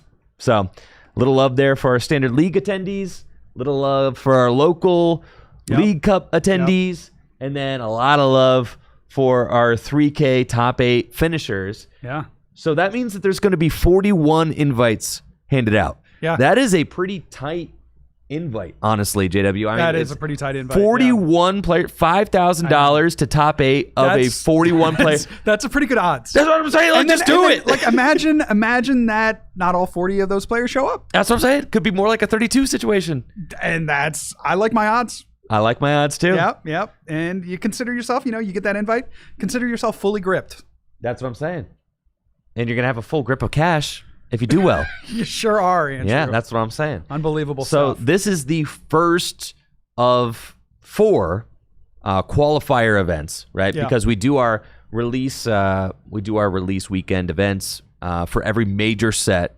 So we've got the Mega Evolution one, and then the Phantasmal Flames one's coming up soon, and then we'll have 2 in like the late winter, early spring. Wow. Or whenever those sets get released, and then we'll have the 5K in the summer. I cannot believe it. It's going to be an awesome time, and Phantasmal Flames is actually coming up quicker than you might expect. I know. JW. I know. I mean, like, way quicker. Well, it's already out in Japan. So like, I know. I mean, It's coming out quicker than I pre-orders would are already expect. happening for the English I product. know, So dude. I know. Take a look at this. So, our Phantasmal Flames, unfortunately, not as clean of a scheduling situation for the Phantasmal Flames event. okay. Because I think Does we it had coincide with the regional? it does, and an international. So it is going to be LAIC weekend. Is what it is going to be. Okay. So players Well, going to LAIC. Yeah, I mean that really only. It's either regional or LAIC. Yeah, so I it's think like, it probably makes a little like. To be honest, the local players to Northeast Ohio, by and large, you're maybe affecting a handful of players, right? Yeah. That would go to LAIC, but right. Yes, but yeah, then for viewing purposes, it is also we're going to be streaming Yeah. at the same time as LAIC. So that is going to be a Pokemon blockbuster weekend for the Phantasmal Flames, because you will have not only yes, LAIC, because they're also, I mean, they're playing Phantasmal Flames. No, they aren't. Oh, so you get to watch 2 different formats. That's what I'm saying. That's incredible. That's what I'm saying. Big if true. That it is true. That's why I'm saying That would be it. crazy if it was. Yeah. And it is, yeah. So LAIC weekend going to be our Phantasmal Flames release weekend event. Wow. And again, that will be another opportunity to qualify for the Full Grip Games 5K happening in August of 2026. So a lot to be excited about here, folks. A lot of awesome Pokemon TCG action happening in Northeast Ohio. It's never been a better time to schedule a trip out to beautiful Akron, Ohio to play some Pokemon cards. Visit Full Grip Games. Huge shout out to the sponsors of this event. Of course, Full Grip Games, the host and sponsor of Tricky Gym. Make sure to check out fullgripgames.com for all of our event information, as well as the best selection of Pokemon trading card game, sealed product, and singles. Shopping at fullgripgames.com directly supports the content that I create here on Tricky Gym. And DragonShield.com, the best place for your favorite sleeves and accessories. Your cards have the best protection when they are in Dragon Shields. We'll be right back with round number 6 of 7 right after this quick break. Thank you so much for being here. Hang tight and don't go anywhere. This tournament is sponsored by Dragon Shield. Dragon Shield makes the highest quality sleeves and accessories for your favorite tabletop games, like the Pokemon TCG. Dragon Shield sleeves are super durable, making them perfect for tournament play and collecting. They also come in a huge variety of colors, so there's always a great choice to match your deck. You can even turn your favorite photograph or design into a custom box of Dragon Shield sleeves using the Sleeve Crafter on DragonShield.com. Head over to DragonShield.com and place an order for your favorite sleeves today. Use code TRICKYGYM at checkout for 5% off your order. Again, that's DragonShield.com for the highest quality sleeves and accessories for your favorite tabletop games.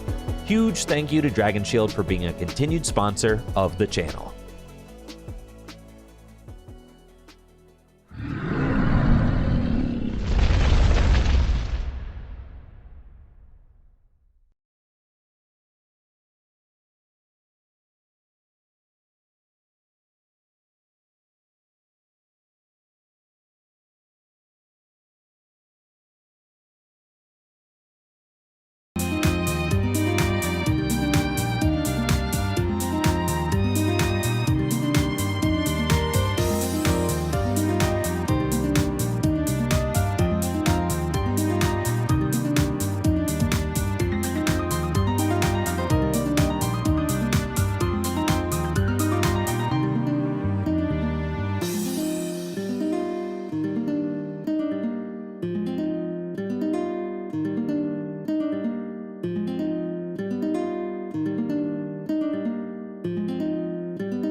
What is up, gym goers? Welcome back to the Full Grip Games 3K tournament, the release weekend for the Mega Evolutions expansion. JW, we have an exciting round ahead of us. We're about to witness a brand new Grimmsnarl build against the ever favorite Gholdengo at the tournament. JW, you're a big Grimmsnarl fan. How are you feeling going in this round? Feeling pretty good. Grimmsnarl, I think, is one of, in my opinion, the best decks in the format and one of the most underplayed. So I'm curious to see how our players go about it, both playing with it and against it. There's a lot of strategies with Grimmsnarl. You maybe even pivot mid-game from a very aggressive, strategy or really taking knockouts with the Grimmsnarl, pivoting into more of a defensive strategy. Maybe you incorporate Maractus or Yveltal. And so I'm curious to see how that all plays out over the course of this game. Yeah, absolutely. And I did get a chance to see one of our stream players out in the field earlier in the previous round. Clearly had a good grasp of their lines with Grimmsnarl. They actually were playing against the Frostlass Munkidori deck that we saw earlier today. And very interesting matchup that was to witness. Absolutely. And it looks like our game is getting underway. So let's dive right in, JW. DeAndre with the optimal Snorunt. A beautiful card. Against Gage's Pheasantipity. It's all aesthetics for Snorunt. That's so true. Yeah. That's so true. If you are DeAndre, you're feeling good. Especially with this opening stuff. Well, I don't know. You do have an Ultra Ball, so there is some hope here. Maybe be able to establish, I would assume, I'm thinking an Impidimp. I'm thinking you might be right. I'm thinking it's real Impowers. It's real Impowers for sure. There's an Ultra Ball getting rid of the TM Evo. Yeah. Not sure if that will cost DeAndre. I assume that they would play 2 of the TM Evo, so whether or not they do, we will have to see. DeAndre also playing the Badoo. So depending on Gage's start, that could be another major factor in this game plan. Try to go in with Badoo early, slow down your opponent until you can get set up and establish a couple Frostlass, a couple Munkidori. Ooh, Yveltal. There is the Yveltal. So that has the corner attack. It is similar. We saw Maractus featured heavily in one of our earlier rounds. Similar idea there with the corner first attack. You're probably just using it for the first attack. I mean, heck, if you can get 3 energy on it, I suppose you can do 110 for 3, but... Yeah, this is interesting. I guess seeing the Pheasantipity in the active, you're thinking, okay, maybe I can just stunt on this Fez and get fully set up. Yeah, but there's no reason to... I don't think...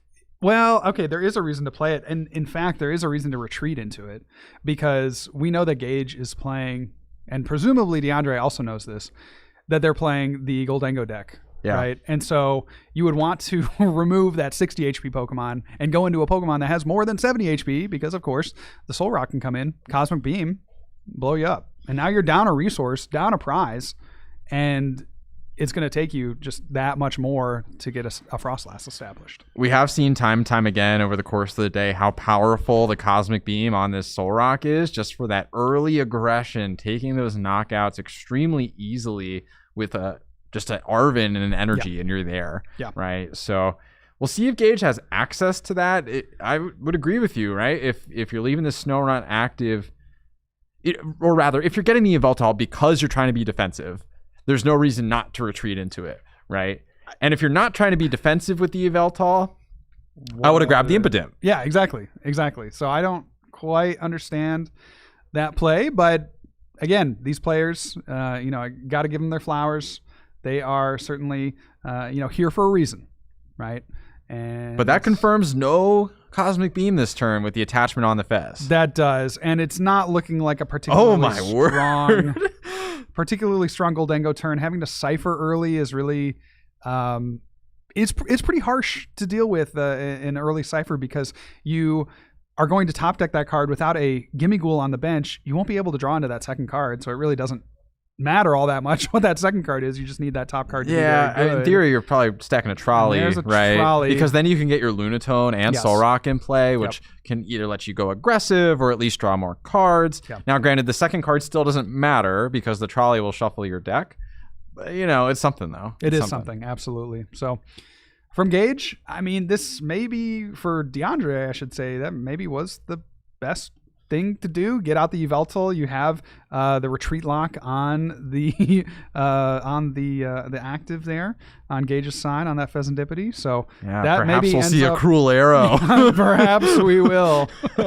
Imagine that, a Goldengo firing off cruel arrows. It's not the worst. Oh, that's like Fez right? isn't like the best target ever to trap because cruel arrow is a viable enough attack. Yes. You know, Right.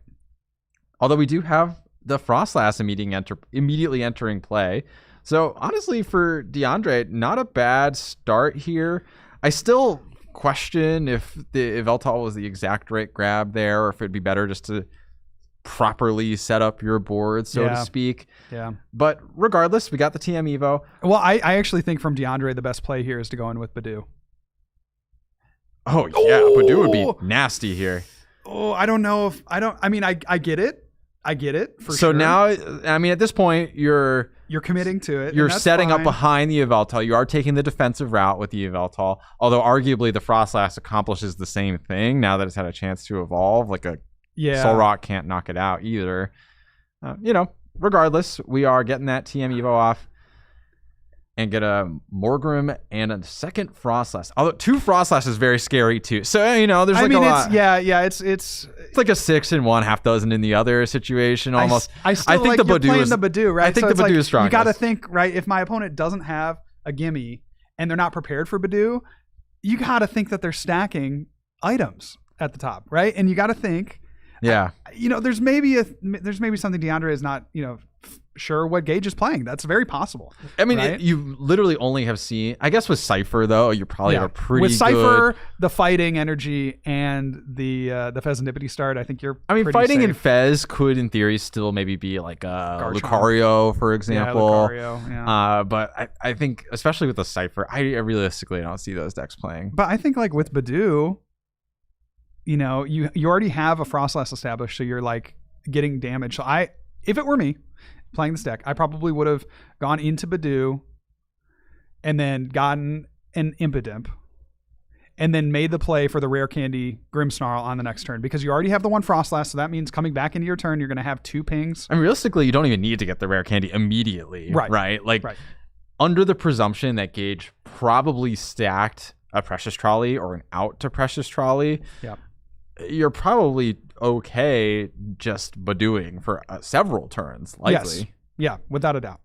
Now, Gage could, you don't know exactly what's in their hand, but presumably they, don't have enough energy, right? But they could get a Cruel Arrow. We did talk about that. That could have been an out under Badoo lock, but it's all that's at least moot. That's at least 2 turns, though. Yeah, it's all moot in the end because they stacked the Precious Trolley and were able to get out a full board. Now, from Gage's side, what I'll be interested to see is how effective the Monkey Dory is. I know. Andrew and I were talking earlier about the lack of Monkey Dory access in these fighting-oriented builds because you have to focus on the fighting energy with the Lunatone and Solrock.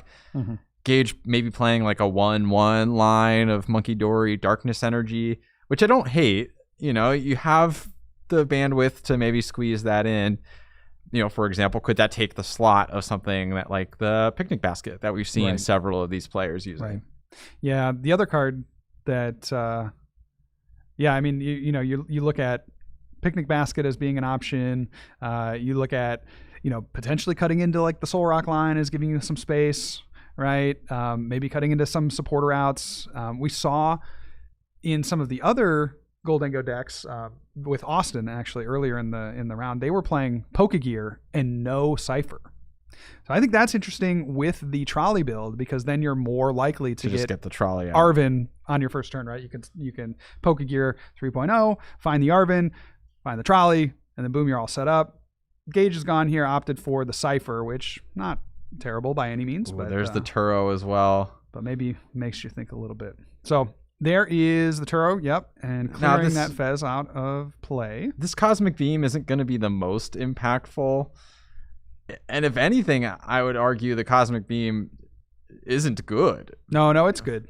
You think so? I'm thinking doing... this just gives you juice for a Monkey Dory. Yeah, but DeAndre doesn't have a Monkey Dory established, so at worst, Gage is going to take a knockout on the next turn. Right? Yeah, but that's because he just Arven for a Buddy Pop in this turn, right? Like, what do you mean? he just Arven for a buddy this past turn. He couldn't get a monkey. Like, there's nothing stopping him from getting a monkey in play, you know? Yeah, I guess. I'm just saying, like, Gage is going to get a knockout over the course of 2 turns. He wouldn't have been able to do that without taking, without attacking here this turn. I guess that's true. I mean, it's still a 1-prizer active, right? So, like, yeah. But realistically, I think DeAndre's trying to attack probably this turn with something other than the Yveltal. I could be wrong. Could be wrong. Could be. Often Probably are. Often am. Yeah. But I like the position that DeAndre is in. Like, overall, all things considered, I like the position that DeAndre is in.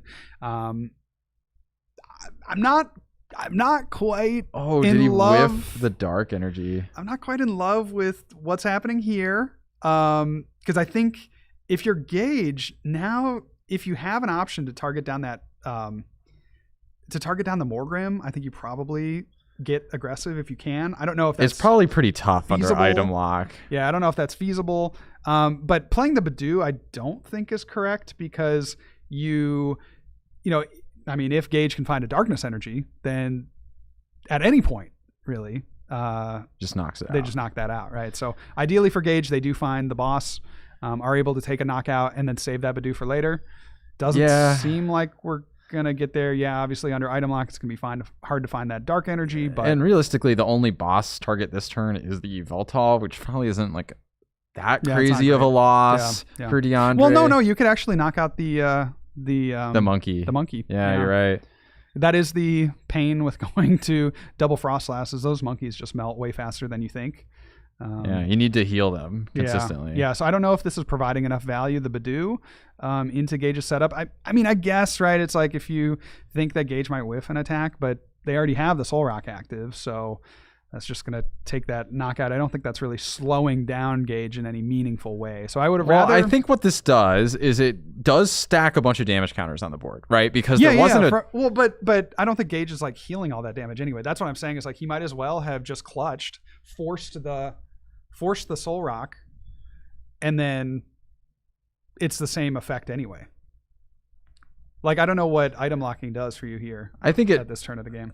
I would mostly agree. I think it does stunt like Gage's setup a little bit more, but I think if you're not following that up with an Iono, it kind of doesn't matter. Yeah. Because there's those items that are being held in the hand, right? Right. Right. Exactly. Now, I wasn't surprised not to see DeAndre use the Spike Move last turn to just get the Grim in play. I guess you are saving damage counters, but you could have at least added it to hand, for example. Now, the benefit of not getting the Grim into play now is that there's more darkness energy in the deck for drawing into that Monkey Dory.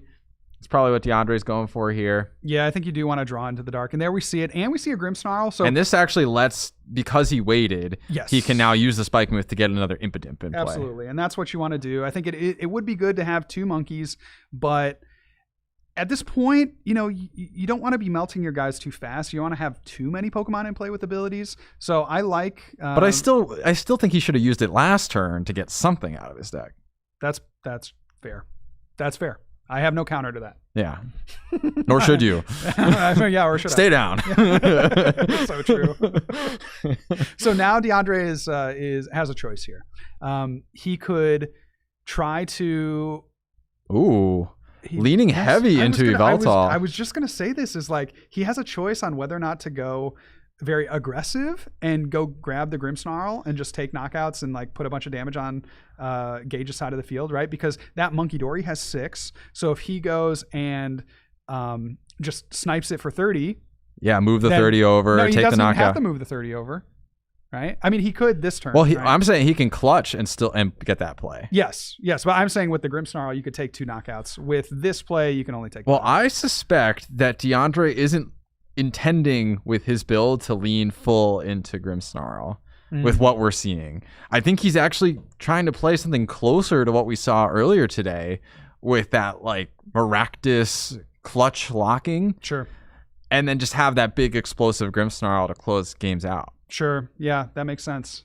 So I don't hate this at all from DeAndre. Certainly a different line from what we've seen from Grimmsnarl players in the past, right? I think historically, right, you might have gone in with a Grimmsnarl there, placed a place an Impidimp on the bench, and then try to chain back-to-back Grims into maybe an Ursaluna, Blood Moon Ursaluna, to close it out. But taking a much slower approach, maybe opting for, there's certainly TM Devo plays on the table the longer the game goes on.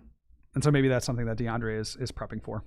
Now, interesting, went for the Lunatone, so trying to take the legs out of Gage in terms of draw, but that does mean the Monkey Dory is an option going into this turn, and Gage isn't under item lock anymore. Gage actually playing that's a Metal and a Darkness, I think. Yeah. So Gage will be able to move that damage back. I really would have preferred, I think, just to get the Monkey out of play. Yeah, I completely agree, because now you're working with much less damage that you can manipulate on DeAndre's right, and side I don't of the think it board. really matters a ton if you get another Lunar Cycle off before the Lunatone gets knocked out. Like, if Gage wants to draw more cards, he can draw more cards. He's still clutched in the active. Yeah, I'm not in love with that, because I think just in all matchups, whether it's Goldengo, whether it's Zoroark, whether it's Gardevoir, the big matchup trades come with the monkeys, right? You're trying to eliminate your opponent's monkey so that your monkeys reign supreme. When that doesn't happen, then why let your opponent use it? Yeah, because it's just too much in terms of the healing. That's one component of it, and then it's also the damage placement on your side of the field, which, if you let it get out of control, like DeAndre only has one Monkey Dory out. If you let it get out of control, it snowballs really fast, especially when you have the 2 Frostlass. So you got to be careful as DeAndre of allowing that monkey to live for too much longer. I would really hope on DeAndre's next turn that they do make plays to eliminate that Monkey Dory from the field. We'll see if that's the route they I have to to go. suspect it's the next target. It just in my opinion, and I think you correctly called it out, I think that would have been what I would have tried to eliminate. I just don't see a previous turn. world where the monkey isn't more valuable than the Lunatone, because you're clutching the active. You're literally, especially. Yes, I completely agree. And you may be clutching the active. I mean, we saw Gage play the Turo, so you may be clutching the active for the next 2 turns.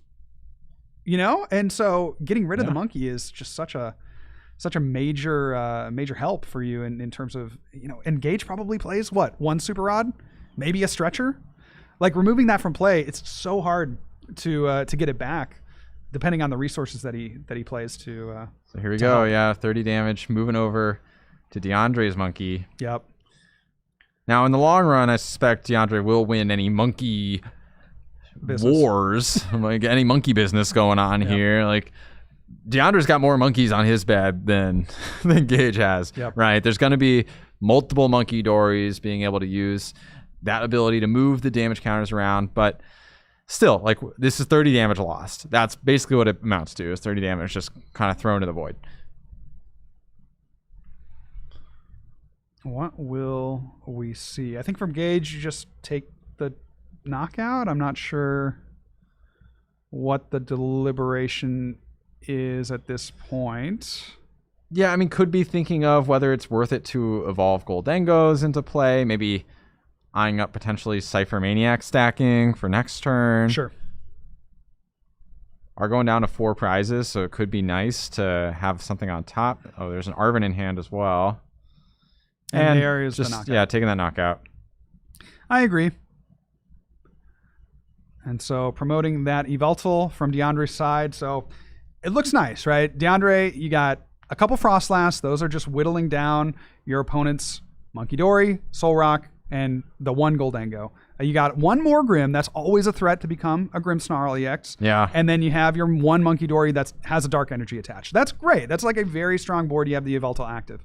On Gage's side of the field, they have to contend with having a Solrock. It was good in prior turns to lead with the Solrock, a very energy efficient attacker. You're doing 70, and against DeAndre's, relatively weak board position, that's good enough for a number of knockouts. But the problem is that you get cornered. And the problem with getting cornered means that, moving forward, that Yveltal won't get one-shot by... And look at this, JW. Another Yveltal going back into the deck with the I know. Super Rod. He's really playing into this. I think this will work out. I suspect that this will work out very nicely for him. But Gage is playing close to the vest, right? Look at the 2 unevolved Gimme Ghoul on the bench. Those Also, are not taking damage, right? That Spike Move never got used, I don't think. And that's insane for sure. And we're going... I don't know about this. DeAndre is like on another level. This is either 3D chess or just I don't think I agree. especially if he doesn't take out the Monkey Dory, right? Because you have to go. The Monkey Dory's gotta be gotta go, dude. It's gotta go. I'm just not sure. I think the Artisan here, I think there are a couple of better plays. You either go for the Yveltal, I guess. You go for another Impidimp. Maybe there's prizing issues. I guess I haven't considered that.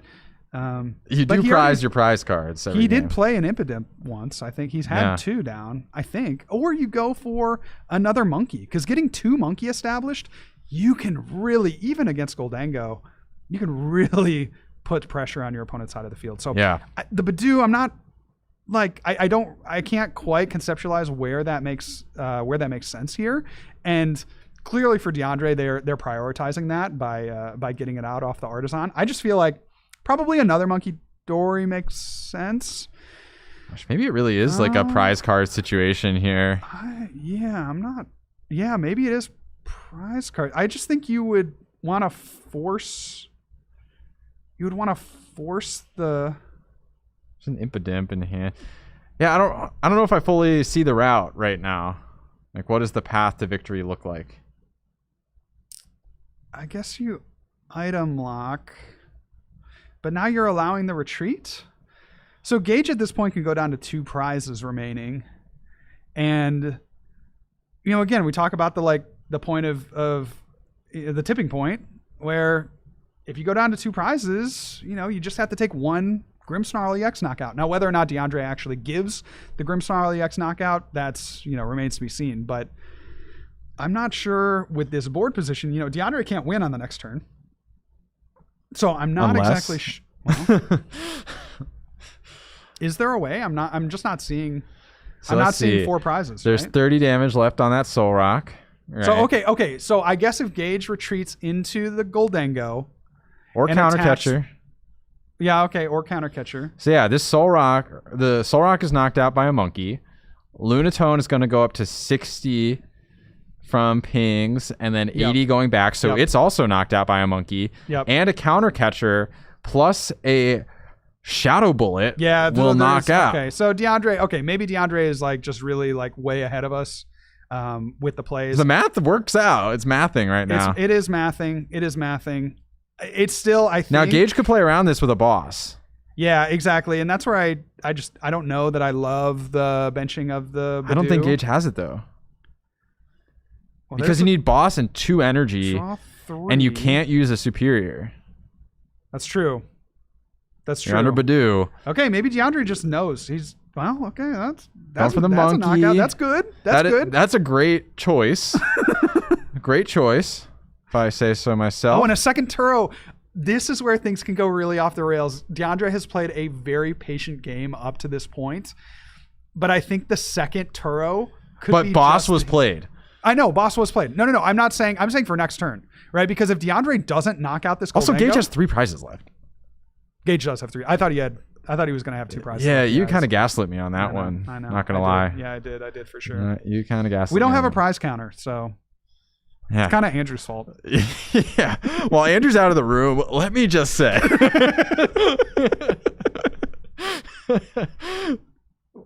But that's not something that DeAndre wants to see. Gage hasn't knocked out the bench sitters, which is what you really want. So unless DeAndre comes up and knocks out this Goldango, that's going to get healed. To be fair, though, all he needs is Monkey Dory, Grimmsnarl, Countercatcher. I know, dude. I'm saying, bro. And he just wins. You're right. What is in that hand? He's got the Monkey Dory. He's got the Monkey Dory loaded. He's got the Dory. The Dory is online.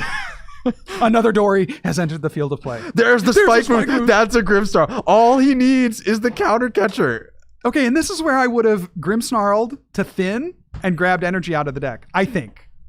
Oh, for sure. I think. I mean, I don't know. You could play very patient. DeAndre's he knows his deck, I'm sure. 401. Oh, but Gage is at 3 prizes still. I know. I think you could afford to be aggressive, but. And yeah, you drew the Grim off that. What do I know? I think it was me, I would be even more aggressive. I might have gone for the Lily. That's true. Yeah. Well, that's only, I guess. Yeah, that's probably strong because you're setting yourself up very nicely. Now, the nice thing about Iono is it does put the Turo back to the bottom. for Gage. Yeah, So, I mean, DeAndre didn't know that Turo was in hand, and yeah. it wasn't like public information at that point. But with a hand that big, you probably want to get rid of it. Yeah. So if I were Gage, what I would have done there is I would have shuffled the deck with the Spike Moose, because the Turo off the top, even if you're just drawing one, you know that you can't draw it at this point because it was just shuffled to the bottom with the Iono. Right. So I would have liked to see that, no matter how small that chance is. I think your route to win revolves around Turoing that Goldengo and keeping it out of harm's way. Again, could be wrong on that one, but that seems to me like the most optimal play. Now, he does have the Cypher Maniac code breaking and can go find a couple of resources. What those will be, I'm not sure. We do see a card thumbed to the top. I'm imagining that's Turo. Again, I really can't see a reason not to Turo at this point. And then the other card, I would imagine a Superior Energy Retrieval, right? Just bring it to hand. Make sure that after you get out of this Badoo lock that you're not struggling, right, to find your energy and build up a big attack with the Goldengo. Now, DeAndre basically has the same exact route to win this turn that he had the prior turn. Yeah. Just needs to swing into that Goldengo, right? Swing into Goldengo is game. Facts. So No notes. No notes on that one. So it really just comes down to, can he pull that off? His hand is not good off his own Iono. That's true. That's true. So it's, how long does he want to wait? Because the more time you give Gage, the more time he can disrupt your plan, right? And really, he doesn't have much to work with in the first place. He's got a Buddy Poffin. I don't think he has dark energy. No dark energy. He does have a Grimmsnarl, which he could use to get energy onto itself. And I guess the Impidimp. You could power up the Impidimp, I guess, and attack with that. Yeah, this is tough. It just feels like there were a lot of times to go aggressive, and DeAndre just missed out on those times. Yeah. Whether or not that was the right choice, I mean, we're going to see, right? We're going to find out whether or not that was appropriate. But it felt like he overbenched and then missed out on a few key spots to just go in and be the aggressor. Now, you can, with the Grimmsnarl deck, you can be aggressive and then fall back into this kind of middling strategy, right? With the Veltals and Badoos. You don't have to bring in the Grimmsnarl just at the end. That could be an early game attacker. And so we didn't quite see that from DeAndre. And, as this game goes on, I'm getting more and more confident in Gage being able to pull this out. And yeah, I think DeAndre's trying to draw some prizes. We saw Monkey Dory. And so that took out the active. Yep. And so now Gage has to make a decision. What does he promote? I think the Soul Rock makes sense. The Lunatone. Or the Lunatone, pardon me. Keep up. Wait, is that a moon or a sun? I'm just not sure. And then a retreat into an Impidimp and a pass, and that's going to take a knockout there. Okay, and the damage is piling up. But I think Turo is the top card in Gage's deck. I think. So, well, here's the thing, JW. Here's the route. Let me hear it. Here's the route. Tell me the thing, bro. So DeAndre is at 2 prizes. He has Grimmsnarl and Rare Candy in hand. Yeah. If Gage does Turo and takes a knockout here to go down to his final prize with double Monkey Dory and the Frostlass Pings and Shadow Bullet, you will take the knockout. Yes. So that's how DeAndre can still win this. No, because there's not enough damage. No, so Goldango will be put into play. Yeah. It'll take 20, going at 240. Oh yeah, you're right, because it takes 20 going into the into DeAndre's turn. Yep, I'm following, and you're right, absolutely right, Riley. Did I almost call you Andrew? I would have to assume so. I don't know what else you were saying there. It was that. Okay, well, Superior Energy Retrieval and Turo played. Yep, this is about as good as you can get for Gage. But you're right. DeAndre should have this, and maybe this is. Well, he needs another monkey, right? 20, 70. Yeah, he does need a second monkey. But there won't be enough Oh yeah, I guess there will be enough. There will be damage. 5 Yeah, on yeah. the Dory. That gets really tough because you need to draw into the energy. I think before playing the Grimmsnarl down, probably. DeAndre could whiff here. I can't believe I'm saying that because as strong as DeAndre, like he's controlled the game, and he still has a shot to lose this. Like that is unbelievable to me. You're right. He does need another monkey because he needs to move 4 out of those 5 damage counters from his bench monkey Dory. Right. I mean, practically speaking, Goldango will have 220 hit points. Wow. Right. So, and Shadow Bullet will do 180. Yeah. So you need 40 more damage, which is 10 more than just one monkey Dory can provide. So you could get it with potentially Secret Box. I see that that's the ace spec. You could go Grimmsnarl. Does he have a supporter? Well, he has an Iono. That's not going to do it. That's not word. going to do it. Yeah, because you need more. You need more cards. I don't know. Does he have a? I mean, I guess Iono could just stun. That's true. That is true. You could just build up. Honestly, this would be a good turn for Badoo. Yeah, so true. Yeah. Iono Badoo, try to buy yourself another turn and then go in with the you're Grimmsnarl. basically guaranteed that turn, honestly. Like you need a raw energy. Good point. And then the monkey Dory damage would pile up twice as much, which would just guarantee it. Yep. Good call. So a Night Stretcher would be a pretty good hit here off the Iono. Yep. I don't think there's. I mean, I guess you could hit monkey Dory Darkness Energy. And granted, Gage is going down to 1 card, sets 1. A top deck for 2, and then 2 off the Goldango. And you need to hit a lot to knock out the Grimmsnarl. I don't think it's possible. Off an Iono to 1. Yeah, I mean, you could hit Boss Superior amongst those cards. Yeah, right. We did see that happen. Austin did hit that. Yes, we did. So yes, we did. And Gage not playing his hand, so we'll have to figure it out. DeAndre kind of trying to puzzle together what's the best play here for me. I think you're just swinging with the Grim, right? Gage is down to 1 prize. So if he does not retreat the Yveltal, all you need is the Superior. So you have to go into the Grim. And Grimmsnarl, even with the Frostlass pings, will have plenty of hit points to survive at least a Superior. Well, actually, you know what? It's even easier to get a knockout because you can knock out a Frostlass for 1 energy. So you just need Boss Energy. So it's even easier than Boss Superior. It's Boss Energy. Yeah, though to be fair, I guess if you're drawing the raw energy anyway, you might as the Badoo line was kind of avoided too. Sure. So this is going to come down to... It's going to be down to the wire. That's really what it's boiling down to, JW. Yeah, it is. So we do see DeAndre correctly Wait, he did hit the Night Stretcher. He could have gone for the Badoo route. But Gage is at 1 prize, so that's 1 energy win. I know. I think this is correct. I think at that point you have to count the discard. I think this is correct. It's probably fine. But you got to count the discard, right? Like, sure. Maybe. Yeah, that's true. Maybe Gage has used all his energy. That's very possible. So, Boss. There's Boss. Oh my gosh. Energy wins it. This is it for Gage. Energy, Vessel, Fighting Gong. Take a look. See. It was on top. He would have had it. It's on top. He made the right call by going for the spike move. Let's be clear, because there was an energy at the bottom of the deck and their superiors right at the bottom of the deck. Those win the game. You draw a superior, you draw an energy. Really but this tight. is a huge coin bonus. I can't believe that DeAndre could not close this game out earlier. Gage did everything possible to stay in the game for as long as possible. I think there were some questionable plays from DeAndre, but realistically, he was in control wire to wire until this coin bonus. So it all comes down to the top 2 cards off of coin he bonus. knows it too. You can see it in the body language.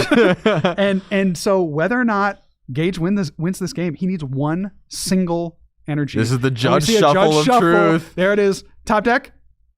No! Gage misses the energy and misses the knockout. Gonna have to just pass into DeAndre. DeAndre's gonna take this round 6, game number 1. He can't even really retreat because the snipe will be enough to knock out your Goldango. That's crazy. Unbelievable game here, Riley. Just incredible. Is there a way with Arvin to get maybe a nest ball? You could knock out the active, right? For Fez and draw double okay. retrieval. Okay. Wait. Don't tunnel. Gage, just play out this last turn because you could go Fez, right? Because he took a knockout on the last turn. Or did he? Did he? I guess he did, right? With the rocks? Yeah, I think he did with the rocks. right? Didn't he take? He was forced to take knockout on the. No, he didn't. Last turn was just the Goldango in the active. Oh my. Because he Turo. Yeah, so actually Fez isn't an out. Right. I don't know. I don't know. I can't think of anything. Wait a second. But maybe with a Vitality Band. He's going to be 1 energy short, I think, in that scenario. Gosh, this is intense, JW. This is pretty intense. I don't know if I really anticipated this. Well, I don't think it should have gotten this close. Like this felt like a again, it's something that DeAndre Okay, I think that's the scoop. Yeah, I think DeAndre could have done a few different plays. Like I would have liked to see more Monkey Dory down. Yeah. Right. We kept seeing like 2 auxiliary attackers that weren't Grimmsnarls coming down over the field. We kept seeing like the double Evoltal come down, or even just the Evoltal minor and the things. Badoo, Even just the know? minor things, right? We saw a couple turns where DeAndre was a little slowed down and Spike Mooth was in play. Yes. And not taking that extra opportunity to thin the deck and make it more likely to draw a supporter card for the following turn. Yep. Those little actions add up over time. Well, especially right? with a deck like Grimmsnarl, like you are really in the margins with that deck. There's You're not playing a Fez, right? You're not. There's no draw engine. There is no draw engine with that deck, so it feels like every little play, every little way to thin the deck, every minor sequencing thing is going to pay off over the course of a very long game. Because that is the benefit of Grimmsnarl, is that you're playing these very long games, so you have those opportunities over the turns to really build up an advantage over your opponent's side of the field. But if you don't take advantage of those advantages that you're building up, then you put yourself in situations where it's maybe not as favorable to win as you otherwise might have thought. And yeah, like you're saying, JW, these are incremental things and they add up over time, right? For example, if you're thinning 1 card every turn and you miss that opportunity, you're now looking at going like 2 cards less in your deck, 3 cards less in your deck. And all of a sudden now you've missed like a significant chunk of draw opportunity. Yeah, absolutely. Well, I mean, credit to DeAndre for routing that in a way that got him the win. Ultimately, he won the game. There's a lot to be said for that. He found a strategy that is different, right? It is a little bit different. We did not see until really the end of the game that Grimmsnarl come into play. And certainly that was intentional. Like we saw DeAndre just going for those 1 prizers, maintaining a 1 prize board, and against a Goldango deck that doesn't play Togekiss, I think that's very reasonable. We just didn't see multiple Monkey Dory established. And I think that's where I would have liked to see a little bit more aggressive setup in trying to go for even like 2 Monkey Dory with just the 1 Marnie's Grimmsnarl. Like you can make a lot of Well, here's the thing, JW. happen. We were talking earlier in the game about how that 1 turn of the monkey, and that was literally the margin of damage that would have allowed DeAndre to win earlier. Yeah, right? true. That 30 damage heal that had to be reallocated was the difference. It was.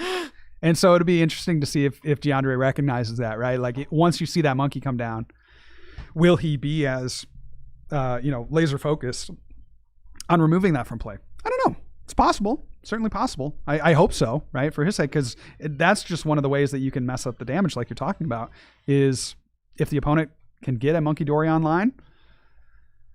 Yeah. A lot of different things can happen there. A little bit of healing, a little bit of offensive power. And so you want to avoid that where possible. DeAndre getting the Artisan and a Buddy Buddy Poffin. That's a very strong turn 1 setup. Can potentially retreat to this Yveltal to survive the Cosmic Beam from the Solrock here. Very key to be able to avoid those early knockouts. And it also preserves your Snow Run critically. Yes, it does. Yep, absolutely. We saw how powerful the double Frostlass was in game number 1. Being able to keep that online in game number 2 without playing a recovery card seems worth it. But DeAndre valuing the attachment instead. Not sure. I don't know there. That's maybe just not respecting Gage's attack there on the Solrock. We do see, and we see, already immediately a Lunatone comes down, so that opens up that Solrock possibility. So I think from DeAndre, you want to tank a hit where possible. Like you want to give yourself the most amount of turns to be able to establish a board. And so losing a prize this early to a deck like Goldango, that is. And DeAndre's like, hurry up, bro. I think my understanding is DeAndre and Gage are close friends and actually came to this event together. Yeah. So, and I'm sure that has a multitude of factors. Both, they've probably played each other in test games. So when DeAndre takes some of these routes, it's probably based on experience he's had playing Gage. Sure. Right. Yeah, that's absolutely true. Yeah, but then that you could be see true. some of their friendship bleed through when a buddy poppin' gets missed. That's really good fun. job, man. You remembered your buddy poppin'. That's super fun. Classic move. I Classic know. move. Classic DeAndre, man. Classic DeAndre. Classic Gage. bro. Classic. We've Like, always Gage been is- saying this. Yeah, we We've have. always we been have, saying yeah, this. yeah. So Gage going to take an early prize lead. You never love that as as a Goldengo player, or excuse me, as a Goldengo player, you always love Yeah, that. that's true. That's true. That's true. As the Grimmsnarl player, you never love that. What this allows Gage to do is more aggressively target down the Frostlass in the future, right? Correct. So for DeAndre, you do want to get as many Frostlass established as you can. If it's just one, you can still win, but you want to, like we saw in the first game, you're just putting on a lot of pressure that you could either swing for a knockout with the Grimmsnarl EX at some point or TM Devo and like get a knockout that way. So there's a lot of ways that you want to be, putting pressure on with the Frostlass specifically. So I liked, we talked about the retreat, try to save that Snow Runt from getting knocked out. That's what we're going to see, a turn 1 knockout from Gage. Now, I will That's say, Gage only exactly what just you now want. played a supporter. Gage could have played boss. They did have it in hand. They had all of this stuff and a boss in hand. No, So they, you saved the boss, I think. well, if they retreated, right? If they retreated to Yveltal, you wouldn't boss? Oh, yeah, I see what you're saying. Yeah. So Gage for had sure. the opportunity to still take the knockout even under the retreat. Yep. And given that set of circumstances, I guess it's nice to have the attachment on your Yveltal already, because then you can get a Monkey Dory powered up. Of course, that's like a series of hoops that we Yeah, are jumping yeah, through post-mortem to justify the route. But, I mean, ultimately... yeah, I guess, right? Yeah, it does. It's like kind of one of those plays where it's like in the moment, it's probably not the best, but then looking at it in hindsight, yeah, you're right. You get the extra attachment, and maybe that's exactly what DeAndre wants, right? He's Yeah. like, okay, I really want this energy attachment on the Yveltal. I know I'm going to need that, and also I know I'm going to need to get my monkeys established, and I'm going to attach to that on this turn, and ultimately, he might be in the right there. I think that there's a lot to be said for going that route. We do see a monkey come online, so maybe that's exactly what DeAndre's thinking. He's thinking like, okay, I'll sack Play the long game, yeah. I'll play the long game. Like, okay, maybe. And he did play the long game, game 1. That he did, bro. That he did. Long game was definitely part of the strategy in game 1. So, yeah, definitely could see that coming back in game 2. You do really... Most of these Grimmsnarl builds, right, are only playing the 2/2 Frostlass line. So it does get a little awkward to get the double Frostlass online if one of them hits the discard pile early. I think DeAndre will be able to put it together or figure it out, but you do get an extra attachment this way. And the attachments are valuable, right? You only get one per turn, JW. At least that's what they tell that me. right? That's what they tell me. Big if true.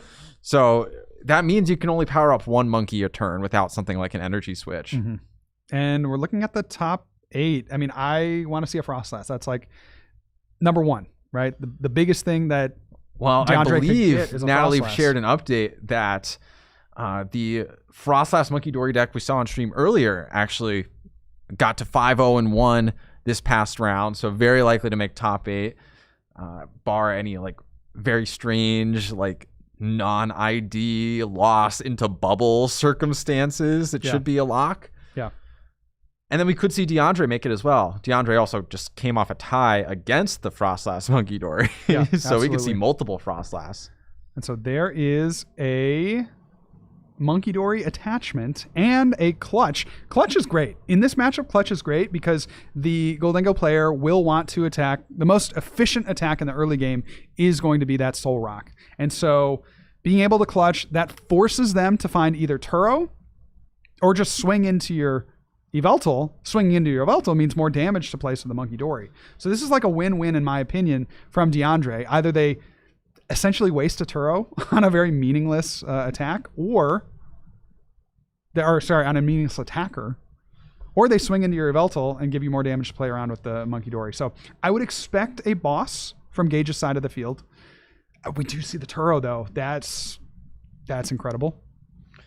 Yeah, realistically though, are you Turoing this turn? Probably not. Well, are you Turoing next turn? Like when is it appropriate? When is it not appropriate? Fair enough. How about that? We also have a couple updates on the top 8 here. So like we were saying, Frank, that we saw on stream earlier, is up for top 8 with their Monkey Dory Frostlass deck. And we also have Emma Hagen with an Eevee Box deck advancing to 5-1, so likely to make top 8 as well. And then Devin and Ben Peacock also ID'd in the top 8. Wow. So a variety of different archetypes. We have a Goldengo, we have the Charizard Dragapult, we have potentially 2 different Frostlass builds. There's a lot of different stuff going on here. I'm very interested to see how this plays out. And this specific match could be big for the way the top 8 pans out as well. That could be the difference between multiple Frostlass decks versus multiple Goldengo decks. That's true. With the win from DeAndre, you got to figure 501. Even if they lose, they get down paired in the last round, they're probably making top 8. From Gage, it's all or nothing here. If they get the win, they have an opportunity in the last round to ID. If they lose, heaven forbid, but it's looking pretty suspect. I mean, we're getting down to like the last 15 minutes of our game. If they lose, then that's probably curtains for their run overall. So we see the Arvin. Oh, there's the Premium Power Pro, dude. Wait, are you serious? I'm serious. That's what just hit the discard pile. Incredible. Well, that makes this play way better. Oh, that's a knockout. That is a knockout. And you JW. say boss? That's incredible. Astute observation, sir. I tip my fedora to you, sir. Yeah, so DeAndre now forced to maybe go on the offensive. We see the promotion of the Morgrim. Wait, this kind of cooks for real. Because, now think about where the position that DeAndre's in, right? Is you have to go aggressive, I think. I don't think you can afford to really hide behind an Yveltal anymore. I don't think. I mean, maybe. I mean, I will say Gage's board is fairly vulnerable at this point to an Iono. Is it, though? I guess Iono knockout. Iono to 4 knockout with a Grimmsnarl? I don't hate it. There's no Goldengos in play. I don't hate no Genesect in play. Yep. Right? So under those circumstances, yeah, I think you go in. You don't have any coin bonuses. You don't have any metallic signals. Right. How are you going to reestablish your board? You'll need to effectively just draw into it. But there's the Lilies. Again, playing it very conservative. That's fine. I have no real issue with that. Other than the issue that I have with it. Other than the one. I have no issues with it other than there's a major issue. I think the time is going to be a factor here, right? Because if you're DeAndre, you're not putting on a lot of pressure if you don't evolve into the Grimmsnarl. We did see a discard of the Grimmsnarl on the previous turn, and I don't see a Grimmsnarl in hand there. This is not an attacking turn. I don't see anything. I don't know how we managed to draw 8 cards and somehow it's all useless potentially. Is that the Stadium? No, that's an Energy Surge. Okay, that's another monkey attachment, I hope. Yeah, but this is tough for DeAndre because we're sub 15 minutes. And so for Gage, if he's able to take another knockout this turn, that's not guaranteed, but we do know he has boss in hand. So if he's able to go down to 3, I mean, you got to look at Gage in the driver's seat at this point, right? There's not enough damage. There are no Goldengos taking damage. You maybe can establish a Monkey Dory. I think if you get a Monkey Dory established, I might just scoop as DeAndre. Yeah, this does not look favorable for our Grimmsnarl player. No, it does not, JW. We do see the counter catcher to pull up that Lunatone. But to what end? You have your Morgrim sitting in the active, waiting to be knocked out. No Grimmsnarl access. Can use Monkey Dory to start spreading a little teensy bit of damage. This is also the difference between 1 versus 2 Frostlass, the amount of damage that's accruing on board and available to use with Monkey Dory. Yep, absolutely. I mean, dare I say it doubles the output. Dare you say it? I think you dare. That Freezing Shroud.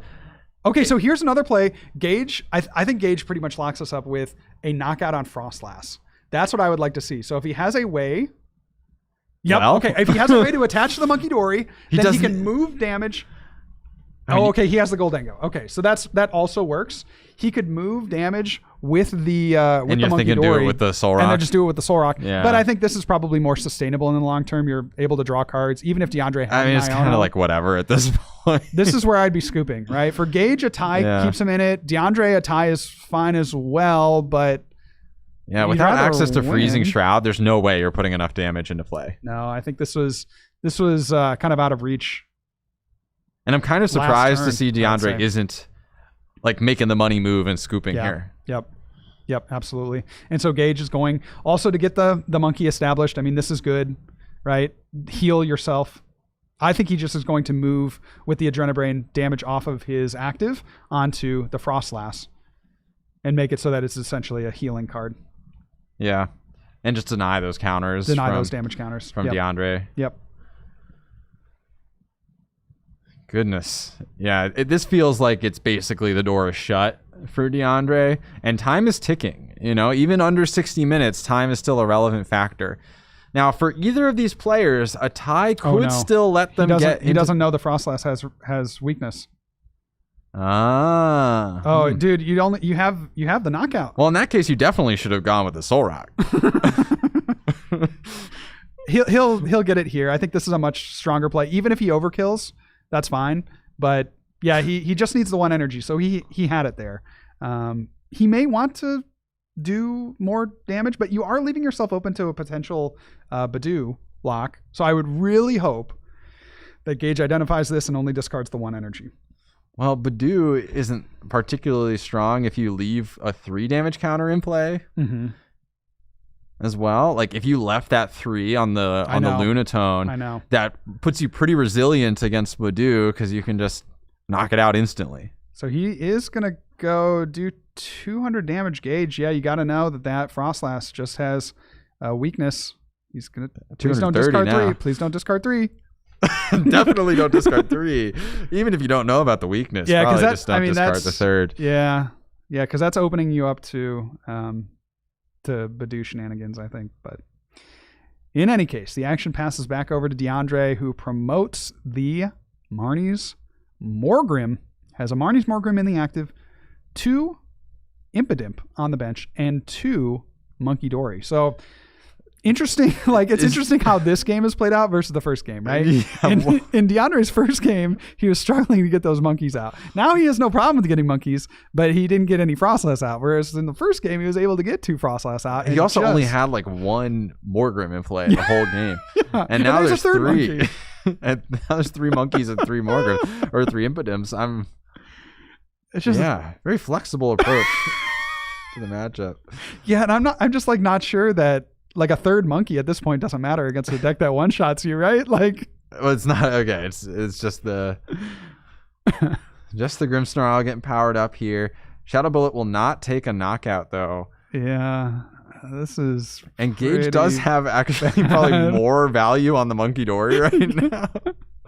So that's not great. This is tough. I'm not seeing a way out of this one, Riley. I think and then you're coming up to 8 minutes. Well, here's the left. thing. Both players could still make top 8 with a tie. Yes. So if they were driving together, maybe that was the game they were playing all along. Maybe they played us for fools.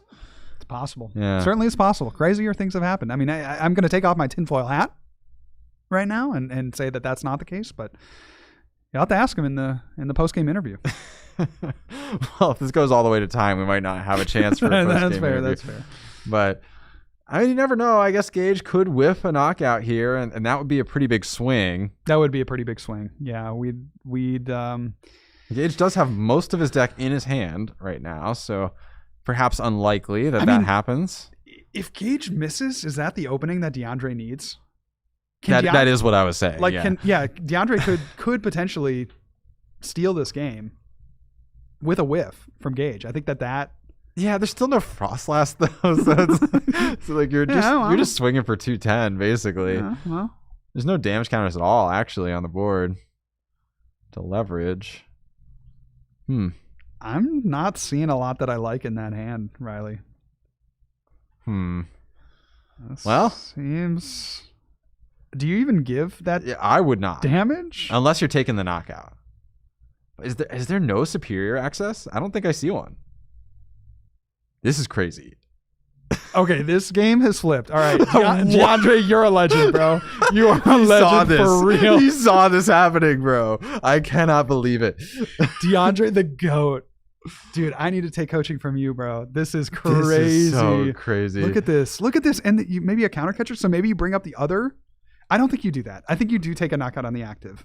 That probably makes the most sense. But the fact that you have 3 Impidimp, like you have the Grimmsnarl and then 2 Impidimp, like one of those should have been. Should have tried to establish another Snorunt into a Frostlass. In my opinion, there wasn't really a chance though. No, like, in that other hand, he had a rescue stretcher. a Night Stretcher, What did I say? Rescue Stretcher. I don't know that card's never existed don't know as far as Rescue I'm Stretcher? concerned. Oh, okay. You Yeah, never it's heard of not it? in standard format, so as far as I'm concerned, it's never existed. Sorry, I'm until thinking ahead to tomorrow. GLC. Until tomorrow, then it's back in my in my mind. Counter, and this is interesting too because this opens up for Gage the Pheasantipity, but you're only taking 1 prize. So I'm not sure. Maybe Now the Gimme Ghoul over the monkey. Well, okay, maybe it makes sense because you move the damage to the benched Goldango and then you take a 3 prize turn. That's okay. I don't hate that. But surely you take the monk. Yeah, sure. That would be my thought, right? You take the Monkey Dory. Or even, I mean, I could even see the Lunatone.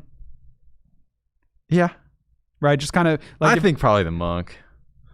And then there's also the other play of like, you could just swing or just swing into the other Goldango. The other Goldango. I think that's probably my fave, to be honest. Yeah. Is just take the 2 prizes, but set the other Goldango up for KO. Yep.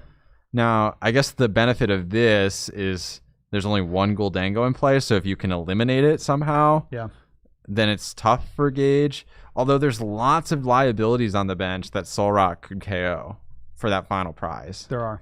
Yep. So now Gage could just whiff again, mind you. There's no fighting energy in hand. Let's be completely clear about that. Or any energy, I don't think, or retrievals. Yeah, but you open up the draw 3 of the Pheasantipity, which is what I would be, worried about as DeAndre. So I think Gage is going to be able to piece this together. It does seem like a game that Gage is in full control of at this point. Obviously comes down to the next 5 cards that they'll draw off of the Pheasantipity plus the coin bonus in the active. This but is you gotta, wild, JW. You got to figure that's nothing good. Okay. I saw 1 energy. What are there good cards in this deck? I'm so confused. It's got to be runner here. Oh no, I guess he has the fighting energy to draw 3. Okay, there's so a retrieval. That's it. That's enough. And then he'll draw 2 off the coin bonus. So yeah, the more seconds that tick away, this is just looking like a tie. Yeah, there's only 4 minutes left. I mean, there is an off chance that DeAndre could sneak the 1-0. That's true. I don't think at this point though, because Gage is going to go down to 1. Yeah. So I would actually argue that it's probably favored for Gage because it's much more likely that DeAndre starts a 70 HP Pokemon pass or 70 HP or less Pokemon pass than it would be for Gage. Well, if you're DeAndre, you're probably calling second. Yeah, so he just starts a 70 HP Pokemon pass. Yeah, I think it's pretty unlikely to only have 1 basic and no me playable too, cards. but it's second. I feel it's just much more likely if you're going first. Yeah, sure. So there's the energy attachment from Gage. We will 3. presumably. There's the other superior. Yeah. Okay, very good. Fighting Gong. Sure. Fine. Yeah, it does have the monkey access as well to clean up the math a little bit more. Grimmsnarl with that 320 hit points can be brought down to 300 and only have to discard 6, which is actually quite nice. It is a nice side effect of playing the monkey as it cleans up some of those numbers.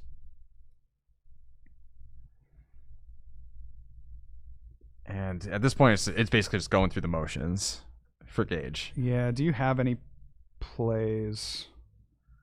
I don't really see one. I mean, for DeAndre, you could squeak out the.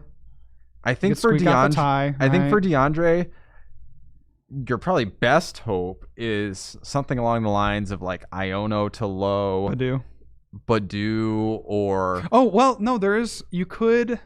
Well, I think Gage has both of his Turos. I was going to say you could maybe do like a retreat lock with the Yveltal, right? If you're really playing for the tie, which yeah, I mean you could Iono to low like counter catcher Fez and lock it, right? And then you have to hit Turo. Sure.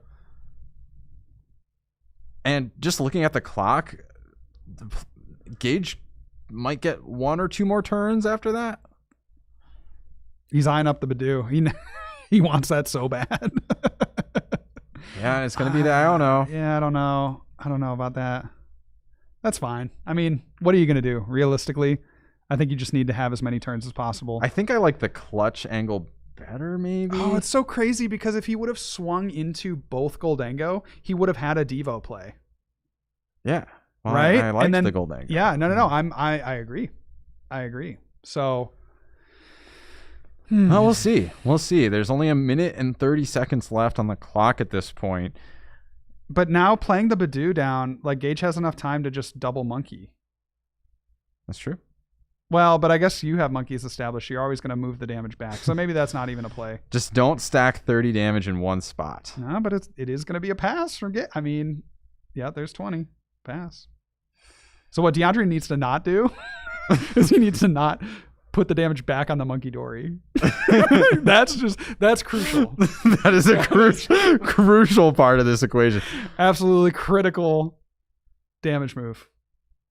Okay, excellent. Oh, Perfect. But he's getting so many turns because they're being so quick with it. No. Okay, well, that pretty much seals the deal on this being a tie. Now, it could, in theory, be a quick win. The players do have to get started in the game 3 for it to go to turns as well. So, I mean, just with the shuffling, this might be over by that. You know, like time might be called while they're shuffling. So, looking like a tie here.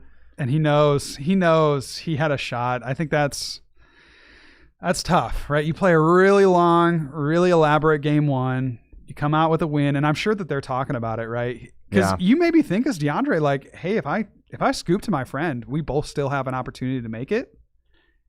If we tie, we both still have to play. That's kind of a tough position. I'm sure that's what they're talking about right now is like, how do we make this so that we have the best chance of both making top 8? Right. Alternatively, maybe one player scoops to the other and makes it so that it's, guaranteed for somebody to make top cut. Well, just from a record standpoint, only DeAndre can afford a loss. Yes. DeAndre is XO1 and Gage has a loss already. So Gage can't afford a second loss and still make top 8. They could both make top 8 off a tie. DeAndre, I guess, could scoop to his friend. Right. And that would force him to win his next round. But then that would lock Gage. Right. Yeah, that's a really tough situation because I feel like a tie for DeAndre doesn't do anything, right? Because you have to win your last round. Regardless, you're saying? Yeah. So yeah, and it looks like he's doing that. What a guy. Yeah. Yeah. Wow. Scooped his friend. Scooping to Gage. I mean, that is friendship. That is the power of friendship on display. And look at that. Handshake. Noble handshake of friendship, JW. I mean, would you do that for me? I was just about to ask you that. Why don't you answer first? No. I asked you first, bro. I asked you first. I would do that for you, JW. Really? Yeah. Just like you did for Andrew? Yeah. In what, Dallas? In some mysterious, unknown circumstance, yeah. No, it was known. The Lugia mirror in Dallas. Well, the thing with the Lugia mirror was I was going first. All right. Yeah, the thing with the Lugia mirror is I was going first, and I was just really favored to win the game. Wow, that is incredible. That is some sportsmanship, I think, right there. So would you do that for me, JW? I would. Yeah. If it was like that, yeah. I mean, because a tie doesn't do anything for me. Yeah, right? I think that logistically it makes sense, right? Because instead of both of them having to play, now only one of them has to play. Exactly. So like if you're scooping to your friend and you still have a chance to make top 8 with a win in the last round, like your deck's good. And otherwise you would have just tied. The Grimmsnarl deck is good, right? Yeah, I think he's playing he good. should. Yeah, he's playing pretty good. Like he's got a handle on what he wants to do. He's certainly going to catch people off guard with the double Yveltal and the Badoo. Like he's at the very least, he's probably has a good shot to cheese his last round opponent, if not beat them outright. So Grimmsnarl, I think, is that just that good right now, and I don't think there's a lot of counters in the room, which is again great to see. So I hope, again, we got some intel that they both drove here together. I hope that they both make top 8, and hey, potentially meet in the finals. It'd be kind of fun to see that and drive home together, richer in both friendship and dollar bills. Hand in hand, fully gripped. One hand on the money, one hand in your best friend's hand, no hands on the wheel of the car. Just let the auto drive take you.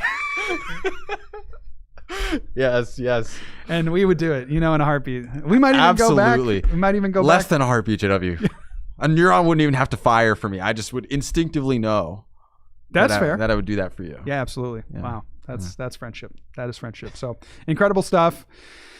What do you think about the Grimmsnarl deck after seeing it in action? That was our first time seeing it on stream. Well, it's a little bit different of a take on Grimmsnarl from what maybe we're used to. That heavy Yveltal line, clearly going for more of like that one prize angle as opposed to, attacking multiple times with Grimmsnarls. But it's been paying off for DeAndre over the course of the tournament.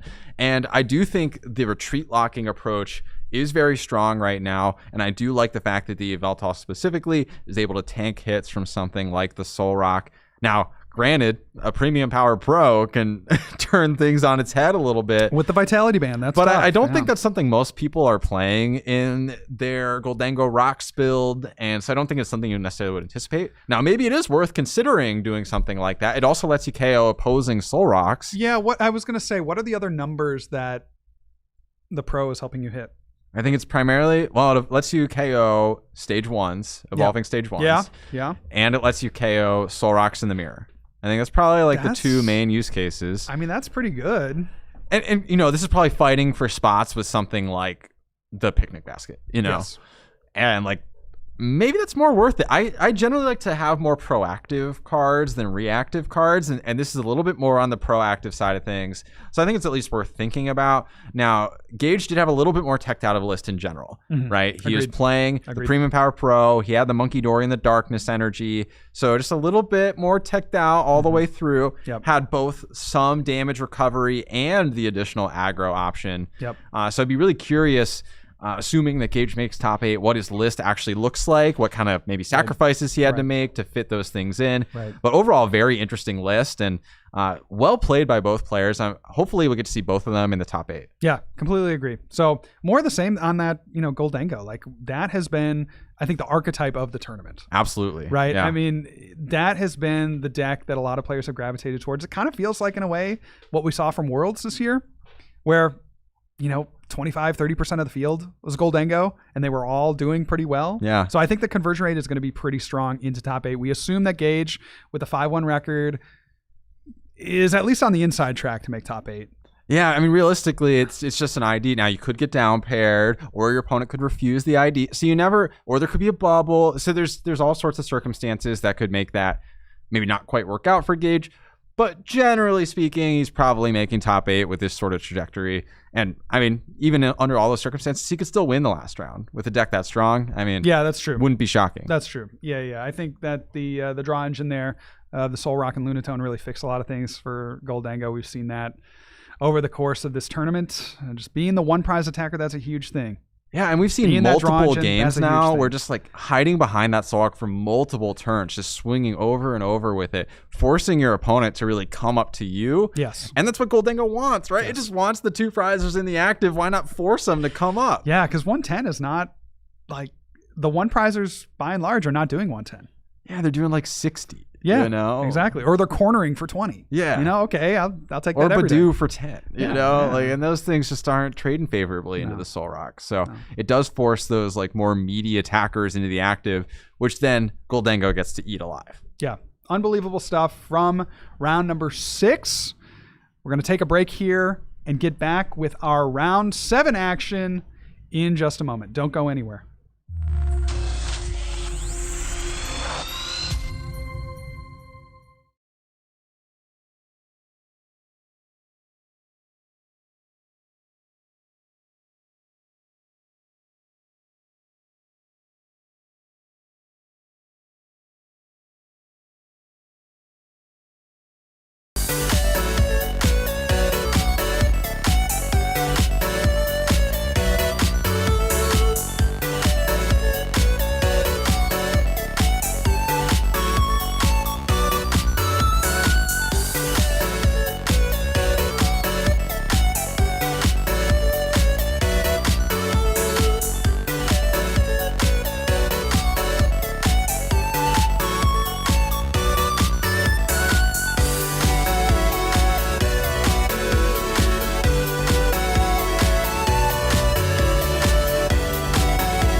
All right, gamers, let's get right into our 7th and final Swiss round of our Full Grip Games $3,000 cash Mega Evolution events. We have got Emma Hagen on the left with Eevee Box and Colin Calvert on the right with Terra Box. Bunch of boxes out here today in this final round. So true, Andrew. And we've got a huge 10-piece gifted sub from Jesse Parker and a couple of gifted subs over on Twitch from Valorant. Which I guess are added on with the 10-piece from Jesse. So thank you. Basically another box, if you think about it. A box of gifted subs. Thanks, Jesse. All right. So this takes me back, Andrew, to the Journey Together event where we saw fan rotem after fan rotem. Look at this. Fan rotem fan call for Hoot Hoots and Noctowls and Pidgeys on both sides of the field. Isn't that just nostalgic? I sure think so. So we got Emma rocking that Eevee box, getting an attachment down on turn 1, ready to evolve into a Flareon. And we'll have yet to see what Colin will search for off this fan call.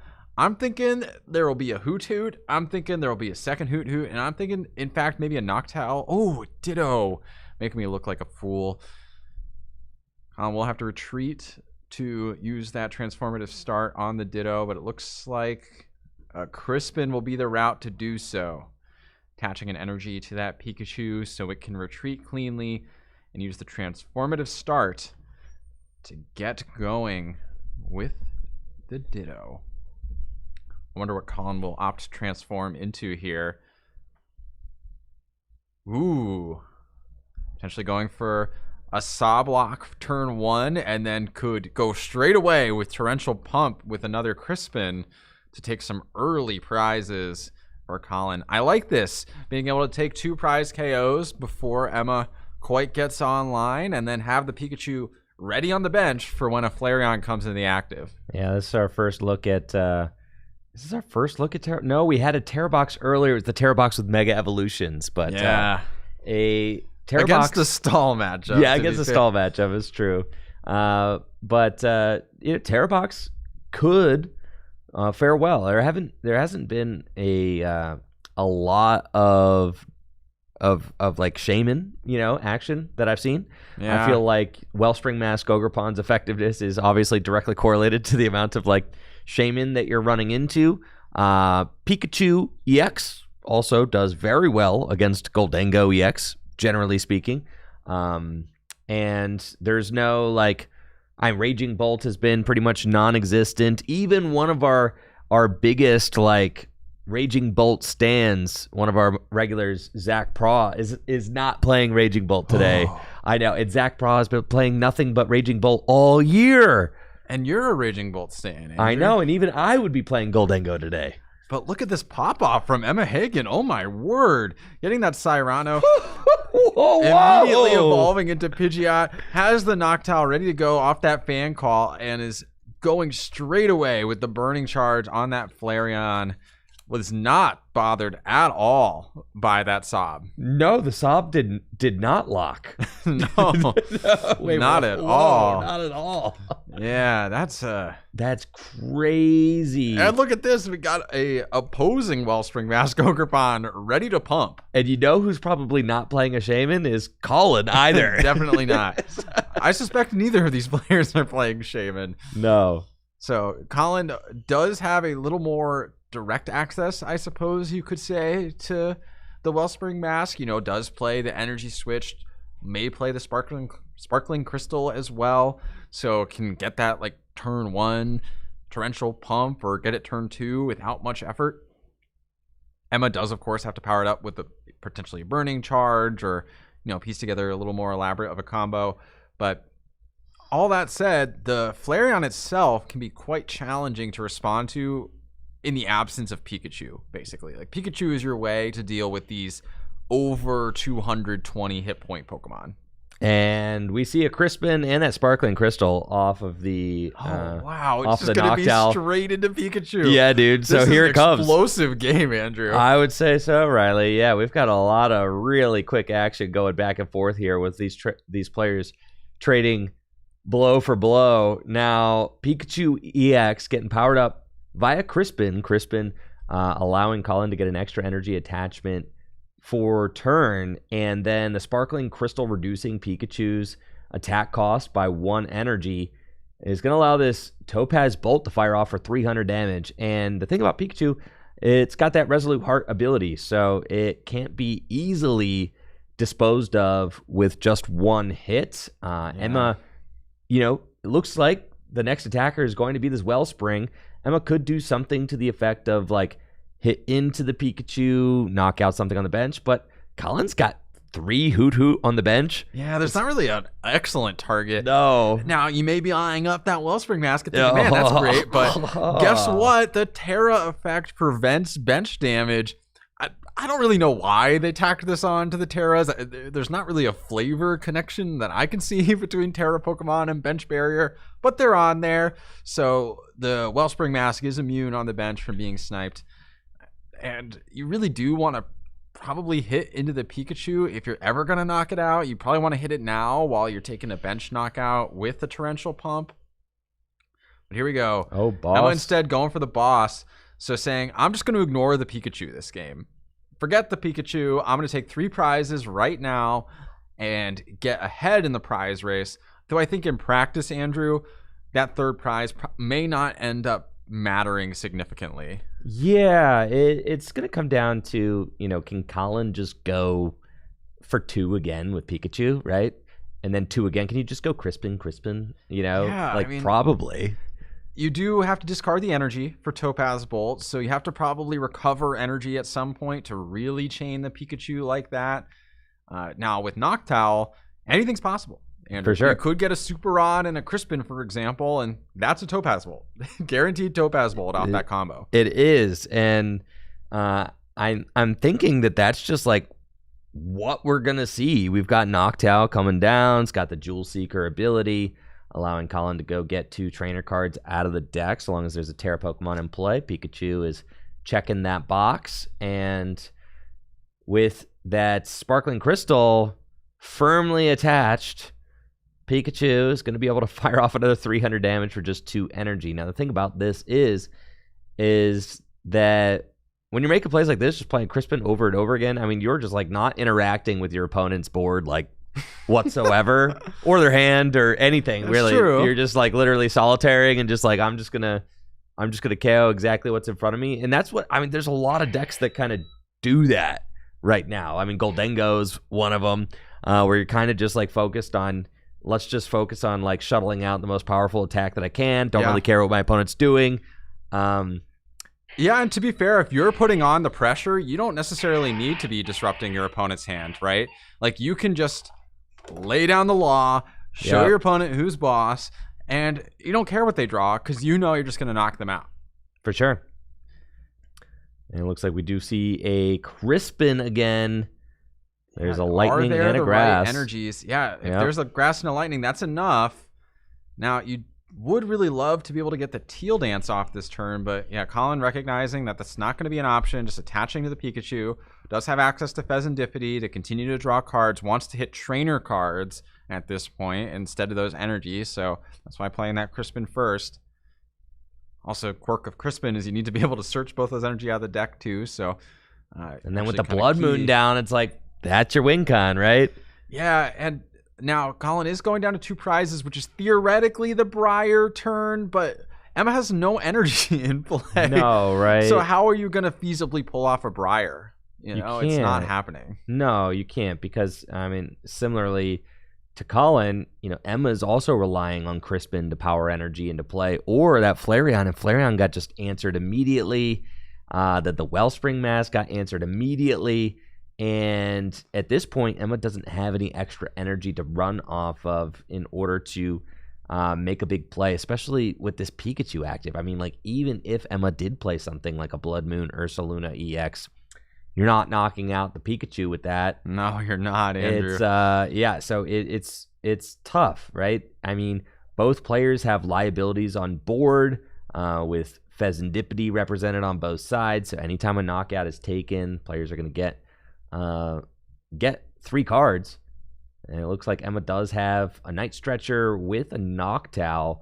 And, I mean, with Pidgeot in play, like, all plays are live, basically. Oh, here we go. Oh, no, Briar Counter Catcher on the Teal Mask. That's it, dude. That's it. The preemptive bench of the Teal Mask ended up costing Oh, Colin. my gosh. Wow. With the Briar, Flareon can actually get powered up in one turn to use its Flaming Charge attack. That's absolutely insane, Riley. The Burning Charge for just one energy with the Sparkling Crystal and Briar to put it all together. And Emma takes the unlikely 3-prize turn thanks to Noctowl.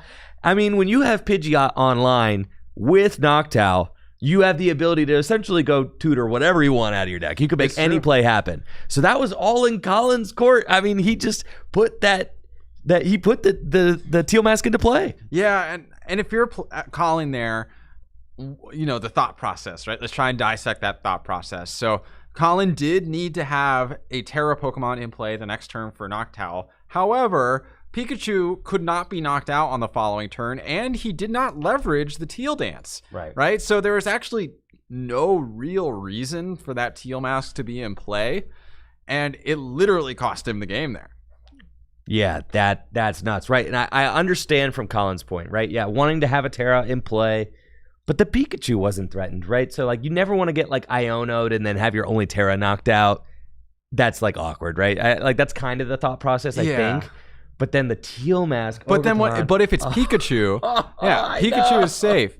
The Teal Mask, dude. Oh my gosh. And granted, there over the course of the EV Box's life, there's been a lot of variance in a spec choice in these EV Box decks. Oh yeah. So you don't know for sure, like, if Sparkling Crystal is maybe even an option, and it was essentially required for that play, right? You needed to be able to get that 2 energy attack off. Like, another potential route would be a Terrapagos, but it would also require a Sparkling Crystal. Dude. So I'm floored. I mean, I'm floored. That was like a 10-minute game. Yeah, that was such a nasty finale with the 3-prize take. Yeah, awesome. I mean, and Emma did not hesitate. I mean, like, Emma knew the line and was like, oh yeah, this game is wraps. Like, you put that thing down, it's over, right? I've got the Briar Counter Catcher, bam, bam, bam. So props to Emma for just having the line and executing to perfection there to pull out the unlikely comeback dub in game number 1. And we'll see if Colin is able to overcome that game 1 and, I don't know, what do you do, right? Like, you just got Briared, right? Like, I think Colin was doing what he needed to do. Yeah. To win the game. I mean, I think you just need to execute your game plan. Just play simple and clean with Colin. Don't try and do anything too fancy. Don't get too hung up on what just happened. If you end up in this situation again, maybe try and avoid benching the Teal Mask in that situation. But, I think just don't lose sight of what you're doing, right? I think the core of Colin's game plan was very solid over the course of that game. Recognizing the routes and playing them well. Just needs to focus on the fundamentals here. And I like the choice of Pikachu here instead of Terrapagos. Pikachu is always guaranteed to survive a hit, and that makes it a very safe Terra target. For sure. Here goes Emma with the Buddy Buddy Poffin to start. The Pikachu definitely a solid lead. We saw how well the Pikachu played for Colin last game. I mean, Emma just ignored it. Yeah. And how insane is that, right? And I think that's generally the correct choice in these matchups, right? If you have, and I mean, that literally was the correct choice, right? If you ever had to hit that Pikachu for not a knockout, it's over. Colin would have won. If at any point that Pikachu absorbed a single hit, Colin would have won that game. So it is really key to be able to dodge around it. That's why cards like Counter Catcher can be so useful. And here we go, Andrew. I'm seeing another fan call in our future. Here we go, dude. Man, it feels like the Journey Together release weekend with fan calls backed up by more fan calls. I just, what an incredible card. Searching out 3 basic Pokemon with 100 HP or less, about as good as it gets to help get your board set up. Now, both of these decks are Noctowl-based decks, so we can see, both turn one's going to be all about setting up, getting the Hoot into play, and really just waiting to pop off the next turn. Colin did choose to go first, so was able to get the first Fang call, and now it's going to be on Colin to make a play happen. And what's crazy is just with a single Noctowl, if you've got Crispin and you've got Crystal in the deck, that's 300 damage. Yeah, and so Colin will be taking an immediate 2-prize take on this Terapagos here. I mean, that's amazing. That's like perfect. It is. And the thing with the Pikachu is it does immediately threaten the next Pokemon that Emma chooses to use, right? If you sob, then Pikachu just knocks it out. Right. If you get an Eevee online, then Pikachu just knocks it out. Any feasible attacker, Pikachu can take a KO. And if you try to do anything with a 1-prizer, then Colin can just opt to use something instead, like the Wellspring Mask. Let me see the Wellspring Mask getting the push here, and it'll be interesting to see how this map works out, because Colin's already up 2 with Emma having not taken any. Last time, Emma did get that first knockout, right? Definitely. Which helps to push the prize trade into her favor at the end with the help of Briar, because she took a single prize knockout and then was able to make up for that with Briar. Now she's down 2 prizes before she gets to attack with a Pokemon that she can't one-hit KO in the active and no other 2 prizers on the bench. Like, what do you do about that? Yeah, I mean, Emma could go for something like a counter catcher Crispin play now and take KO out both double Hoot. Hoot. Yep. Go down to 4 prizes and build up their board, and that could stunt Colin, right? I think that's what we're doing. I do. Here's Crispin, Crystal, Oh, wow. baby. Oh, baby. Yeah, just like we wrote. Dude, just electric back and forth. Wow. Just 2 Terra Pokemon with a sparkling crystal. Yeah. Beefing. No punches being held this game. Both players just getting straight And there's in there. a Pidgeot? You've got to be kidding me. Yeah, Emma's setup has been insane. And granted, this is one of the weaknesses of Terra Box, is that because you're not messing with your opponent at all, when they grab double Hoot Noctowl or like double Hoot Pidgey, you kind of just have to accept whatever comes next. Right. Now, the difference between these lists, I mean, Emma has the Evolutions included, obviously, where Colin does not. But then Emma also has that Pidgeot, which now is online. Like, the Noctowls have been expended. It was kind of like a burst play to get them both going. And now Emma's got a much more stable Pidgeot EX in play. And with Pidgeot EX, you can use that quick search ability every turn and just keep the ball rolling, even if you don't have Noctowl's Jewel Seeker ability available. Now, Colin, I mean, just nothing here, right? I mean, Colin needs to get a Crispin off here. And I think, this is Nest Ball for not a Fez, meaning it's probably prized? I think Fez is prized. I didn't see it in the deck when Colin was thumbing through. Yeah, not seeing any Fez, which means it's probably in those final 4 prizes. It's really unfortunate. It could come down to maybe a Teal Dance. Ooh, Teal Dance for 1 when you need to, find cards. You could also... Oh, man, is there even a Teal Dance out? Is this a Crispin? No. Super Rod, okay. Super Rod. Okay. Oh, man. Selecting the Hoot here also kind of implies that things aren't looking too hot. Granted, Pikachu can take a hit, right, if it needs to. I could take 1 for sure. Pikachu could take a hit here. Oh, and Lily. Okay. So Colin could still hit then. Only drawing 6 off the Lily, right? Has taken prizes. But Colin could draw a Grass Energy and an Energy Switch. That would do it. I mean, you're right. Yes. You don't need the Crispin. That is one of the benefits of the Terra Box strategy, is you don't necessarily need the Crispin. Right. Because you have that Energy Switch option. Exactly. Now, the Energy Switch option is easier to pull off when you have a Noctowl to go get it. As usually there's only maybe 1, maybe 2 Energy Switch. I mean, it's not a lot. Yeah, and not seeing it. No. And with that, again, with the Pheasantipity EX very clearly prized, Colin not going to have that explosive draw off these Nest Ball. And Emma does have Pidgeot in play. So can go for something like a boss if they want to. Could Crispin to a benched Eevee, for example, and go for something instead like the Burning Charge. You can get any card out of your deck. That is literally what Pidgeot does. And so Emma can make plays happen. That's right. Now, we're thinking, I mean, this is probably a pass turn from Colin. Pikachu is going to survive a hit. Yep, and there's the pass. Pikachu is going to survive a hit. Now, ball is in Emma's court.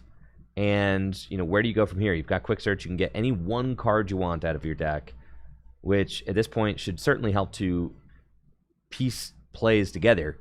Colin noticeably not getting a Hoot Hoot into play because, that's a very obvious target for, well, I guess I'm just going to, Wellspring again and I'll hit the Hoot Hoot, right? Yeah, probably. I mean, there's still targets, though, right? There's still the Rotom. There's still the knocked out. So if you're looking to take a prize, you can still do that. Yeah. And that's not a bad move from Emma. You can soften the Pikachu and take a prize on the bench. We saw that going down to 3 is okay with this deck. And Colin has multiple things that could be knocked out from just a Flareon, for example.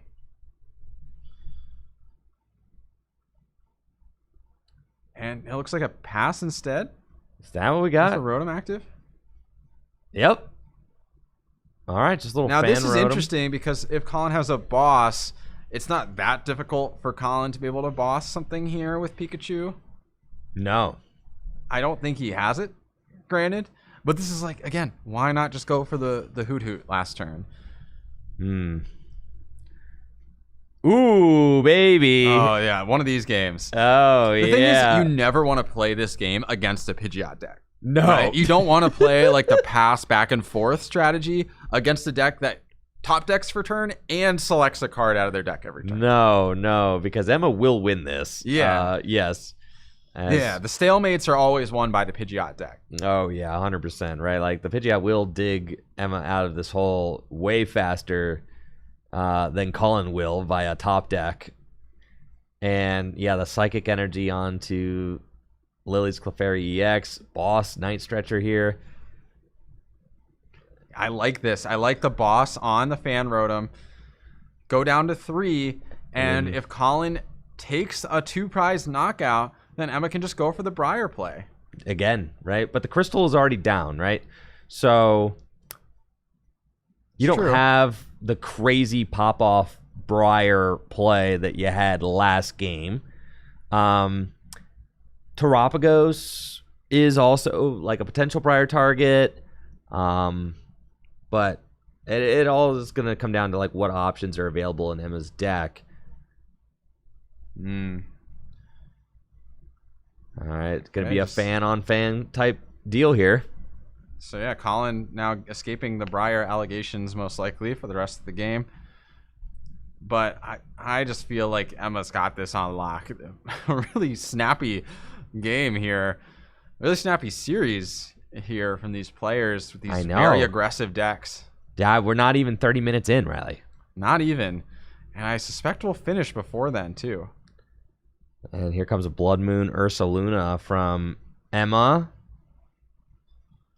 Probably just preemptively getting this for a future turn. If Colin ever takes a 2-prize knockout, for example, the Blood Moon will be at 1 prize remaining and have a free attack, which is pretty powerful. Yeah, just getting an energy drop onto the Blood Moon this turn. Another I fan actually like the knockout. drop somewhere else instead, because the Blood Moon should either be attacking for 1 or for free. So you can pretty much always power it up from here. I guess the Blood Moon is probably the easiest way to win if Colin doesn't take just a knockout. Boss, right? Boss energy drop win, right? Yeah. But at that point, if Colin's not taking a knockout, you're probably winning anyway. So I like to kind of win more, I think, to preemptively attach to the Blood Moon. I guess you could play... I don't know. It probably doesn't really matter.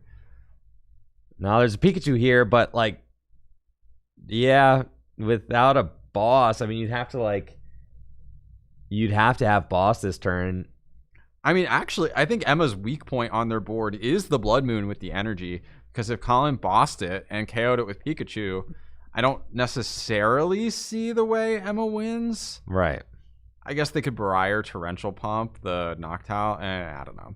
No, what? But they have 2 prizes left. They have 2 prizes left. Yeah. Well, Yeah, so I think that was just a mistake to preemptively bench that Blood Moon with the energy. It just opens up routes for Colin to close. Now, with Quick Search Online, could get a Blood Moon War as well. With Quick Search Online, it's like it's inevitable, right? Iono, it's like, all right, Emma does actually need energy plus boss to win, so it's not totally inevitable, right? Because just boss should win. Oh, if with Colin takes it, if Colin takes a prize, right. But he doesn't have to. If he had boss, he could wait a turn. You kind of have to though, because the Pidgeot is there. I guess so, right? Like, what are you gonna do? Pass with Pikachu active? Right. I mean, like, it's an option, right? I mean, it's like your only non-losing option. Okay, so down to 2. And there's the boss. And boss. GG's. Yeah. And Emma up.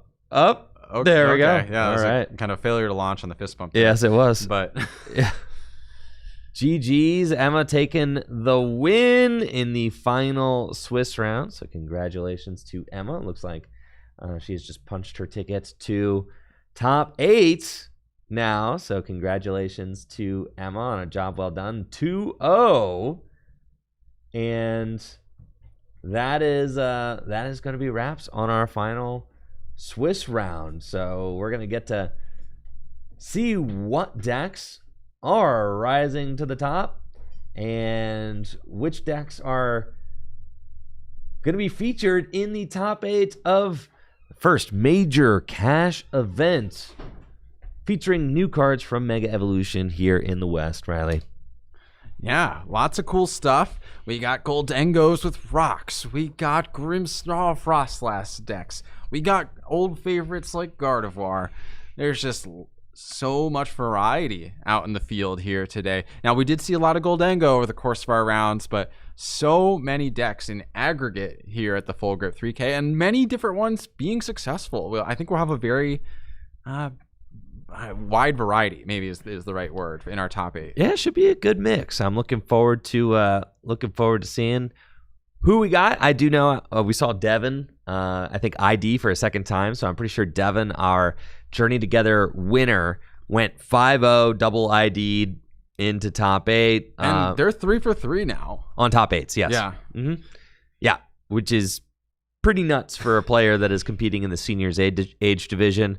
I've been saying the seniors are cracked, okay? They don't need their own age division anymore. They're too good. They're too good. They're too good. Yeah. I mean, Devin's taking names at the Full Grip in the Full Grip tournaments here. Just constant top 8 after top 8. I mean, it's very, very impressive. Yeah, Devin's like, oh yeah, time to drive out to Akron and win some money. Yeah, absolutely. He's taking names every for set sure. drop. Yep. Yeah.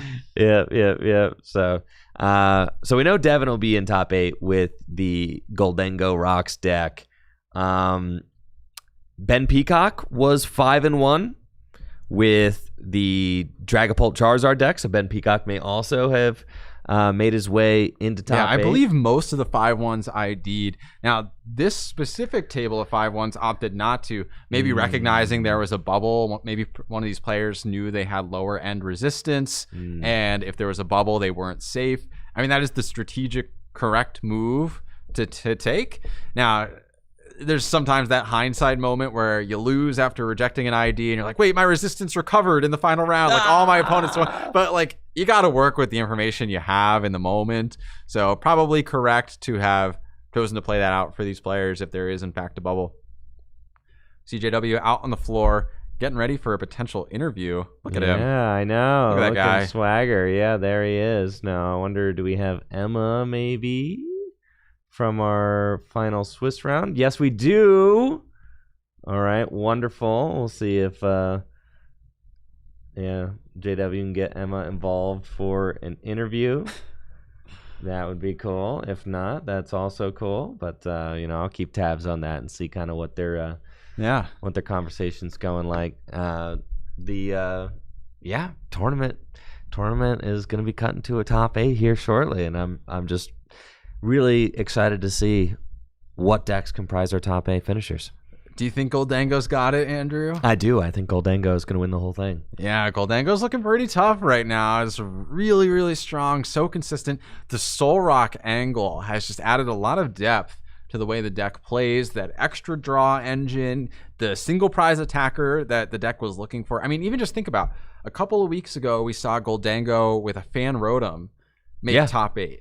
And Yella's list, right? there's no other colorless Pokemon in the deck. It was just to take advantage of Assault Landing as an efficient single prize attacker. That's the right. Solrock does that and also activates the Lunatone.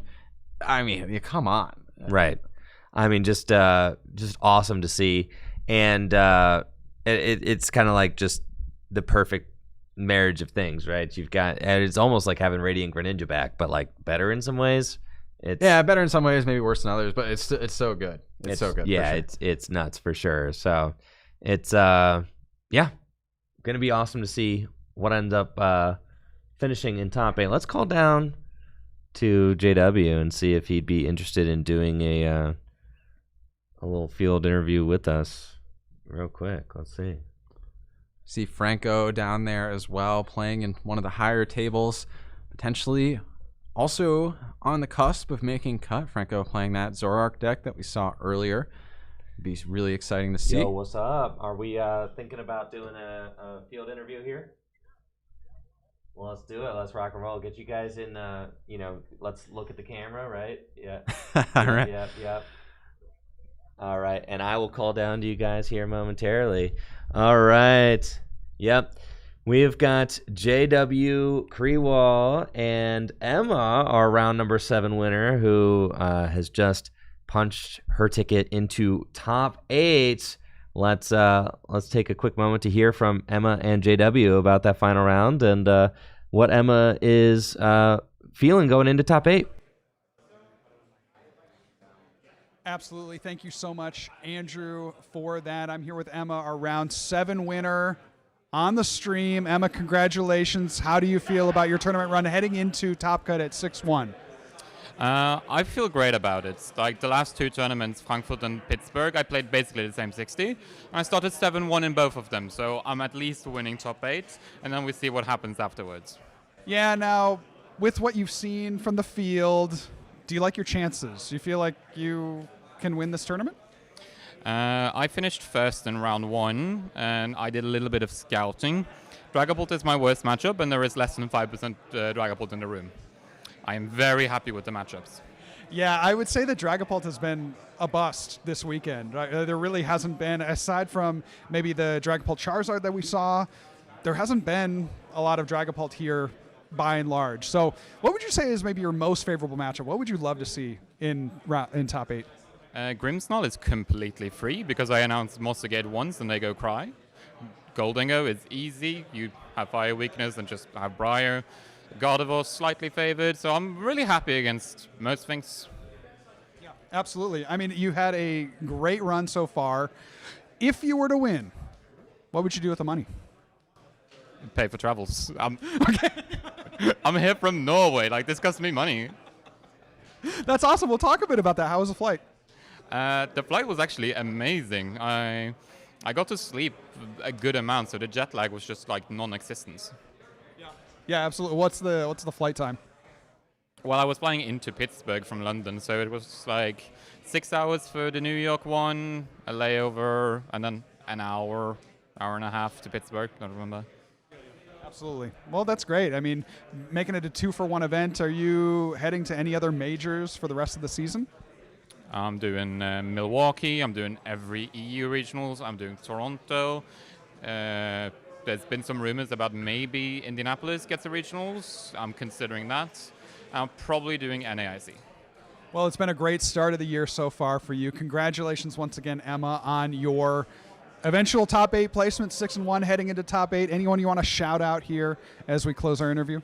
I want to shout out my team, Project Artemis. We're three people in this tournament, and a good amount more just throughout the nation and Japan currently. And I want to shout out Nathan Hargreaves, who helped me build this list. It's changed very little without his influence, but I feel it's just perfect. I'm running the exact same 60 as Pittsburgh. Awesome. Well, congratulations once again. We can't wait to see how you do in top 8. Back to you guys.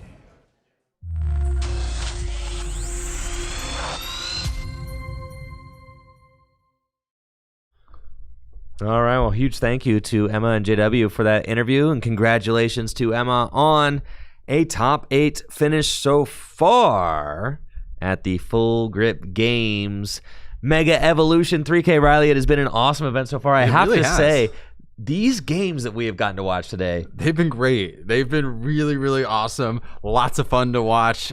This has been a great event. It really has. I've really enjoyed seeing this format unfold. And like we were saying, you don't need radical change every single format for there to be a lively and new experience. And I think this is a great example of that. For sure. Things feel fresh, even though we've seen a lot of decks that we've seen before. We have seen some Mega Evolution Pokemon get into the mix. We have seen the Solrock and Ludotone just completely revamp some of the ways that decks are operating. I think introducing, single prize attackers into the format generally makes the format more fun to watch, as you are able to kind of prize map and use those single prize Pokemon effectively to force your opponent into compromising situations. And what's been my favorite part about the Solrock is that the Solrock doesn't always take a knockout, and it's not always knocked out in return. Whereas like Fan Rotom, oh yeah, that thing's going down, and he's always taking the knockout too. Yeah, the Fan Rotom wars against each other where there's a lot of quick back and forth with those Rotoms. And I do like the fact that Solrock doesn't cleanly KO itself. Now it can with modifiers. For sure. That's a little bit of a stretch on the average turn. So, and it costs resources. It's just fun to watch. Yeah, I think it's entertaining. I think it is entertaining. So, lots of cool stuff. We'll get a better lay of the land for what the rest of top 8 looks like in the next few minutes here. I think it's about time we took a quick break. What do you think, Andrew? That's right, Riley. We're going to take a quick break. When we get back, we are going to have our top 8 players with top 8 decks so that you all can see which decks rose to the top of the 113 players in attendance for today's Mega Evolution 3K. Only one player can take home the $1,000 grand prize today. And in the coming hours, we will see just who that is. Hang tight. Don't go anywhere. We'll be right back with your top 8 players in just a moment.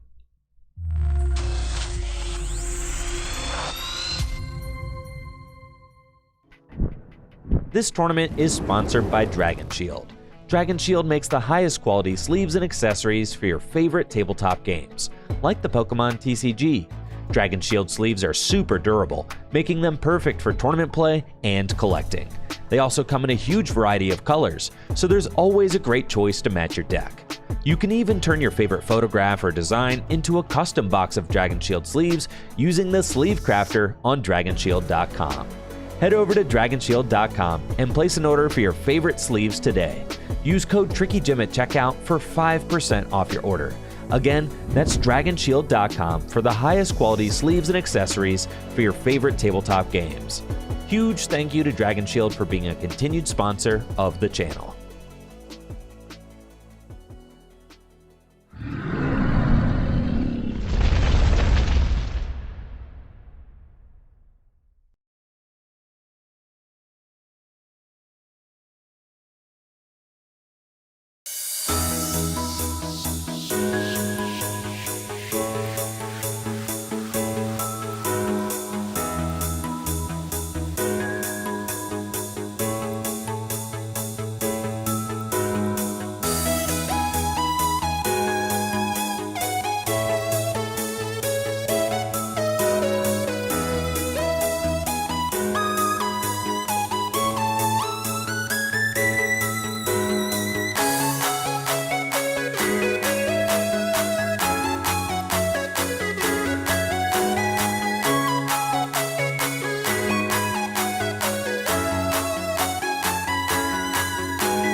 What is up, guys? Welcome back to the Full Grip Games 3K release weekend event for Mega Evolutions. JW and I are here getting ready for our top 8. Let's go. Top 8, let's go. And both dude. of us made it. We sure did. Yeah, kinda in like a roundabout way. right, like yeah, we're both part of the experience. I mean, don't go into too much detail, but Yeah. Well, from here on out, it's a major money match for each of our players, progressively increasing those prize tiers. I don't know if did we get like a final like number situation going First there? place gets 1,000. Second place gets a little less. And so on. Third and fourth get a little less. Yeah. And then 5th through 8 also get money. And then that all totals up to Yeah, and really like $3,000. if you're beyond 8th, there's also you just get a lot less, really. Yes. So much Nothing. less that you don't get anything at all. Infinitely less. Yeah. Infinitely less. Yeah, and actually you paid to be here. But in all seriousness, we got Andrew heading down to the floor. He should be ready in just a minute or two to get an interview with one of our top 8 competitors. JW, looking at our field, is there anything that you think may be a favorite in the top 8? Well, Emma was pretty confident with their Flareon deck. So, I think they have a lot to be confident for, right? Certainly knows the archetype extremely well. So I would say, that's got to be a front runner to win this thing. I would say that, you got Goldengo. That's a consistent deck, has a 1 prize option, pretty good draw on the board with the Lunatone. So that's looking to be good. And then you got some Gardevoir, right? So I think it's going to be a pretty narrow top 8 in terms of the diversity of decks. But I think it'll be a top 8 that will prove to be very exciting for both our players and our viewers. All right. Well, it looks like we got Andrew ready on the floor. So, Andrew, take it away with one of our top 8 competitors, Thad. Yo, what's up, guys? I am here with Thad weighing. Thad just punched a ticket into top 8. How did your final round go? How's your tournament going so far? What's it feel like to be in top 8? Goldengo's broken, just flat out. So last round was a tie. We were going to ID. We played it out. Ended up being a tie either way, so it didn't really matter at the end of the day. But yeah, no, super sick. Rounds have been going pretty smooth, honestly. Tournament's been running super smooth, which is legit. Better than a regional. Oh, that's freaking good. Yeah. Let's go. Now, are you feeling lucky at all? Taking a look at you standing next to the standings, there are a lot of players with 16 match points, and I think maybe only half of them made top 8. I mean, there are 4 5 1-1 bubbles. So would you like to thank your opponents for playing well today? Yeah, thank you for Ben Peacock for not losing. Honestly, shouts out to him all day. He's my only loss, so I'll take it. Now, how did you come to the conclusion to play Goldengo with rocks? It's like I kind of found out about this deck. We all found out about it for the most part last weekend, right? So it obviously had top 8'd the Champions League in Japan. But how did you come to the conclusion that that's what you wanted to play for the event? Literally came to this conclusion last night. I was testing with Zach, good old Zach Brow over here. We were going to go either Bolt or Terror Box, one of the two. And I was like, all right, screw it. Dango's good. Testing on ladder is legit. So I was like, all right, run it. It just doesn't, you draw so many cards. I heard drawing cards is good. So I'm just happy for that. I know. And I know Zach's favorite deck was Raging Bolt. I think Raging Bolt was one of your favorite decks. It was, yeah. So yes. how did it feel switching off Bolt? I don't think there's almost any Bolt here today. There's 2. Must have been pretty convinced. So, is there anything that you're worried about heading into top 8? Not really. I mean, there's wall decks, but I don't think there's any walls in there. Cornerstone mask stuff. So that's all I wanted to avoid was just those. Otherwise, I feel pretty good in almost anything. Guardy Jelly doesn't feel great, but it's winnable. So that's probably my worst matchup, just from what we were testing. Everything seems mostly 50-50 or favorable for you. So with that being said, I mean, I just don't want to hit fire-based decks or wall-based decks. And, Ben Peacock got me earlier. I just didn't set up 2 games in a row. So it can happen. Prize trolley twice, and, just... I'm not an expert on pairings, but are you playing against Ben Peacock in top 8? I'm 100% going to be playing against Ben Peacock in top 8. So I am excited for the rematch because I feel like it's a good matchup for me, and I just bricked twice. So I got it out of the system. Breaking is done. Only good hands from here on out. Ben Peacock, I'm coming for you. I appreciate you for not losing, but your run's over, bud. Sorry. All right, well, you heard it here. Thad says he's got Ben Peacock's number in top 8. Our top 8 finishers are getting ready for the top 8 playoff now here at Full Grip Games. 113 players have been whittled down to just 8 finalists. And now we get to watch 3 playoff rounds to figure out who is taking home the $1,000 grand prize. Riley and JW, back to you guys up in the studio. Thank you, Andrew, for that awesome interview with Thad. Looks like we got an exciting top 8 ahead of us, JW. All of our players feeling confident, it feels like, going into that top 8. And why shouldn't they? You look at the bubble, 5-1-1. Players lost 1 round today to be in top 8. I mean, the decks have been functioning. Everything's been flowing. We've seen Goldango go crazy. We've seen Gardevoir go crazy. We've seen Flareon go crazy. Really, every player that has gotten to top 8 has deserved to be there. And with how exciting every single one of our rounds have been so far, I just have to imagine we're in for a real treat with our top 8 here today. I have high hopes. There have been a number of really incredible matches, right? Coming down to the last turn, where if they hit the cards they need, they win. If they don't pull off the combo, they lose. We've seen the top deck for game off of Austin Charles, or a coin bonus, the coin two. bonus for 2 for game happen to be the exact cards. We've seen crazy comebacks. We've seen really intricate lines of play. We've seen some unfortunate misplays that have been very hard punished. It pretty much ran the gamut in this tournament in terms of the types of plays and the types of games that we've seen. And now we've whittled it down to the best of the best. These are the players that are, they are our top 8. Wouldn't you say that? They're our top 8 players. In fact, if that's true, that's huge. That is, and I'm telling you what, Riley, it is true. They are the best 8 from the field of 113 and playing decks that, for some, they know quite well. For others, they're a little bit newer to the archetype. So, insightful, JW. Insightful. And I think everyone's going to be, they're going to be trying to attack, right? They're going to be trying to take 6 prizes. I'm thinking everyone here's got the same goal, and that's to win. Yeah, well, and the games. And if they lose, they actually don't win. So I think what the players are going to be trying to do be avoiding that. Yeah, avoiding losing by winning instead. Yeah. Well, we'll have to get our fact checkers on that one to make sure everything lines up there. But while we do that, we'll take a quick break as we get ready for our top 8. But don't go anywhere. There's lots of exciting stuff to come.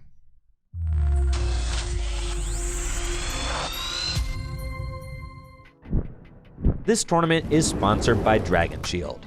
Dragon Shield makes the highest quality sleeves and accessories for your favorite tabletop games, like the Pokemon TCG.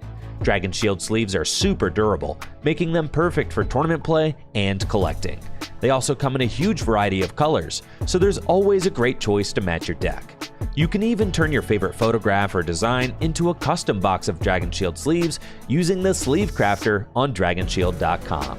Head over to DragonShield.com and place an order for your favorite sleeves today. Use code TrickyJim at checkout for 5% off your order. Again, that's DragonShield.com for the highest quality sleeves and accessories for your favorite tabletop games.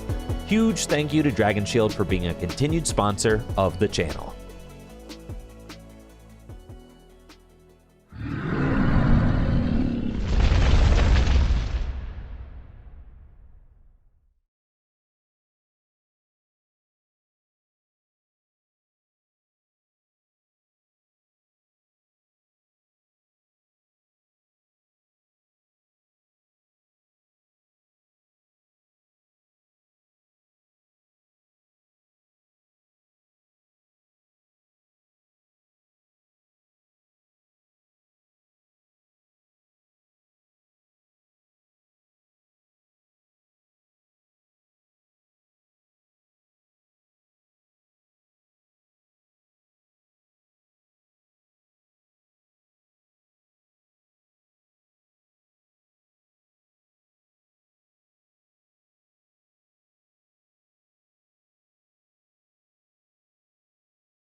Welcome back, gamers. Thank you for sitting tight. We are here with top 8. Players are getting ready right now. And boy, oh boy, oh boy, I am excited. Let's take a gander real quick for history's sake so that you guys can have on recording our top 8 finishers courtesy of @FullGripTCG on the X application. What a top 8. Yeah, here are the standings. You can see 4 5-1 bubbles today. Holy moly. And that's because we were right there on the cusp of hitting that next round. Yeah. Yep. And a lot of players ID'd.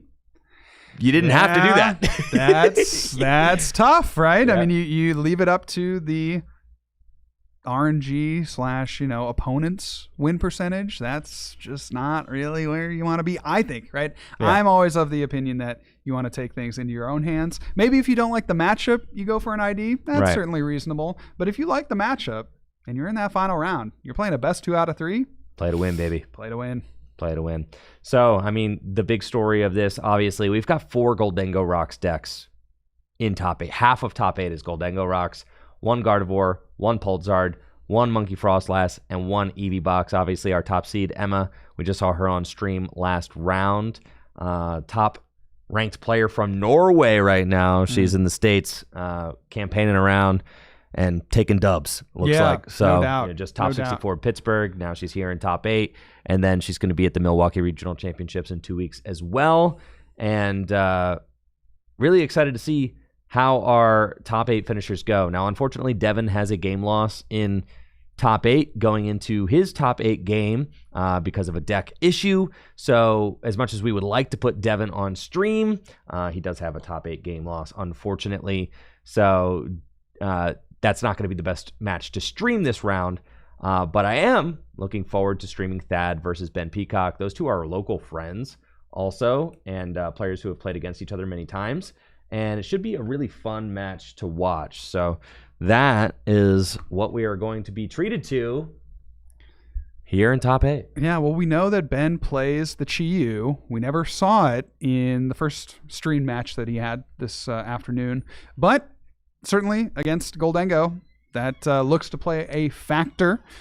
After a certain point against Goldengo, you have to contend with the Charizard hitting for one-shot knockouts turn after turn. So that will be something to watch as well.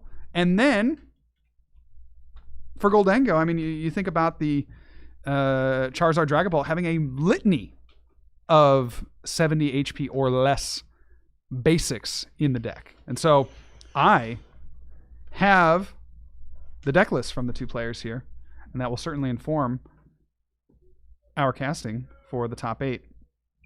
From Ben's side, we see for tech Pokemon in his Charizard Dragapult deck, 1 Badoo, 1 Shaman, 1 Pheasantipity, 1 Monkey Dory, on top of a 4-4-2 Dragapult line, and a 3-1-2 Charizard line, with that Chi-Yu, of course. 2 Boss's Orders, 3 Lilies, so that's a question. 3 Lilies, no research. Interesting. 3 Iono, 4 Arven. And we're getting right into it here with our top 8 match. Ben Peacock on the left, starting the Monkey Dory, and Thad Wayland on the right with his Pheasantipity EX. Plays 1 Pheasantipity, 1 Genesect, interestingly enough, to pair with the 4-4 Goldengo line and the 2-2 Lunatone and Solrock. So how quickly will Thad get up and running? I am very curious if we will see that Precious Trolley on turn 1. Thad, of course, playing the Precious Trolley as his ace spec.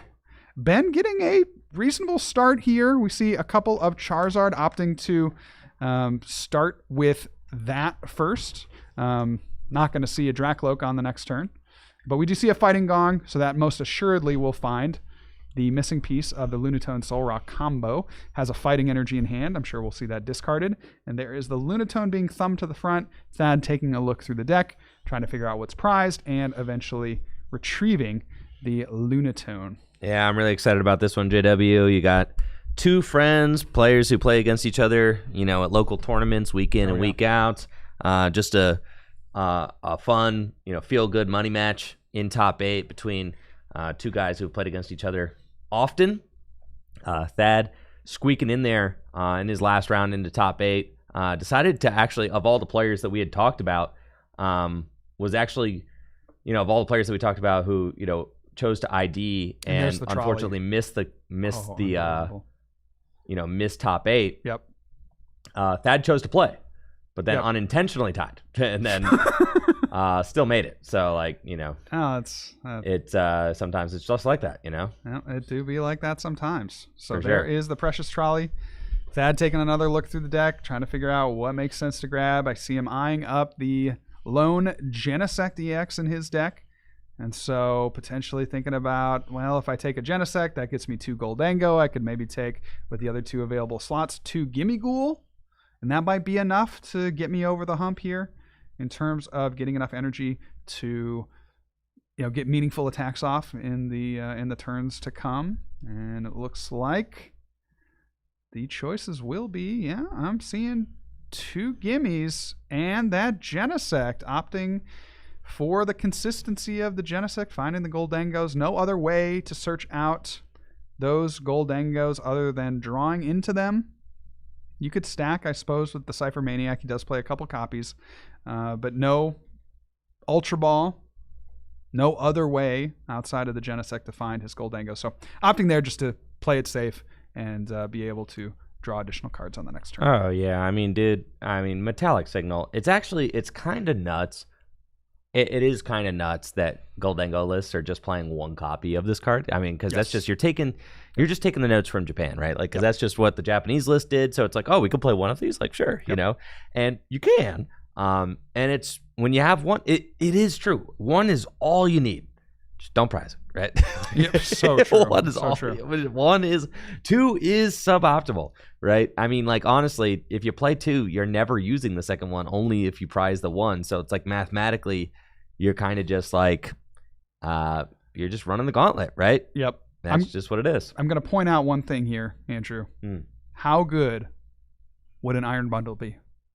Iron Bundle, dude, you've said it once. You've said I think it twice. I've said it. I have said it 3 times. There have been, with these trolley builds, there are situations where your opponent starts 1 Pokemon that has more than 70 HP, but then their bench is full of those low HP basics. So grabbing Iron Bundle instead of that Genesect, maybe you lose a little bit of consistency, but you make up for it by being able to aggress earlier, take that first prize, and leading you, getting you 1 step closer to winning the match. Dare I say, JW, have you cracked the code for Milwaukee? And I'm not even going. Sad. Yep, sad. I know. You're just gonna have to give that tech to everybody listening. I know. Well, that's right. That's right. Well, yes. The bundle, I think the bundle with the Soul Rock. I mean, certainly it's the Soul Rock's ability to hit knockouts turn 1 is incredible. It's very easy to get those turn 1 knockouts, especially when you have. Oh, and that's a pass from Ben. That is a pass. That is a pass. Oh no. Well, that's not good. No, that is not good. If you're Ben Peacock, that is the last thing you want is to just be sitting there passing while Thad just does what he wants. Yeah. That's not what you want to be doing. No, not at all. If you're Ben. But does have the Ultra Ball in hand. So presumably Thad will find the resources to be able to take a knockout this turn. That opens up Ben. Well, not a great play, but you get the Pheasantipity. Ben can go get Fez. Draw That's out his of play. it. So, right. It's not great, right? You don't want to be having these 2 prize Pokemon down against a Goldango deck, but could be worse. I mean, yeah, right. I mean, his hand's not truly dead, but you got to keep in mind, I mean, we've got a deck. There's a bunch of Stage 2 Pokemon in this deck, just trying to get them all into play. The basics, they don't do anything. It's they just sit there looking like Charmanders until they turn into Charizards. Whereas, in Thad's deck, you got basic Pokemon like Solrock and Lunatone, and boy, oh boy, do they do stuff. You've got basic Pokemon like Genesect, and guess what? He does stuff too. He does a lot of yeah, stuff. And it's, all these basic Pokemon do stuff. Like, here's a Solrock, Lunar Cycle, discard a fighting, draw 3. It's incredible. I mean, and look how big Thad's hand is. already. Yep, This is turn 2. I know, from a card like Precious Trolley, just filling up your board with powerful basic Pokemon. Oh no. What are we seeing? He already retreated. Yes. He retreated the Fez. Yes, he did. Yes. Yes, he did. Yeah, he maybe wanted to preemptively retreat the Fez on the initial turn, but opted not to do that. So It's true. that's what the judges are reconciling here. Yes. Will need to It is true. figure out a play at this point. I believe he has played a supporter, or maybe not yet. Did he play an don't think Arven this so. turn? I don't think he played an Arven. That was his No. first turn, I believe. No, I don't believe he's played a supporter yet. So he can Arven, and Arven should...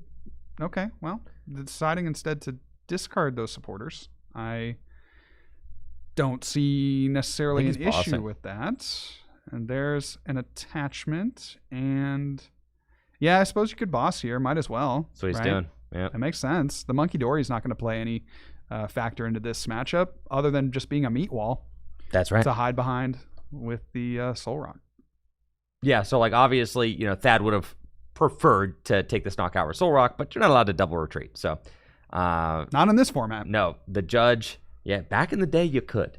So, good catch on the judge there, stopping that before the game proceeded any. And Thad is forced to take that knockout with Goldengo in the active, make it rain. I mean, obviously, you'd rather not use those resources, but it is what it is. And now it's on Ben and his bird, Pheasantipity EX, and 3 cards. Well, you figure your hand is so bad that, like, there's got to be some decent cards in the top 3, right? You would think. That's Right. That's the hope. Many are saying. That's the cope. Yeah, is that hands all bad. Yeah. The good cards got to be somewhere, right? The cards that say supporter at the top. Yeah. Well, there's a lot of good supporters that Ben could draw, right? There we Obviously, an Arven, which is I And think bang, the top bang, card. bang. There we go. There we go. That's, in terms of 3 cards to draw, Buddy Poffin, a supporter, and the Chi-Yu, that's like, I'm saying. that's pretty good. That's what I'm saying, You know? JW, is when all the bad cards are in your hand, the good cards got to be in the deck. They got it. Yeah. You just got no choice. Yeah. Yeah, the good cards got to be in the deck, bro. Yeah, absolutely. So the only issue that I see here, of course, you don't want to be attacking with the Charizard at this point. So do you retreat into Chi-Yu? You do have an energy in hand, so you could take a knockout, you could take 2 prizes, but I don't think Thad really cares. Getting the first knockout is big for Thad because then he can go take a 1 prize knockout on the Chi-Yu, even up the prize trade, and then so long as Ben doesn't have a follow-up, then Thad can, just knock out a Charizard. Hey, yo! And then, it's an Iono. No, okay. there's a back spell on this Charmander. Oh my goodness. Well, I guess, where else should the max spell be? It's got to be Rare Candy Charizard, though. But that would be a crazy hit here.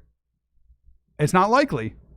And I don't think we have it. Yeah. So I was mistaking that Iono for an Arven. Arven, I think, would have been preferred in this situation. And now it's probably just a retreat into the monkey pass.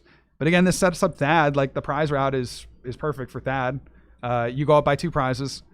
And then as long as you hit boss on Charizard Pheasantipity, you have nothing to be afraid of. Oh, yeah. I mean, Thad's feeling good about this. Thad said that Ben Peacock is his only loss in Swiss. Okay. So they met in Swiss. Okay. Ben did beat him, but Thad said that he bricked back-to-back games against Ben, and he said he's done bricking. The deck has not bricked since, and he's feeling confident and also is excited that he gets another opportunity to take Ben down here in top 8. So things do look like they are going well for Thad so far. Well, Thad is certainly rocking out. I mean, I love to rock out with my rocks out. Yeah, bro. That's how you rock out. No comment. Yeah. So a couple of coin bonuses used, drawing 3 cards. There is the Soul Rock coming to the active. Do we see another boss? Now, kind of would like to see Thad say. Oh, whoa, there he That's goes. a scoop? Yeah, dude. He's going to knock out the Charizard or the Charmander, and that's just going to be it. That's it. Ben is over it, dude. Okay. In top 8. Okay. Potential for, respect. Potential for hundreds of dollars. 75 minutes on the clock. Ben says, nah, bro. Get me out of this game. Let me go second. Yeah. Let me get a TM Evo or something. Yeah. And we move. Yup. So Ben's saying no. Get me out of this one. I want to see what the next game is looking like. I mean, Ben did beat Thad in Swiss. So to have a start that abysmal, I mean, you hate to think that it's like a board state that you can't come back from as a Charizard deck. But I mean, honestly, with Goldengos built up and I would be curious to see as Ben, he discarded off of the Ultra Ball that he used to go get the Pheasantipity a Night Stretcher. I saw that. And you wonder if he could have Night Stretchered back the Charmander. And he still, like, if he can force that into the one prize knockout from the Chi-Yu, that's a route. I know. That is a route, right? Because you go down to 4, your opponent takes a one prize knockout, goes down to 2, but then at that point, your Charizards are swinging for one shots on the Goldengos, right? If they take 3 prizes, then you're doing 270 with the Charizard. And then for the rest of the game, right, no matter how many prizes they take, you're taking knockouts. So I wonder if that was maybe, when Ben goes back to watch this, something that he'll regret. Now, I can't quite remember what else he had in his hand, but I think that's, where I'm looking at is saying, was there any way that Ben maybe optimizes his position? It probably is by getting that other Charmander down. Now, was able to find, another Charmander off the Buddy Poffin, but regardless, I think that is a play that I'm looking at as saying, yeah, you maybe could have done just a little bit different of a play there and had a bit better result in that game. Thad has got a great opening hand, honestly. Ripping the Buddy going first. I mean, guess how many Buddy he plays? 1. Yeah. I mean, that's what they play. Yeah, they play 1. And you play it makes one sense, nest right? ball, right? I mean, yeah, it makes sense because you got the Precious Trolley. Yep. So you're trying to go Trolley. Well, and you got the 4, gongs. The 4 gongs, right? So like, gong, gong, gong, gong. That's what I was saying. Yeah, in my video. Saying that, bro? I did that joke in my video. For real? Yeah, I did. I did the thong song, God. but it was the gong song. I know. I've got 90s brain rot. What can I say? Me too, man. I know. Too. Yeah, dude. I know. God, that's crazy. I know. I released the video last night. It's video evidence. And then I felt so ashamed that I made the joke that I almost cut it out. And then I was like, you know what? Someone will get this. No, this goes out to all the. I was like, most people won't get it, but those that do, wow, they'll appreciate it. Yeah, well, I mean, clearly I'm one of those people. I know. I am those people. I know. So that's awesome. Yes. So from Ben, wow, staring down a pretty formidable board on Thad's side. Like, I think the only thing that we missed on Thad's side was the Soul Rock. For sure, to right. complete the Lunatone and then maybe get an energy in the discard pile, cycle through a little bit of the deck. That's missing. But on the plus side for Thad, we got the Lunatone, we got 3 Gimme Ghoul. So a really reasonable first turn, going first start for the Goldango deck. Now passing over back to Ben, he has an Arven. So Arven is going to go grab the Buddy Poffin and a tool. You presume you would want TM Evo if you have the energy in hand, but looking like he's eyeing up the air balloon, maybe prize the TM Evo. Maybe doesn't have that option. Maybe doesn't have an energy in hand, but no, does grab that TM Evo.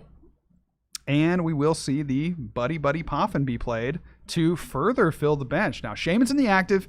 You do not care about that Pokemon whatsoever in this matchup, but what you got in the bench is going to more than make up for it. So, Buddy Poffin grabs what looks to be the Charmander and the Dreepy, and then you got a Chi-Yu and another Charmander. This is about as good as you're going to get on Ben's side of the field. So I think Ben is setting himself up really well for this game. Be able to chain some Charizards. He has the Chi-Yu. We talked about that as being the way that you offset the prize trade as the Charizard deck. I don't see a lot to hate here from Ben's side of the field. It's looking pretty good at this point. Oh, yeah. I mean, Ben should be able to should be able to leverage that Chi-Yu into some very juicy prize trades for himself. Thad does have Goldengo in hand, ready to go next turn, even without a Genesect or, a Precious Trolley or anything like that. So we'll be able to draw a couple cards. But wait!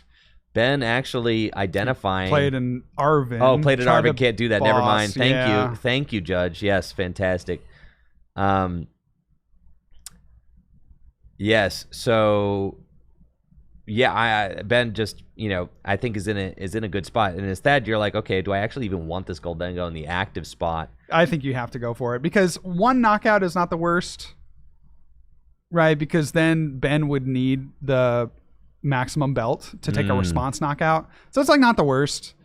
It's not obviously not preferred, but there's a lot worse things. Chi-Yu can do it at any time. I know. That's true. Chi-Yu is a problem. It's just, but the Chi-Yu ain't going nowhere. It's just going to be part of the situation, right? Chi-Yu is like America's declining population. It's going to be a problem.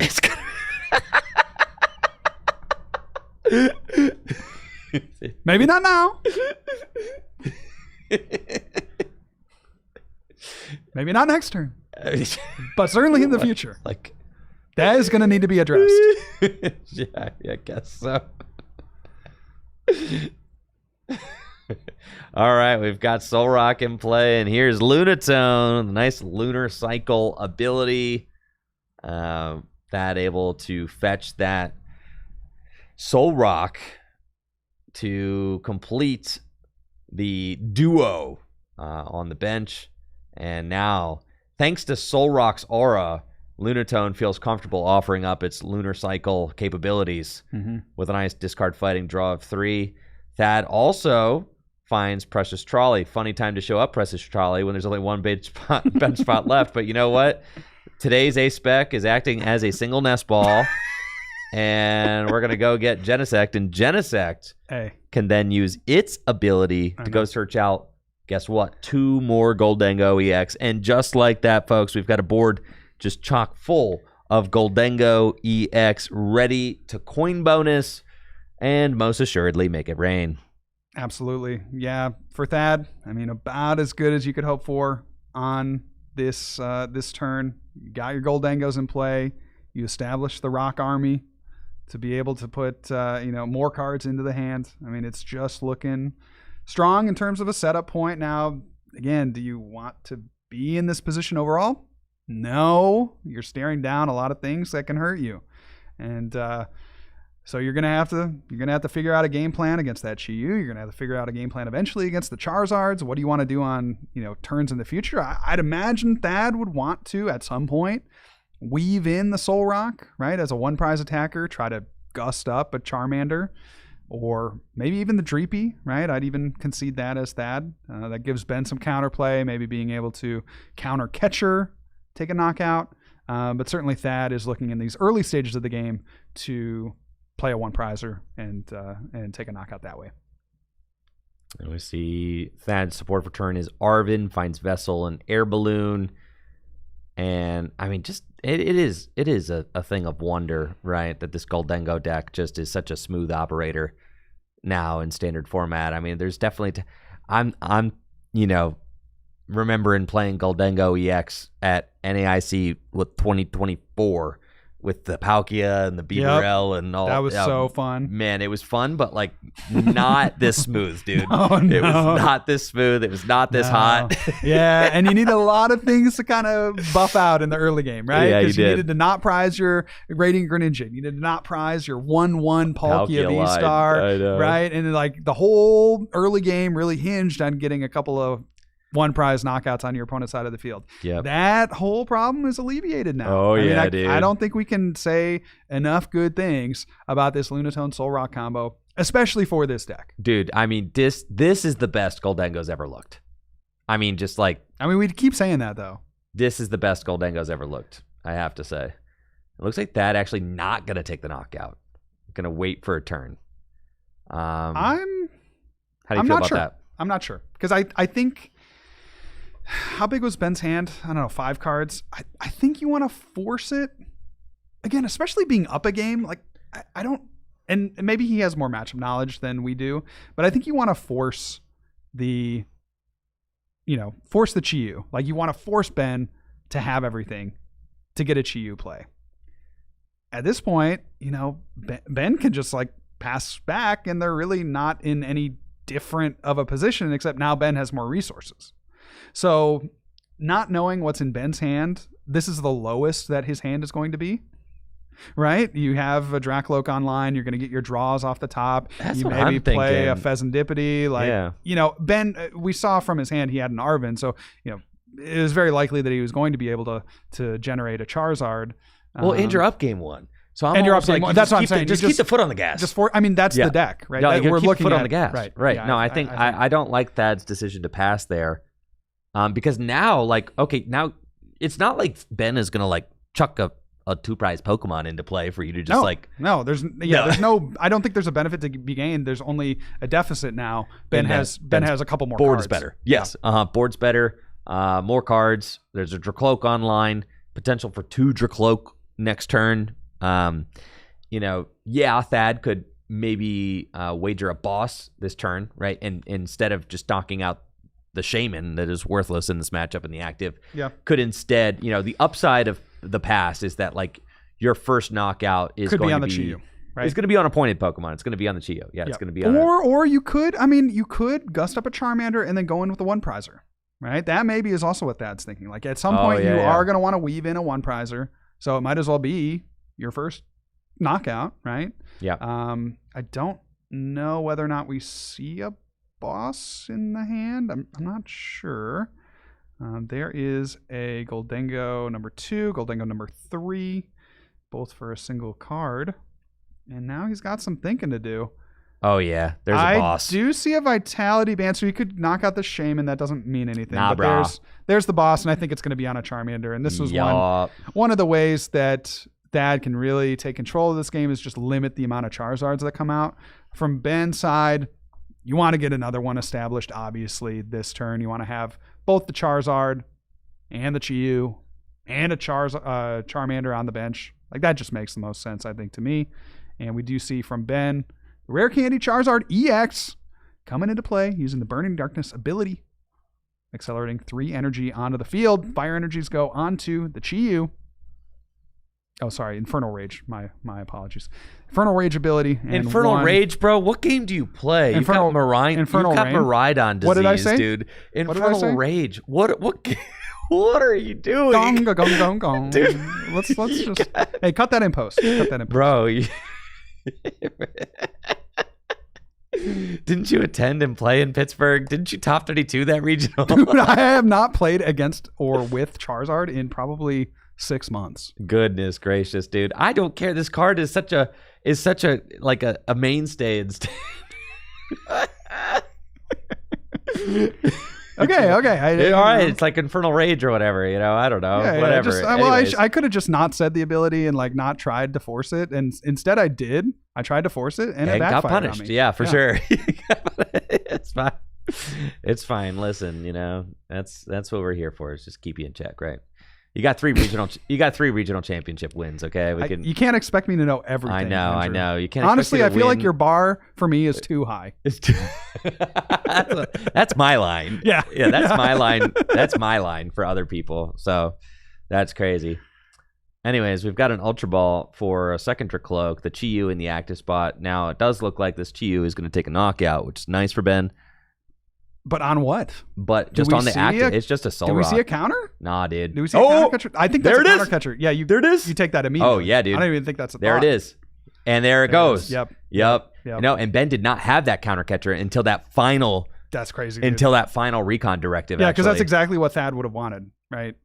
Just to knock out the Chi-Yu. If the Chi-Yu takes a 1-prize knockout, then you're chilling. Who cares? Who cares? Right. No, that was the perfect draw for Ben Peacock off of that recon directive. How precarious that was. That was precarious, man. That was precarious, dude. But he did. He thinned the deck first. He did. Got the energy out, soaked it out, got the Dracloak. It was like, we're going to thin as much as we can, and we get to see 2 cards, baby. Yep. Let's go. Yep. It is interesting to note. I want to highlight some of the unique characteristics of Ben's deck. Playing two rare candy So, not necessarily a guarantee that he finds it there for that Charizard. No, it's And like then- a TM Evo list. So Well, yeah. but it's just one TM Evo. Oh wow, yeah. So, He's just flying by the seat of his pants, I mean, he's got 9 energy. That stands out to me. So 4 Yeah. Luminous and 5 Fire. That seems on the high end, but certainly is serving him well here. And then he's got 2 Counter Catcher. So to put that whole play together, I mean, I think we really have to consider how on the edge that play was from not happening. Oh yeah, bro. I mean, but you play to win. I don't disagree. Yeah, dude. You just gotta trust thy deck. You gotta trust that the cards are gonna fall. Heart of the cards, baby. This is a must happen play. You ever just you're in a situation where this is a must happen play? It feels so good. Yeah. When you're in a must happen play and it's and you rip just those hit top it. two and Yep. you're like, oh, Yep. money, Yep. money. Exactly. Yeah. Exactly. Or you're thinking the turn before, you're laying it all out. You're like, well, my only shot to win here is if I draw exactly these 3-4 card combo. Yep. And you get it all, and you're like, yep, I knew that would happen. Yep. Willed it into existence. I'm sure Absolutely. that's what Ben was thinking. He was like, Yep. man, just need Counter Catcher, I need the Rare Candy, Charizard, and I got my Chi-Yu, so that's one piece I don't need.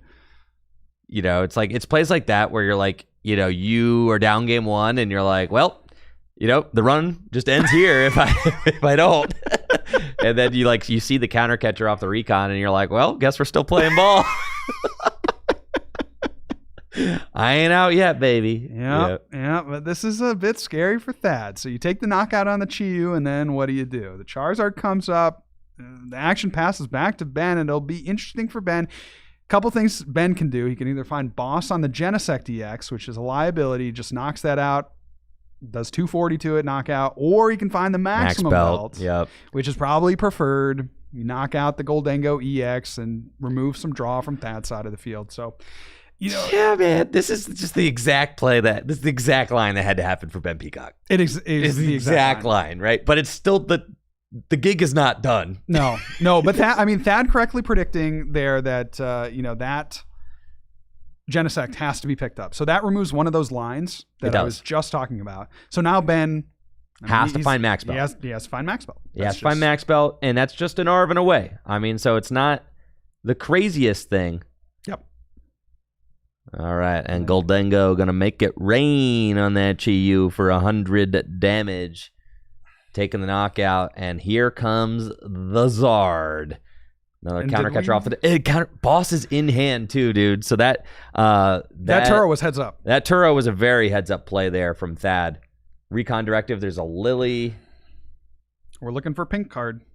Give A me pink Recon card. Directive. Is that there? pink It is. card? That is the pink card. Well, There it is. all right. Sometimes it just do what it do. Yeah, as much as I hate to say it, that it's And the Arvin, it's curtains. Arvin in hand with the Charizard too. Backup Charizard getting set up right now. That's crazy for sure. Oh yeah, it's Yeah, This is it. If the second rare candy is in deck, then you just do that now. I would say. Yeah, I think one play you could maybe take this a different way, right? Thad took a knockout on his last turn, and I'd like to solidify my board a little bit. I might go for Fez here. Arvin for Nest Ball or Ultra Ball, and just find the Fezandipity. And then that way I'm drawing 3 cards this turn. Hopefully I get into the Charmeleon or Rare Candy Charizard, or if not, then I'm kind of drawing 3 cards this turn, drawing 3 cards next turn. Presumably I can piece together the final Charizard, drawing 8 cards when you factor in the Dracloaks as well. So I think I like that a little bit more. It seems like he is eyeing up an Ultra Ball, so we'll see if he does go for that Fezandipity play or if he has the Rare Candy Charizard combo. Because I do agree, ultimately, if you just get 2 Charizards up, that's it. the game. But I don't know if I see the second Rare Candy. He could just go for a Charmeleon. I think he's letting a boss go over a counter catcher here to me, which is that is strange to me. Yeah, because he's going to be ahead. Yeah, the counter catcher only becomes playable in one situation, and that's if Thad goes to 1 prize. I guess. But what is Thad going to attack with, right? It's going to be 2 prizers. Yeah. Right, so maybe it doesn't matter. But does counter catcher still? I mean, I don't know. Maybe I'm just Because like, what's Thad going to do? Attack with the Soul Rock? To me, Boss just seems like the better card in this situation. Yeah, I don't disagree. I'm just like, you know, I don't think it matters, right? Yeah, everything matters, right? Okay. We're flipping the script. And there's a Charmander. Dude, Yeah, I mean, I love it when I'm right. I just, love it when a plan comes together, man. So true. Because the final rare candy is probably prized. Well, we don't know that. Well, right? that or I think Ben would have just gone for it. Well, he didn't have it in hand, that's for sure. And it right? wasn't He in deck. Arvin- I think yeah. I looked in deck. I don't think I saw it in deck. Yeah, I mean, that is, certainly looking at a board like that. This is exactly what Ben wants. Oh yeah. He's, even if Thad, which we know Thad doesn't play any sort of disruption. Like, we know that Thad doesn't play an Iono or a Judge or a Harlequin, right? There's nothing in here. Harlequin. You ever heard of Harlequin, bro? What does it do? Bro! It's kind of like Infernal Rage. But you both shuffle in, and then you flip a coin. If you get heads, you get 5. If you get tails, you get 3. I remember that card from The clown. From the pre-release. Clown. Tears of a Clown. Yeah, I remember. I do remember. I do remember that. Yes. All right. So we got that. Yeah, gonna have to just take care of this, and that has got no hand disruption whatsoever. Playing no hand disruption feels so bad sometimes. Not that in a format, but in a format with so much draw, does it even matter? You're just forcing. Yeah, I agree with you. I agree. You're Right? just forcing the better like prize trade, right? The Soul Rock and Lunatone again, draw engine plus attackers means that since the format is very 2 prize focused, that if you take that first knockout and you force your opponent to swing into you, like, you just win the trade anyway. So there's no need for a hand disruption. Yeah, right. Like, how many more games are you winning with that IO? Exactly. Like, That's the and question, you're the right? aggressor. And look at Ben's board. Like, he's gonna see 6 additional cards. The top deck plus the Fez. That's 4 plus whatever he chooses off the Dracloak. Yeah. So he's gonna get 6 more resources, even if you Iono'd to 2. Right. Which games are you winning? Yeah, with the Iono. I get it, but it also, maybe hand disruption in some decks and in some situations is certainly cope, right? Yeah. So there is the attachment. And do we have enough energy? I guess I haven't really paid attention to whether or not we have enough energy to actually make this knockout. You need 7. Obviously 8 with if you have to attach. And there's 4 off the superior energy retrieval.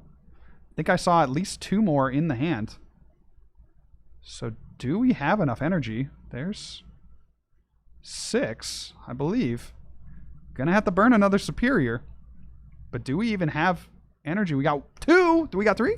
Okay, that should be enough for Thad to be able to get over the 330 hump.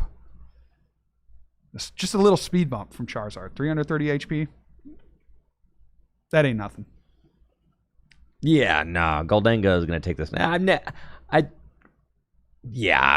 questioning. If there's one thing that I have been assured of watching this tournament is that the Goldengo deck does not have problems hitting the knockouts. They don't miss, bro. without Energy Search Pro. It's crazy. It actually is crazy. Nothing is lacking. No. Without the Energy Search Pro. That was my original concern. Even you could look back to the first couple minutes of the day today. Yes. I was like asking that question. Will we miss Energy Search Pro? I think the resounding answer after watching this deck rock and roll for, I don't know, 8.5 hours is no.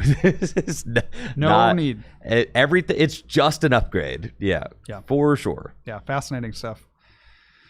Out of this deck, there is an Arvin. So deck's getting pretty thin. I see 6 cards left. Not a lot to work with here from Thad, but just enough should be able to close out this game. We do see the grab of the Fighting Gong. I'd expect Thad to just play it for no effect and take the knockout here, going down to 2 prizes. So once Thad takes this knockout, Ben will have to respond. He's going to see 6 cards. He's got the cards in his hand. I think he has the Charizard, so this is just a formality at this point. The only question is whether or not there's enough fire energy in the deck, and I believe there would be. We have 5 fire energy total in the deck. We've lost, I think, 3 at this point. So should have enough. I mean, I'm not sure, but Ben is certainly going to check here with the Buddy Buddy Poffin. Where are the fire? There is one, so that should do it. He has attach from the Charizard EX ability plus attach from hand. And yes, going through the motions too. Bang, bang. Take the final 2 prizes. Ben wins. Woo-hoo! Game number 2. All right. Really just kind of barely doing it there. We saw how tight that line Ben Peacock had to walk was, like in the early game there. I mean, that counter catcher find was just absolutely nuts. Yep. In the early turns of the game to take that pointed knockout with the Chi-Yu, but then it just set up the perfect game plan, right? Yeah, you just had the 2-4-6 game plan, exactly what Charizard wants to do. The early knockout with the counter catcher with the Chi-Yu, followed up by the Arven for the max, I think there was an Arven and a max belt for a knockout with Charizard, followed by just Charizard doing 330 damage at the end of the game. Absolutely. About as good as it gets. Couldn't have written it up any better. Script writers knew what they were doing with that game. That's for sure. And huge thank you to Trust Your Pilot for that raid of 37. Welcome everybody to the Full Grip Games $6,000 cash Mega Evolution doubleheader. We have got our standard event happening right now, heading into game number 3 of top 8. Ben Peacock versus Thad Wayand. 113 players here in Akron, Ohio, competing with the newest cards from Mega Evolution for a prize pool of $3,000. Grand prize taking home $1,000. And thank you, Mr. Mountain Dew, for that gifted sub as well over on Twitch, and everybody who has supported the channel today. It is you guys that allows this content to continue being produced. So thank you so much for watching and for your support. Thad with a mulligan there in game 3. And you know what? I'm really excited that we're having a close set and we're going to a game 3. I'm glad we picked this match. After Ben's early scoop in game 1, I was a little bit nervous. I know, me too. Because I was like, well, if you get rolled in game 2, then, we're sitting here for an hour. Just record the podcast. Yeah, I know, right? And we were close. And you know what? We actually had Emma sitting down, in the chair, because we were considering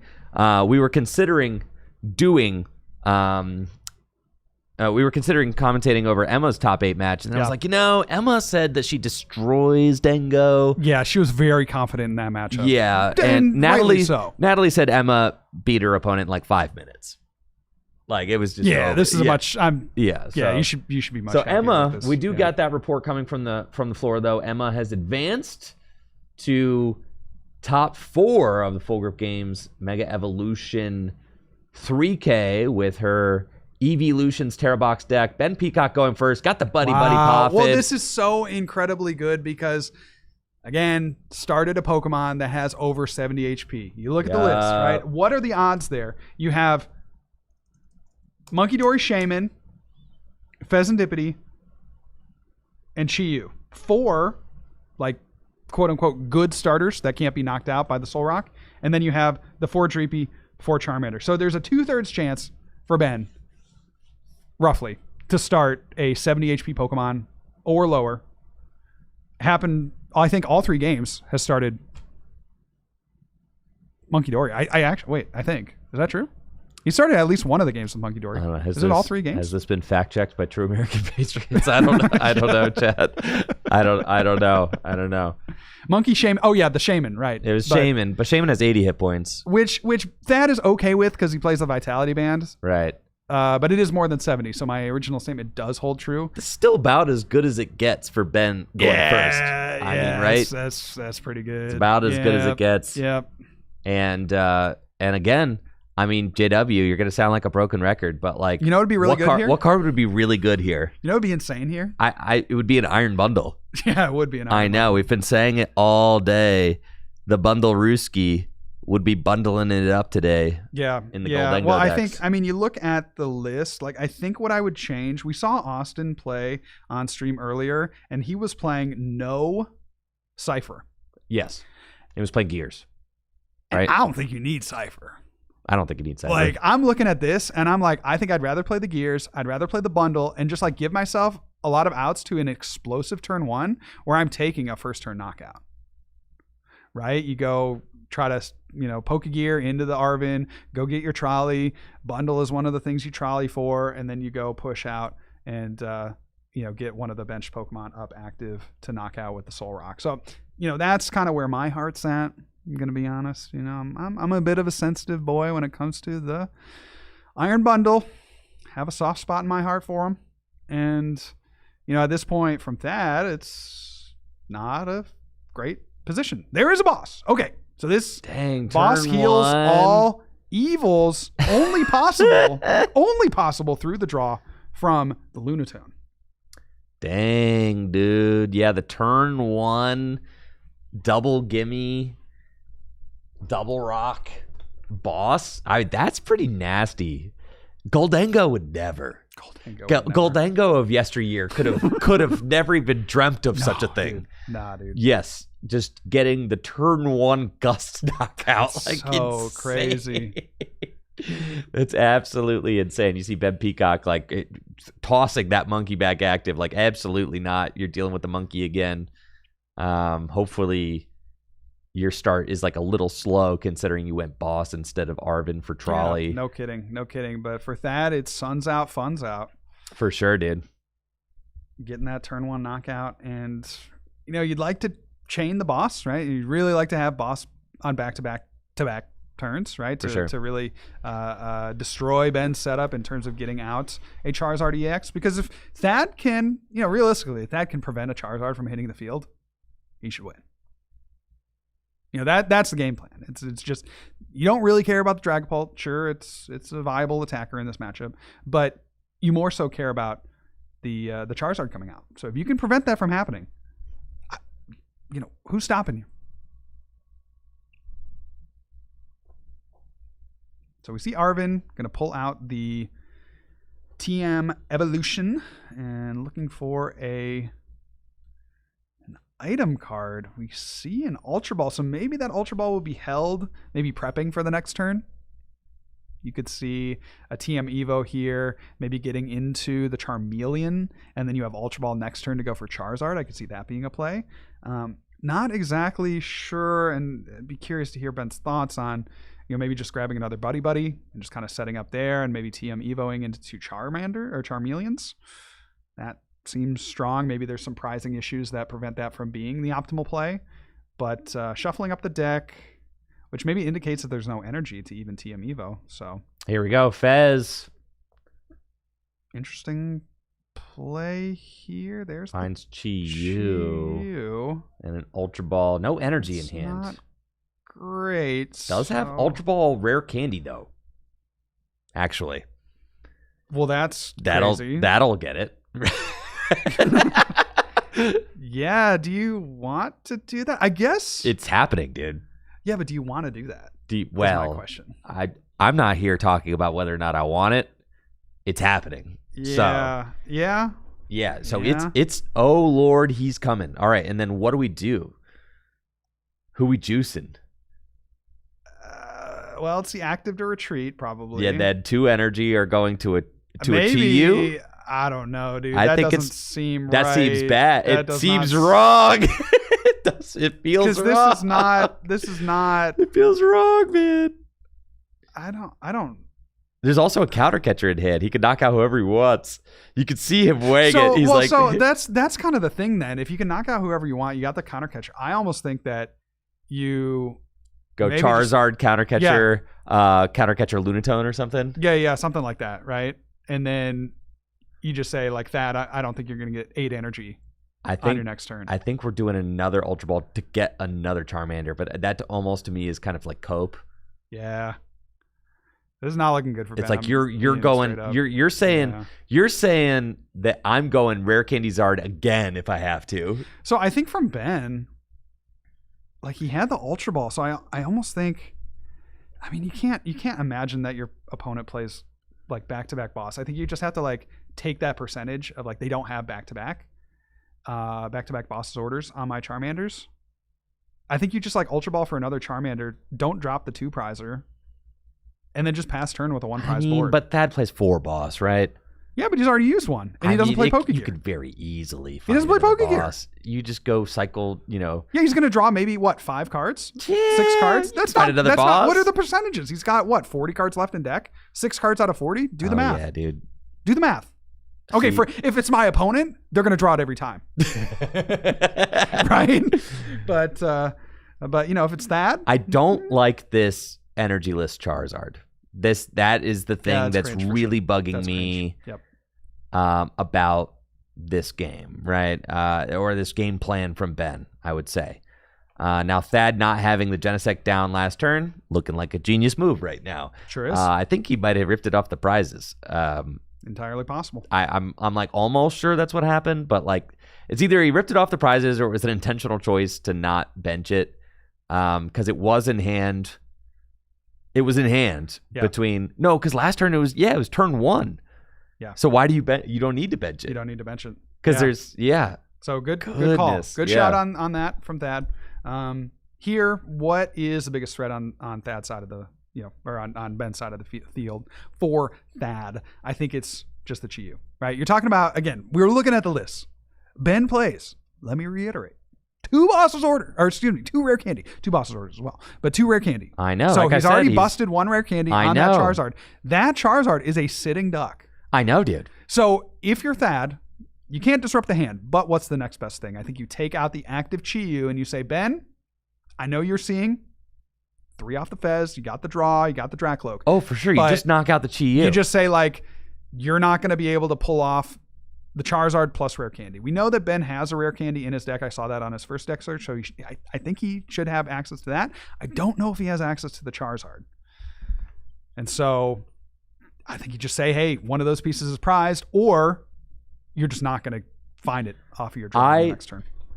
I would have preferred to put the gamble on Charizard EX not getting KO'd instead of this Chi-Yu here. I'm with you, bro. I'm 100% with you. I think that... And I think you could... Yeah, well, you can't really preload the Chi-Yu. But yeah, I'm with you. Right? No Dango's in play. You're taking out one Gimme Ghoul. Yeah. Right? Like, that's my bet. Yep. Is I'm just saying, like, you're not going to go from 1 to 7...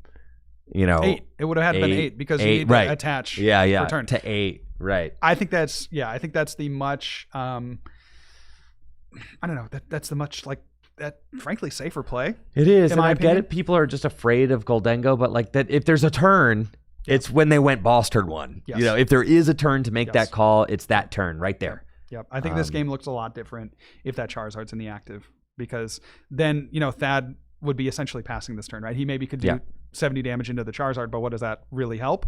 Yeah. But now Thad has an opportunity. I think he's going to need to draw some some big cards here off of the Lunatone, but he has a shot to take this knockout, and that would be the preferred.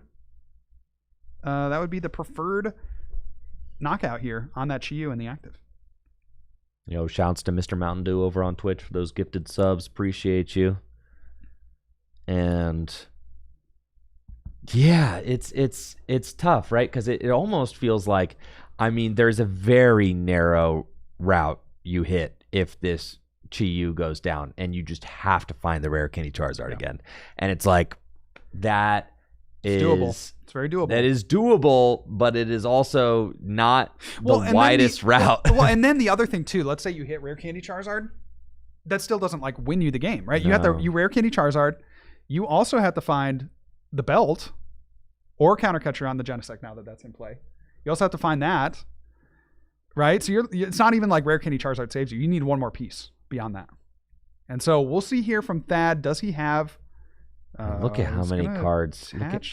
Look at how many cards this deck draws, dude. It's crazy. But does he have energy to not? He can retreat. Go? He's got the gong. He's got it. He's got 3. And then this is interesting. He could superior like a few out of the discard. This is interesting too, because look at this, Andrew. Thad's got 1 Dango. So you're saying that if Ben could pull off the combo of the day. Yes. If Ben goes rare candy Zard max belt. What's stopping him? Well, I mean, besides its deck, maybe. like I would say probability. That'd be sick. Yes, That'd be pretty sick. probability is what's standing in the way, I would say. And probability is not on your side here. If you're saying I need to rip the rare candy Zard off of like a Fez, you got 5. I mean, with a top deck, you got your supporter. Arvin is going to be the most likely card to get it. Yeah, because even like a you. Lily's Determination's not No, good. that's not great. All right, here's the Vitality Band, so only a discard of Seems 2. Fine. You don't have to. Okay, you do have to use the Superior. Yeah. It's not Another ideal. Turo. But yeah, the Turo won't matter at this point, right? Because No. you're already ramping up to where Charizard can take that knockout on the Genesect. So see the I don't discard know. there of the Lunatone and the Turo. And yeah, this is scary for Thad. Because Let us know. Thad has routes if he has another Gimme Ghoul. Like he can just Oh, go yeah. like he's actually in the driver's seat if he can chain Goldango knockout on the Charizard and then a final 2-prize knockout. All right, Chad, are you a Ben Lever right now? I got to say, that Zard was not getting knocked out. It wasn't. No shot. It wasn't. If that was and he puts up the energyless Charizard and he's saying, it's happening, dude. Yup. You got to put it. That's the only promotion. I'm on the edge of my seat. Let's look through the deck and see. Do we see? There's a Charizard I think I saw. There's Charizard. I saw And then it. I think Rare Candy is the prize pack. So do we see? It's in there. Rare It's in Candy there. and Yeah, Zard okay. are in So, there. They're both in yeah. there. So the play is live. The play Right. is live. Play is live. All right. Does he get it, chat? What do we think? Oh, baby. I mean, really, the whole game comes down to whether or not Ben answers here. Does he have the pink card? Man, that's so. Oh, we don't even know. I But didn't he check- could get I didn't counter catcher. check. He could get counter catcher. He I did didn't- discard one though. I didn't check for the max belt. Oh gosh. I know. He either needs counter catcher Here we go. or Flipping. Oh gosh, this is so many cards that he needs. Oh, this is horrible. Horrible. It's Yeah, not not happening. a good It's not start. happening. Oh no, Ben. Finds an art. No, just Ultra an Ultra Ball. That's not. And you like gonna have to do Ultra it. Ball for another recon directive to like. No, try no, and- he got that. He Oh. got that Dreepy out this turn. Oh yeah, then. Yeah, that's it. Yeah, no, Man. just the whiff of all whiffies. Life comes at you fast. Yes, it does. Dang, dude. You know, I was like ready to just be a believer, though. You know. Well, you could have been. I mean, again, we're kind of like, to be fair to Ben, I think he had a very strong play in leading the Charizard, Yes. right? You don't like, that's one of those situations where, you know, your brain is telling you like, I need to get Chi-Yu because it's a 1-prizer. And if I can force my opponent onto a 1-prize trade, like that's better for me. But it doesn't actually make sense in the context of this game. No. It made way more sense to go Charizard, and it's, you know, granted it's hard. You know, you played a long day, and so you may not see those lines. But the Charizard definitely would have lived. Charizard definitely Now I would have think lived. this Luminous on the Charmander is not correct. I don't know. I feel like the Luminous has got to go on the Dracloak, and you got to say like, I need like something. Yeah. If this Charmander gets freaking annihilated next turn, which it might, I would go as I far would as to say go that on it the is. Charizard probably to be Or honest. the Charizard, right? Like one of the two. Like Yeah. anybody else. The Charmander is like the worst place for that Luminous to be. Yeah. So Because all Thad needs to do is go boss his orders, and then Yeah. Ben is like buried completely, right? no, because I think. Well, is that at 5 prizes or 4 prizes left? 4. So he doesn't need boss. No, but if he did go boss, then Ben has like nothing to do for another turn. He almost like guarantees. Oh, you're saying on the Charmeleon, yeah, or on the Charmander, Charmander, yeah, yes. sure. And that's a pretty energy efficient attacker, right? You or attack, right? You're only discarding 2 energy, so it's not like you would even need to burn a superior energy retrieval to get that play.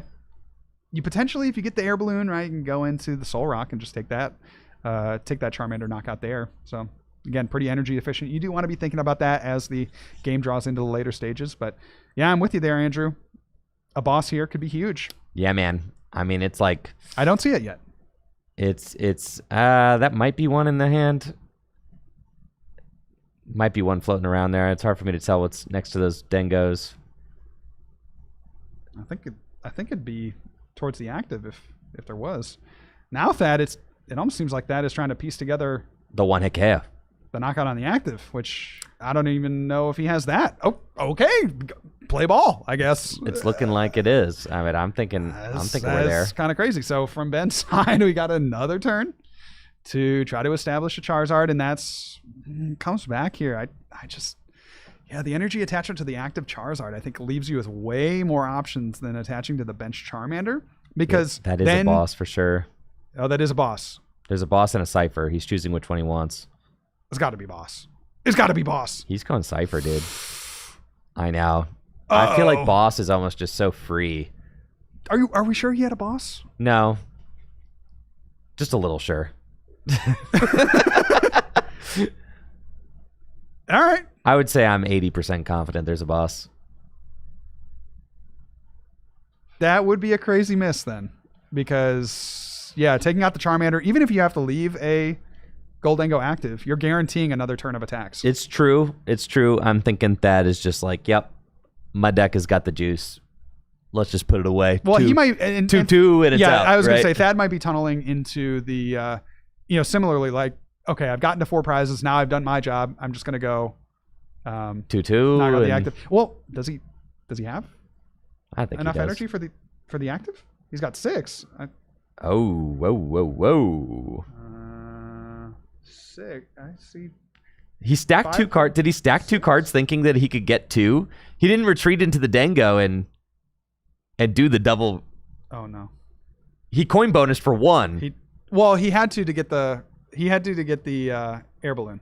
Oh, right. Yeah. Oh, So, you're correct. Yeah. Then Okay, so he does have knockout on the active. So all in all, Thad, he had so many plays for this. I would have preferred the boss. That's a little bit more energy efficient. You leave your only Goldengo to get knocked out. Obviously, you do have Genesect, so it's not a huge deal. But yeah, right. Like, what do you care? Yeah, you used a lot of resources to make this happen, and that's 7 for a knockout. Bang. So, Thad making it rain, going down to 2 prizes remaining. Interesting stuff here. Yeah, a little bit of a sub-optimization there from Thad. Thad could have actually just attached and retreated if he was going to commit to using a super energy removal superior energy retrieval anyway. That's true. Right? But now you're in a situation as Ben where you have to go rare Candy Zard, right? I mean, well, the same spot. Yep, right? same spot. No Charmeleon found. Lily? Is that what we saw? And then there's another Dracloak. There's another curious Lily. on Chi-Yu here. I mean, Chi-Yu. Yeah. Dude, I mean, like Chi-Yu a play like Chi-Yu is something. I mean, that definitely. It's not nothing. Yeah, you need every advantage you can get at this point. There's an Ultra Ball. I don't know that that's doing much for you. No, I'm thinking that this is. But maybe I'm not thinking that the Zard's coming into play. Well, the way he's playing, I'm not seeing it. And maybe it's the kind of thing like he ran out of energy, right? He's playing 5 fires. Yeah. So this is not looking like a. And a Lily. Yeah, you're just like. This is not looking like a. We ripping the Candy Zard, man? Off a Lily for 6. Not looking likely. I mean, you almost would have rather had like an Iono in that situation, right? Reset your opponent. Oh, 100% you'd rather have an Iono here. It's supposed, yeah. Yeah, this is. You'd also like to have. Dad's like, I don't need to cut this. Nah, yeah, you're good, dude. I'm walking this one in. Yep. 5, 6. I don't have a great view of that hand, but it's Zard, not, but there's no candy. Rare candy? Anyone? Nope. No Countercatcher, yeah. desperation moves. Yeah. And it's pretty much wraps here for Ben. Kind of just going through the motions as his deck flails around. Yeah, bringing up the meat shield. Yeah. The monkey meat shield. And at this point for Thad, I mean, the only thing that you want to think about as Thad is like, you're probably taking a knockout here. A Gus knockout on the on the Charmander is totally fine. The only real way, like if I'm Thad, I'm thinking like, okay, maybe Ben plays like a Briar. So I want to get off this 2 prizes remaining, right? If you can't take a 2-prize knockout on the Fez, at least go down to 1 prize so there's no possible way that a Briar could punish you. Give yourself the most amount of time to win the game. You give yourself an extra 2 turns by making that play, but there's no Briar in Ben's list, so that's not even and you're looking at obviously just bossing the Fez and taking that knockout for game. So Thad in the driver's seat, and it just kind of hurts to watch. It doesn't hurt to watch. I mean, Thad's cruising, dude. Ben made a play that I didn't like and got punished for it, and now we're here. You know, there's a boss. If anything, don't you enjoy watching people reap what they sow? That's so true, dude. So true. That's the kind of Pokemon TCG I like to watch. Yeah. Oh no. That's what I'm saying. Poor Ben, honestly. I mean, I like Ben's a really cool guy, but it's the result of my own actions. Unfortunately, Ben, I think you had to go in with Zard early in this match. That's just my thought. You did. And that's just situational awareness. That's not something that every player is going to pick up on, right? Because again, you're thinking about matchups, and there's so many matchups, right? And now it's a new deck, and you got to figure it out, right? How to play against that deck. But like with the fundamentals, you want to be thinking, okay, how likely is it for my opponent to get a revenge knockout, get a response knockout? In that position, it's much more likely they take a knockout on the Chi-Yu than it is the Charizard. And just have to make that bet. And if you lose the Charizard, frankly, it's fine, right? Because you were going to lose that Charizard. You were doing nothing with it otherwise. I mean, we saw how it had no energy on it. Yeah. So it's not like it was, being saved for a particular spot, right? Like an Iono plus a Charizard. That just wasn't happening either. No. So a bit unfortunate, I think, for Ben. Like you won a great game 2. You maybe had an opportunity to open the door here in game 3.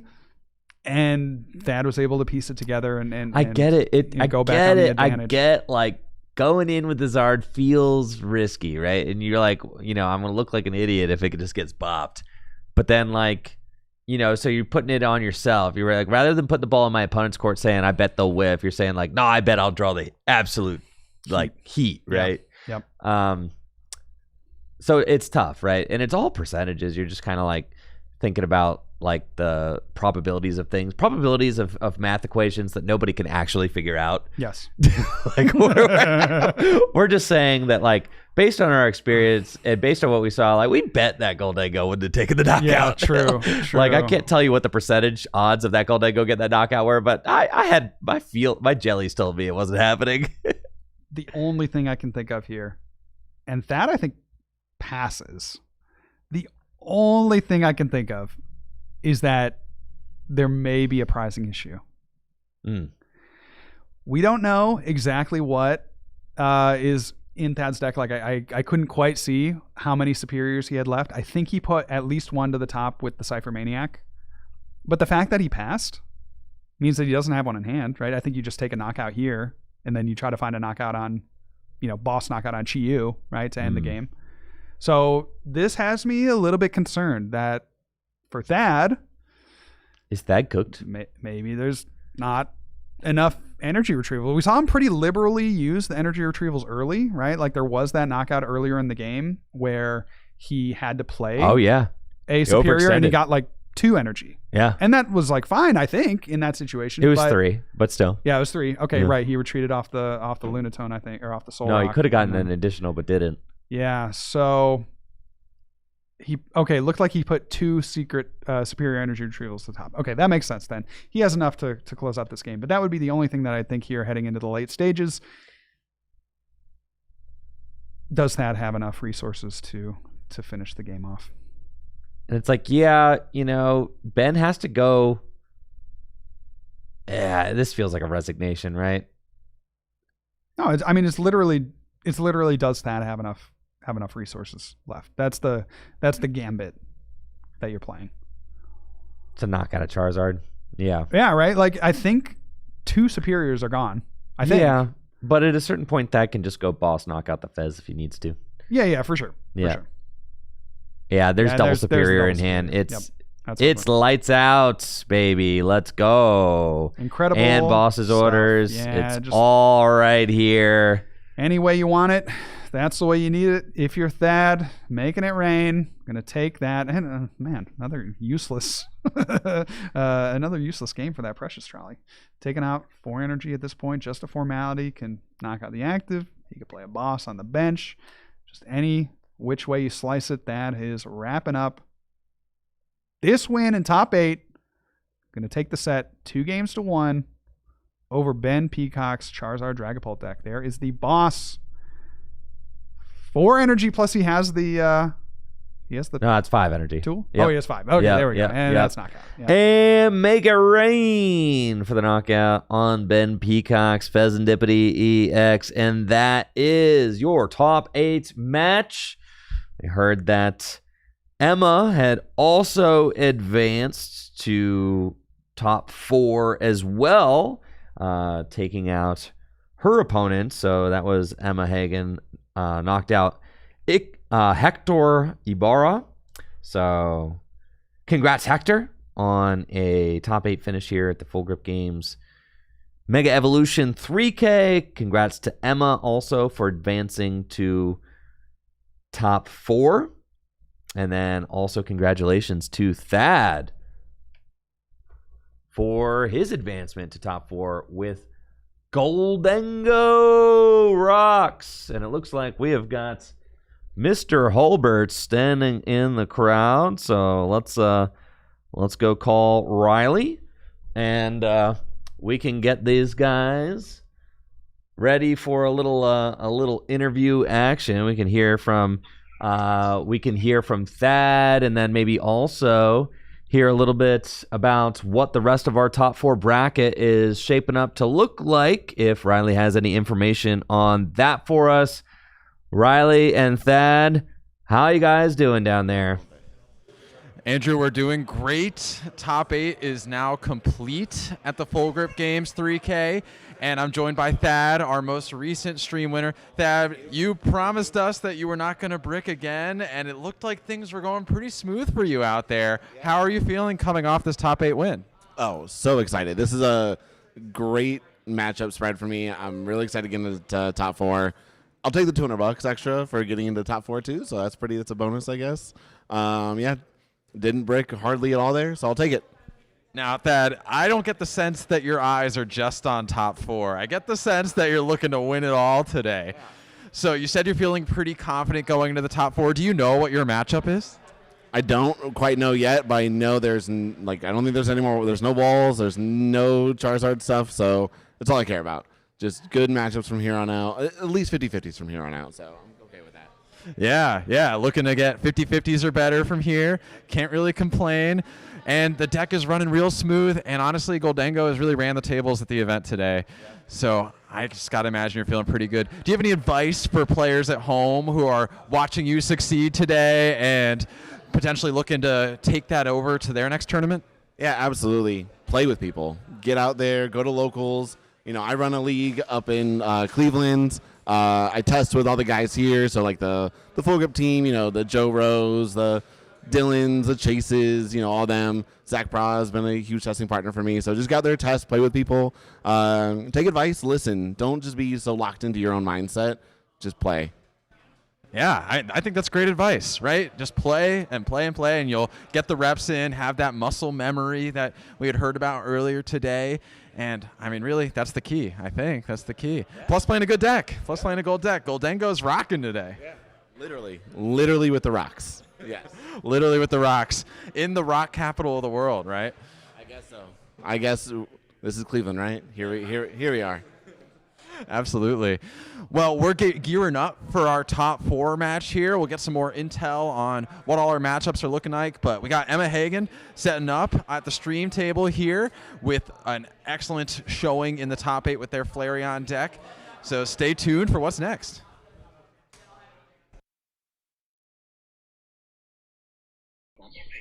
All right. Thank you, Riley, for that interview, and thank you, Thad, for giving us a little bit of your time there. It was a lot of fun to hear from Thad before and after his top 8 win, especially with the storyline of Thad and Ben being players who know each other from local league. Obviously, Ben was Thad's only loss in Swiss of this event, and then for Thad to be the one who laughed last. The salty run back. Yes, with the salty. God, I love a salty run back, dude. Yeah, me too. I know. I just Can't beat it. Can't beat it, dude. Getting that retribution. Yes, I knew I could win that one. As SpongeBob would say, that's a sweet victory. Sweet. Yes, so sweet. And our top 4 match is also going to be sweet, as will our finals. So chatters, hang tight. We've got our top 4 match coming right at you here in just a moment. Don't go anywhere. And make sure to support the sponsors, Full Grip Games. FullGripGames.com for all your best Pokemon trading card game singles and sealed products. Shopping at FullGripGames.com directly supports the content I create here on Tricky Jim. Also always buying cards, bulk, singles, you name it.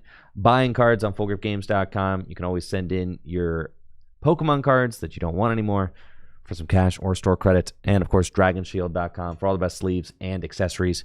You can use code TrickyJim at checkout for 5% off your order. We'll be right back with top 4 in just a moment.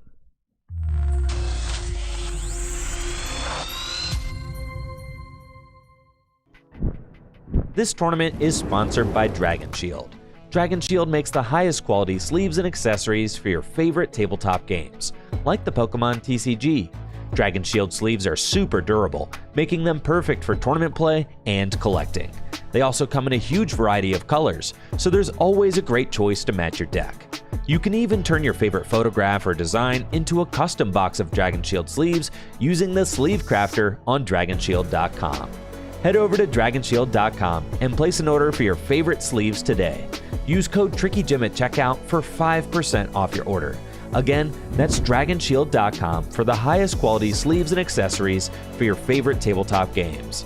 Huge thank you to Dragon Shield for being a continued sponsor of the channel.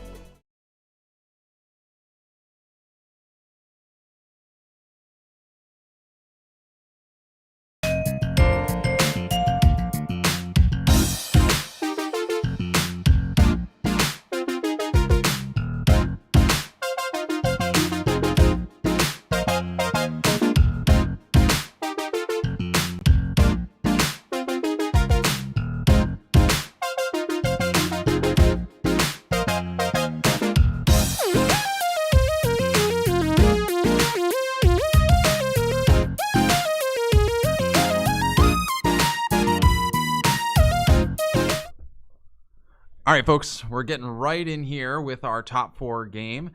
Emma Hagen on the left versus Frank Massey on the right. Now, both of these players were featured earlier today. Emma with their Flareon deck against Frank with their Munkidori Frostlass deck, sans Grimmsnarl. JW, this seems like it'll be a really interesting matchup to watch unfold. Yeah, absolutely. I think for Emma, they play the Leafeon EX, right? So that's going to be a big factor. Obviously, Frank is going to want to be spreading as much damage as possible with the Frostlass, with the Monkey. Maybe incorporate a TM Devo to try to take care of some of those evolutions. But I think for Emma, being able to heal with the Leafeon EX's attack is going to be the goal. Yeah, and worth noting, the Leafeon doesn't just hit for weakness into Grimmsnarl. Its second attack also does heal your benched Pokemon. Well, there is no Grimmsnarl. It's just a Munkidori. Well, that's what I'm saying, right? Like, because there's no Grimmsnarl, it's not just the weakness factor. True. That is a good point. Right? Like, there's further utility in the Leafeon beyond just hitting for weakness. Yeah, absolutely. So, just to update viewers here, the Leafeon EX is going to be the card to watch for Emma. Not a particularly strong start from them here in the opening turns of this game, but Leafeon EX Verdant Storm, first attack 2 energy, does 60 damage for each energy attached to all of your opponent's Pokemon, so can do some burst damage. And then the attack that you really want to watch out for is the Moss Agate, 230 and heal 100 damage from each of your benched Pokemon. So as Frank is trying to stack damage counters, get a bunch of damage flowing on Emma's side of the field, Emma's going to look to heal that damage in response. So Emma with the really pitiful start, just having to sob multiple turns in a row.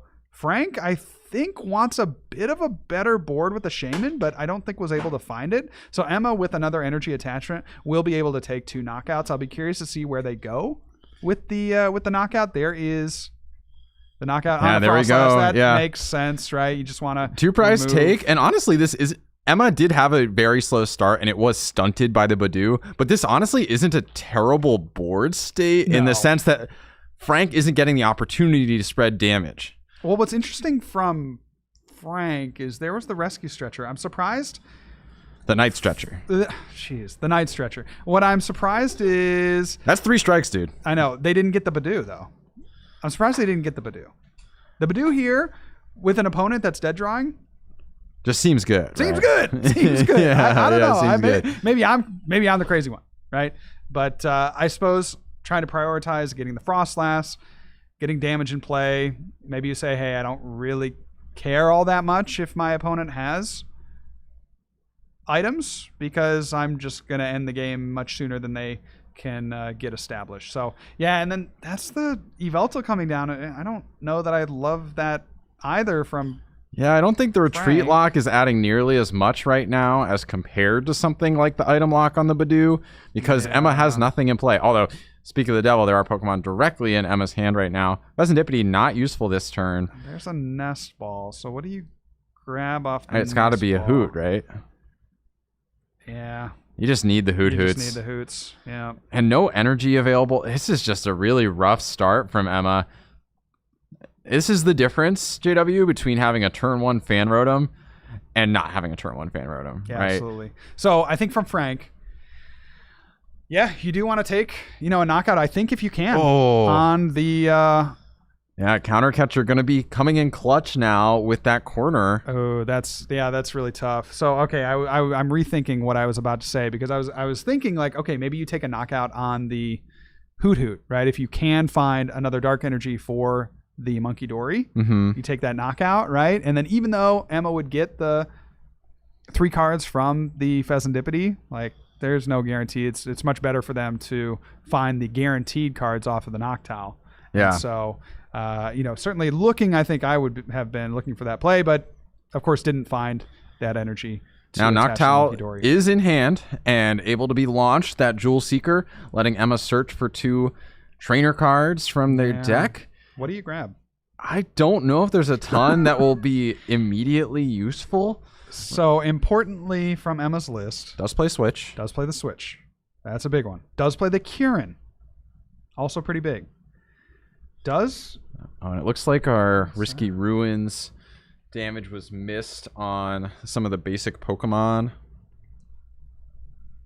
So get that down to Natalie. Make sure it's... Yeah, does that apply to the Nest Ball as well? Not to the Nest Ball, I don't But think. just the ones that came from hand. Well, was that Stadium in play when Yeah. the other... Okay, it was. Yeah, so there's should be 2 more damage counters on the Eevee and the Fez, I believe.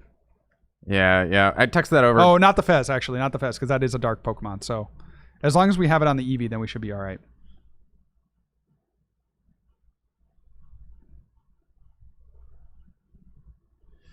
Puts a basic...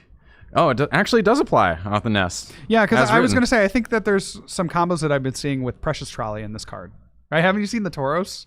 Oh, So there's a Tauros that does like more damage for every damage counter on the Tauros. That's silly. So you go like play the Stadium and then get all your... When's the last time a card was written quite like that, though? Yeah, it's been a while, for sure. Very strange. It's been a while. Very strange. So All right, well, we got that fixed up.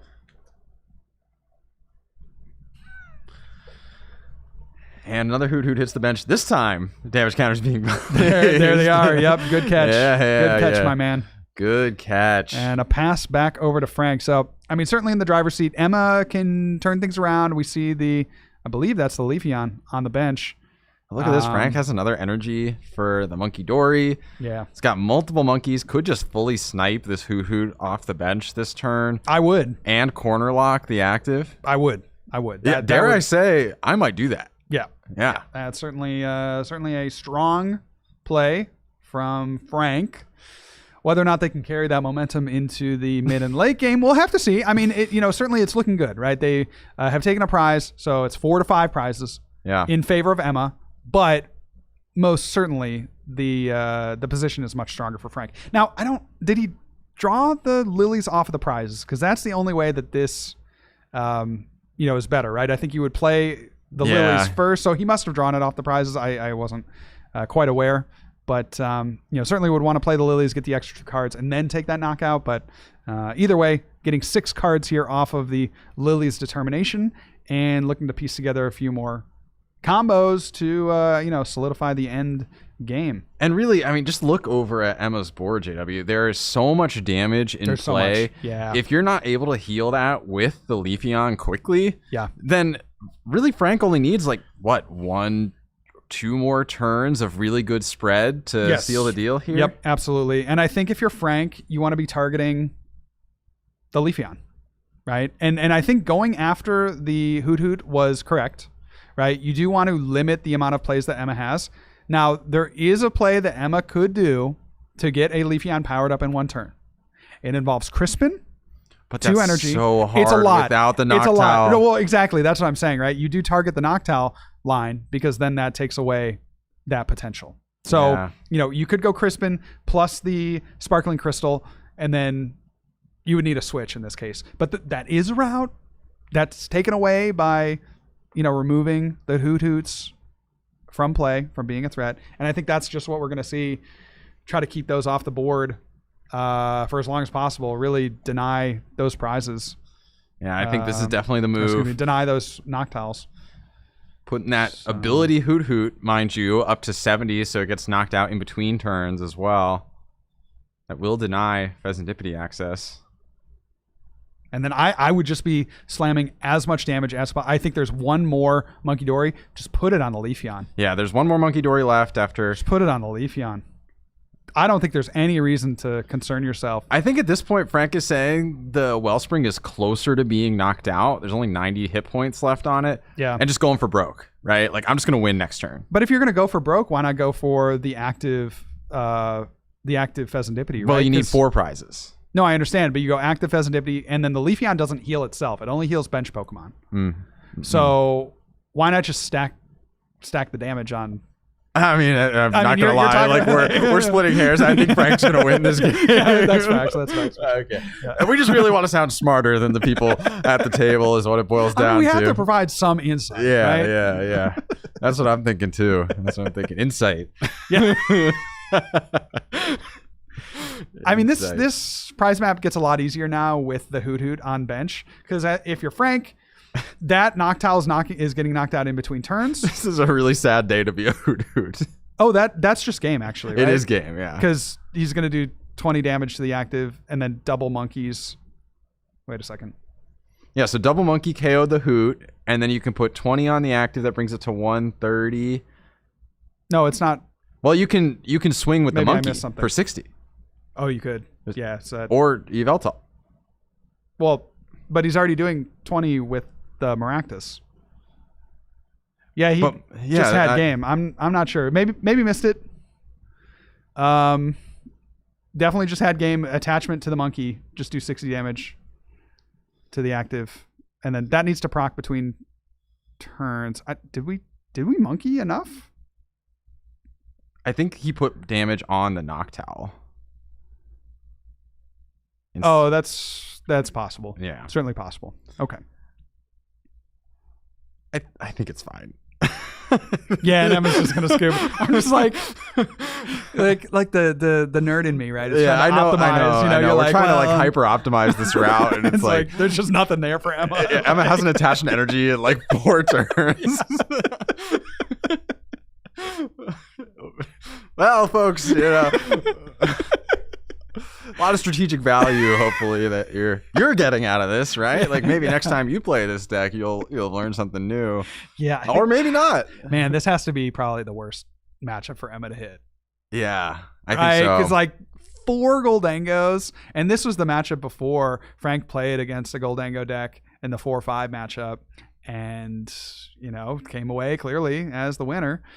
So you got to think, if you're Emma, oh man, I can't believe I wasn't able to just get, Goldango round 1, Goldango into a potential Goldango. And that was like a finals. legitimate possibility. That was a legitimate possibility. That was a legitimate possibility. And what an unexpected outcome for like the Frostlass, Monkey Dory, Badoo corner deck to potentially win the event here. I know.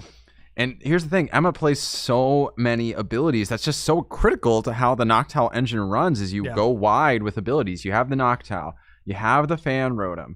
Even things like the evolving Eevee EX has an ability. But I think you don't care, really. As soon as you can get that Leafeon set up, you're just healing those Pokemon on the bench, right? So it's just getting the Leafeon going that's the issue. So we see and I think the Terapagos here. I think there's like a little bit of A, a little bit of B type situation where the Leafeon is really good at knocking out Grimmsnarls, and that's the reason that like maybe the Grimmsnarl version is worse, but at the same time Grimmsnarl has a lot more damage, right? And so it can respond more easily to the Leafeon being put into play, right?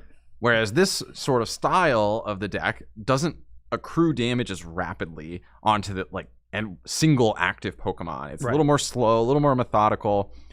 That said, like I don't think Emma plays too many switching outs either. So I think it's just the two. Again, to reiterate, it's the switch and the Kieran. That's what I'm seeing from Emma's list. So like if one of those hits the bin early, for example, like you could still just corner trap. Yeah.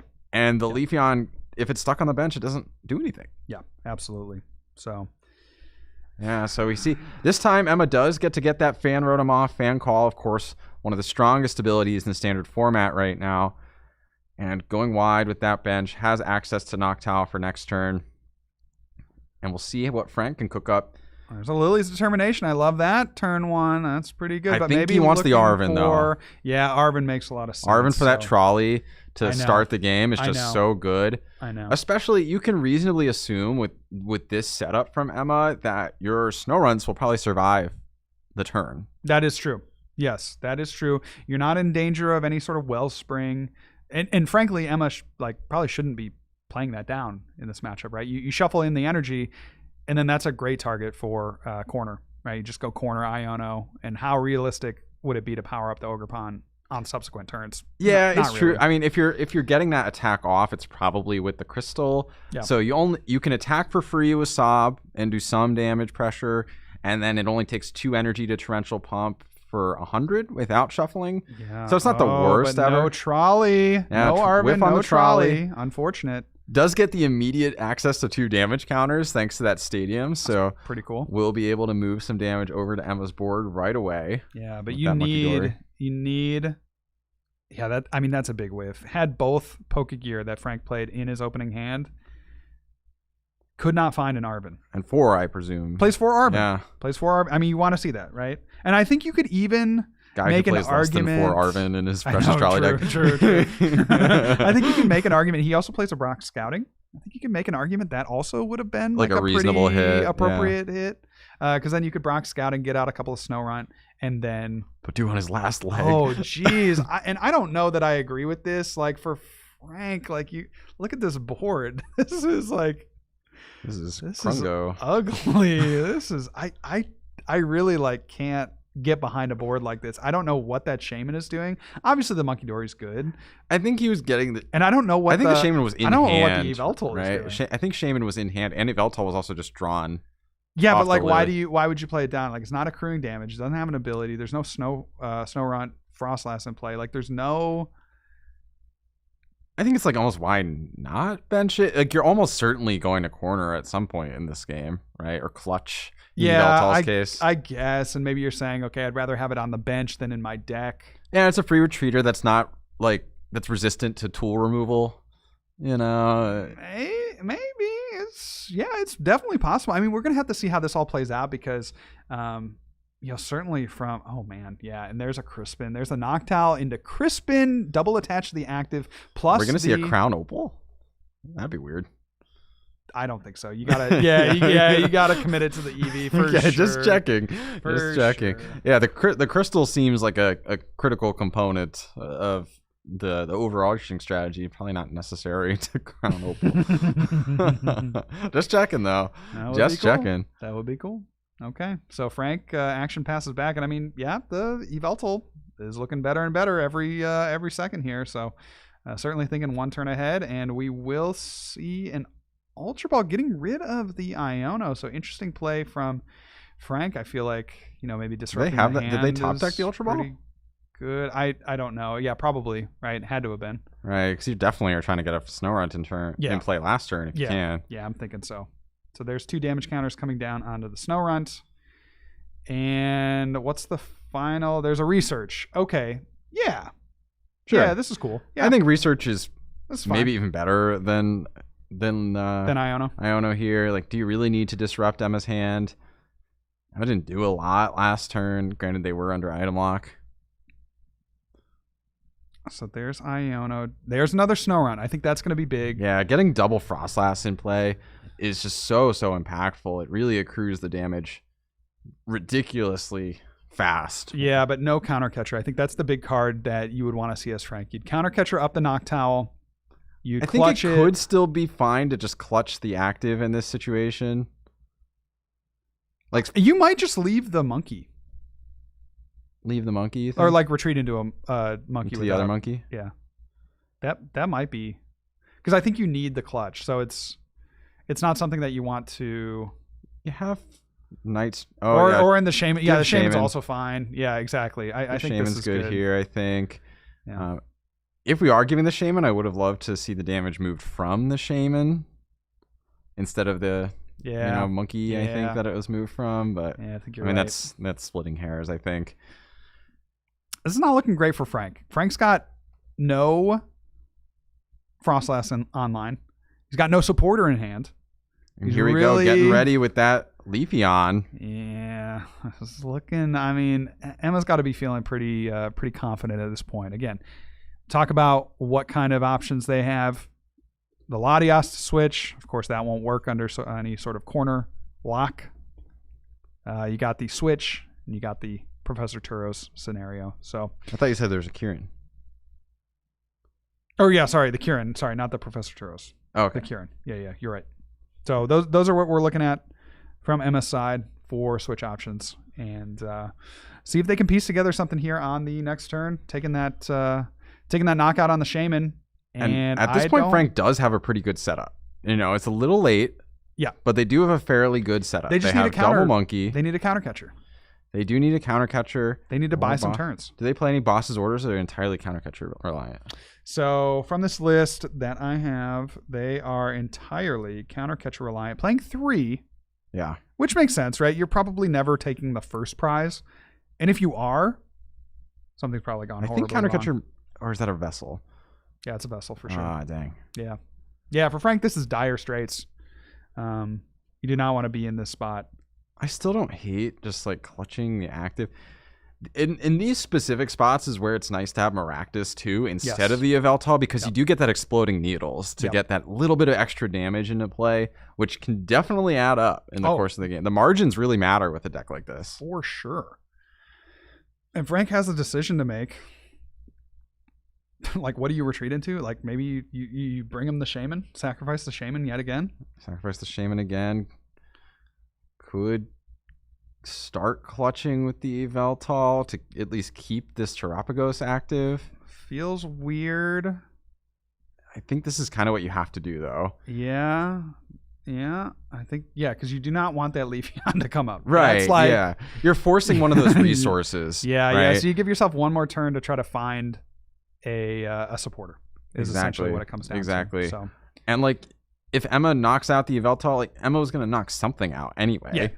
So it might as well be the Yveltal with the Terapagos, which is not an impactful attack. It does damage, but that's about it. And there is that a supporter? Do I see an Arven? Is that an Arven in hand? I think it was a supporter. I couldn't get a perfect glance at what it was. So from Frank's list, we see the Lily's Determination. We know that that's in the discard. Obviously, Arven is going to be a big card for this deck, as is Iono. They've played a few of those. We have the 3 Iono, 4 Arven, 3 Research, also has played a Research, and then 1 Brock Scouting and 1 Hilda. And look at this, Frank opting to take a prize early in the turn, probably just trying to dig for more pieces. Yeah, I get it.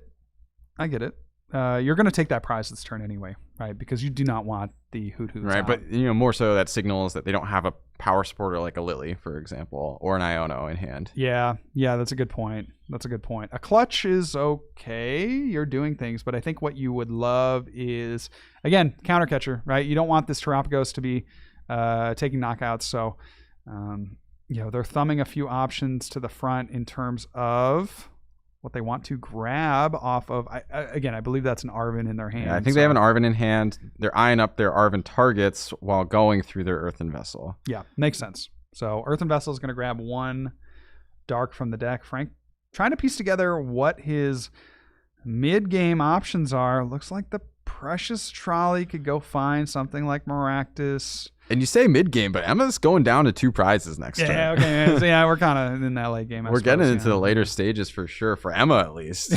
That's true. Frank's maybe in the early game. Emma's heading into the late game. We're just on 2 separate planes of existence. It's like kind of the opposite story of the first That game. is true. That is very true. Yeah. So they are living in 2 separate realities at the same time. It's amazing how that works.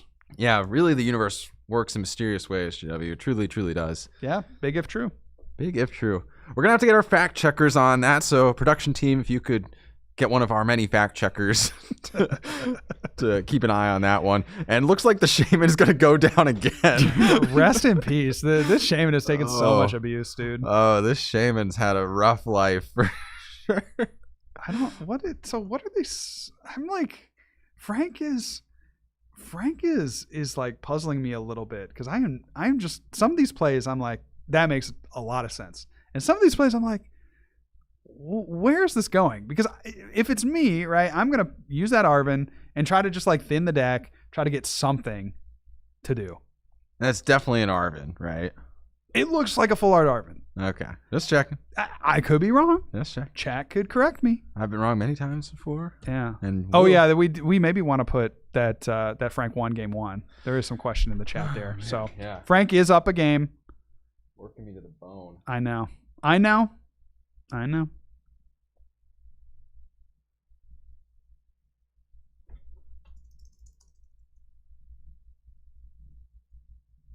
Yeah, so there's the game 1 dub from Frank, and Emma looking great to close this game 2 out. So we'll see. No real threat of corner at this deep into the game, because Emma has enough retreat options to be able to handle being cornered a handful of times. Yeah, that's very true. Why are damage counters getting placed on the... Am I missing something? I feel like they're doing that by instinct, but the area 0 is in area play. 0. I think we need to make sure that doesn't happen. Right? Am I crazy, or did they play them? No, because they benched up to 0. 8. They have to be area 0. Okay, sometimes I see these things on stream and I'm like, I'm the crazy one. But Yeah, I don't had know. that happen the other day. Actually, I was watching a Wait, can a you call that? I mean, that's a big. Yeah, that actually like I affects, texted down to the floor. Okay, that affects how this turn plays out, right? Because Frank could take a knockout with the Monkey Dory damage much easier. Yeah, there we go. Yeah, okay, There we go. excellent. So yes. All is well. But yeah, literally as a prerequisite to benching those hoots, we had to get that area 0 into play. So yeah, definitely should not have the Calamitous Ruins on them. Yeah, so there's the Arven this turn. It just Or not Calamitous. What is it called? the Risky Ruins. It's Calamitous Wasteland. Calamitous Wasteland. That was another Gape Jaw Bog, Calamitous Wasteland, Team Magma's secret base. Risky Ruins. But Risky Ruins is a little different. It's a little bit of a twist. It is just like because it works on Nest Ball for some reason. It's like whenever a Pokemon comes into play. So yeah, Like, off the Nest Balls, off the trolleys, whatever. Make a little different. Okay, all right. Yeah. So this from Frank, I just, the Arven here feels really bad. So I would have liked to see Arven on the last turn so that you could maybe have a chance to top deck another supporter to use on this turn. So, at this point, we're just kind of going through the motions. Does feel like Emma is in full control and has been for the entirety of the game, and really didn't have to do all that much. To be fair, there's not like much incentive to scoop, at least. No. You know, there's lots and lots of time left Plenty in of top time. 4, Plenty and of time. maybe something bizarre happens. You never know if something bizarre might happen, JW. Many people are saying. Many people are saying such things. There is a counter catcher. Okay. And there. Okay. This is something. This is something. For Frank, you could get a Latias trapped in the active using either the Yveltal The or... bear is honestly a reasonable target, too. The bear is tough because Emma plays Crispin. Yeah, it's right? still a little ways off of being powered up. Latias is better. I think Latias. And Latias is definitely better. And then I think you try to go with... I think Yveltal try to just like rack up that damage. Just actually looking to take those prizes. I'm thinking there's going to need to be damage in play. Yeah, I'm and thinking, then like, for prize Frank's- cards will probably have to be taken. Yeah, if you're Frank, you're probably trying to take 6 prizes before Emma does. And so I think that involves doing damage at a higher clip than Emma's able to do damage. So Right, we'll see yeah. if that actually pays off for him, this play of attacking. And who knows? Obviously, this is the route, right? You have to stick that Latias. Now, Emma does have 2 prizes left. Those could be Switch and Kieran.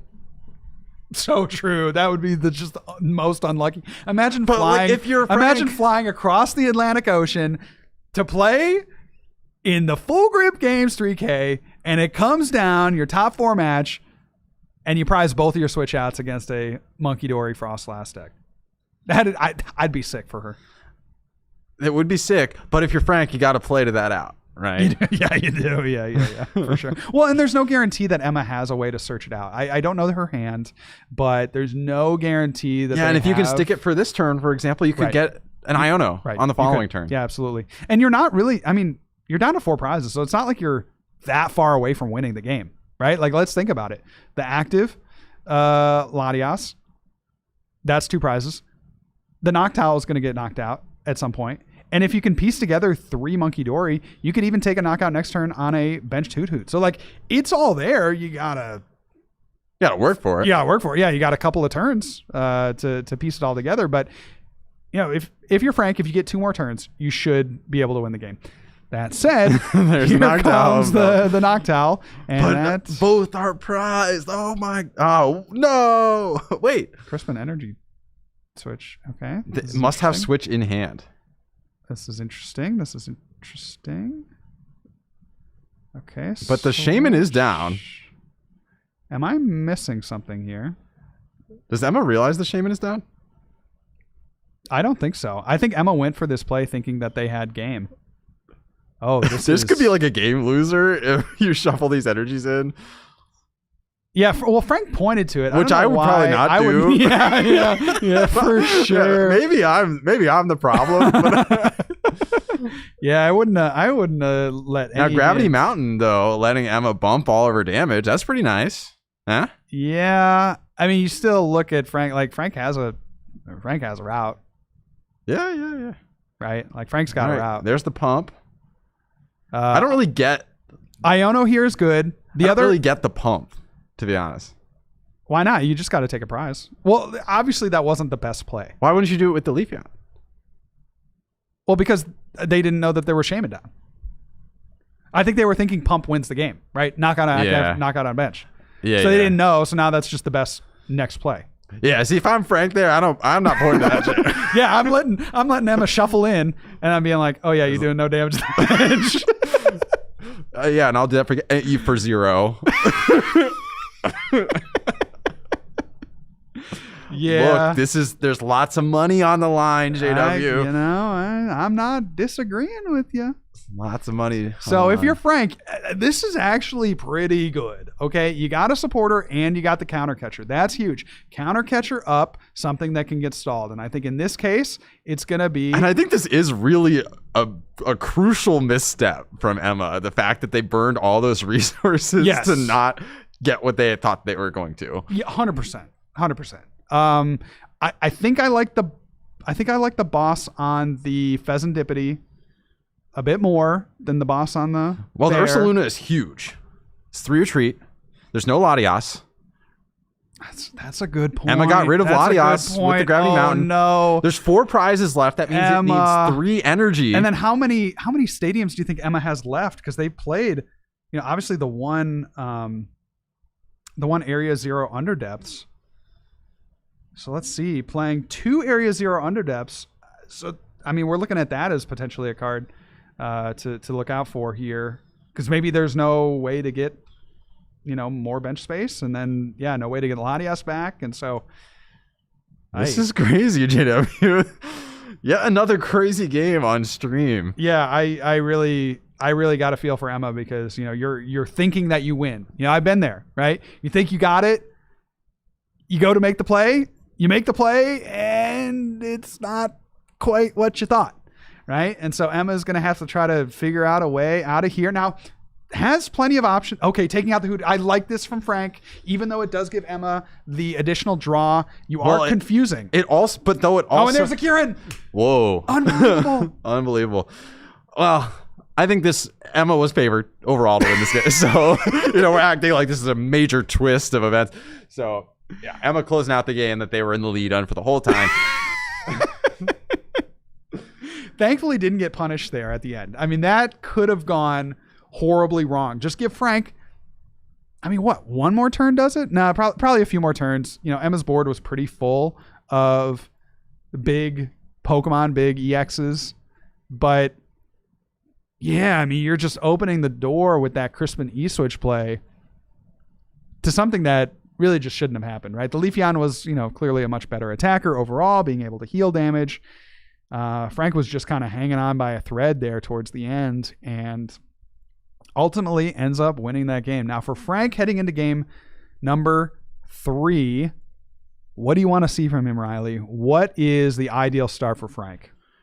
I think it's really just getting that quick Precious Trolley and getting those evolution to the Frostlass as quickly as possible. We do see a Buddy Poffin in the opening hand, so that's pretty acceptable. And Maractus, honestly, not a bad starter. Not a bad starter at all. You do have the explosive needles, like we've been talking about, to get that extra damage into play.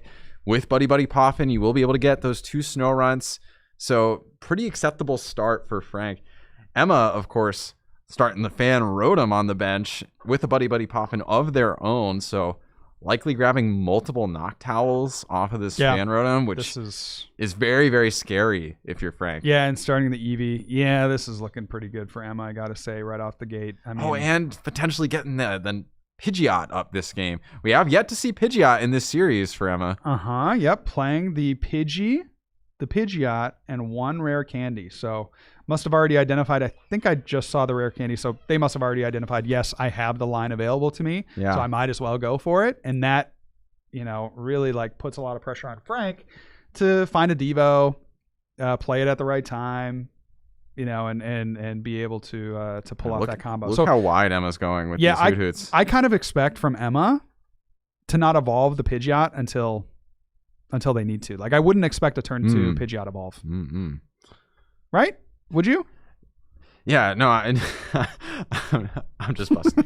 Yeah, no, I would agree. Because you don't want to be susceptible to the Devo to cancel your whole. Yes. If you burn a whole Noctowl and it just gets instantly Devo'd away, that kind of sucks. Now, granted, the Devo does reactivate your Noctowls, which is kind of a funny side effect of the Devo in this matchup. Yeah. So you really want to make sure you're timing that well, where you're taking the Hoots under it if you're going to go for it at all. Yeah. You do really want to go for it if the Pidgeot ever comes into play, though, because if the Pidgeot's in play and you're hoping as Frank that Emma whiffs at some point, that's basically completely off the table, right? There's not going to be a whiff that happens while Pidgeot's in play, bar an Iono to extremely low, and you need multiple pieces. Yes, very true. So action passes back to Frank, staring down a full board of colorless Pokemon on Emma's side of the field. 3 Hoots, 1 Fan Rotom, 1 Pidgey, and 1 Eevee EX in the active with an energy attached.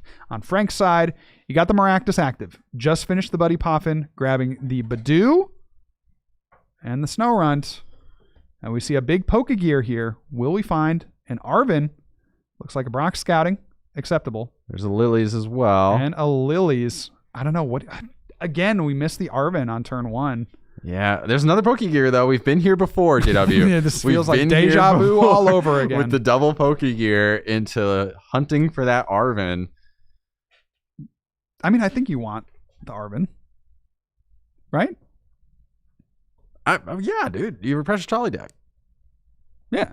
Yeah, I'm not debating if you want it. No, I'm just like, I'm wondering because you had the Buddy Poppin early, so like, do you still want the? I think Lily's is acceptable. Yeah, for sure. I don't know if I would go for Brock's because I don't believe that Frank has an energy attachment in hand. Yeah. So I either go for and Iono, no Arven. Oh. Iono's not bad here though because we saw multiple That is Noctowls true. grabbed. That is. Oh, shuffle that deck. Yep, good. Okay. And multiple Noctowls grabbed for Emma, so those are all going to the bottom of the deck. This is actually a weakness of these Fan Rotom decks. Yeah. Is that like super early Iono. Yeah, that's true. That is true, right? Emma does have, the possibility to draw into a Noctowl. We'll have to see off these 6 cards that they get from the draw. But, you're absolutely right. They pick out a couple of Noctowl. Those are now at the bottom of the deck, so they'll have to find either another raw Noctowl or an Ultra Ball. I think play there 3 Ultra maybe Ball. is an Ultra Ball in that hand. And I believe Frank Ooh, also and then did hit the trolley off the off the insane, Iono. for sure. So deciding whether or not to play the stadium, I agree here. And the item trolley, lock coming in too. This actually worked out really well. This is an excellent turn actually because Ionoing the Noctowls away and then item locking, there's a very low chance that Emma has access to a Noctowl this turn. So what do you think about this? There's no Wellspring. Do you prioritize the Shaman? Because I almost would think second Snorunt would be better. Like, I want to be melting these things as fast as possible. Getting 2 Frostlass up. I agree. Although I will say Emma doesn't have any abilities really besides that one Hoot Hoot in play. And you are accelerating. Rotom. Yeah. I mean, the Rotom isn't. And the Eevee. There's 3 abilities in play. I'm thinking more from like the engine perspective, right? Like you're not taking the legs out of the engine. Yeah. And you did accelerate quite a few counters into play with the Risky Ruins and Precious Trolley combo. That's facts. So there's lots of damage that Frank has access to still. And the Shaman is just a little bit of extra insurance. Mm-hmm. And so I don't hate it. I think I would have gone for the second Snorunt myself. I really just value having the 2 Frostlass into play as opposed to the 1. Yep. And there is the evolution into the Leafeon. Unfortunately, not going to be able to take a knockout unless we see the Sparkling Crystal, which we don't. Just a pass. Of course, that first attack off the Leafeon EX is going to do damage based on how much energy it's attached to Frank's side of the field. And at this point in the game, it is nothing. A very astute observation, JW. No energy in play, so Leafeon still not quite having the impact that Emma's hoping for. And Item Lock looking extremely powerful, although Frank did not do anything. He didn't do on his turn. Just an Itchy Pollen, 10 damage, no items for Emma. Yeah, this is looking... Oh, and the Jock! Good. This is looking good for Emma. Oh, no. And all of a sudden, the tables have turned back. With the Jock, Emma will be able to get the Sparkling Crystal, guarantee an attack with the Leafeon. Could get something like a Crispin as well if they want to. Frank, you got to figure this out, man. You got to figure this out, and you got to figure it out quick. Because time's ticking, Frank. It sure is, and I do not like what I'm seeing out of your deck right now. This is a pretty much nightmare scenario. Yeah. I mean, we're approaching October, right? Halloween is just around the corner, and for Frank, this might be his biggest nightmare. True. Yeah. Nightmare on what street are we on? Nightmare on Market Street. Market Street. Okay. Bro. Okay. Nightmare I sense a franchising opportunity, JW. Well, what do you think, Andrew? Does Full Grip want to expand a little bit into the movie making business? Because I know a couple of guys that are ready to invest. Really? I don't think you do. I know at least one guy who's ready to invest. And it's me. All right. Well, Maractus coming up into the active. Does Frank even have access to any sort of draw, though? No. So this is over. Okay. Well, we saw how much Frank could work from a difficult situation, and his board is better than the last game. It is better, but at what cost? Wait, there's a research. Okay, all right. I'm tripping. Okay. I am tripping, bro. It's been a long day. We've been looking at a lot of Pokemon cards. We need a counter catcher.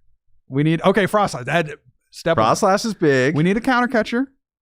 Okay, we need to buy some turns, right? We need a counter catcher plus you can only ask energy. for so much at once, JW. I know.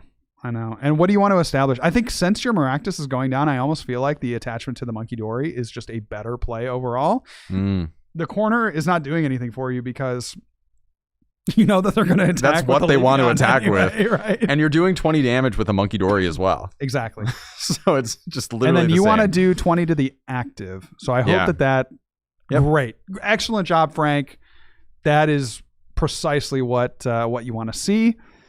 Now, whether or not It's you a can handful follow it up. of supporters. Yeah, whether or not you can follow it up with anything. All right, that bye-bye, remains to be Snorunt. seen. And I actually do also like this play because that means if you Emma, want the Maractus. if Emma has to play into the active, if they have to knock out the active, then that means that Frank doesn't have to find a corner Pokemon, right? Yeah.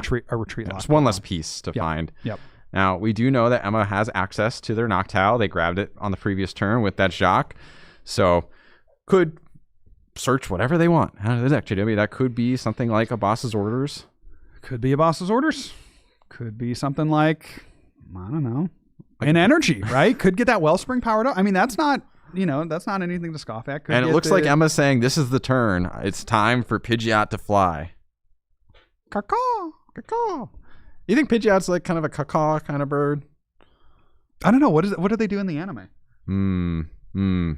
We'll need to get our full grip fact checkers on that one. Yes, we Production will. team, if we can get our second fact checker on the books for that fact. That would be kind of a fun segment is guess that cry. Guess that cry. Yeah, I mean, most of them is like, Pikachu. Yeah, that's true. Yeah. I think that one's Pikachu. But I mean, with these newer gens, right? Like, because I watched the anime in like Gen 1, Gen 2, and those all kind of make sense. They were all, I would say, relatively like cute cries. But like, what the heck does Maractus sound like? That's got to be like the grossest cry. Lay it on us, man. Like, yeah, like it's like pushing one out. Okay, I don't know about that. maybe not that. Although I don't know if all of them were really that good in Gen 1. You remember Electabuzz? No, I don't. It's unhinged. yeah. It's like, like insane stuff. So all I'm saying is, us Gen 1ers, yeah. I think we sit on a little bit of a pedestal, but are we really that much better? Yeah, facts. That's so true. So, all right, Frank finding the counter catcher and the TM Devo. So TM Devo may be a play in the future to remove that Leafeon from the field. But I mean, you're looking at Pokemon to retreat lock. I think it's the Pheasantipity EX. You could maybe do a Noctowl, but that is going to go down a lot faster due to the Frostlass being up and the damage off of the Maractus. So just has less HP. Yeah. Yeah, and then it gets knocked out much faster because it has less HP. But yeah, just mathematically speaking, it dies approximately twice as fast. A little less, in fact. Yeah, we'll get our third full grip fact checker on that one. Yeah, for sure. So I think I don't think he does go for the Noctowl. So maybe not the play that I would have thought. Attaches the energy to the monkey. Okay, so this is just basically saying to Emma that Emma doesn't have an energy to attach, which, you gotta think that. And you are resetting their Noctowls, so I'm trying to find the line here. I think it could be that they're taking away the Okay, so taking away the Pidgeot. Huh. Yeah, the thing is, though, all the Noctowls are going to get reactivated if you Devo. So now Emma has access to Crispin, for example, to find another energy. Yeah, I don't disagree here. I don't know about this. I mean, you are taking the Pidgeot out of play. Okay, that's fair. But yeah, Leafeon's just going to attack. This is just an impossible situation, right? It's like, you're darned if you do, you're darned if you don't. Some people might say you're between a rock and a hard place. Some people might say you're, that's the immovable force against the, or the immovable object against the unstoppable force. It's just like, what are you going to do? Either way you slice it, I think those are different. You're coming up empty. I think those idioms mean different things. But We will have to make sure that all the right Pokemon get ticked between turns. There is still a Frostlass in play. I think they did the Hoot properly. They did the Eevee properly. Make sure all those... It's really easy to lose track of the Frostlass if you're not careful. Yeah, it is. For sure. Especially if you're moving fast, right? And that is why it's great to have a judge to do all that math for you. So the action passes back to Emma. Going to be able to Pheasantipity, of course, that Pidgey got knocked out. They did find the Latias. So able to move things to the bench and attack with the Leafeon, healing up a little bit. Jeez. Yeah, this is looking... Yeah, so now all the Pokemon are back down to 1 counter just from the Frostlass between turns. You know what's interesting, though? Like, thinking back to that last Devo play, like, I get it on the one hand, but I almost would rather have Pidgeot out and force Emma to find and use their item and trainer-based retreats, right? Because you're very limited in that regard. Like, I think Frank should think, before every matchup, how many...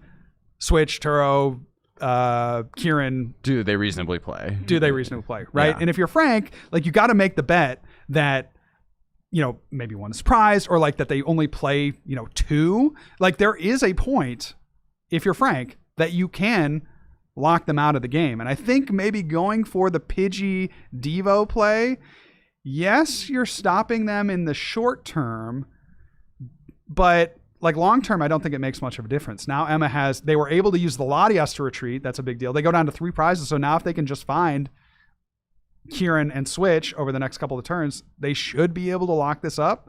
Plus you have to like recycle and find your guys turn after turn. I don't know that I agree. And maybe Frank felt like they had no other option. And that's totally valid, right? Yeah. Like you're really put in a tough spot from Emma's deck just as a whole. Kind of countering like everything that you're trying to do. But I think leaving the Pidgeot in play and trying to go for a corner strategy is maybe better overall because you can exhaust Emma's resources. And at a certain point after you exhaust those, who cares if they're searching out a card every turn? Because you can establish the lock and just win from there. I would generally agree. I think what's probably the problem that Frank is running into is they're not hitting things like the counter catcher anyway. They're not getting the actual significant locks up. Well, they did find counter catcher that last turn, though. They did that last. Because they got the knockdown. They did that last. They got the knockdown. I'm thinking more generally over the course of this game, like they haven't forced enough resources from Emma. Yeah. And Emma hasn't really had to put a lot of effort into responding to Frank. Sure. But I mean, let's look at it now, right? Like if they still had the Pidgeot, and let's say Frank did corner, then they, they would have had to use one Switch or Kieran, and then they'd be down to 1 left, right? So like I just think that's a better overall play in that situation. And you'd be looking at a situation now in Emma's position where they don't have she doesn't have the final resource to come out of a retreat lock. So sure. Yeah, I mean, at this point, right now Emma has both the Switch and the Kieran. How do you can't lose? It's an unlosable situation. Yeah, I don't really see a world where Emma loses from this point. Like she has access to all of her switching options. She has access to the Leafeon, swinging every single turn and healing their board. They have Latias in play. Like, what is Frank's even route at this point? It's knock out the Hoot-Hoots, and I think realistically it's like knock out the Hoot-Hoots in the same turn so you minimize the damage from a Fez, right? And it's just hope that over the course of the next few turns Emma doesn't draw into Switch or Turo, or Switch or Kieran. So yeah, well, at this point Frank's just got to do the best that he can. Again, there's no real incentive to scoop here. You never know if Emma makes an egregious game-losing error, for example. You got to play to your outs, JW. You got to play to your outs. Do what you can with what you got. That's life. That's so true. That's a lesson for us all, JW. Yeah, facts. Oh, Frank mulling it over. And this was a good run from Frank. I mean, Emma is looking unstoppable. Emma today. is looking unstoppable. She took down her top 8 opponent in, like, what, 10 minutes? Has shown a great showing in this matchup, which honestly seems like it could potentially be her hardest matchup here in the top 8. And then maybe having another Goldango opponent in the finals, potentially? Do we know the finals matchup yet? I don't know that we know what happened on the other side of the bracket, but I think we're going to find out soon. It's very true. Yeah, probably within the next 27 minutes. Yeah, potentially. At the most. Yeah, I think so. Yeah. I think you're right. So there is I mean, what are you going to do at this point? Retreat into the Shaman, take a prize card off of that Fan Rotom, puts Frank at... Was that the first prize? Yeah, that had to have been the first prize. That was the first prize. Yeah. That puts Frank at 5. Looking bleak. Looking bleak. So, not really sure there. We have a question on why did Frank use the Iron Bundle? Not sure. I guess, figuring that they can't get the knockout either way or can't retreat lock anyway. So, maybe hoping that Emma promotes something, not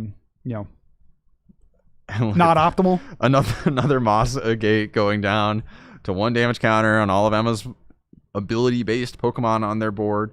She has access to both of her Hoot Hoots still. So not only are they free retreat enabled, she's just in the driver's seat. They're free retreat enabled Hoot Hoots right now. Yep. And they can evolve into the Noctowl. So really at this point, Emma has complete control of the game. I don't really see a world where she loses. One Hard prize to left. envision it. Yeah, it's curtains for sure.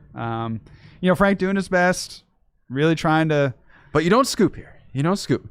You never know if. Well, this is something. Okay, so Frank has some play, being able to attack for free with the Blood Moon Ursaluna. That is interesting. Being able to take this knockout on the active, that removes the biggest threat. Now, are you going to be able to do that turn after turn? No. You do have a switch, right, in the list. So maybe. This is something. Yeah, there's not a lot of energy in play on Emma's side. There's only the energy on the Terapagos. But has Emma used her boss yet? Does she have access to a Gust? Right. Yeah, that's a good question here. Because really, the Frostlass on the bench is very vulnerable. Yes. So there's 2 boss in the list. So if Emma is able to draw into the Noctowl, you got the Pheasantipity draw. Like, there's just so many outs. I think you just promote the Terapagos, right? You can always retreat that later. Right. And then just... I mean, it doesn't really matter what you promote because you have a lot of us in play and only basic Pokemon. Yeah, true. So here it's we probably see, fine. Yeah, Frank is mulling it over, deciding whether or not to, move some damage with Monkey. I think that's very reasonable to get some damage on a Hoot Hoot. Because there is a route, right? If Emma misses the knockout on the next turn, Frank could switch the bear and then take another knockout on a 2 prize Pokemon. Uh-huh. Okay, I'm going to walk back earlier statement. I mean, it is possible. I think 3 have to go on the Hoot Hoot. And then 2 others from the other Monkey Dory. So yeah, it's possible Emma whiffs. It is possible Emma whiffs. That would be an absolutely catastrophic. It is tough to chain the bear, though, if you're Well, Frank. I think I see an Arvin. Is that an Arvin? Is it? So that could be switch. Right? Well, there's Crispin, though. Do we see an attack? Does Frank realize the bear could attack for free here? Oh. Wait, that's crazy. Oh, well, okay. Well, that's game. So. Yeah, it doesn't matter. Yeah. Well. Yeah, that was kind of a funny little end of that game. Oh, well. Yeah, so it goes. All right, well. Emma taking the dub with her own bear and sealing up their spot in the finals. Now, Yeah. Emma's really dominated here in the top 8. Yeah, and has been, I mean, and frankly, you know, she has every right to be very confident. Yeah. Right. I was able to do an interview earlier in the tournament with her, and just the confidence that she was exuding. I mean, you know that she feels like she has the deck for the room. I think that's very true, right? You look at the top 8. What are you really scared of from the top 8? You got 4 Goldango decks. That's got to be a pretty good matchup. Maybe seeing one in the finals here, as that was over one of the decks in the top 4 on the other side of the bracket. And then, like, I don't know, Gardevoir, I'm sure, can be tough, but, you know, certainly Emma feels like they have routes into that matchup. So I don't know what's stopping you as Emma, really. I mean, I'm going to be disappointed if they lose in the finals, because it has just been a dominant run up to this point. Yeah, great showing from Emma here in the top 8. So dominant with the EV box deck. She is putting on a show and really making me consider what the meta landscape might look like for a regional championship like Milwaukee coming up in a few weeks. With Goldango so much on the rise, having options like that Flareon is just so powerful. Yeah, absolutely. Buttsurfer 93 says casters really don't understand Emma had checkmate if he took the KO. Yeah, well, you know, Crispin into the bear. I mean, we do understand that. Well, I think Frank was actually at 3 prize. So if he had taken the 2, he'd be out 1 prize, and the Frostlass like ticks up the damage. The thing is, did Frank know that Emma had bear in hand? I guess it was on the field, I think. At that point, it was on the field? I'm not sure. Oh, okay. Well. In any case, I guess we're just stupid. So yeah, we're just stupid. So. Yeah. So Buttsurfer 93, you got us. Sorry. All right, I'm getting a call from Andrew, so we'll get a interview on the floor in just a second.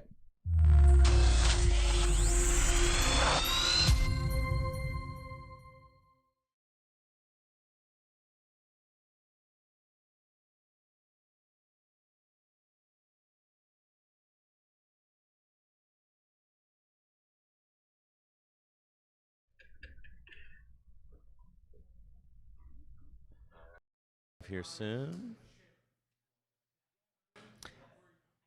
We are here with Emma, who just won her top 4 match and has locked up a spot in the finals. Congratulations, Emma. How you feeling? I'm feeling amazing. I have still never lost on stream, unofficial or official. This is my 4th unofficial match on stream. That's pretty impressive. And okay, did we just... All right, congratulations. So we just had our other finalist has been decided as well. Why don't we, come on over here. All right. Yeah, so now we got our party. All right.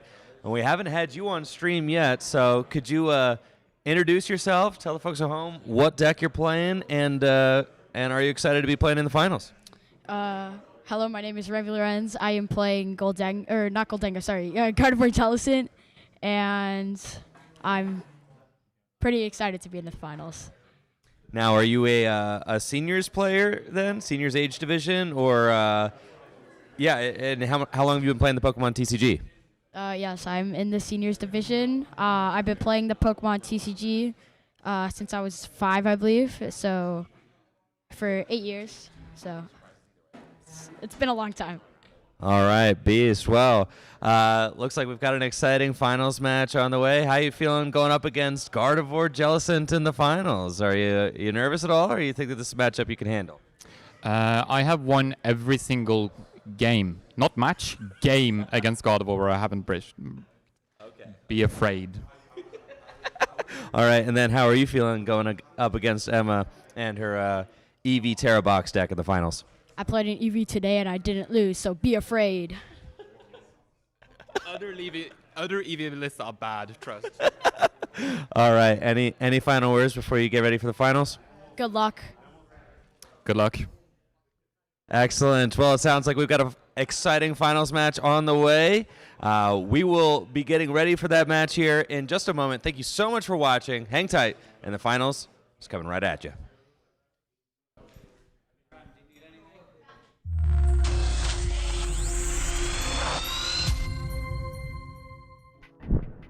This tournament is sponsored by Dragon Shield. Dragon Shield makes the highest quality sleeves and accessories for your favorite tabletop games, like the Pokemon TCG. Dragon Shield sleeves are super durable, making them perfect for tournament play and collecting.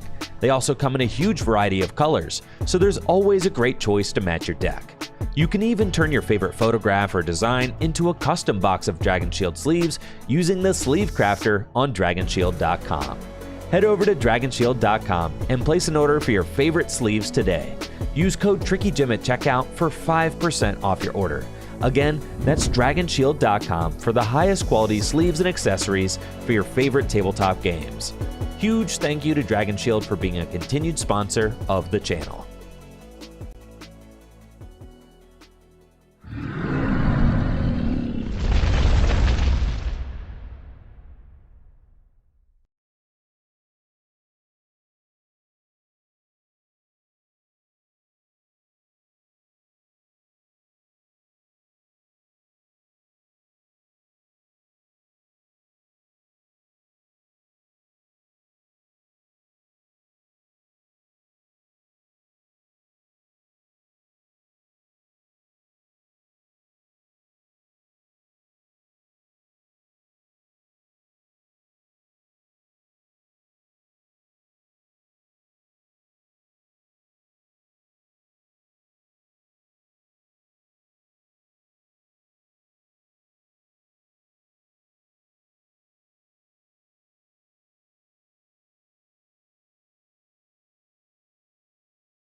Gamers, are you ready for the finals of the Mega Evolution $3,000 cash tournament at Full Grip Games? We have got an exciting match coming right at you. Remy versus Emma. Gardevoir Jellicent versus Eevee's Terrabox. Riley, oh, I'm tingling. It's been a super exciting tournament the entire way through, Andrew. And honestly, I think this is the most interesting possible finals we could have gotten. Goldango was the other side of the bracket in top 4, and we didn't see directly, but we saw the downfall of what happened when Emma got to sit across from a Goldango. She won in around about 10 minutes in her top 8 match. So I think we're geared up for a more exciting finals here between these two players. Now, Guardy has historically been a challenging matchup for these Eevee box decks, but they're aggressive. They put on a lot of pressure, and I think this is anyone's game, Andrew. Yeah, and to give you guys an idea of what we got going on here, I mean, Emma is the highest ranked player in Norway right now. Keep in mind, that is where Tord Reklev is from. Okay, so we've got the highest ranked player from Norway who flew out, played in the Pittsburgh Regional Championships, top 64'd the Pittsburgh Regional Championships, and then stayed around town, drove out to Akron, Ohio to play in our release weekend. Oh my God, turn 1 Flareon. Yeah, you got the Eevee that can evolve immediately. Oh, yeah, dude. That's incredible. All right. So, yeah, Emma with an incredible start here in the finals.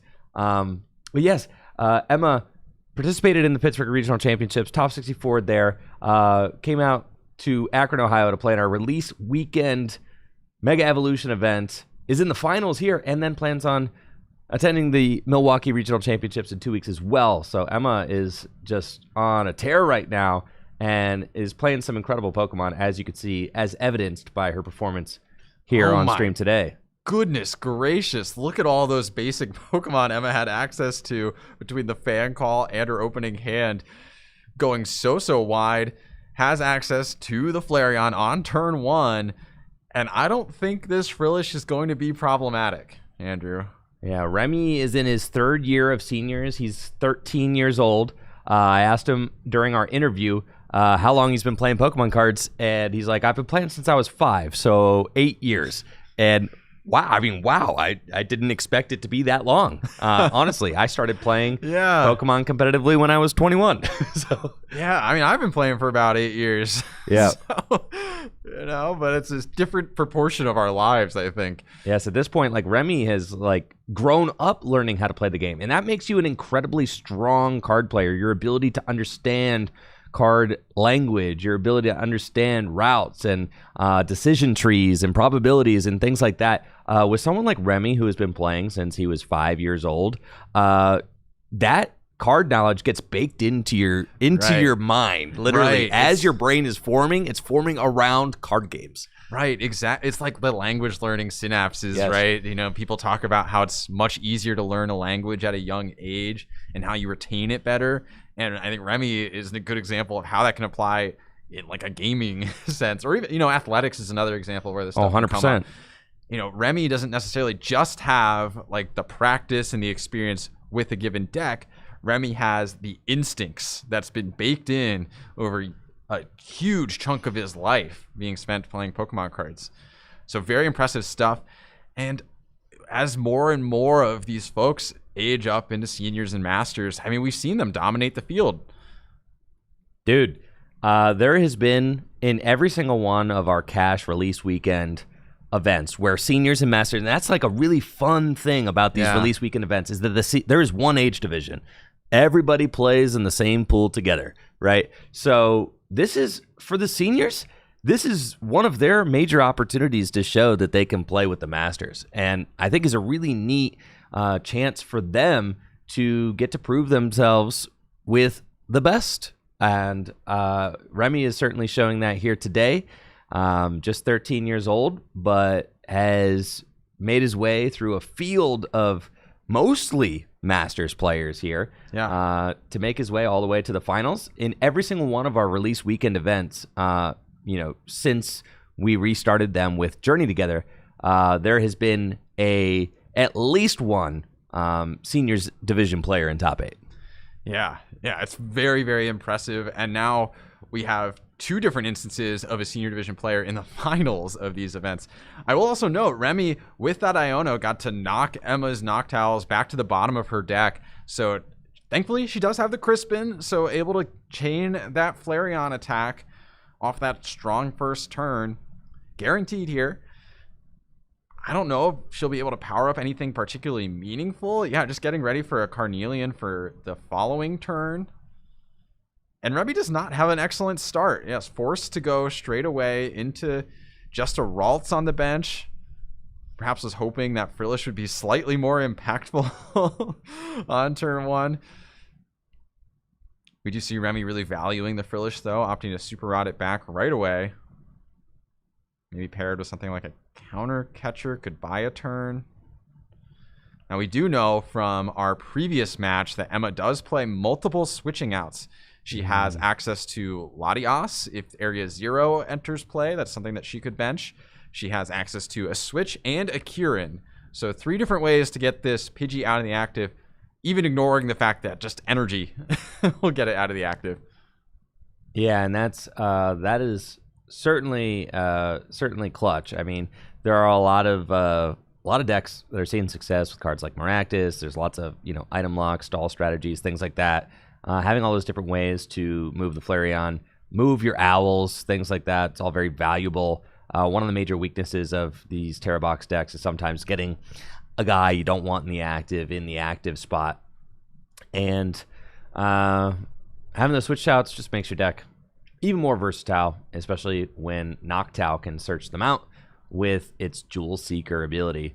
This turn, Remy's just got a big research and is able to draw 7 new cards. So refresh the hand, Artisan, and now, it's got 3 Ralts in play, notably nothing else. We got a Darkness on a Monkey Dory, but... Yeah, very slow start. Very slow start for Remy. And forced to bench the 3rd Ralts because there's always the threat, Andrew. There's always that threat of a quick Wellspring Mask Ogerpon to take a KO on an active and a bench Ralts in the same turn, which would be devastating for Remy. So has to get the 3 into play. Don't always want 3 different Ralts in play, but when you have that massive threat, you do need to respect it. Yeah, for sure. And, the counter catcher on the Pidgey, kind of a short-lived stall strategy there as we see Emma slap down her Pidgeot EX. It's got free retreat, and the quick search ability will allow her to just tutor out whatever she wants from the deck every single turn that Pidgeot EX is in play. With Area 0 under depths, the board has been widened to 8. Yeah. And we see even more energy getting charged onto Emma's benched EVEX with that burning charge attack. Now, one thing I've learned about Gardevoir is you never really count the deck out. It could certainly play from behind, but this is looking like a bit of a mess for Remy to have found himself in early on in this game 1. Yeah, and even see it just evolving into a Curlia. I don't think Remy has immediate access to a rare Candy Guardy nor significant energy access. Now, the Flareon can be return KO'd quite easily with a Mew EX. Carnelian does do enough damage to KO itself, and so that is a way that Gardevoir can take quick prizes to accelerate the trade in this matchup. Yeah. However, genome hacking would copy Flareon EX's attack. Carnelian for the one-hit KO. That is fun. Right. However, you got to think bigger picture here. When I think of the vulnerabilities of these Noctowl decks, I think of the Iono to low and remove all of their Hoot-Hoots from play. And let's take a look at Emma's board right now. She has 3 Hoot-Hoots in play and a Pidgeot. And the Pidgeot, to me, just seals that kind of game plan out, right? Because you can always tutor out whatever card you want out of your deck. Yeah, I mean, the Pidgeot does wonders for the Terra Box's board state, and the fact that you could just so easily go Fan Rotom for Pidgey, right? And then kind of like trade a Jewel Seeker for an instant Pidgeot, right? Like you're kind of like saying, all right, I'll forfeit one Jewel Seeker and turn it into a Pidgeot. Will just allow me to just get whatever I want for the rest of the game. And if you ignore Pidgeot, that means, or if you target down my Pidgeot, it means you're ignoring the Flareon EX, which is obviously a very big threat. And, I think the key in Emma's deck here is versatility. I mean, the fact that Emma can charge energy into play with Flareon EX, can snipe Pokemon with the Wellspring Mask Ogerpon EX, take big knockouts at the end of the game with Blood Moon Ursaluna. There's just so much that this deck can do, and Pidgeot can piece all those pieces together just perfectly. And look at this, Andrew. We originally thought Remy might go double Kirlia here, but gets the secret box off the Arven and is able to line up an Iono for the following turn and grabs a rare candy, has Ultra Ball in hand as well. This might be a costly Ultra Ball, but I think Remy will be able to get their Gardevoir EX into play. I think I do see there is a Mew EX in hand. So, I mean, maybe that Carnelian return KO is something that's in the works. I think so. Now, we'll have to Ultra Ball away, probably hang up the Iono as an Ultra Ball discard. I guess that's fine. Get that rare candy Guardy, have Carnelian access, and forcing Emma now to respond. I don't think I would have anticipated this if I was in Emma's shoes here, but Remy really putting on the pressure after a weak turn 1 and 2. And here we are. Does Remy have the energy to make this play happen? I don't know if I see. I think he has at least 2. We need to restart for 2. Those don't look good. Oh no. I think. Oh, Stadium. Okay. Mysterious Garden. Fill to 4 for 2 more. Not benching Clefairy before that. Earthen Vessel. That's got to be it. Yeah, that has to be enough at that point. Yeah. Oh my goodness. I imagine that it's close. I have to imagine that was close. Yeah, that's crazy. Yeah, that is crazy. That is crazy for sure. Remy could opt to go a little bit slower of a route too if they wanted. They could, for example, swing with Gardevoir for not a knockout, but yeah, just putting on the pressure with the Mew, getting rid of Emma's only major attacker. The EVEX on the bench is not yet a threat until it evolves into a Flareon. Yeah, I'm liking what I'm seeing. And there we go, Riley. You spoke it into existence. I did. The Mew EX genome hacking, Carnelian. Wapow! Just like that. 280 damage. Back in the face of that Flareon EX. And the game is all tied up at 4-4. Yeah. Did Remy use Monkey Dory this past turn? I don't think so. That's a bummer. Yeah, maybe it was a mistrigger, yes. Yeah, mistrigger, I think. Unfortunate. The math can matter, to be honest. So would have loved to see that get fired off. No reason to leave that Mew softened up if you can avoid it. But too late for that. So off we go with Noctowl. Searching out some valuable pieces from the deck here for Emma. Looks like a Gravity Mount. Oh. Gravity Mountain. To me, that kind of implies that she's going straight for the Carnelian on the Gardevoir. That would be nuts. Holy cow. I mean, that would put her down to 2 prizes. That's not necessary. Maybe you're just getting the... Because you could just knock out the Mew and go to 2, right? You don't need to knock out the Guardy. Yeah, but what do you respond? What do you respond with if not the? I feel like you take this if you have it. Yeah. Because it's a long combo, so you want to take advantage of it soon. And I agree, right? It is a long combo, and then you can always just clean up Mew with Blood Moon. Right? Exactly. And with access to it's Pidgeot, it's pretty ezy to get a Blood Moon into play. You're correct. You're 100% correct. You're right. That's like kind of a long combo, right? And then with the 3 energy stranded on the Mew, they're not going anywhere else, right? Yeah, exactly. You can't even retreat energy off the Mew, which is kind of annoying. It forces you to more or less attack with the Mew. Yeah. Right? Yeah, or somehow get a bunch more energy in a discard. Exactly. That's exactly what Emma wants in order to finish the game, is all this energy here on the Mew. So the Mew has to attack. I mean, just what an insane game from Emma so far. I mean, it all started with that incredible turn 1 Flareon bench fill, and then just pop-offs from there. Yeah, so if I'm Remy here, I don't even know if there's even a super viable route. So the downside of Carnelian is you can't attack. If Remy's able to bump the Gravity Mountain and maybe swing with the Guardy with an Iono, so not take a knockout, don't leave Fez, and you pretty much only have Pidgeot plus, you can Pidgeot for a Noctowl. Maybe there's a world where Emma can't piece together a knockout in that situation. That's what I think is probably the best route. I don't think it's good, though. Restart for 3. Got Fez for 3, Nest Ball. Let's get another monkey. Makes sense. Yeah, I think Remy's route is probably attack with a Guardy here and hope that Emma can't respond to it. Right. Attack with a Guardy into Flareon? Yeah, for not a knockout, probably. I mean, I literally don't think you can take a knockout with Guardy. I just think it's too easy for Emma to get a response unless you Iona them to. I guess Iona to 2. You go Noctowl for Switch Kieran game. That's true. I mean, one of them could be prized. It could be. I know. Yeah, that's crazy. You're playing though. in narrow margins at this point. I mean, the fact that there is a way for Emma to just whop a Guardy in the active. You're playing to narrow margins, but I think it's more likely to have one of those one-offs be prized than for Blood Moon plus. Okay, well. Yeah, and I think Remy kind of sees the writing on the wall, right? Yeah. That game is chalked for sure.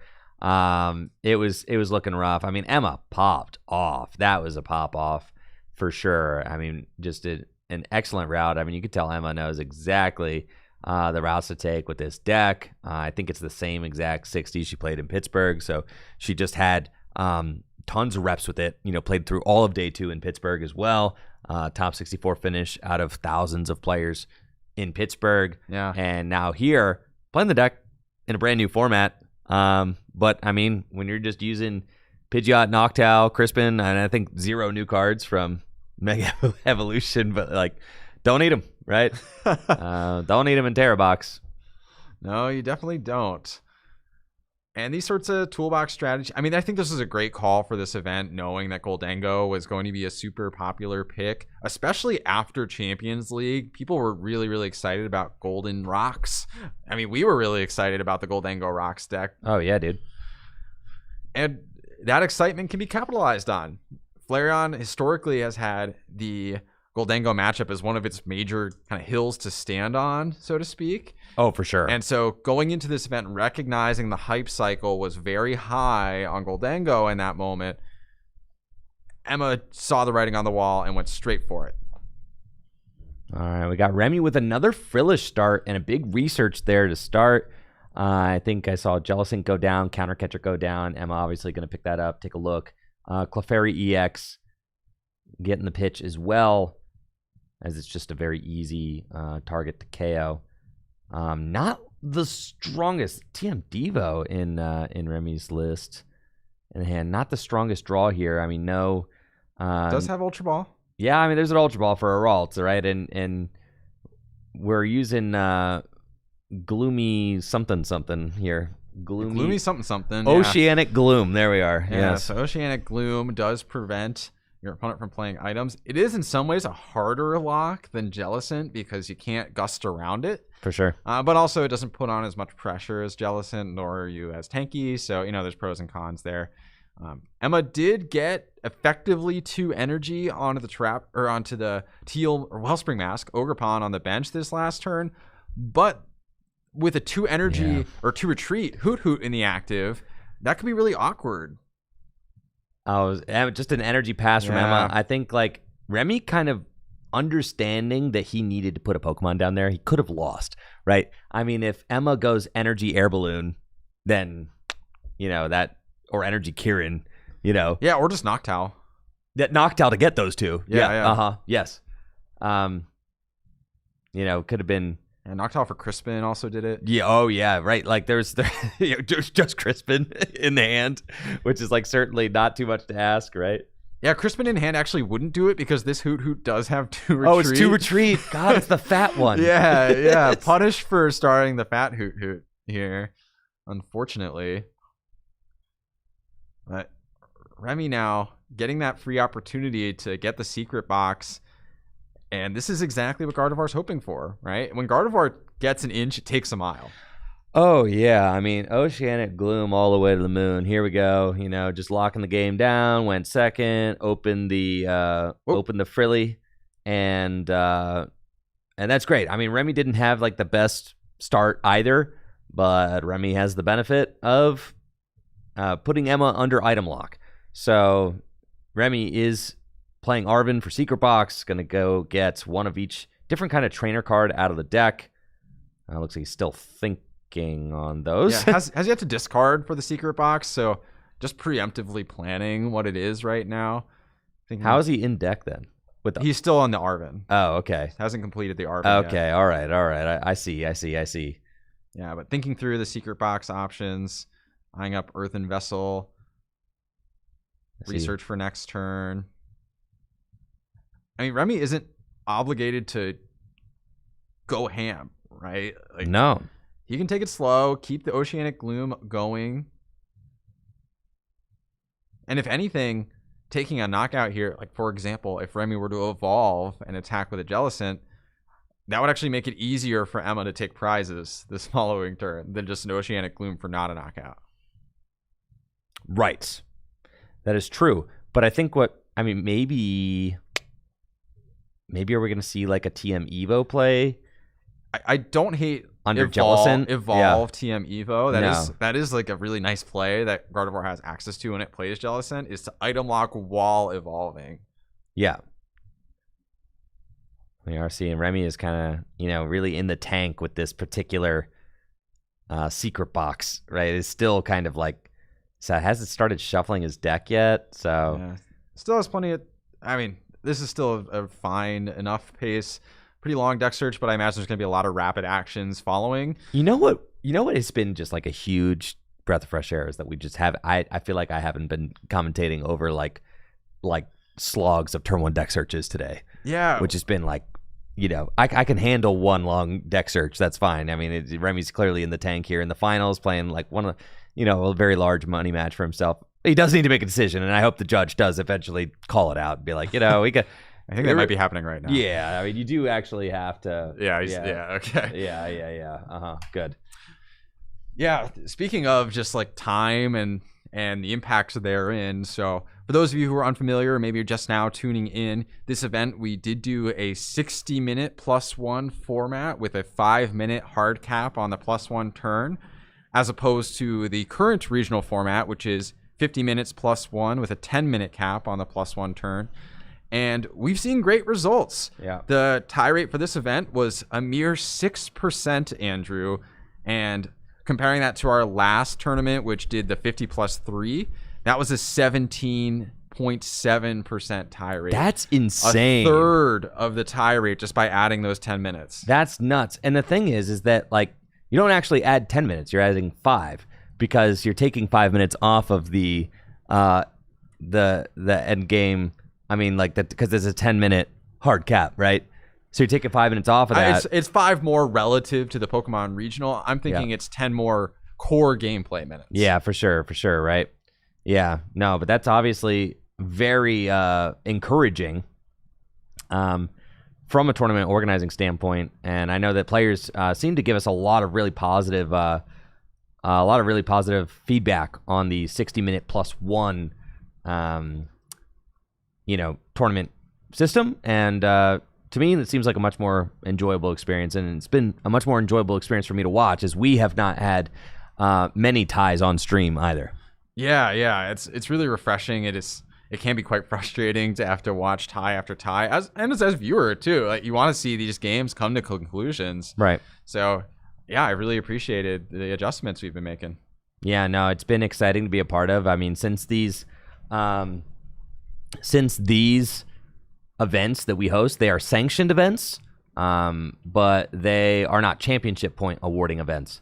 So we can adjust and tweak the rules, like, time limit for Swiss rounds, as we see fit. I mean, +3 is dead. You are no longer allowed to use +3 for sanctioned events, and honestly, good riddance. I'm very over the +3 turns.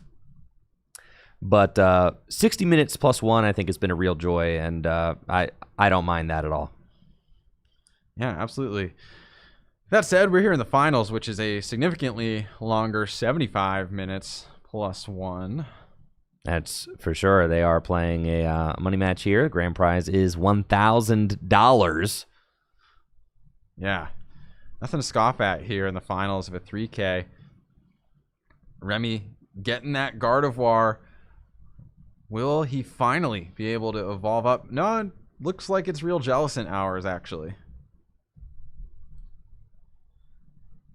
Now, Jellicent, one Ralts in play could be a little scary. We got to restart with Mew. Yeah, lots of draw options. Does have the Mystery Garden as well. And just a pass. Yeah, just a pass. I like this. I really don't want to put the Ralts directly in harm's way if I can avoid it. Yeah, the Hoot Hoot's got to retreat it too, and Emma has not done anything yet to move it, right? Yes, exactly, And we're looking at that hand, and oh, baby. Remy's board is nuts. Oh, we see Emma is, I think, flashing the hand to the It's cam. just all items. Yeah, I think that's what's going on there. Yeah. Oh, the Mystery Garden looking extremely powerful in this board state, too. Oh, yeah. I mean... And there we go. There's the Ultra Ball. Can finally get that Gardevoir into play. You can see how excited Remy is to see that just by their body language. Using that Earthen Vessel. Is there no energy left? That's a pretty big whiff, if so.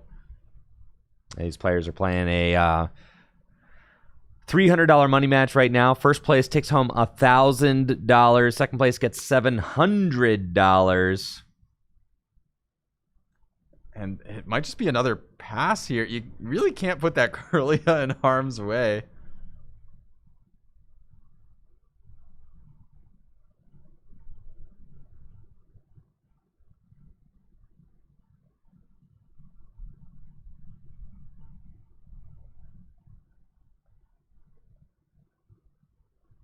People are asking if Remy maybe double supported. I don't know. With the Mystery Garden, there's a lot more drawing going on than I'm used to. And I think that there are some quick passes happening from Emma. Yeah, that players so Remy has passed without attacking multiple times now. Yes. So some of that can get a little bit confusing. Yeah, I'm pretty sure that that's like what's going on.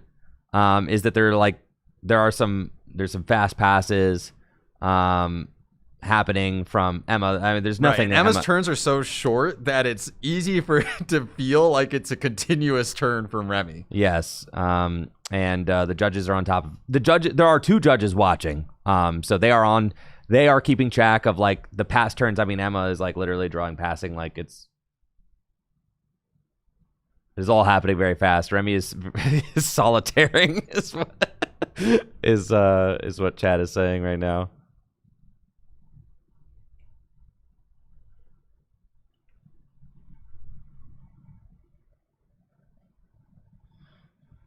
All right. Well, finally. Oh, there's Lania. Whoa. That's a clutch pickup. Okay. Yeah, Hoot Hoot. We've had enough of your shenanigans, Hoot Hoot. The woes of the 2-retreat Hoot Hoot. Remy's board is just completely nuts, though, at this point. I mean, yeah, it's funny because Remy hasn't like taken a prize yet. I don't think. It's a black belt. A black belt? There's 40 more damage to EXs? Okay. Dude, that's a crazy card. I mean, it helps your Flareon to hit 320. Yeah, and just knocking out Guardies in general. Yeah. You know, in addition to other 320 hit point pokes.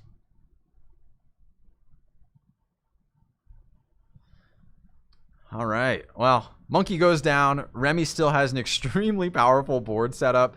Will almost certainly have the opportunity to wipe Hoothoot or Pidgey or both from play with some damage spreading. And at that point, you're in a really tough spot as Emma. Oh, yeah. I mean, but, Emma's up game 1. I've said it before, like, with being up game 1 and plenty of time to spare in the finals, you could explore this loss, You could just sit here and really just kind of go through the motions, feel it out a little bit, No need to skip it over to game 3. Like, just see what happens, Maybe your opponent just, does a crazy throw or something, Just kind of mosey around, put some pressure on your opponent, see what they do. I've seen crazier things happen. And it looks like Remy is intent on using Monkey Dory and Gardevoir to take a knockout on that active Teal Mask Ogerpon. Now Emma does have use of her items. Finally, I think for like the first time this game, Emma can freely play the item cards in her hand. But look at this board state, Riley. I mean, we've got like a Hoothoot who's worse for the wear. We've got a Latias EX in the active spot and a Pidgey. Right? That's it, and a Pidgey. Yeah. I like the aggression with the Gardevoir because it removes the Terra Pokemon from play, which effectively deactivates the Hoothoot. So now it's all of a sudden more difficult to chain together these pieces.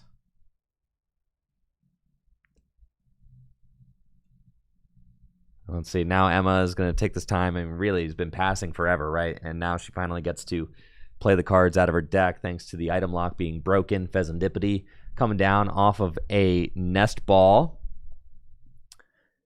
And can go search out Pheasantipity EX. And let's see what happens. Flip the script, 3 more cards.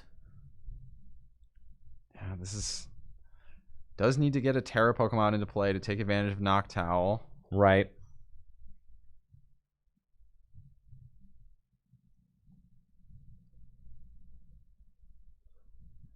Doesn't have one currently. I think there's an Ultra Ball in hand, and I believe there's also a Noctowl in hand. So Emma could piece together a combo of some sort here. They have utilized the Sparkling Crystal already, so some of their really explosive plays aren't quite available this turn. See a Leafeon? Is that a Leafeon? That is a Leafeon. Okay. Could use that free retreat to get into the Eevee. That can evolve the first turn it's in play and immediately Crispin. And use the Leafeon's first attack. I mean, that would be There's insane. enough energy in play. You could take a knockout.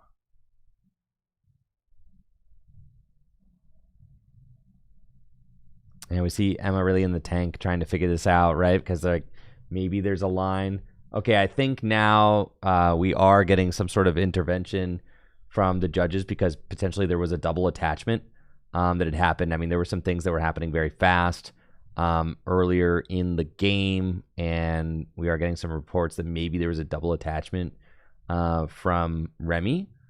So it was a turn, I think, with a Professor's research, and there was a lot of back and forth happening there. So it was difficult as a viewer to kind of like keep up with a lot of game actions Yeah. in those particular turns from Remy's side as well. There was the secret box, and there was the long search there, and then there's several different turns of like quick back and forth.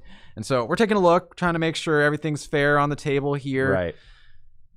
Just want to make sure that like the integrity of the finals is upheld. But yeah, I think what we're looking at is potentially there was a turn where Remy attached to the active Frillish, and then researched, and then attached to bench Pokemon. You know, keep in mind, I mean, these kinds of things, dude, there's been double attachments that have gone unchecked at the World Championships. Oh yeah, like in top 8. Absolutely. Like I've seen it. There are famous double attachments that have gone unpunished in World Championship top 8s. So like even with 2 judges watching, you know, sometimes things get a little messy, and especially when you got a deck like Gardevoir, which is attaching like infinite energy per turn. You know, you're kind of used to seeing energy just kind of fly down on things. But at that point in the game, Remy did not have a Gardevoir in play. So I think that there was a situation where... it's easy to lose track of this stuff. Now, it is important that, like I said, the integrity of the game is upheld, that folks are taking the correct game actions turn after turn. So, again, we'll make sure this gets reviewed and resolved. And this is this is the Remy who did the Fortnite dance after winning Juniors UIC. I remember that. Oh my God, I remember. This is this kid. Oh my God, this is this kid. Holy cow, chat. Holy cow. Hold on. This is this kid. There he is. Look at him. I remember the day this happened, bro. I remember that too. Oh my gosh, dude. Gosh. Oh my God, this is that Remy. Yeah, you can see it. Of course you can. That's funny. Holy cow. Yeah, that's crazy. I didn't know that. Hit the gritty. Yeah, dude. Fortnite gritty. Yeah, that's that kid. Okay, well, this Remy is more famous than I thought. I did not realize. I was unfamiliar with his game. Yeah. Yeah, that game being Fortnite, I guess. Well, yeah. Dude, God, that was in 2023? Oh, He'd been playing the game for 6 years at that point. At that point, yeah, dude. That's crazy. All right. Looks like things are okay. We re-reviewed the footage, and it seems like maybe there was one of those really quick passes in there. So, and this is, again, it's really easy to lose track of that, especially as a viewer, because there are those instantaneous passes from Emma. So, it seems like things are good. Took a look at the timestamps. Appreciate everyone's calling these things out. It's good to make sure we're all clean. Right. You don't want accusations like that flying around, but like sometimes, you know, you hear it enough. I mean, things were going very fast there. But there were a lot of quick turns in quick succession that were just happening back and forth. And everything on the VOD review is clean, so we're good to go and play fourth in our finals. Yeah, I think it is worth calling out. It is sometimes worth slowing down if that means that game actions are clear to everyone involved. Though, you know, it seems like both the folks at the table knew what was going on. So right. You know, I think Remy's gonna scoop this game up and go to game 3. Is that what's going? Well, if Remy scoops, that is the game. That's everything. Yeah. Wait. Wow. Is that it? Yeah, well, I mean, Emma knocked out Remy's only Guardy. Oh my gosh, that's it? Yeah, Remy's only Guardy was knocked out by that Verdant Storm. I'm assuming that he prized multiple Ralts. I think that I was hearing in the chat that like probably 2 Ralts prized. Yeah, and these because decks only play 3 now. You could tell his board was like crying for a Ralts. Oh, it was looking super sus. Like, why is there only 1 Ralts here? Remy knows better than to put just 1 Ralts down and fill his board with garbage. Like, yeah. I mean, his board wasn't filled with garbage. There was a lot of good cards on that board, but you really would want a Ralts in play.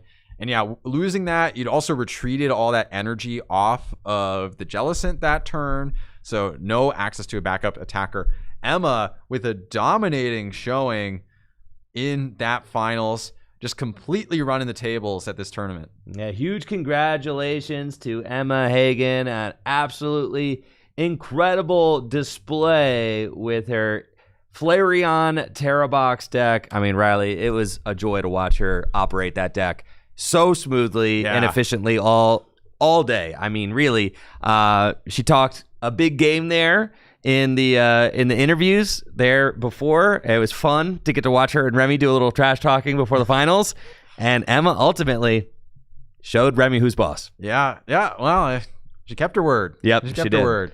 So I don't know, Andrew. As we're thinking ahead, we're both going to Milwaukee in a couple weeks. Emma is as well. Maybe she'll run the tables there too. It's true. But now I'm rethinking, like, what kind of stuff do I really want to explore for this tournament? These release weekend events are so interesting to see how the early meta develops. And I do think Eevee Box was a really excellent call, recognizing that Goldango was so on the rise. Oh, for sure. Goldango was certainly, I'd say, the story of this Mega Evolution release weekend. 3K, I mean, half of top 8 was Goldango Just EX disgusting. with the Lunatone Soul Rock. If you had any reservations or questions about whether or not the Lunatone Soul Rock Goldango deck was the best way to play Goldango or whether or not it was legit, I would hope that those questions have maybe been answered because watching it in action all day, it was extremely evident to me that this is the best way to play Goldango. Yeah. Having that draw engine on basic Pokemon is amazing. Having the added effectiveness of the 1 energy punch with the Soul Rock was just awesome. I mean, getting to watch Goldango be a much more dynamic deck with that single energy attacker, single energy, single prize attacker was really impressive. But of course, Gardevoir, still a force to be reckoned with in the format. We had a Dragapult in top 8 as well. And then Emma taking it all home with her Terrabox deck. Terrabox also won the Yokohama Champions League in Japan in this format. More traditional Terrabox in Yokohama as opposed to the Eevee style here at Full Grip.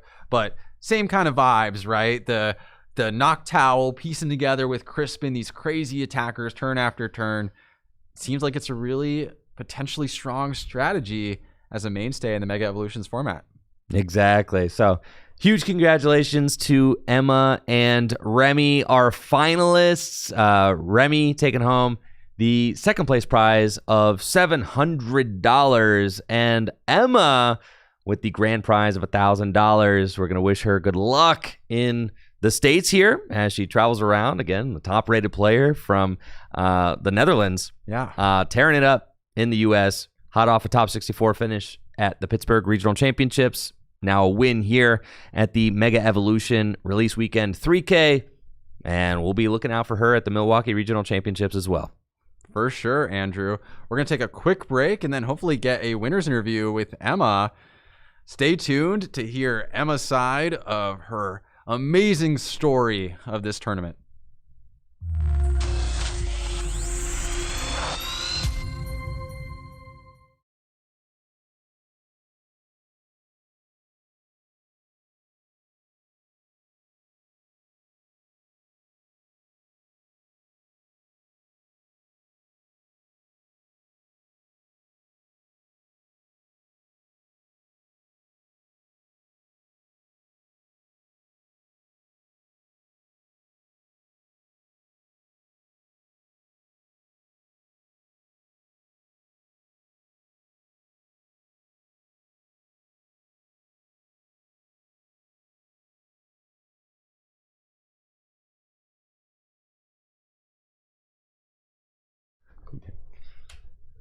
All right, JW is not picking up the phone. Failure to launch. Yeah, we're calling it. All right, you guys have a wonderful night. We're out of here for the night. Huge congratulations to our finalists and GGs. We'll be back tomorrow with the Full Grip Games Gym Leader Challenge $3,000 cash event, also featuring the newest cards from Mega Evolution.